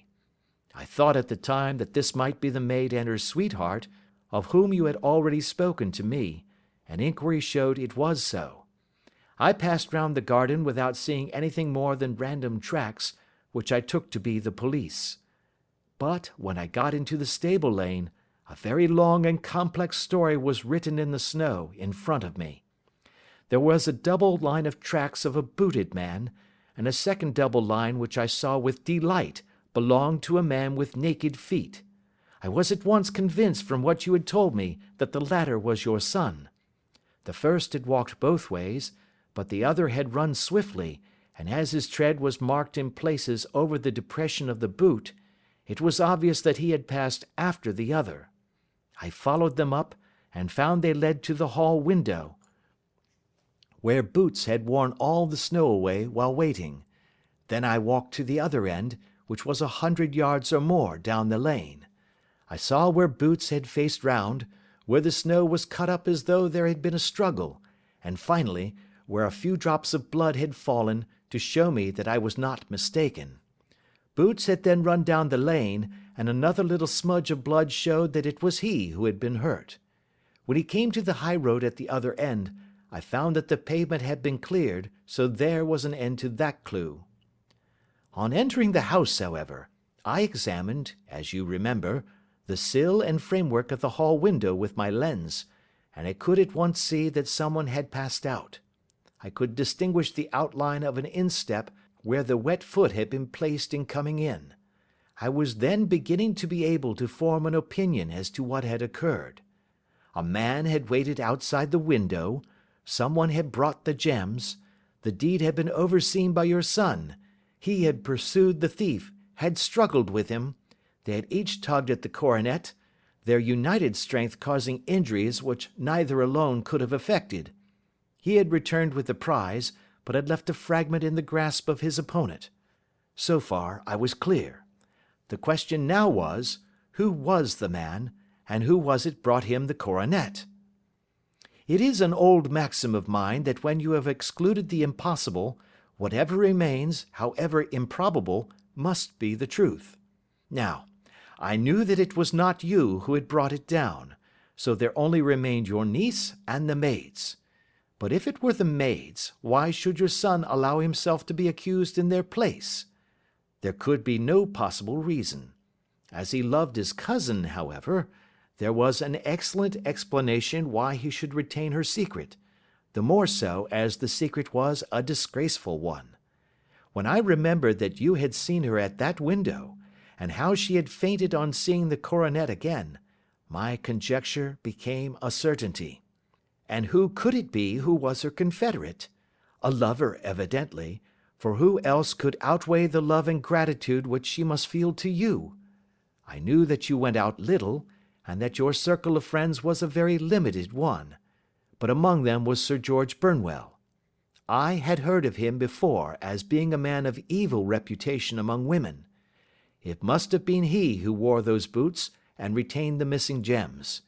Even though he knew that Arthur had discovered him, he might still flatter himself that he was safe, for the lad could not say a word without compromising his own family. Well, your own good sense will suggest what measures I took next. I went in the shape of a loafer to Sir George's house, managed to pick up an acquaintance with his valet, learned that his master had cut his head the night before, and finally, at the expense of 6 shillings, made all sure by buying a pair of his cast-off shoes. With these I journeyed down to Streatham and saw that they exactly fitted the tracks. "I saw an ill-dressed vagabond in the lane yesterday evening," said Mr. Holder. "Precisely. It was I. I found that I had my man, so I came home and changed my clothes. It was a delicate part which I had to play then, for I saw that a prosecution must be avoided to avert scandal, and I knew that so astute a villain would see that our hands were tied in the matter. I went and saw him. At first, of course, he denied everything, but when I gave him every particular that had occurred, he tried to bluster and took down a life-preserver from the wall.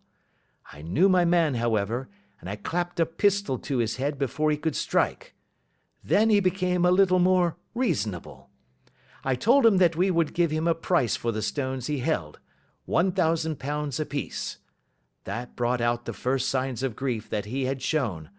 'Why, dash it all,' said he, 'I've let them go at 600 for the 3. I soon managed to get the address of the receiver who had them, on promising him that there would be no prosecution. Off I set to him, and after much chaffering I got our stones at £1,000 apiece. Then I looked in upon your son, told him that all was right, and eventually got to my bed about 2 o'clock, after what I may call a really hard day's work.' 'A day which has saved England from a great public scandal,' said the banker, rising. 'Sir, I cannot find words to thank you, but you shall not find me ungrateful for what you have done. Your skill has indeed exceeded all that I have heard of it. And now I must fly to my dear boy to apologize to him for the wrong which I have done him. And as to what you tell me of poor Mary, it goes to my very heart. Not even your skill can inform me where she is now.' 'I think that we may safely say,' returned Holmes, 'that she is wherever Sir George Burnwell is. It is equally certain, too, that whatever her sins are, they will soon receive a more than sufficient punishment.'" End of Adventure 11. Adventure 12. The Adventure of the Copper Beeches. "To the man who loves art for its own sake," remarked Sherlock Holmes, tossing aside the advertisement sheet of the Daily Telegraph, It is frequently in its least important and lowliest manifestations that the keenest pleasure is to be derived. It is pleasant to me to observe, Watson, that you have so far grasped this truth that in these little records of our cases which you have been good enough to draw up, and, I am bound to say, occasionally to embellish, you have given prominence not so much to the many causes célèbres and sensational trials in which I have figured, but rather to those incidents which may have been trivial in themselves, but which have given room for those faculties of deduction and of logical synthesis which I have made my special province. And yet, said I, smiling, I cannot quite hold myself absolved from the charge of sensationalism which has been urged against my records. You have erred, perhaps, he observed, taking up a glowing cinder with the tongs, and lighting with it the long cherry-wood pipe which was wont to replace his clay when he was in a disputatious rather than a meditative mood. You have erred, perhaps, in attempting to put colour and life into each of your statements, instead of confining yourself to the task of placing upon record that severe reasoning from cause to effect, which is really the only notable feature about the thing. It seems to me that I have done you full justice in the matter, I remarked with some coldness, for I was repelled by the egotism which I had more than once observed to be a strong factor in my friend's singular character. No, it is not selfishness or conceit, said he, answering, as was his wont, my thoughts rather than my words. If I claim full justice for my art, it is because it is an impersonal thing, a thing beyond myself. Crime is common, logic is rare. Therefore, it is upon the logic rather than upon the crime that you should dwell. You have degraded what should have been a course of lectures into a series of tales. It was a cold morning of the early spring, and we sat after breakfast on either side of a cheery fire in the old room at Baker Street. A thick fog rolled down between the lines of dun-coloured houses, and the opposing windows loomed like dark, shapeless blurs through the heavy yellow wreaths. Our gas was lit, and shone on the white cloth and glimmer of china and metal, for the table had not been cleared yet. Sherlock Holmes had been silent all the morning, clipping continuously into the advertisement columns of a succession of papers, until at last, having apparently given up his search, he had emerged in no very sweet temper to lecture me upon my literary shortcomings. At the same time, he remarked after a pause, during which he had sat puffing at his long pipe and gazing down into the fire, you can hardly be open to a charge of sensationalism, for out of these causes which you have been so kind as to interest yourself in, a fair proportion do not treat of crime, in its legal sense, at all.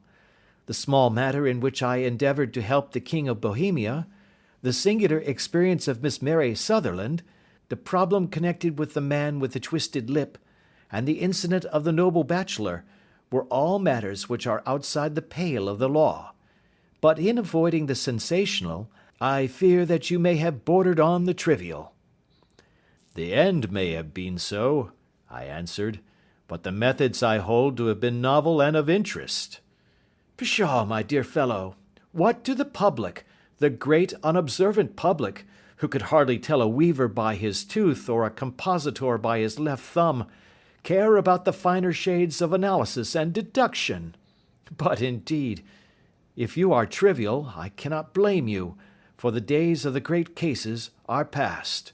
Man, or at least criminal man, has lost all enterprise and originality. As to my own little practice, it seems to be degenerating into an agency for recovering lost lead pencils, and giving advice to young ladies from boarding schools. I think that I have touched bottom at last, however. This note I had this morning marks my 0 point, I fancy. Read it. He tossed a crumpled letter across to me. It was dated from Montague Place upon the preceding evening, and ran thus: Dear Mr. Holmes, I am very anxious to consult you as to whether I should or should not accept a situation which has been offered to me as governess. I shall call at 10:30 tomorrow if I do not inconvenience you. Yours faithfully, Violet Hunter. Do you know the young lady? I asked. Not I. It is 10:30 now. Yes, and I have no doubt that is her ring. It may turn out to be of more interest than you think. You remember that the affair of the blue carbuncle, which appeared to be a mere whim at first, developed into a serious investigation. It may be so in this case also. Well, let us hope so. But our doubts will very soon be solved, for here, unless I am much mistaken, is the person in question. As he spoke, the door opened and a young lady entered the room. She was plainly but neatly dressed, with a bright, quick face, freckled like a plover's egg, and with the brisk manner of a woman who has had her own way to make in the world. You will excuse my troubling you, I am sure, said she, as my companion arose to greet her, but I have had a very strange experience, and as I have no parents or relations of any sort from whom I could ask advice, I thought that perhaps you would be kind enough to tell me what I should do. Pray take a seat, Miss Hunter. I shall be happy to do anything that I can to serve you. I could see that Holmes was favourably impressed by the manner and speech of his new client. He looked her over in his searching fashion, and then composed himself, with his lids drooping and his fingertips together, to listen to her story. I have been a governess for 5 years, said she, in the family of Colonel Spence Munro, but 2 months ago the colonel received an appointment at Halifax, in Nova Scotia, and took his children over to America with him, so that I found myself without a situation. I advertised, and I answered advertisements, but without success. At last the little money which I had saved began to run short, and I was at my wits' end as to what I should do. There is a well-known agency for governesses in the West End called Westaways, and there I used to call about once a week in order to see whether anything had turned up which might suit me. Westaway was the name of the founder of the business, but it is really managed by Miss Stoper. She sits in her own little office, and the ladies who are seeking employment wait in an anteroom, and are then shown in one by one, when she consults her ledgers and sees whether she has anything which would suit them. Well, when I called last week, I was shown into the little office as usual, but I found that Miss Stoper was not alone. A prodigiously stout man with a very smiling face and a great heavy chin, which rolled down in fold upon fold over his throat, sat at her elbow with a pair of glasses on his nose, looking very earnestly at the ladies who entered. As I came in, he gave quite a jump in his chair, and turned quickly to Miss Stoper. "That will do," said he. "I could not ask for anything better. Capital! Capital!" He seemed quite enthusiastic, and rubbed his hands together in the most genial fashion. He was such a comfortable-looking man that it was quite a pleasure to look at him. "You are looking for a situation, miss?" he asked. "Yes, sir." "As governess?" "Yes, sir." "And what salary do you ask?" "I had £5 a month at my last place with Colonel Spence Munro." "Oh, tut, tut! Sweating! Rank sweating!" he cried, throwing his fat hands out into the air, like a man who is in a boiling passion. "How could any one offer so pitiful a sum to a lady with such attractions and accomplishments?" "My accomplishments, sir, may be less than you imagine," said I. "A little French, a little German, music, and drawing." "Tut, tut!" he cried. "This is all quite beside the question. The point is, have you or have you not the bearing and deportment of a lady? There it is in a nutshell. If you have not, you are not fitted for the rearing of a child who may some day play a considerable part in the history of the country. But if you have, why then, how could any gentleman ask you to condescend to accept anything under the 3 figures? Your salary with me, madam, would commence at £100 a year." You may imagine, Mr. Holmes, that to me, destitute as I was, such an offer seemed almost too good to be true. The gentleman, however, seeing perhaps the look of incredulity upon my face, opened a pocket-book and took out a note. "It is also my custom," said he, smiling in the most pleasant fashion until his eyes were just two little shining slits amid the white creases of his face, "to advance to my young ladies half their salary beforehand, so that they may meet any little expenses of their journey and their wardrobe." It seemed to me that I had never met so fascinating and so thoughtful a man. As I was already in debt to my tradesmen, the advance was a great convenience, and yet there was something unnatural about the whole transaction which made me wish to know a little more before I quite committed myself. "May I ask where you live, sir?" said I. "Hampshire. Charming rural place. The Copper Beeches, 5 miles on the far side of Winchester. It is the most lovely country, my dear young lady, and the dearest old country house." "And my duties, sir? I should be glad to know what they would be." "One child, one dear little romper just 6 years old. Oh, if you could see him killing cockroaches with a slipper. Smack, smack, smack. 3 gone before you could wink." He leaned back in his chair and laughed his eyes into his head again. I was a little startled at the nature of the child's amusement, but the father's laughter made me think that perhaps he was joking. "My sole duties, then," I asked, "are to take charge of a single child?" "No, no, not the sole, not the sole, my dear young lady," he cried. "Your duty would be, as I am sure your good sense would suggest, to obey any little commands my wife might give, provided always that they were such commands as a lady might with propriety obey. You see no difficulty, eh?" "I should be happy to make myself useful." "Quite so. In dress now, for example. We are fatty people, you know, fatty but kind-hearted. If you were asked to wear any dress which we might give you, you would not object to our little whim, eh?" "No," said I, considerably astonished at his words. "Or to sit here, or sit there, that would not be offensive to you?" "Oh, no." "Or to cut your hair quite short before you come to us?" I could hardly believe my ears.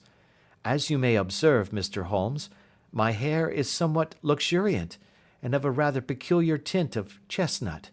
It is being considered artistic. I could not dream of sacrificing it in this off-hand fashion. "I am afraid that that is quite impossible," said I.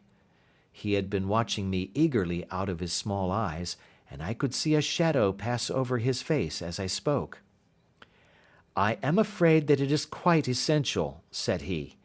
"It is a little fancy of my wife's, and ladies' fancies, you know, madam, ladies' fancies must be consulted.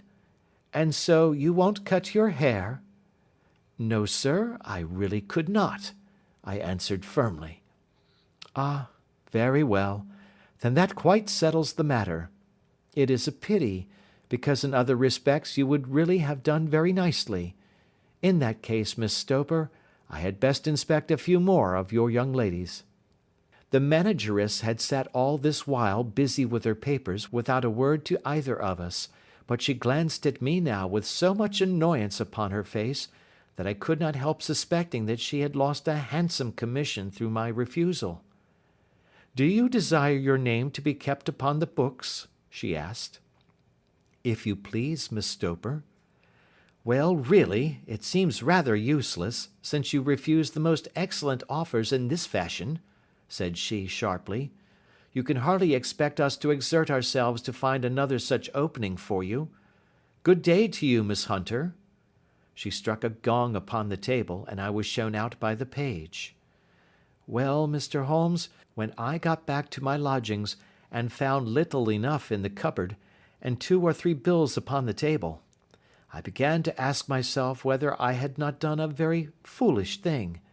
After all, if these people had strange fads and expected obedience on the most extraordinary matters, they were at least ready to pay for their eccentricity. Very few governesses in England are getting £100 a year. Besides, what use was my hair to me? Many people are improved by wearing it short, and perhaps I should be among the number. Next day I was inclined to think that I had made a mistake, and by the day after I was sure of it. I had almost overcome my pride so far as to go back to the agency and inquire whether the place was still open, when I received this letter from the gentleman himself. I have it here, and I will read it to you. The Copper Beeches, near Winchester. Dear Miss Hunter, Miss Stoper has very kindly given me your address, and I write from here to ask whether you have reconsidered your decision. My wife is very anxious that you should come, for she has been much attracted by my description of you. We are willing to give £30 a quarter, or £120 a year, so as to recompense you for any little inconvenience which our fads may cause you. They are not very exacting, after all. My wife is fond of a particular shade of electric blue, and would like you to wear such a dress indoors in the morning. You need not, however, go to the expense of purchasing one, as we have one belonging to my dear daughter Alice, now in Philadelphia, which would, I should think, fit you very well. Then, as to sitting here or there, or amusing yourself in any manner indicated, that need cause you no inconvenience. As regards your hair, it is no doubt a pity, especially as I could not help remarking its beauty during our short interview, but I am afraid that I must remain firm upon this point, and I only hope that the increased salary may recompense you for the loss. Your duties, as far as the child is concerned, are very light. Now do try to come, and I shall meet you with a dog-cart at Winchester. Let me know your train. Yours faithfully, Jeffro Rucastle. That is the letter which I have just received, Mr. Holmes, and my mind is made up that I will accept it. I thought, however, that before taking the final step I should like to submit the whole matter to your consideration. Well, Miss Hunter, if your mind is made up, that settles the question, said Holmes, smiling. But you would not advise me to refuse? I confess that it is not the situation which I should like to see a sister of mine apply for. What is the meaning of it all, Mr. Holmes? Ah, I have no data. I cannot tell. Perhaps you have yourself formed some opinion? Well, there seems to me to be only one possible solution. Mr. Rucastle seemed to be a very kind, good-natured man. Is it not possible that his wife is a lunatic, that he desires to keep the matter quiet for fear she should be taken to an asylum, and that he humours her fancies in every way in order to prevent an outbreak? That is a possible solution. In fact, as matters stand, it is the most probable one. But in any case it does not seem to be a nice household for a young lady. But the money, Mr. Holmes, the money! Well, yes, of course the pay is good. Too good. That is what makes me uneasy. Why should they give you £120 a year, when they could have their pick for £40? There must be some strong reason behind. I thought that if I told you the circumstances, you would understand afterwards if I wanted your help. I should feel so much stronger if I felt that you were at the back of me. Oh, you may carry that feeling away with you.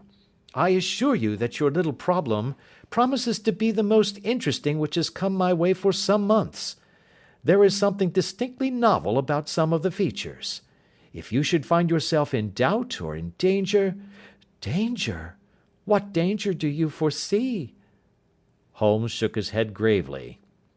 It would cease to be a danger if we could define it, said he. But at any time, day or night, a telegram would bring me down to your help. That is enough. She rose briskly from her chair with the anxiety all swept from her face. I shall go down to Hampshire quite easy in my mind now. I shall write to Mr. Rucastle at once, sacrifice my poor hair tonight, and start for Winchester tomorrow. With a few grateful words to Holmes, she bade us both good night and bustled off upon her way. At least, said I, as we heard her quick, firm steps descending the stairs. "She seems to be a young lady who is very well able to take care of herself." "And she would need to be," said Holmes gravely. "I am much mistaken if we do not hear from her before many days are past." It was not very long before my friend's prediction was fulfilled. A fortnight went by, during which I frequently found my thoughts turning in her direction, and wondering what strange side alley of human experience this lonely woman had strayed into. The unusual salary, the curious conditions, the light duties, all pointed to something abnormal, though whether a fad or a plot, or whether the man was a philanthropist or a villain, it was quite beyond my powers to determine. As to Holmes, I observed that he sat frequently for half an hour on end, with knitted brows and an abstracted air, but he swept the matter away with a wave of his hand when I mentioned it. "Data, data, data!" he cried impatiently. "I can't make bricks without clay." And yet he would always wind up by muttering that no sister of his should ever have accepted such a situation. The telegram which we eventually received came late one night, just as I was thinking of turning in, and Holmes was settling down to one of those all-night chemical researches which he frequently indulged in, when I would leave him stooping over a retort and a test tube at night, and find him in the same position when I came down to breakfast in the morning. He opened the yellow envelope, and then, glancing at the message, threw it across to me. "Just look up the trains in Bradshaw," said he, and turned back to his chemical studies. The summons was a brief and urgent one. "Please be at the Black Swan Hotel at Winchester at midday tomorrow," it said. "Do come. I am at my wit's end. Hunter." "Will you come with me?" asked Holmes, glancing up. "I should wish to." "Just look it up, then." "There is a train at 9:30, said I, glancing over my Bradshaw. "It is due at Winchester at 11:30. "That will do nicely. Then perhaps I had better postpone my analysis of the acetones, as we may need to be at our best in the morning." By 11 o'clock the next day we were well upon our way to the old English capital. Holmes had been buried in the morning papers all the way down, but after we had passed the Hampshire border he threw them down, and began to admire the scenery. It was an ideal spring day, a light blue sky flecked with little fleecy white clouds drifting across from west to east. The sun was shining very brightly, and yet there was an exhilarating nip in the air, which set an edge to a man's energy. All over the countryside, away to the rolling hills around Aldershot, the little red and grey roofs of the farmsteadings peeped out from amid the light green of the new foliage. "Are they not fresh and beautiful?" I cried with all the enthusiasm of a man fresh from the fogs of Baker Street. But Holmes shook his head gravely. "Do you know, Watson," said he, "that it is one of the curses of a mind with a turn like mine, that I must look at everything with reference to my own special subject. You look at these scattered houses, and you are impressed by their beauty. I look at them, and the only thought which comes to me is a feeling of their isolation, and of the impunity with which crime may be committed there." "Good heavens!" I cried. "Who would associate crime with these dear old homesteads?" "They always fill me with a certain horror. It is my belief, Watson, founded upon my experience, that the lowest and vilest alleys in London do not present a more dreadful record of sin than does the smiling and beautiful countryside." "You horrify me." "But the reason is very obvious. The pressure of public opinion can do in the town what the law cannot accomplish. There is no lane so vile that the scream of a tortured child, or the thud of a drunkard's blow, does not beget sympathy and indignation among the neighbours, and then the whole machinery of justice is ever so close that a word of complaint can set it going, and there is but a step between the crime and the dock. But look at these lonely houses, each in its own fields, filled for the most part with poor ignorant folk who know little of the law. Think of the deeds of hellish cruelty, the hidden wickedness which may go on, year in, year out, in such places, and none the wiser. Had this lady who appeals to us for help gone to live in Winchester, I should never have had a fear for her. It is the 5 miles of country which makes the danger. Still, it is clear that she is not personally threatened. No, if she can come to Winchester to meet us, she can get away. Quite so. She has her freedom. What can be the matter, then? Can you suggest no explanation? I have devised 7 separate explanations, each of which would cover the facts as far as we know them. But which of these is correct can only be determined by the fresh information which we shall no doubt find waiting for us. Well, there is the tower of the cathedral, and we shall soon learn all that Miss Hunter has to tell. The Black Swan is an inn of repute in the High Street, at no distance from the station, and there we found the young lady waiting for us. She had engaged a sitting room, and our lunch awaited us upon the table. "I am so delighted that you have come," she said earnestly. "It is so very kind of you both, but indeed I do not know what I should do. Your advice will be altogether invaluable to me." "Pray tell us what has happened to you." "I will do so, and I must be quick, for I have promised Mr. Rucastle to be back before 3. I got his leave to come into town this morning, though he little knew for what purpose. Let us have everything in its due order." Holmes thrust his long, thin legs out towards the fire, and composed himself to listen. "In the first place, I may say that I have met, on the whole, with no actual ill treatment from Mr. and Mrs. Rucastle. It is only fair to them to say that. But I cannot understand them, and I am not easy in my mind about them." "What can you not understand?" "Their reasons for their conduct. But you shall have it all just as it occurred. When I came down, Mr. Rucastle met me here and drove me in his dog-cart to the Copper Beeches. It is, as he said, beautifully situated, but it is not beautiful in itself, for it is a large square block of a house, whitewashed, but all stained and streaked with damp and bad weather. There are grounds round it, woods on 3 sides, and on the 4th a field which slopes down to the Southampton high road, which curves past about 100 yards from the front door. This ground in front belongs to the house, but the woods all round are part of Lord Southerton's preserves. A clump of copper beeches immediately in front of the hall door has given its name to the place. I was driven over by my employer, who was as amiable as ever, and was introduced by him that evening to his wife and the child. There was no truth, Mr. Holmes, in the conjecture which seemed to us to be probable in your rooms at Baker Street. Mrs. Rucastle is not mad. I found her to be a silent, pale-faced woman, much younger than her husband, not more than 30, I should think, while he can hardly be less than 45. From their conversation I have gathered that they have been married about 7 years, that he was a widower, and that his only child by the first wife was the daughter who has gone to Philadelphia. Mr. Rucastle told me in private that the reason why she had left them was that she had an unreasoning aversion to her stepmother.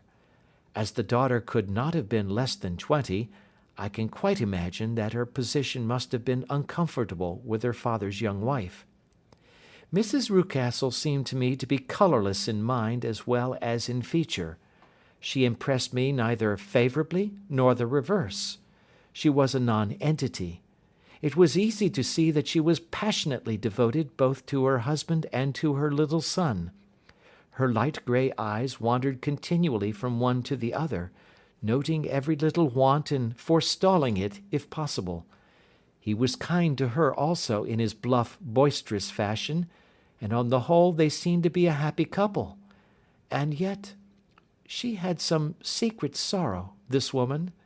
She would often be lost in deep thought, with the saddest look upon her face. More than once I have surprised her in tears. I have thought sometimes that it was the disposition of her child which weighed upon her mind, for I have never met so utterly spoiled and so ill-natured a little creature. He is small for his age, with a head which is quite disproportionately large. His whole life appears to be spent in an alternation between savage fits of passion and gloomy intervals of sulking. Giving pain to any creature weaker than himself seems to be his one idea of amusement, and he shows quite remarkable talent in planning the capture of mice, little birds, and insects. But I would rather not talk about the creature, Mr. Holmes, and indeed he has little to do with my story. I am glad of all details, remarked my friend, whether they seem to you to be relevant or not. I shall try not to miss anything of importance. The one unpleasant thing about the house, which struck me at once, was the appearance and conduct of the servants. There are only two, a man and his wife. Toller, for that is his name, is a rough, uncouth man, with grizzled hair and whiskers, and a perpetual smell of drink. Twice since I have been with them he has been quite drunk, and yet Mr. Rucastle seemed to take no notice of it. His wife is a very tall and strong woman with a sour face, as silent as Mrs. Rucastle, and much less amiable. They are a most unpleasant couple, but fortunately I spend most of my time in the nursery and my own room, which are next to each other in one corner of the building. For 2 days after my arrival at the Copper Beeches my life was very quiet. On the third, Mrs. Rucastle came down just after breakfast and whispered something to her husband. "Oh, yes," said he, turning to me, "we are very much obliged to you, Miss Hunter, for falling in with our whims so far as to cut your hair. I assure you that it has not detracted in the tiniest iota from your appearance. We shall now see how the electric blue dress will become you. You will find it laid out upon the bed in your room, and if you would be so good as to put it on, we should both be extremely obliged." The dress which I found waiting for me was of a peculiar shade of blue. It was of excellent material, a sort of beige, but it bore unmistakable signs of having been worn before. It could not have been a better fit if I had been measured for it. Both Mr. and Mrs. Rucastle expressed a delight at the look of it, which seemed quite exaggerated in its vehemence. They were waiting for me in the drawing-room, which is a very large room, stretching along the entire front of the house, with 3 long windows reaching down to the floor. A chair had been placed close to the central window, with its back turned towards it. In this I was asked to sit, and then Mr. Rucastle, walking up and down on the other side of the room, began to tell me a series of the funniest stories that I have ever listened to. You cannot imagine how comical he was, and I laughed until I was quite weary. Mrs. Rucastle, however, who has evidently no sense of humour, never so much as smiled, but sat with her hands in her lap and a sad, anxious look upon her face. After an hour or so, Mr. Rucastle suddenly remarked that it was time to commence the duties of the day, and that I might change my dress and go to little Edward in the nursery. 2 days later the same performance was gone through under exactly similar circumstances.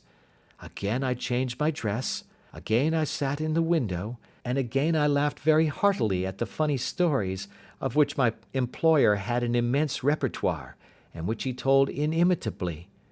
Then he handed me a yellow-backed novel, and moving my chair a little sideways, that my own shadow might not fall upon the page, he begged me to read aloud to him. I read for about 10 minutes, beginning in the heart of a chapter, and then suddenly, in the middle of a sentence, he ordered me to cease and to change my dress. You can easily imagine, Mr. Holmes, how curious I was as to what the meaning of this extraordinary performance could possibly be.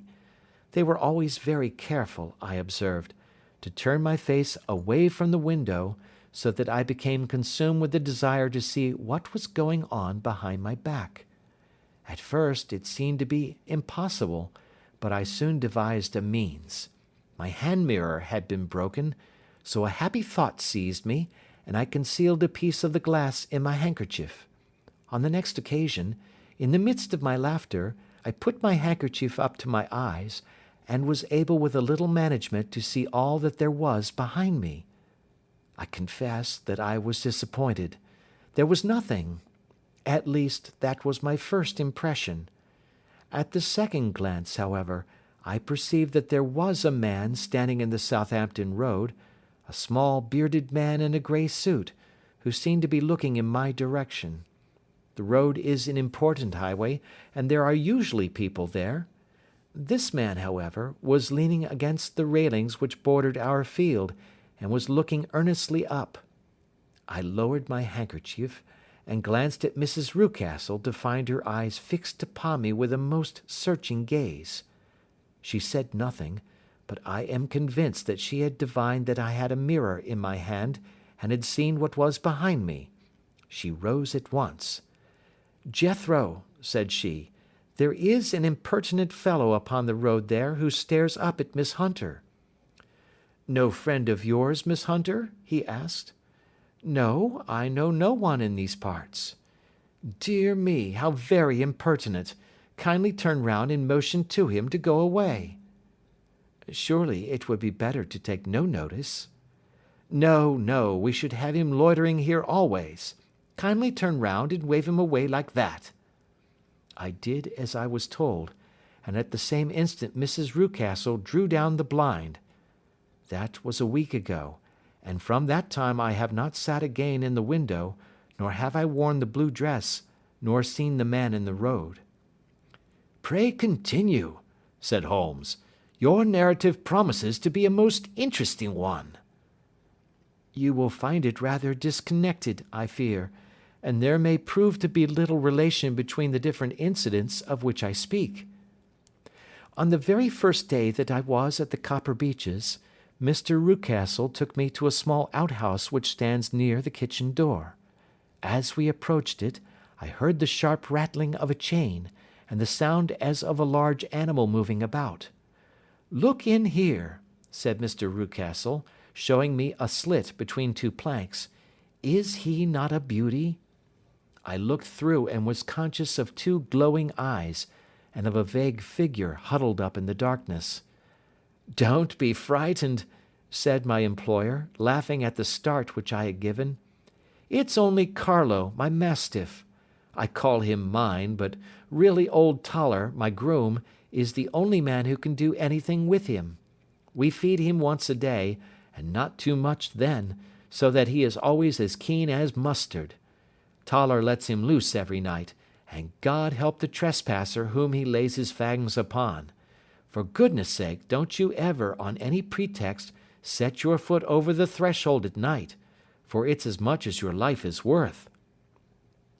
The warning was no idle one, for 2 nights later I happened to look out of my bedroom window about 2 o'clock in the morning. It was a beautiful moonlight night, and the lawn in front of the house was silvered over and almost as bright as day. I was standing, wrapped in the peaceful beauty of the scene, when I was aware that something was moving under the shadow of the Copper Beeches. As it emerged into the moonshine, I saw what it was. It was a giant dog, as large as a calf, tawny tinted, with hanging jowl, black muzzle, and huge projecting bones. It walked slowly across the lawn and vanished into the shadow upon the other side. That dreadful sentinel sent a chill to my heart which I do not think that any burglar could have done. And now I have a very strange experience to tell you. I had, as you know, cut off my hair in London, and I had placed it in a great coil at the bottom of my trunk. One evening, after the child was in bed, I began to amuse myself by examining the furniture of my room, and by rearranging my own little things. There was an old chest of drawers in the room, the 2 upper ones empty and open, the lower one locked. I had filled the first 2 with my linen, and as I had still much to pack away, I was naturally annoyed at not having the use of the 3rd drawer. It struck me that it might have been fastened by a mere oversight, so I took out my bunch of keys and tried to open it. The very first key fitted to perfection, and I drew the drawer open. There was only one thing in it, but I am sure that you would never guess what it was. It was my coil of hair. I took it up and examined it. It was of the same peculiar tint and the same thickness. But then the impossibility of the thing obtruded itself upon me. How could my hair have been locked in the drawer? With trembling hands I undid my trunk, turned out the contents, and drew from the bottom my own hair. I laid the two tresses together, and I assure you that they were identical. Was it not extraordinary? Puzzle as I would, I could make nothing at all of what it meant. I returned the strange hair to the drawer, and I said nothing of the matter to the Rucastles, as I felt that I had put myself in the wrong by opening a drawer which they had locked. I am naturally observant, as you may have remarked, Mr. Holmes, and I soon had a pretty good plan of the whole house in my head. There was one wing, however, which appeared not to be inhabited at all. A door which faced that which led into the quarters of the Tollers opened into this suite, but it was invariably locked. One day, however, as I ascended the stair, I met Mr. Rucastle coming out through this door, his keys in his hand, and a look on his face which made him a very different person to the round, jovial man to whom I was accustomed. His cheeks were red, his brow was all crinkled with anger, and the veins stood out at his temples with passion. He locked the door, and hurried past me without a word or a look. This aroused my curiosity, so when I went out for a walk in the grounds with my charge, I strolled round to the side from which I could see the windows of this part of the house. There were 4 of them in a row, 3 of which were simply dirty, while the 4th was shattered up. They were evidently all deserted. As I strolled up and down, glancing at them occasionally, Mr. Rucastle came out to me, looking as merry and jovial as ever. "Ah," said he, "you must not think me rude if I passed you without a word, my dear young lady." I was preoccupied with business matters. I assured him that I was not offended. "By the way," said I, "you seem to have quite a suite of spare rooms up there, and one of them has the shutters up." He looked surprised, and, as it seemed to me, a little startled at my remark. "Photography is one of my hobbies," said he. "I have made my dark room up there. But, dear me, what an observant young lady we have come upon! Who would have believed it? Who would have ever believed it?" He spoke in a jesting tone, but there was no jest in his eyes as he looked at me. I read suspicion there and annoyance, but no jest. Well, Mr. Holmes, from the moment that I understood that there was something about that suite of rooms which I was not to know, I was all on fire to go over them. It was not mere curiosity, though I have my share of that. It was more a feeling of duty, a feeling that some good might come from my penetrating to this place. They talk of woman's instinct. Perhaps it was woman's instinct which gave me that feeling. At any rate, it was there, and I was keenly on the lookout for any chance to pass the forbidden door. It was only yesterday that the chance came. I may tell you that, besides Mr. Rucastle, both Toller and his wife find something to do in these deserted rooms, and I once saw him carrying a large black linen bag with him through the door. Recently he has been drinking hard, and yesterday evening he was very drunk, and when I came upstairs there was the key in the door. I have no doubt at all that he had left it there. Mr. and Mrs. Rucastle were both downstairs, and the child was with them, so that I had an admirable opportunity. I turned the key gently in the lock, opened the door, and slipped through. There was a little passage in front of me, unpapered and uncarpeted, which turned at a right angle at the farther end.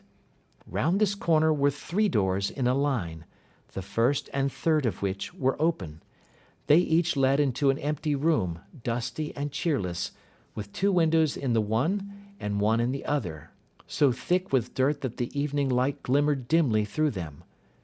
The centre door was closed, and across the outside of it had been fastened one of the broad bars of an iron bed, padlocked at one end to a ring in the wall, and fastened at the other with stout cord.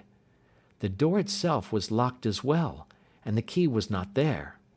This barricaded door corresponded clearly with the shuttered window outside, and yet I could see by the glimmer from beneath it that the room was not in darkness. Evidently there was a skylight which let in light from above.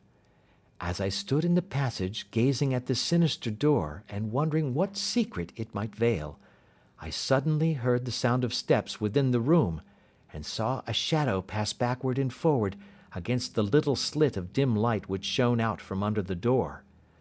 A mad, unreasoning terror rose up in me at the sight, Mr. Holmes. My overstrung nerves failed me suddenly, and I turned and ran as though some dreadful hand were behind me clutching at the skirt of my dress. I rushed down the passage, through the door, and straight into the arms of Mr. Rucastle, who was waiting outside. "So," said he, smiling, "it was you, then. I thought that it must be when I saw the door open." "Oh, I am so frightened," I panted. My dear young lady, you cannot think how caressing and soothing his manner was. And what has frightened you, my dear young lady?" But his voice was just a little too coaxing. He overdid it.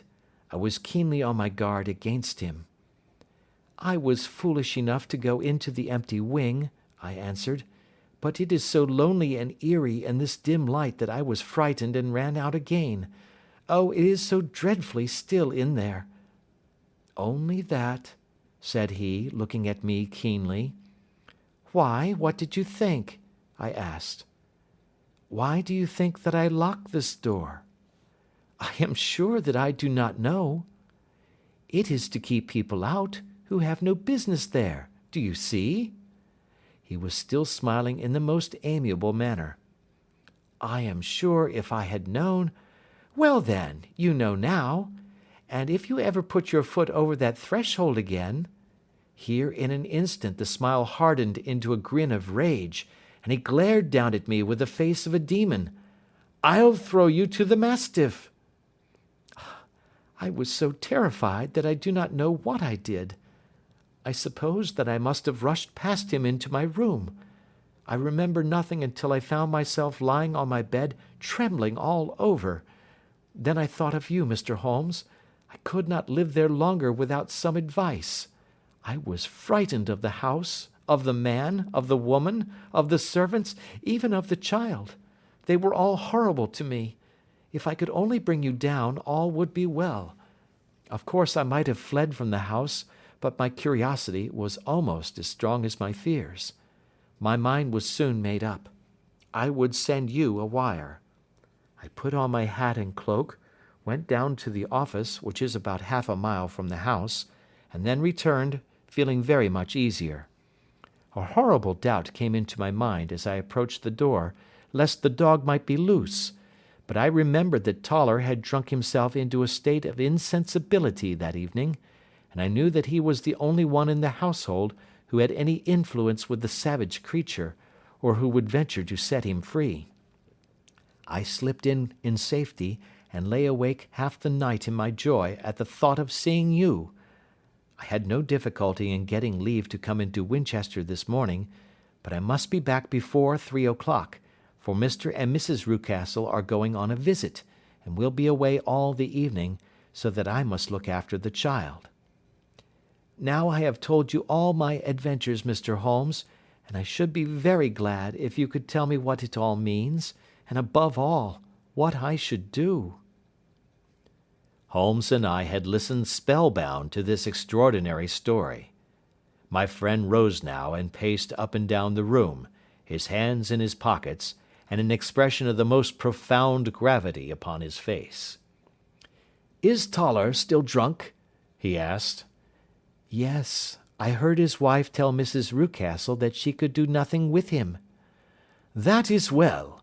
And the Rucastles go out tonight?" "Yes."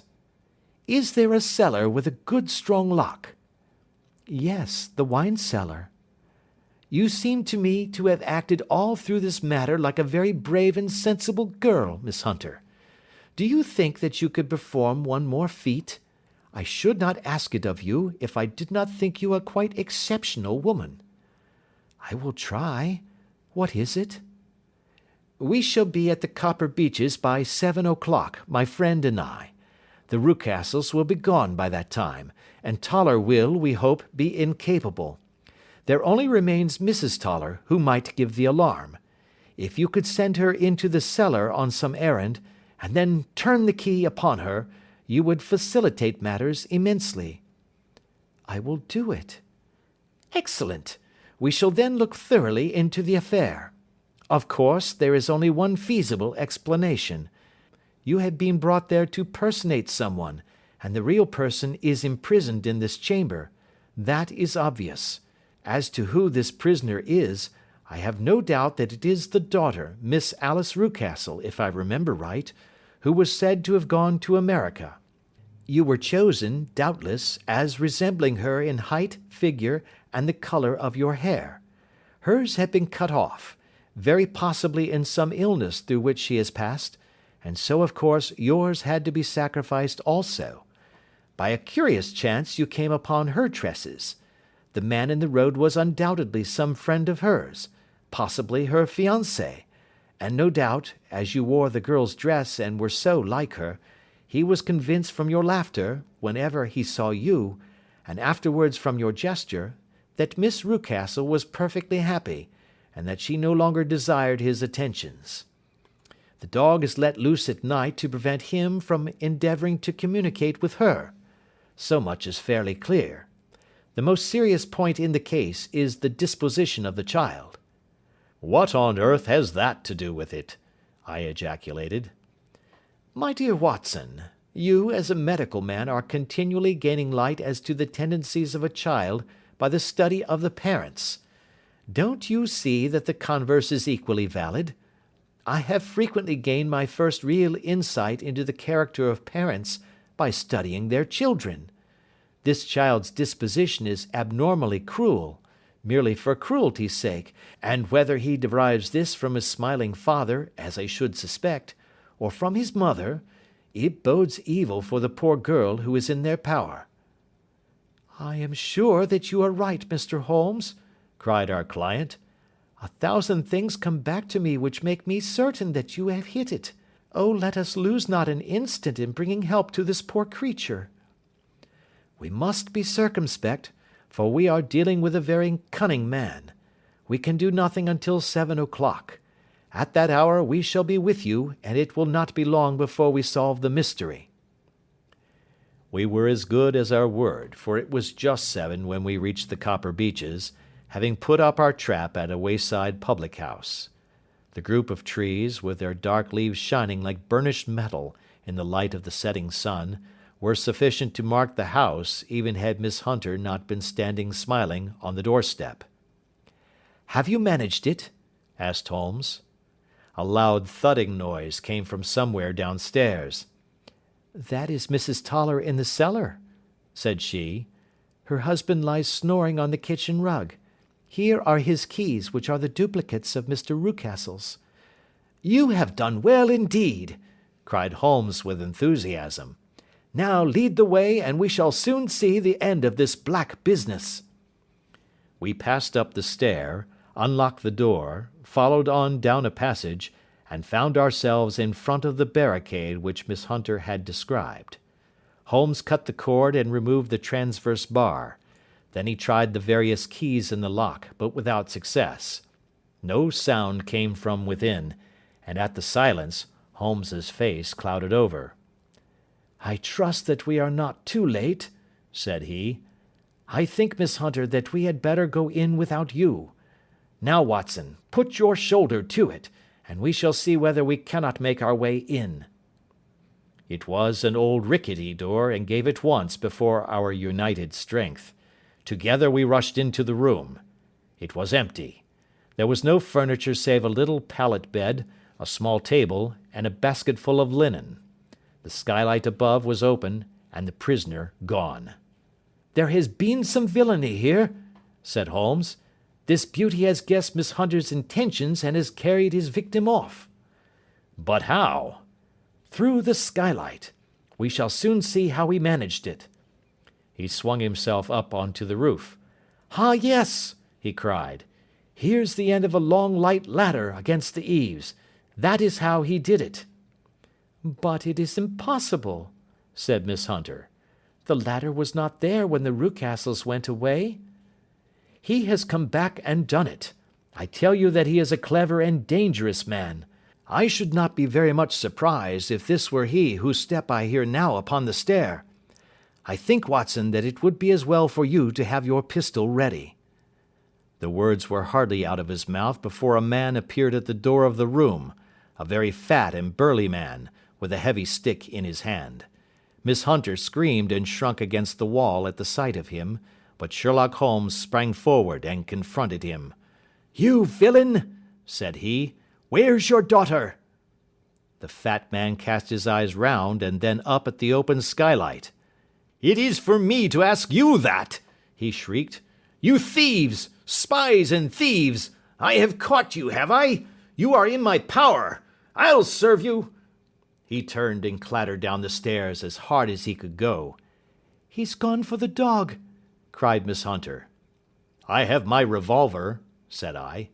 "Better close the front door," cried Holmes, and we all rushed down the stairs together. We had hardly reached the hall when we heard the baying of a hound, and then a scream of agony, with a horrible worrying sound which it was dreadful to listen to. An elderly man with a red face and shaking limbs came staggering out at a side door. "My God!" he cried. "Someone has loosed the dog. It's not been fed for 2 days. Quick, quick, or it'll be too late." Holmes and I rushed out and round the angle of the house, with Toller hurrying behind us. There was the huge famished brute, its black muzzle buried in Rucastle's throat, while he writhed and screamed upon the ground. Running up, I blew its brains out, and it fell over with its keen white teeth still meeting in the great creases of his neck. With much labour, we separated them and carried him, living but horribly mangled, into the house. We laid him upon the drawing-room sofa, and having dispatched the sobered Toller to bear the news to his wife, I did what I could to relieve his pain. We were all assembled round him when the door opened, and a tall, gaunt woman entered the room. "Mrs. Toller," cried Miss Hunter. "Yes, miss. Mr. Rucastle let me out when he came back before he went up to you. Ah, miss, it is a pity you didn't let me know what you were planning, for I would have told you that your pains were wasted." "Ha!" said Holmes, looking keenly at her. "It is clear that Mrs. Toller knows more about this matter than anyone else." "Yes, sir, I do, and I am ready enough to tell what I know." "Then pray sit down, and let us hear it, for there are several points on which I must confess that I am still in the dark." "I will soon make it clear to you," said she, "and I'd have done so before now if I could have got out of the cellar. If there's police court business over this, you'll remember that I was the one that stood your friend, and that I was Miss Alice's friend too. She was never happy at home, Miss Alice wasn't, from the time that her father married again. She was slighted like and had no say in anything, but it never really became bad for her until after she met Mr. Fowler at a friend's house. As well as I could learn, Miss Alice had rights of her own by will, but she was so quiet and patient she was, that she never said a word about them but just left everything in Mr. Rucastle's hands. He knew he was safe with her, but when there was a chance of a husband coming forward who would ask for all that the law would give him, then her father thought it time to put a stop on it. He wanted her to sign a paper, so that whether she married or not, he could use her money. When she wouldn't do it, he kept on worrying her until she got brain fever, and for 6 weeks was at death's door. Then she got better at last, all worn to a shadow, and with her beautiful hair cut off. But that didn't make no change in her young man, and he stuck to her as true as men could be." "Ah," said Holmes, I think that what you have been good enough to tell us makes the matter fairly clear, and that I can deduce all that remains. Mr. Rucastle, then, I presume, took to the system of imprisonment?" "Yes, sir." "And brought Miss Hunter down from London in order to get rid of the disagreeable persistence of Mr. Fowler?" "That was it, sir. But Mr. Fowler, being a persevering man, as a good seaman should be, blockaded the house, and having met you, succeeded by certain arguments, metallic or otherwise, in convincing you that your interests were the same as his." "Mr. Fowler was a very kind-spoken, free-handed gentleman," said Mrs. Toller serenely.